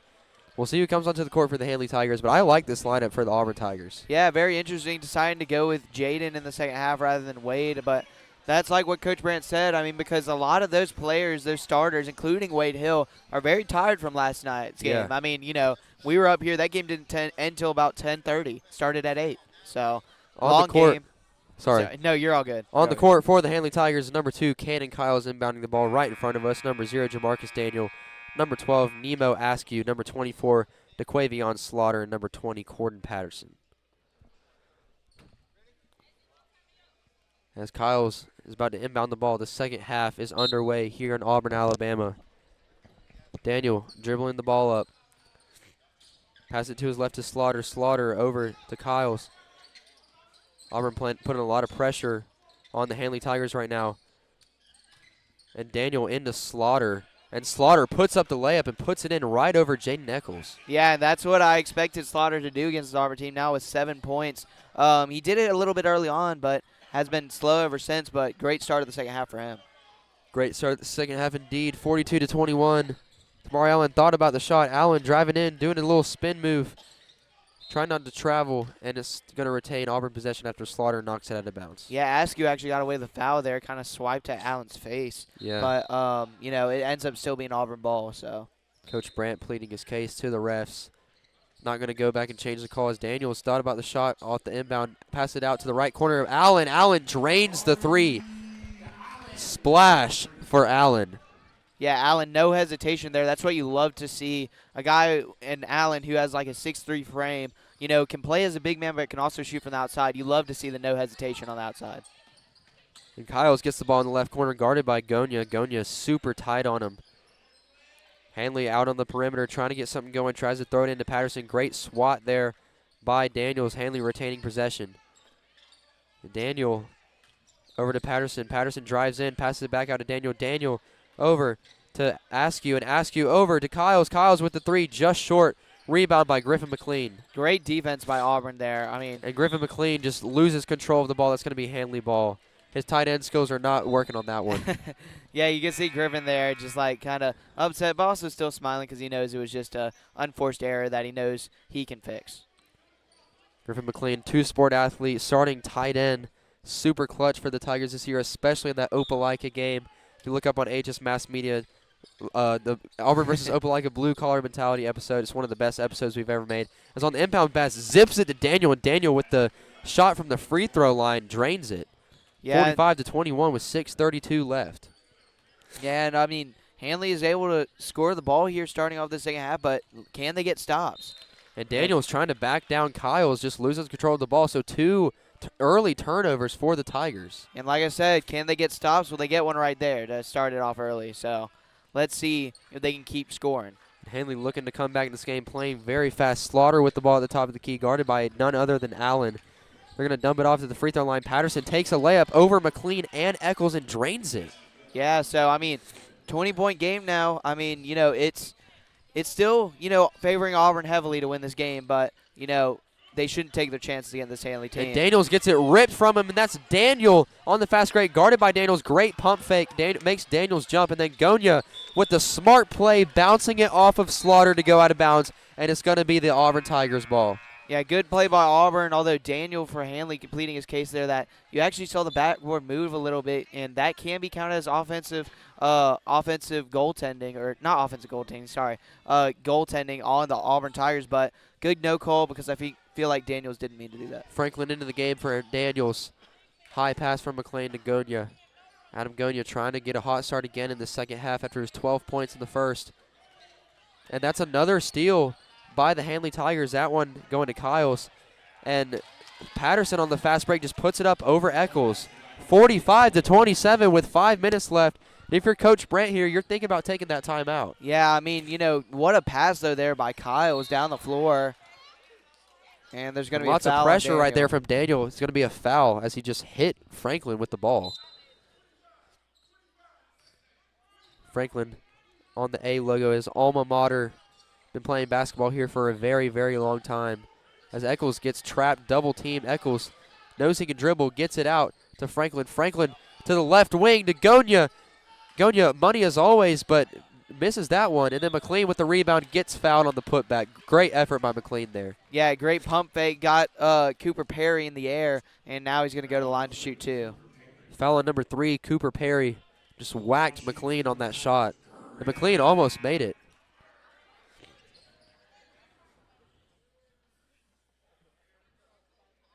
And so you got McLean going to the line for two. McLean with 2 shots, going through his motions. Pretty good free throw shooter. Misses the first one, though. Auburn missing a lot of free throws so far. In for the Tigers is Auburn Tigers is number 1, Trey Fletcher. In for number 12, Tabari Allen. And Joseph Hightower getting ready to come in on right by the scorer's table. McLean hitting 1 for 2 there from free throw line. Not one of the best free throw shooters, but big that he was able to make one. Slaughter down into the paint to Askew. Askew tries to go up over McLean. Great defense. And on the fast break is going to be Franklin leading the charge. Is he going to make another no-look pass? He does to Adam Gonya on the right wing. And Gonya drains it. He got it for sure. Now 5 for 7 from the 3. I mean, 15 points on the night for Gonya so far. I mean, he is trying for that MVP slot at the end of our broadcast. Adam Gonya makes me want to do the Kevin Harlan thing and be like, bang! And great defense right there from Fletcher, causing that shot to go out of bounds, but it's still going to retain possession with Handley. In for the game for Handley is number 3, Cooper Perry, coming back into the game for number 12, Nemo Askew. Nemo is such a good name. Yeah. No, his parents cooked when they gave him that first name. Let them cook. Inbounding the ball is Slaughter. Slaughter right behind the goal, lobs it up. Almost a backcourt for Daniel right there. His foot was right on the line. Yeah, tiptoeing it. Yeah. A paper inch away as he passes it to Patterson. Patterson got away with the travel, dumps it out to, Cooper Perry, and Perry is just off of that one. And Fletcher in a lot of trouble, a lot of pressure. Gonya gets it out, passes it over to the left corner for Hightower. Hightower, bang! Another 3 for the Auburn Tigers. See what you did there, but Hightower, I mean, yeah, this is probably the most minutes I've seen him play in a game, and it's not because he's not good. This Auburn team is just so deep, and, it's great to see him get these minutes. A great bucket right there from Patterson. Just takes on Eccles and pulls up from the free throw line and drains it. And Gonya's wide open. The pass from Franklin to Gonya with another 3. Bang! And for whatever reason, they don't guard Gonya again. Now 6 for 8 from 3 and has 18 points all and from beyond the timeout arc. on the floor by the Handley Tigers. And we're going to keep it here, actually, Max. Talk about the chemistry between Jordan Franklin and Adam Gonya so far. I mean, well, Jordan Franklin, you see when he's coming down the floor, he's not even looking to score most of the times. He's looking around, seeing who he can pass to. He'll take one look to the right, one look to the left, and then he'll usually no-look pass it to the opposite way. And Gonya just left unchecked multiple times here in the second half, and he is making them pay. 6 for 8 from 3 with 18 points, all from beyond the arc. All from beyond the arc indeed, and Auburn coming back onto the floor. Adam Gonya with a huge smile on his face, knows that he's cooking right now for the Auburn Tigers. Yeah, and Gonya, I mean, he hasn't had the greatest scoring this year, though. I mean, he's kind of had a down year there, but a great year in assist. But this game, I mean, he gets those shots that open, he's got to take them. And in for the Auburn Tigers, the number 20, Trey Ross, making his second appearance in the game. In for the Handley Tigers, number 10, Jeremiah Bell. Number 4, Trustin Phillips. Number 11, Sharif Thompson.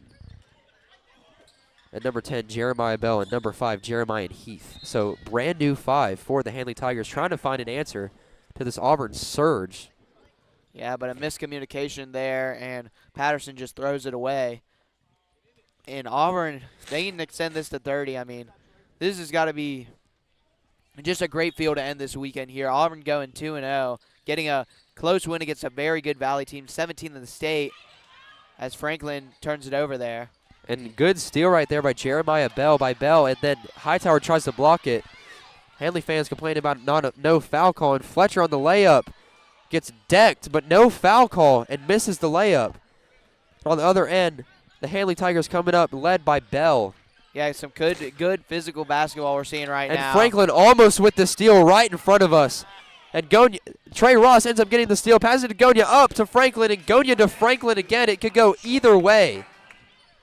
Yeah, I mean, but, you know, Auburn, finishing what I was saying earlier, I mean, Auburn, you got to feel great coming out of this weekend. If you get a win tonight here, and then you get that close win against the number 17 ranked team in the state. As we see, Trustin Phillips gets it pickpocketed by Franklin, and Franklin with another layup. Franklin having a monster night just like he did last night. And this Auburn team is on a roll. I mean, not just last game, but this game now.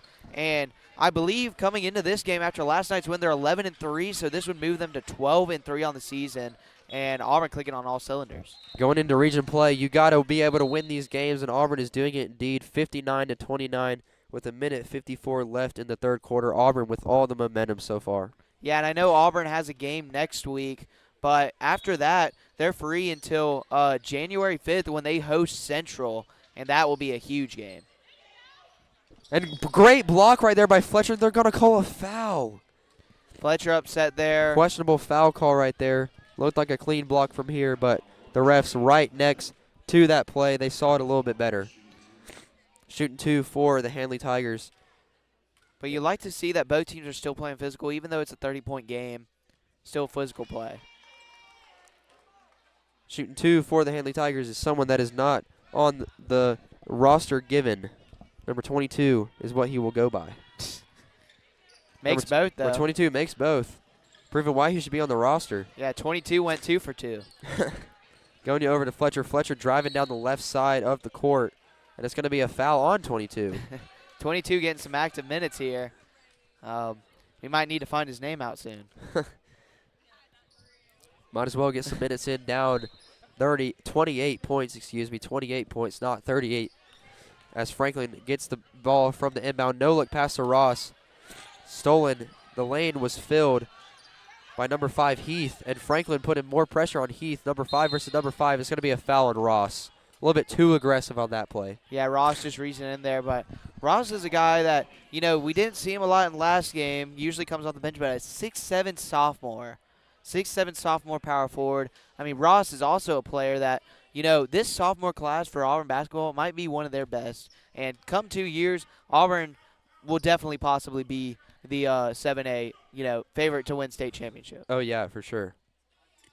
I would say even this year. Yeah, 100%.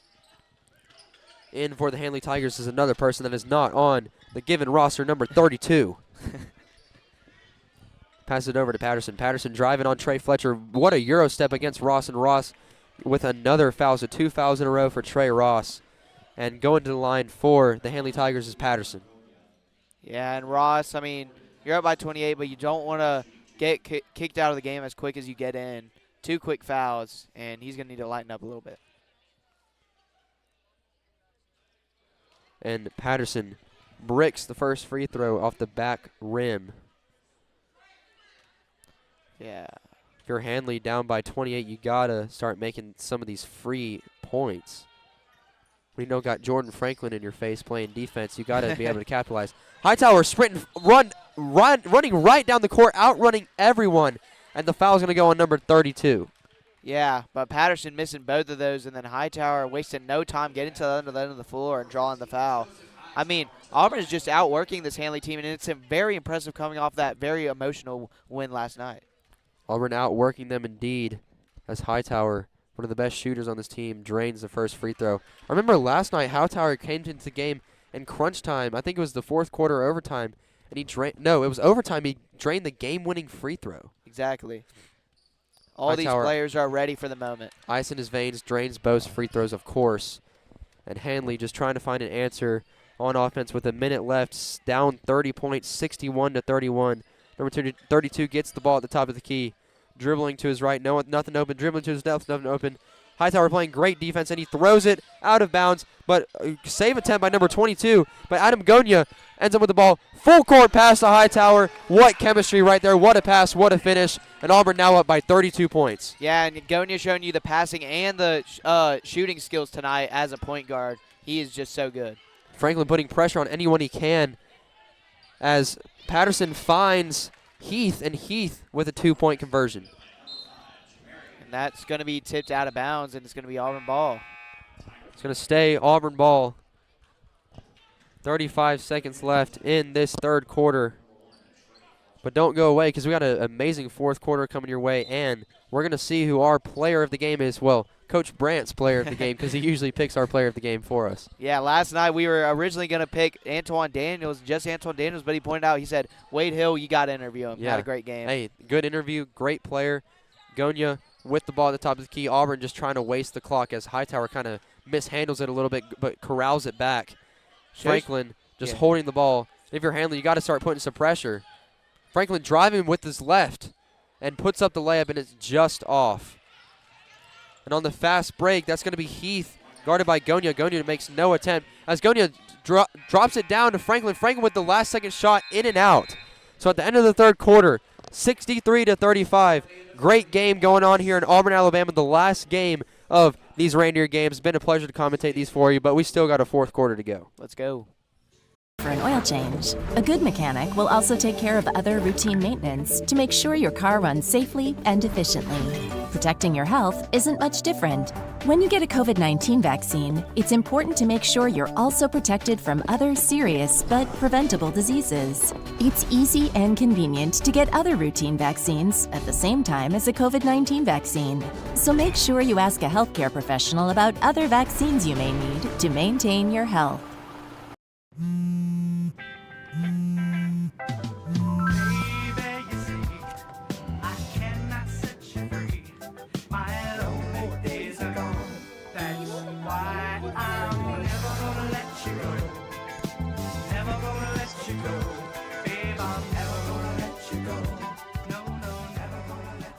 And we are back here at Auburn High School as Carl Lindsay inbounds the ball to Cash.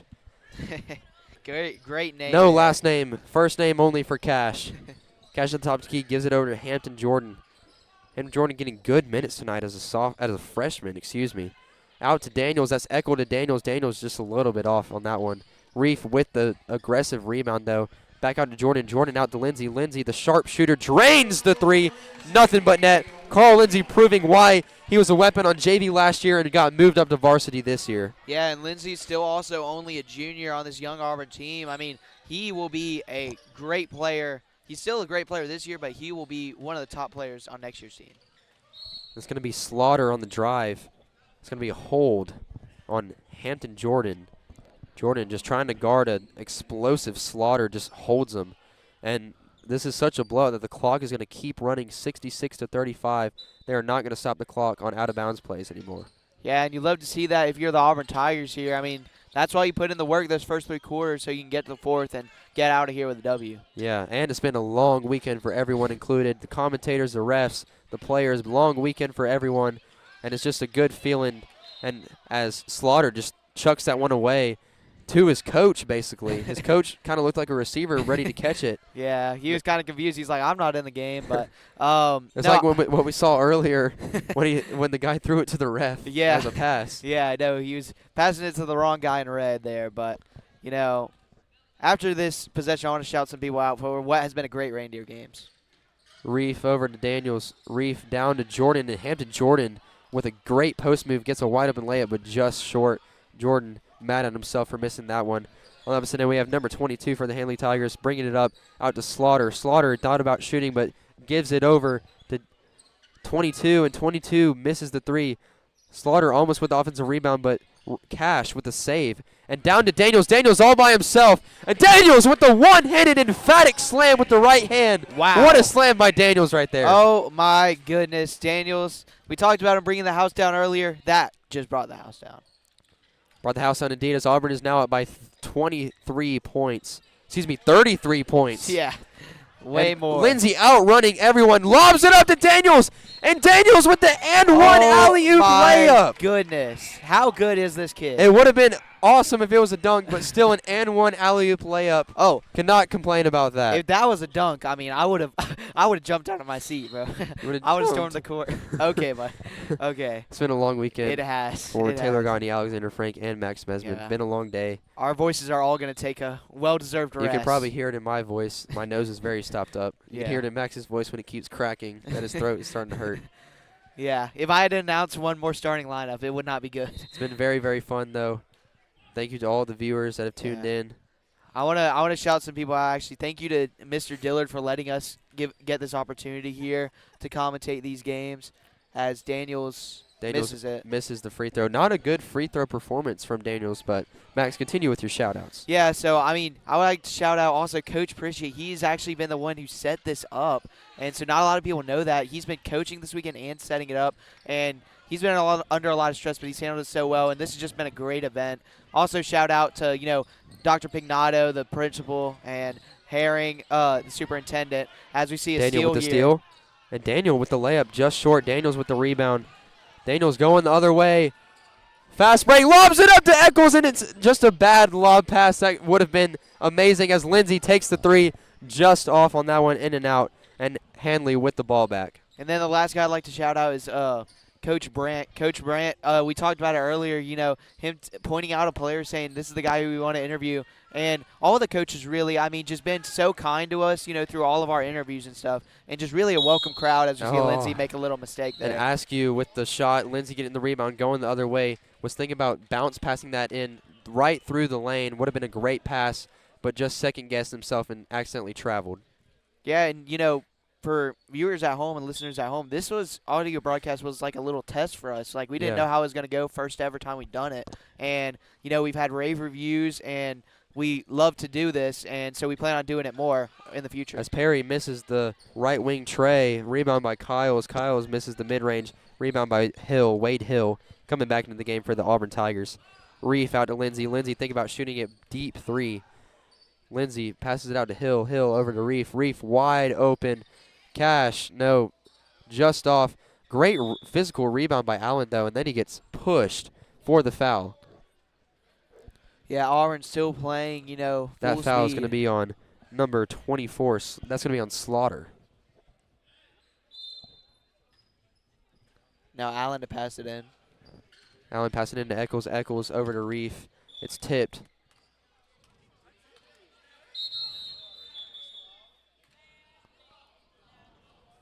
And a little bit of miscommunication between the referees here. They didn't know if it was tipped or if it was a backcourt violation. They're going to end up saying it was tipped. And we're going to have a throw-in from Tabari Allen. Yeah, that seemed very obviously tipped there, but, the ref didn't see it, and so, but they end up coming together. Tabari Allen out to Eccles on the drive, and just a bad pass from Allen. Eccles shaking his head on that one, knew that he had a wide-open lane right there, but still 2 minutes and 25 seconds left. Auburn up 70-35. This has been a fun last game of the Reindeer games, as Daniel for the Handley Tigers is pickpocketed by Allen, and Allen going the other way, taking it by himself out to Reef. Reef with the mid-range shot. Wade with the put-back layup. I thought Wade was about to get up and dunk that one.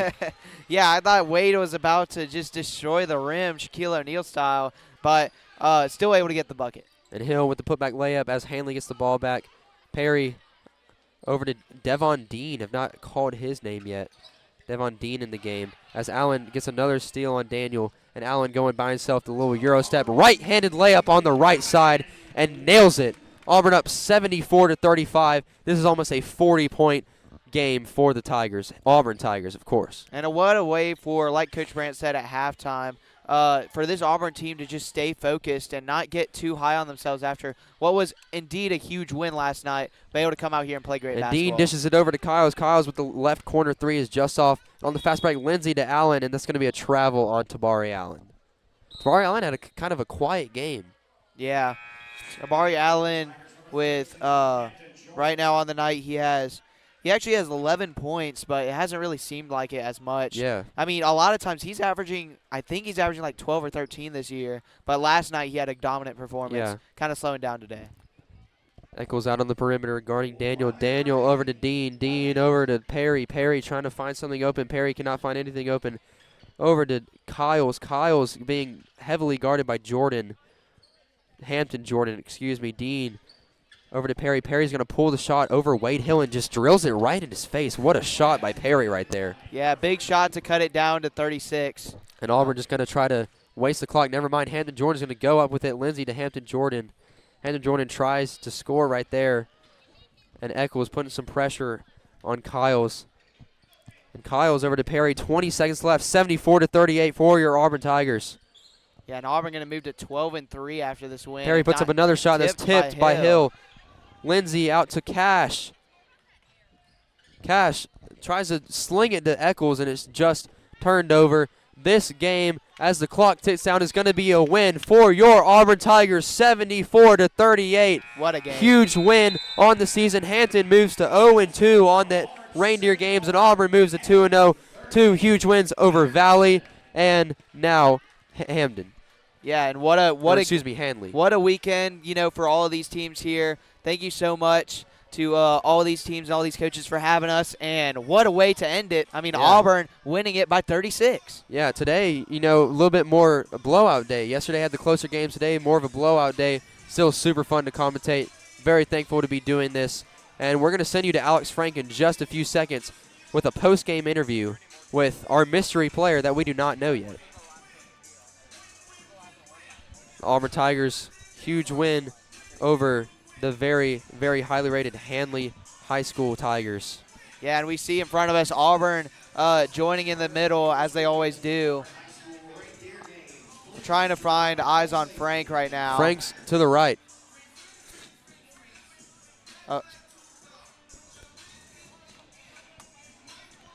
And Auburn in the center of court celebrates another victory.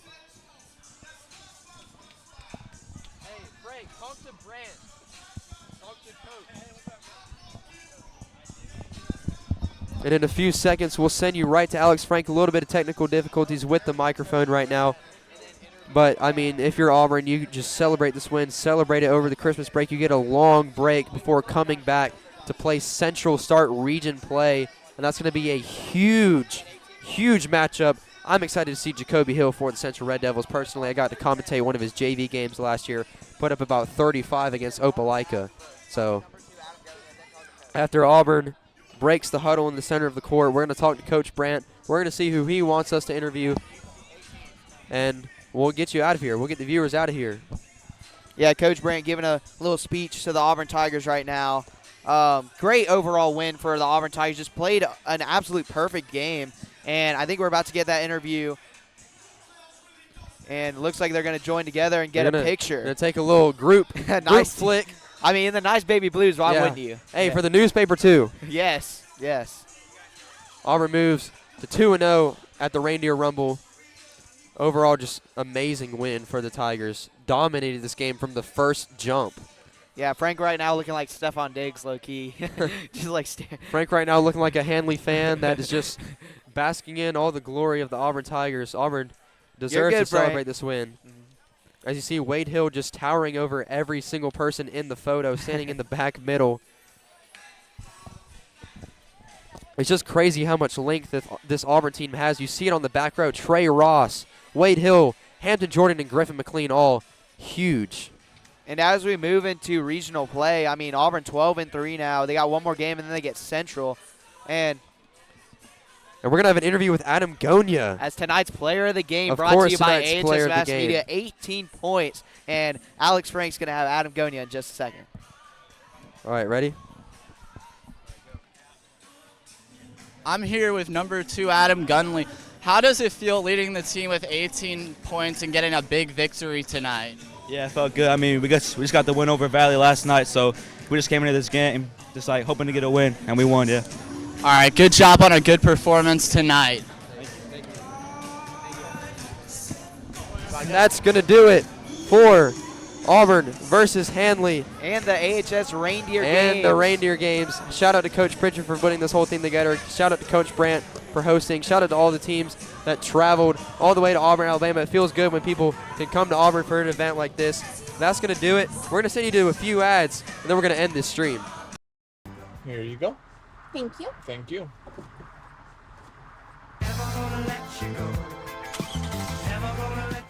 We are Sikhs, Sikh Americans. We believe in equality, tolerance, and respect for all. Because Sikh values are American values. we are doctors, PTA moms. Patriots. We are Americans.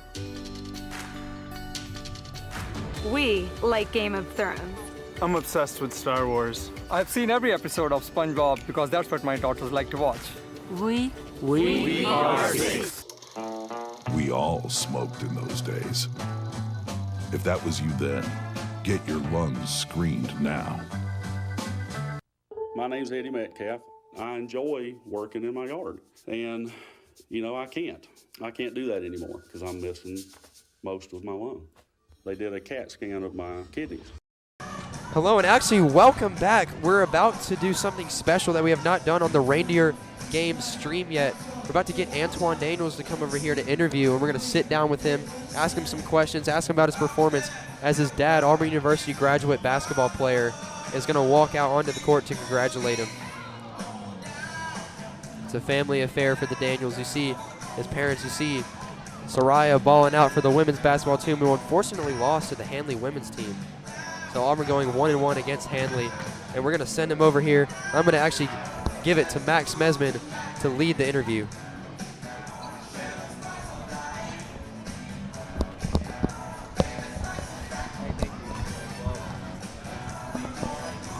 All right, I'm here with Auburn forward Antoine Daniels. And Antoine, today, not actually your highest scoring performance today, 7 points on the night, but you really took over in the fourth quarter there. What helped you as well as this team? You go up against the number 17 ranked team in the state, a team that has won 49 straight games last night against Valley, and y'all win in overtime, you hitting some crucial free throws towards the end of that game.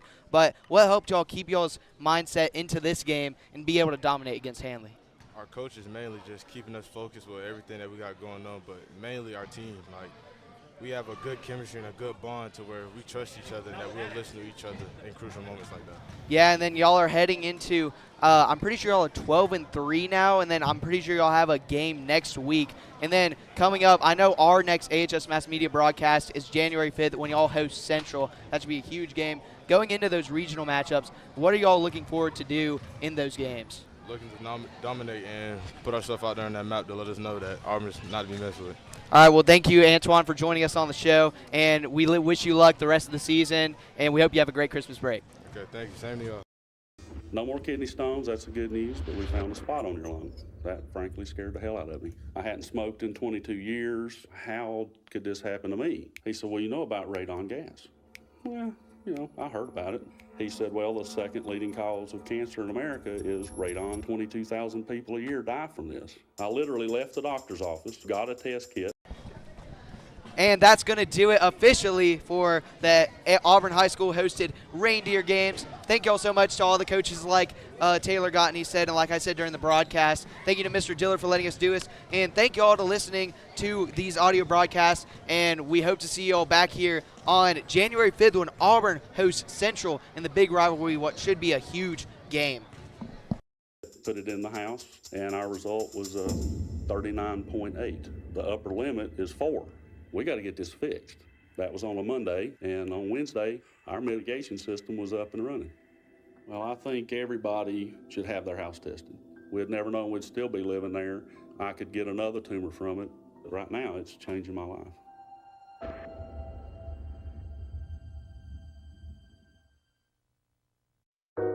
So, I keep hearing how things are getting back to normal. Really? When am I back to normal?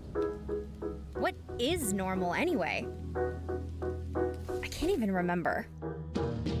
Is this normal? Seriously? No.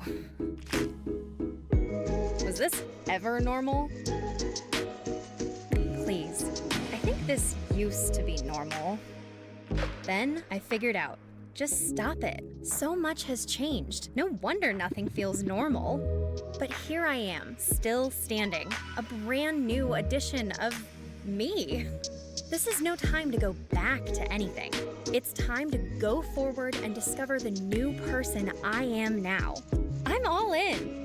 For some great tips on finding your new normal, visit yourlifeyourvoice.org. You look familiar. Extinction is forever. To save America's most iconic and imperiled species from extinction, we must fight for their future. Fight to save the natural lands that wildlife call home. Fight to limit pollution. Fight for smart development. Fight for their future. And fight for ours. For so goes nature. So go. We are strong, we are resilient, and we will get through this together. But these are stressful times, and it's important to also practice good self-care. It's normal to feel overwhelmed, anxious, or afraid, but there is hope. Reach out to someone, connect with your friends, stay in touch with your community, and know that you are not alone. Learn more at wearebroadcasters.com/hope.